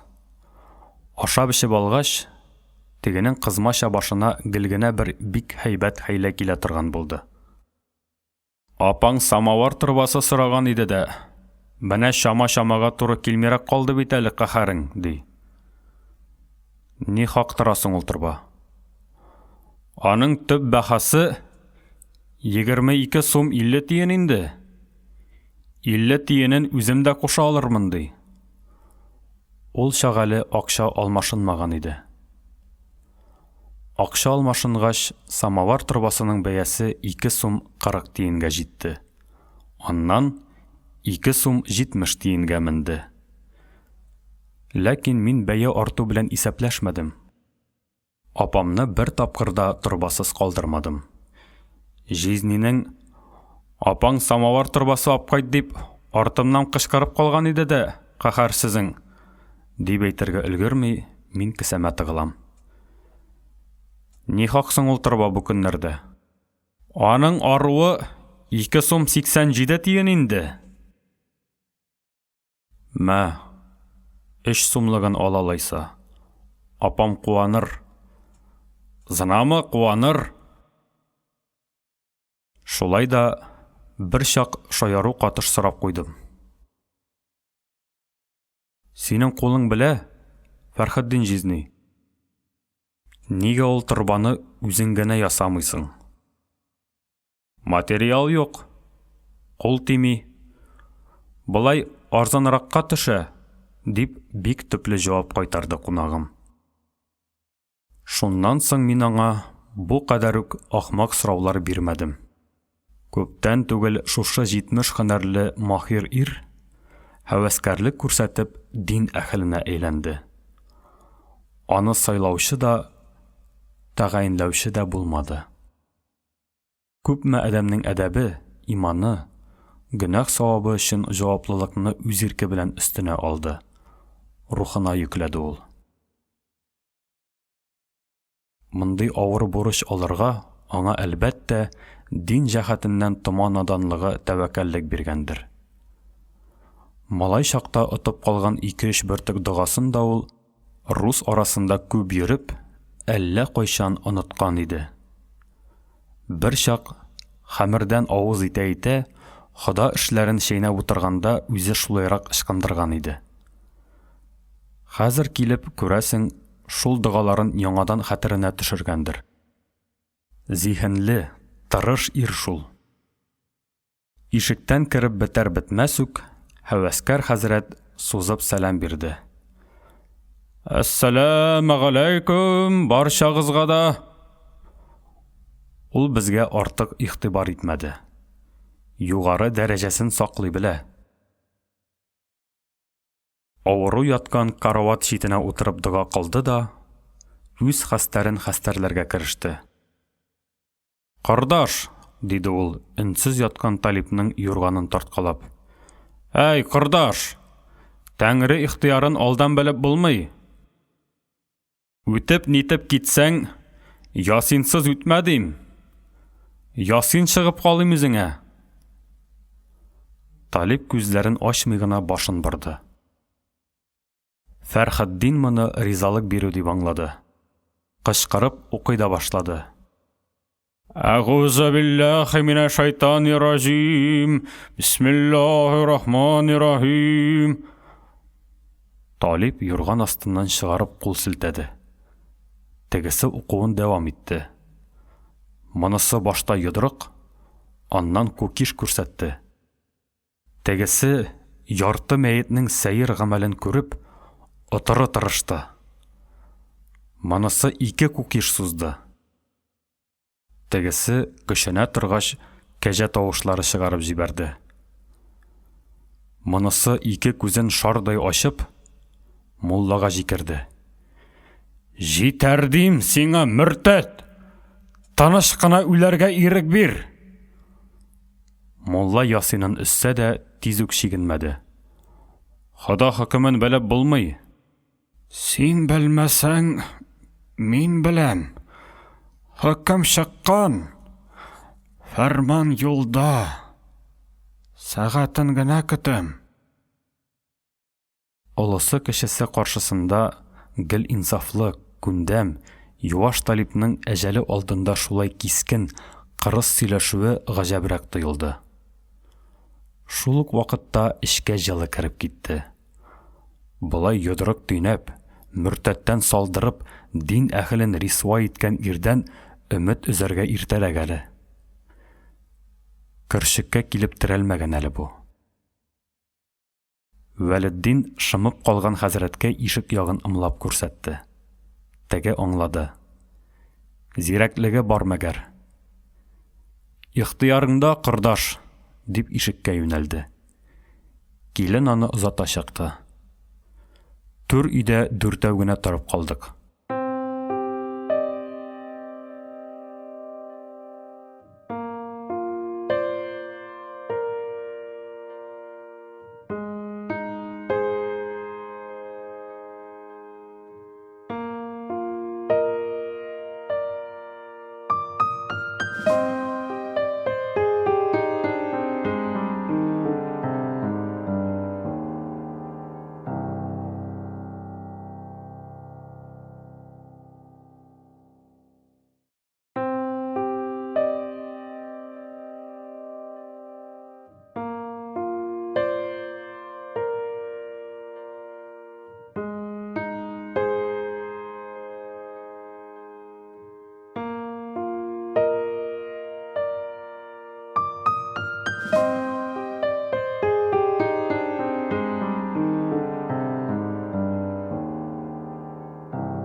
Шулай итеп, дөнья белән бәхилләшергә булгансың икән, Талип агай, диде Вәлетдин. Җитәр, туганнар, диде ул йомшак кына.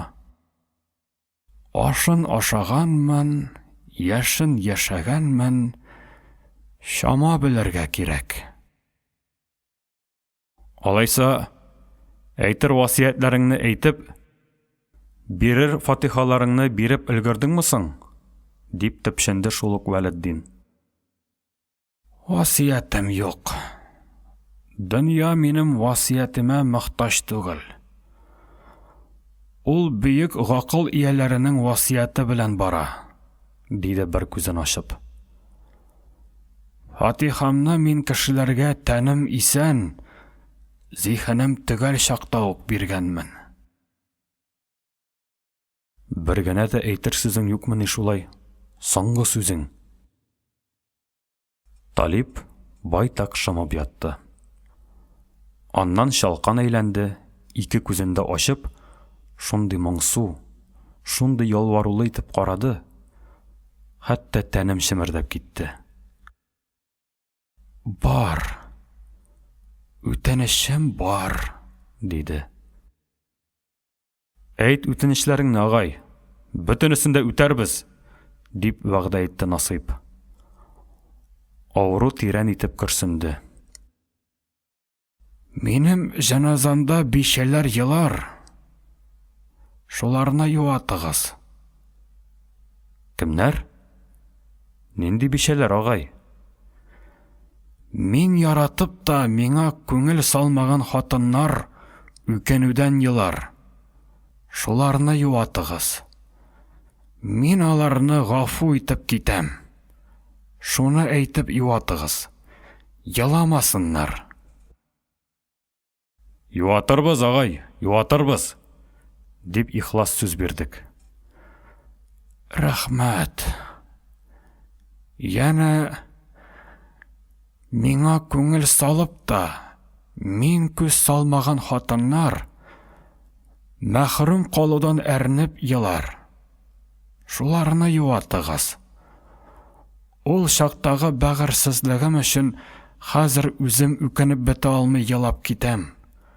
Шуны әйтеп юатыгыз. Яламасыннар. Юатырбыз, агай, валлаһи, юатырбыз, дип ант иттек. Рәхмәт, узаманнар. Мин ышанып китәм. Насыйп бердән-бер шәнчә бармагы белән маңгаен уып алды. Нәрсәдер әйтмәкче ахры. Әйтте шул. Өченчеләренә ни диик? Нинди өченчеләре? Үзең сөйлеп сөйгәннәренә. Аларыңамы? Аларын тыймагыз. Еласыннар. Еларга тиеш алар. Әши яшьләре халал. Талип тагы күзләрен йомды да тиз угачты. Бу юлы ул күзләрдән иксез-чиксез хәсрәт бөркеләйде. Гомеремдә күп хыялландым.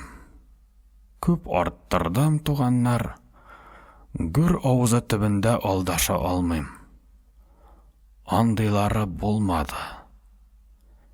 Миңа сөйлеп сөяргә язмады.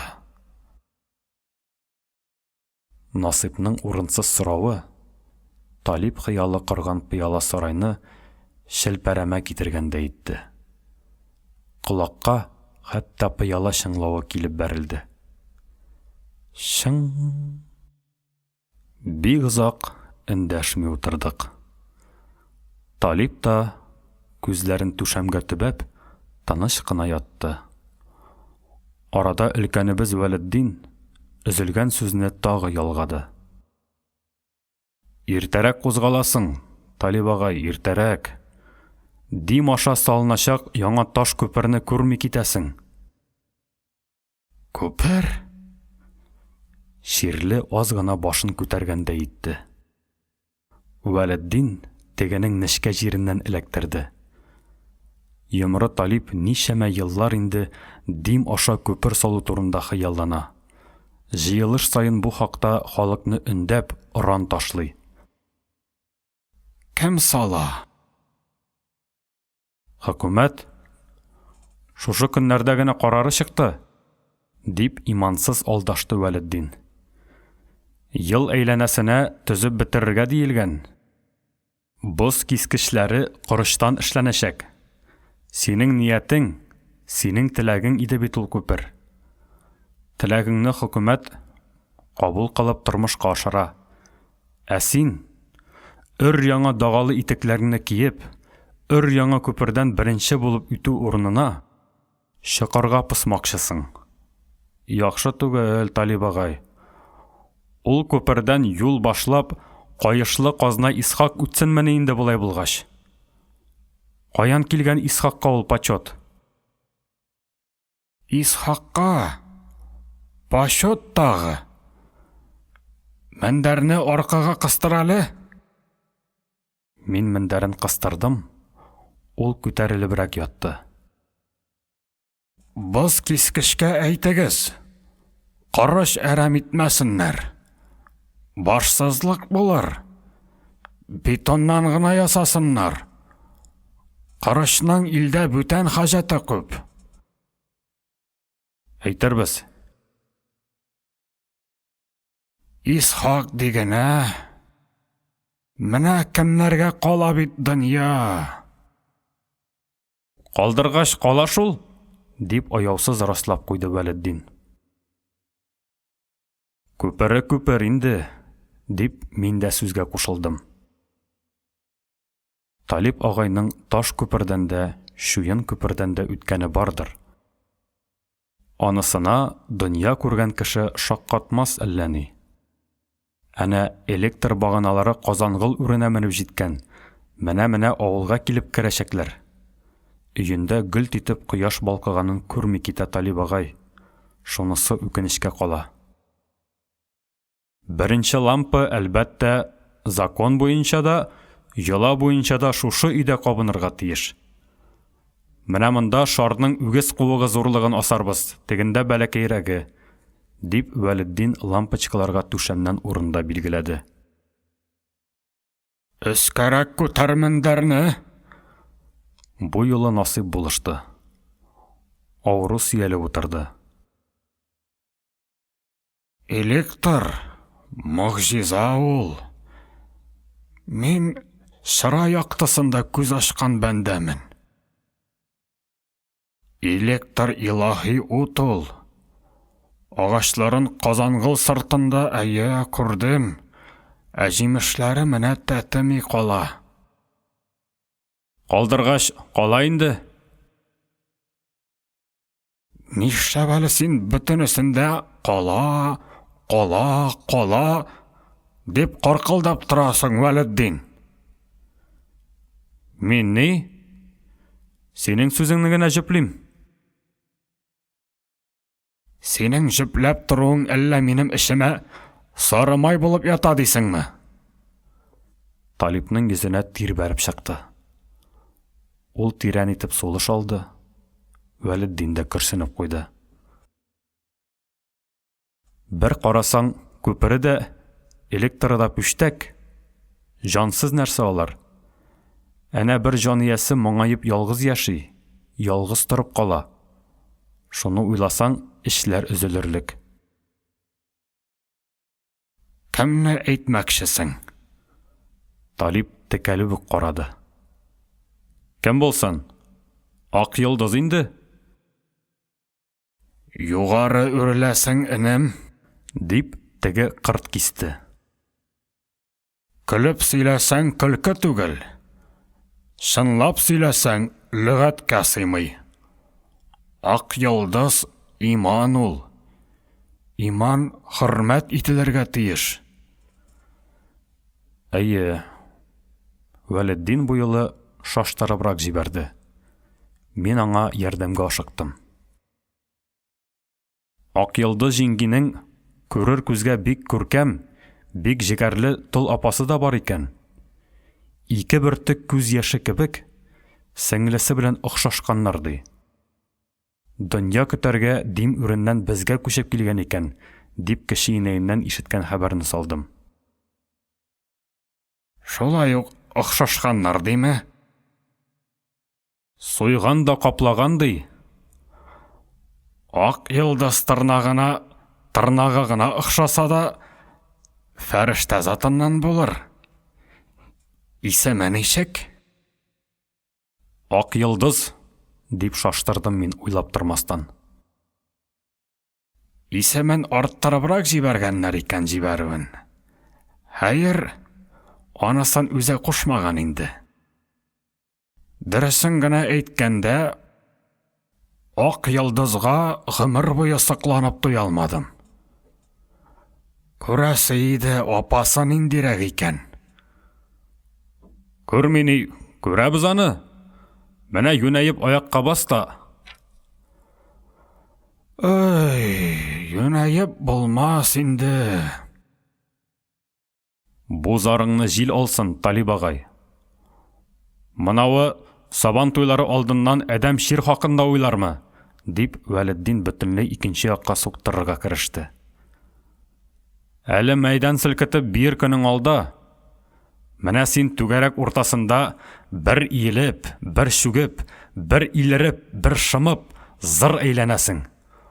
Халык гүш килеп тамаша кыла, шәбәкә итә, кәпәш шия. Ак йылдызлар һәм башка йылдызлар сыкланып, хайран калып, күз ата сиңа. Син аның сайын купшырак, аның сайын дәртлерәк, аның сайын өздереп басасың. Шундый өздерәсең, эхма! Үзең үк шыдамый такмак әйтеп җибәрәсең. Менгән аты кире икән, һай, кәрәмәт ир икән, төшеп китсә мәйданның, билен сыгып биер икән. Һайт, һайт, һайт! Талиб калкынып куйды. Ул чынлап та авылның хәтәр такмакчысы, дан биючесе. Аңа торыр бүтән адәм юк. Яшь чагында да шулай булган, әле дә ал бирми. Вәлетдин һаман үз әңгәмәсен дәвам итте. Хатын-кыз зарыгып, моңаеп көтә. Миңа килеп басса иде, мине чакырса иде дип тилмерә. Ә син кемгә килеп басарыңны алдан ук төбәп куйгансың. Һәм тапырдатып килеп тә басасың. Нәк үзенә. Килен! Дип ярыйсы гына кычкырып чакырды Талиб. Алгы өйдәге килен шунда ук йөгереп керде. Нәрсә кайнатам? Диде борчылып. Кунакларның килен нәгызләре, асыллары килгән. Әше балыңны мул гына сысып чыгар. Килене уңган икән. Дигәнче, өстәл өстенә зур яшел кәстрүл килеп утырды. Аның шитен эшкә баткан уҗау, ягъни аш чүмеше сабы тешләп тора. Бизәкле савытлар тезелде. Вәлетдин 4 тустаганга да уҗау белән сосып бал кыйып чыкты. Сабан туйлары шәрәфенә алайса, диде аякчыбыз. Бер савытны хуҗасына сузды. Хуҗа савытны алырга омтылды да кире дүнде. Җыелмас ризыкка кул тидерү харам, диде. Әйдәгез, рәхим итегез. Баллары эчәргә җиңел булса да, куәтле иде. Беренче тустаган ук тамырларга йөгерде. Икенчесе белән өченчесе йөрәкне җилкендерде. Без эчкәнне Талиб хозурланып карап утыра. Ара-тирә кысташтыргалап та җибәрә. Без инде бу өйгә нигә килгәнебезне дә онытып барабыз. 4нче тустаган күңелгә моң китерде. Вәлетдин таңкышлыгын фашлый төшеп, танау эченнән җырлап җибәрде. Үскән чакта бергә үстек, тал тамырлары кебек. Ярты юлда аңа насыйп иярде. Үскәч кенә аерылыштык, кош балалары кебек. Мин җырламыйм. Көем юк. Тыңлап кына утырам. Савытлар бер күтәрелде, бер төште. Җыр инде бөтенләй бәйдән ычкынды. Ашык тәрәзәдән чыгып, илгә таралды. Таңкыш булса да, Вәлетдин моңлы ул. Җырлары да күңел арбаткыч, бигрәк тә озын көйгә җырлаганда. Өннәремдә күреп туя алмыйм. Төшләремә керче, җанашым. Эх, мандалина булса, дип мандалина шиерткән хәрәкәт ясады Насыйп. Үзем уйнап, үзем биер идем. Ул юк бармаклары белән юк мандалинаның кылларын тибрәтеп алды. Мин дертләп киттем. Элек аның уйнаганын күргәнем булмады. Әмма теге байып кайткан елны бик матур мандалинасы бар иде. Насыйп берничә тапкыр биергә омтылып карады. Вәлетдин аңа ирек бирмәде. Җиңеннән тартып туктатты. Ни дисәң дә, без бер аягы белән гүрдә торган кеше белән хушлашырга килгәнбез. Әдәп кирәк. Өченче кастрюльне башлаганда, Талиб инде өр-яңа соры пима кигән аякларын караватыннан сәлендереп утыра иде. Әңгәмә бу чак сугыш хәлләре, фронт маҗаралары, безнең солдатның тапкырлыгы, Германның юньсезлеге турында бара иде. Талиб үзе дә беренче Герман сугышында байтак мылтык шартлаткан, байтак чолгау туздырган кеше. Аның гүвәрдин булып йөргәнен бөтен галәм белә. Әле дә анда гүвәрдинлек дәрте, гүвәрдинлек дәрманы кабынып китте. Юк, Вәлетдин, Германны сүз белән бетереп ташлама син. Ул юләр түгел, без башлырак. Ул көчсез түгел, без гайрәтле. Син Германны чүпкә чыгарма, Вәлетдин. Мин шуны җиңеп гүвәрдин булганмын. Син дә гүвәрдин, бу да гүвәрдин, әнә Насыйп та гүвәрдин. Куян аулап кем батырга чыккан? Аю яккан, шул батыр. Гвардия алга! Насыйп шәнчә бармаклы кулын югары чөеп оран ташлады. Моннан соң әңгәмәнең рәте китте. Без ишебез дә аягүрә басып кочаклаштык. Аннан ары нәрсәләр булганы төштә кебек кенә. Тегеләр Талиб каршысында басып җырлаган соңгы җырның яртысын шулай да хәтерлим. Әҗәлгә дару бар икән, мәхәббәткә бар микән? Янә шунысы исемдә. Без чыгып киткәндә, Талиб кычкырып калды. Ай, фартавай да егетләр икәнсез. Сезнең белән бер утырулары, бер гомер. Без чыкканда, Талиб ие турында урамда халык гөш килә иде.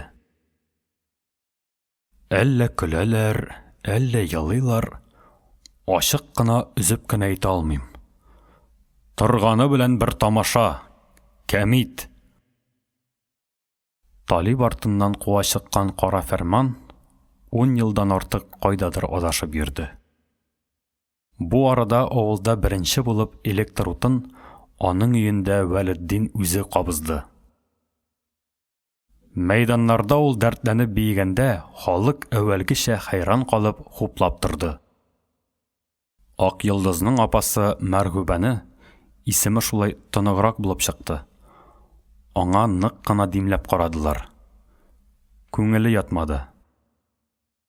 Тырнагы гына да ак йолдызга тартмаган булып чыкты шул. Сөймәгәнгә сөйкәлмәде ул. Соңгы занына кадәр ялгыз атлап килде. Әдим аша таш күпер әле булса салына. Кемнәрнеңдер уенда, өметендә, телендә салына ул. Ансыз дөнья бармый.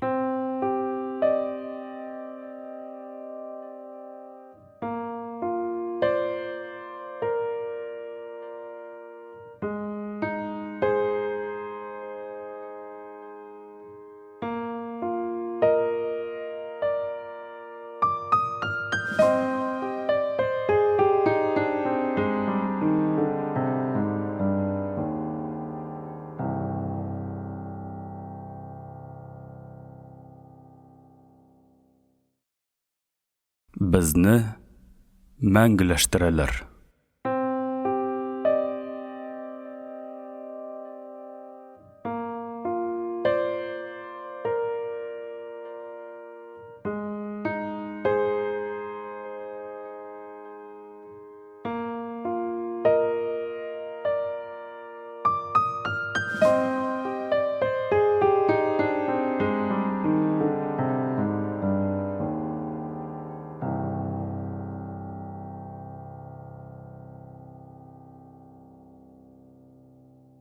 Каладан килгән үтә елгыр фотограф кеше инәем белән икебезне авыл читендәге иң калку җирдә зур яссы таш өстенә китереп утыртты. Үзегезнең даныгызга авылыгызның күркәм күренешләрен кушып, илгә чәчәчәкбез. Кайсы гына якка карама, хозурлык. Мәңгеләштерүне үзе сорап тора. Төсле фото уйлап чыгарган адәмгә рәхмәтләр яусын. Шушы матурлыкны шүмереп кенә ала бит ул, төсле фото, дип арлы-бирле сугылды. Без бу якны тау арты дип йөртәбез. Тау артының биек түбәсенә менеп бас та, башыңны борып кына бер байкап чык, җиһанның 4 тарафы синең аяк астыңда булачак.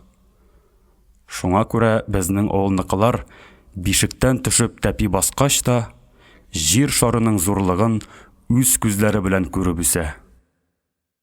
Уңга баксаң, йылтырап яткан димне, су аръягындагы зәңгәр үрләрне күрәсең. Шак кына борылсаң, ар басулары җәелеп китә. Тегендәрәк Сайран авылының әрәмәлеге калкып чыга. Башыңны сулгарак кайырсаң, Бәрсуан буйлары, Айгалыш урманнары сине чакыра башлый. Кинәт артка әйләндеңме? Аппак тау башында аппак кала. Уфа балкый. Мин кояшлы көнне әйтәм. Болытлы көндә дөньяның чырае кача, тыны кысыла. Ул синнән ятсынган сыман күренә. Ә аяз көнне үзе атылып кочагыңа килеп керә. Әйткәнемчә, галәмнең келәштән башланып келәштә бетүен без күреп үсәбез, күреп үләбез. Җәй яңа башлана гына. Әле аяз көнне монар каплап тыныкландырмый. Җирнең яшеллеге тик яшел генә, күкнең зәңгәрлеге тик зәңгәр генә. Сез утырыгыз, сөйләшегез, хәтерләгез, уйланыгыз, диде фотограф. Мин үз эшемне эшләрмен, миңа игътибар итмәгез. Итмәссең игътибар, әйтерсең ул шебен. Шебенгә дә игътибар итми булмый.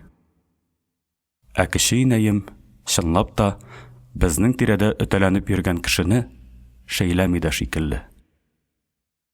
Кыя башына кунган ана бөркет төсле, үзенең 90 еллык гомере түбәсендә тыныч кына утырып тора. Башын җай гына борып, туган туфрагының төбәкләрен, юлларын, чокырларын, урманнарын, кырларын барлый. Һәммәсе дә төгәл. Һәммәсе дә үз урынында булуга ул риза. Димәк, дөньяны миңа бөтен көе калдыра. Ул минем аркамнан кагып куя. Бу инде шуларның һәммәсендә сиңа ышанып тапшырам дигән сүз була.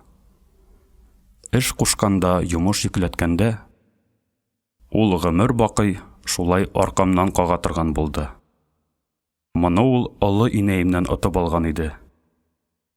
Элек без өчәү чакта, олы инәем әнә теге таш койма эченә күчеп китмәс борын, мин җанымны өлешләргә бүлгәләми идем. Ә теге ак җиргә кара кар яуган көндә җаным шартлап уртага ярылды. Күп заманнар үткәч кенә яңадан ялганды. Әмма җый калды. Мин бары кеше инәемнең генә улы булып китә алмадым. Моны ул сизсә дә, сизмәмешкә салышты. Киресенчә, минем күңелемне күрер өчен, җае чыккан саен олы инәемне олылап телгә ала. 3-4 ел тышында гына әле миңа шундый зур сүз әйтте. Шушы яшемә җитеп, синең олы инәеңнән дә шәфкатьлерәк, акыллырак кеше күрмәдем. Нәрсә эшләп әтиең аны тиңсенмәгәндер инде?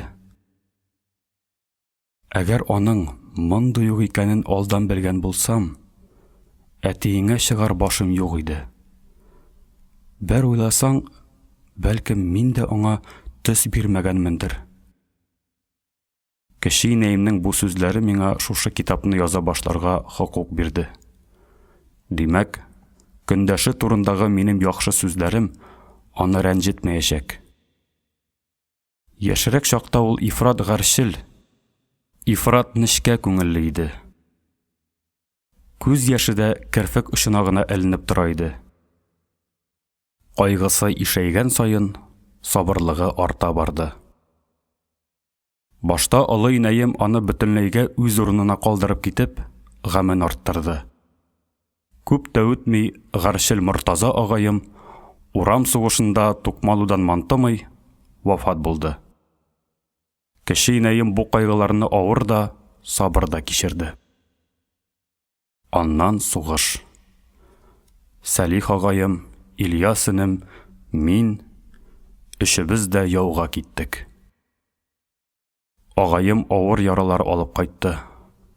Шул яралар аны сугыш басылгач алып та китте. Шушы ук заманда әтием дөнья куйды.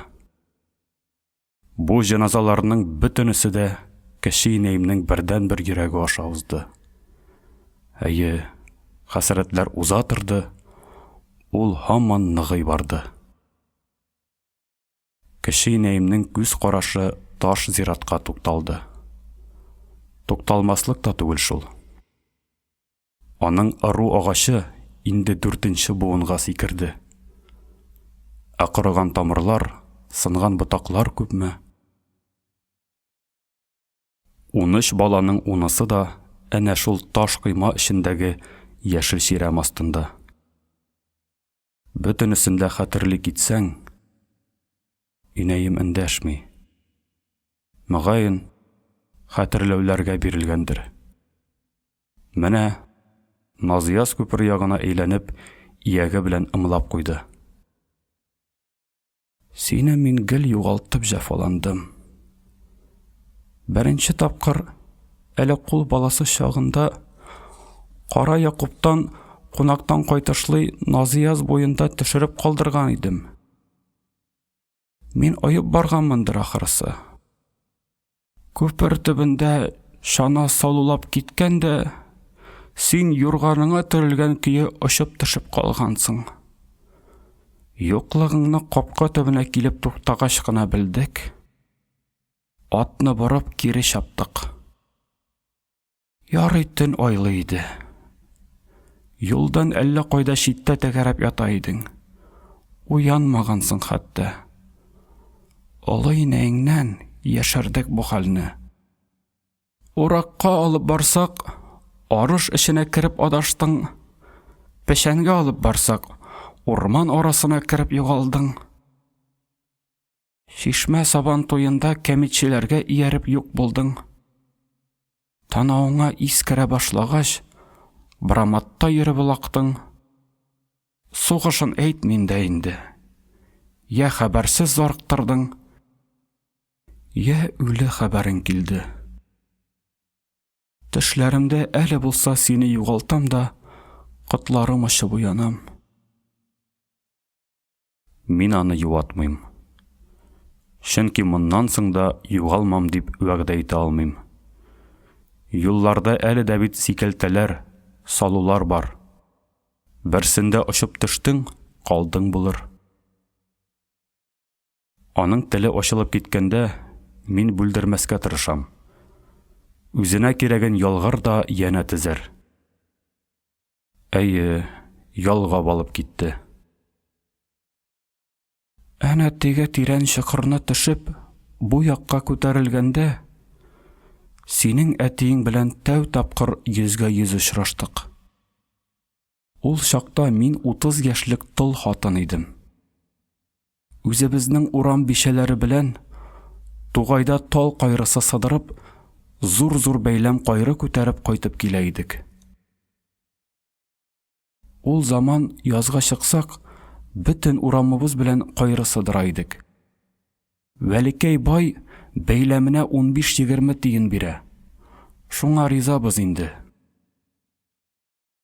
Шушы үрдә генә кара ат атланган әтиең җилдереп куып җитте. Мин аны былтыр Ильяс мәзиннәрдә урак өмәсендә күргән идем. Әмма сүз катышмадык. Әле аз гына уза биреп, атын шып туктатты да, илдә булмаган хәтәр тәвәккәллек күрсәтте. Мин кытым очып курыктым да, сыкландым да моңа. Күпме кеше алдында ят хатынга көпә-көндез әмер бирде бу. Вазифа, арткарак кал әле чак кына. Сөйләшәсе сүз бар, дип боерды. Әмма тавышы ягымлы иде. Мин каушап, юлдаш бишәләремә карадым. Арабызда иң кыю исәпләнгән Ямал киңәш бирде. Нигә? Кал? Тотып ашамас әле? Мин туктамадым. Иптәшләремә иярә бирдем. Әтиең таш сын төсле кымшанмыйча ат өстендә утырып калды. Бераз атлагач, минем аякларым тыңламас булды. Тынам кысыла башлады. Йөрәк тибешем шигәмә сугарга кереште. Алдымдагы үр текә кыяга әйләнде. Бара алмыйм. Кайры бәйләме җилкәмә басып, мине җиргә бөгә. Туктадым. Шунда ук тояк тавышы мине куып җитте. Бир, кайрыңны ияр алдына салыйм. Мин карыштым. Үзем, дигән булдым. Бир, яна боерды ул. Сөйләшергә кирәк. Син йөк күтәреп барганда мин ничек сөйләшим? Минем ризалыкны көтеп тормый, иң башымдагы йөгемне иелеп алып, ияр кашына салды. Мондый шая ирне тәү тапкыр күрәм. Әмма аның шаялыгы мине кимсетми. Шулай да зихенем таралып төште. Тик аның шал керә башлаган түгәрәк сакалын гына шәйлим. Нишәләрдә бар икән? Сүз башламыйча байтак бардык. Минем әле синең тавышыңны да ишеткәнем юк. Ә күңелем күптән синдә, диде ул таныш кына. Минем тормышымны, булмышымны беләсеңдер. Бер авылда яшибез бит. Әле яз, җәй буе уйла. Ризалыкка ишарәң булса, яучы җибәрермен. Бу адымны мин гомер иткән кешемнең фатихасыннан тыш ясамыйм. Кабатлап әйтәм. Миңа яшь бишә кирәк булган өчен генә сүз катмыйм. Син күңелемә кирдең. Ул көлемсерәп куйды. Мәхәббәт дип әйтсәм, минем яшьтәге кешегә оят булыр. 49дамын мин. Мин авыз ачып эндәшмәдем. Оялдым да, куандым да. Оялмасам да, ни әйтер идем соң? Шулай атлы җәяүле губернатор урамына килеп кердек. Йөгеңне әтиеңнәр курасына ташлап китәрмен, диде ул. Юк, рәхмәт, үземә бир, дидем. Ул тыңлады. Йөгемне яна иң башыма салдым. Иң башымда кайры бәйләме түгел, аккыш мамыгы иде. Йөгем җиргә басмый, һавага күтәрә. Менә кайсылай биләде күңелемне синең әтиең. Үзе атының муенын кайрып барды да, кире артына торып чапты. Күп тә үтми, олы инәең бик ышанычлы кеше аша миңа фатихасын җибәрде. Фотограф әле уңга, әле сулга чыгып, әле каршыга басып, я иелеп, я чүгәләп, я җиргә ятып, шылт та шалт аппаратын шылтлатты. Кеше инәем моны игътибарсыз калдырмады. Тәүдә үк башындагы яулыгын төзәтте, күлмәк итәгендәге сырларны кулы белән сыйпап куйды. Әтиең мәрхүм белән бер генә тапкырда карточкага төшмәдек. Шуңа үкенәм, диде ул үз-үзенә. Фотограф вәгъдәсендә торды. Безнең сүзгә кысылмады. Әмма байтак йончытты. Аяк үрә бастырып та, атлап барган көйедә төшерде. Кешенең эше шул булгач, без сукранмадык, күндек. Җиребезне зурлавың өчен рәхмәт, улым, диде кечинәем. Кеше гомере ул, синең бер шылтлатуың ни, минем 90 ел гомерем ни, барыбер. Фотограф җиребезне, үзебезне мәңгеләштереп, үз юлына китте. Без кечинәем белән кайчандыр һәр кайсыбыз үз нәүбәтендә ялан тәпи йөгергән тузанлы тар сукмак буйлап Мөкер чишмәсенә таба атладык. Шушы чишмәнең салкын суын учыбызга алып, уртлыйсы килде. Сусаудан түгел, теләктән. Шулай икәүләп бүтәнчә әллә килеп була, әллә юк.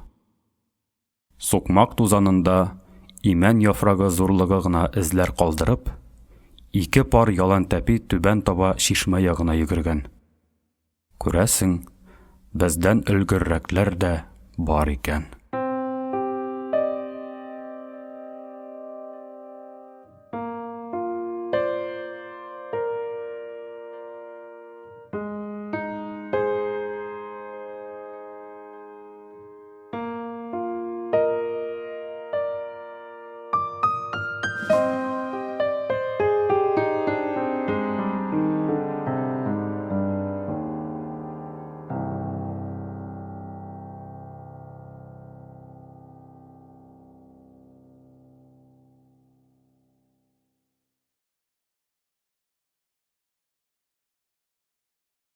Ак кар өстендә кара күмерләр.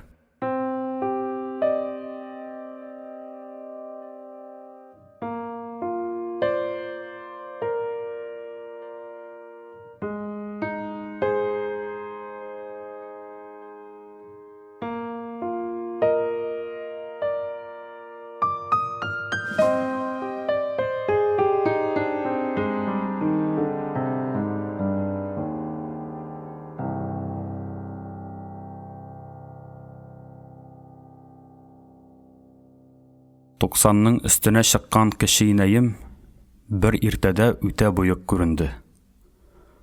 Мин хәл-әхвәл сорашкач, имин диде, хәтта елмайганда булды. Ләкин барыбер аның күңеле сүрән иде. Наклап төпченә торгач әйтеп бирде. Бүген таңда мин еладым, диде. Нигә еладың? Былай гына, картлык исәрлегедер инде. Анасының күз яшьләренә карата, улның битараф калуы мөмкин түгел. Әгәр әнисе 90-ны узган, улы 60-ны куып барган булса, бигрәк тә. Мин кайта-кайта сораштым. Әллә рәнҗеттеләрме? Әллә ширеңне яшерәсеңме? Мин жәлләп еладым. Кемне? Кыдыра чәчле ялан аяк кызны. 8 яшьлек сабыйны. Кем кызын? Кечинәем бу сорауга колак салмады, үзенекен дәвам итте. Учак кабызырга өйдә шырпы булмагач, ажгырып торган кышкы иртәдә саска тоттырып, әнкәсе аны күлмәкчән көе ут күршегә тере күмер алырга җибәрә. Кузны алгач, кире йөгерә бу. Үзләренең ишек төбенә җиткәч кенә, таеп китә дә лып итеп җиргә утыра. Саскадагы утлы күмерләре кар өстенә чәчелә. Ап-ак карны, әйтерсең, кап-кара күз яшьләре өтеп, өңе бала. Кыз бала шул утырган көе әрнеп елап җибәрә. Ялангач үкчәләре бозга ябыша. Ул бала мин идем. Бүген таңда уянып, әнә шул сабыйны кызганудан еладым. Тыелыр әмәл юк. Мөмкин булса, аңа иң җылы киемнәремне кидерер, иң татлы сыйларымны бирер идем. Юк шул. мөмкин түгел. Күпме үкенсәң дә, мөмкин түгел. Яна, шул мөмкин түгеллек үкенешеннән өзгәләнеп еладым мин.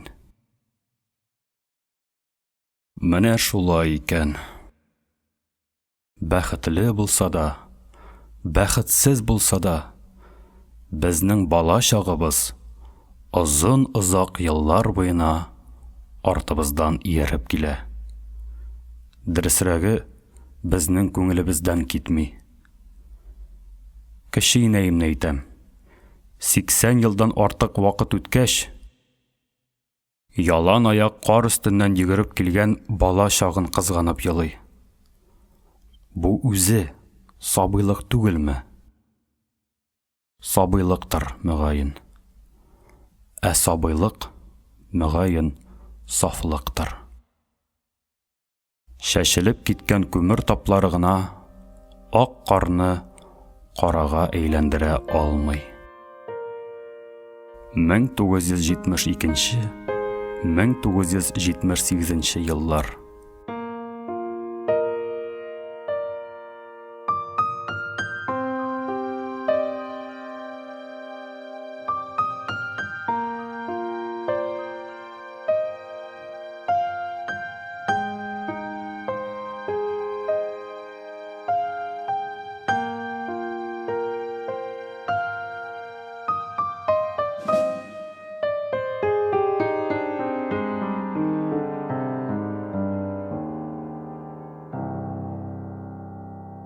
Әлеге һәм башка аудиокитапларны tatkniga.ru сайтында бушлай тыңлый һәм йөкләп ала аласыз. Аудиокитапларны коммерция максатларында куллану тыела. Татарстан китап нәшрияты, 2019 ел.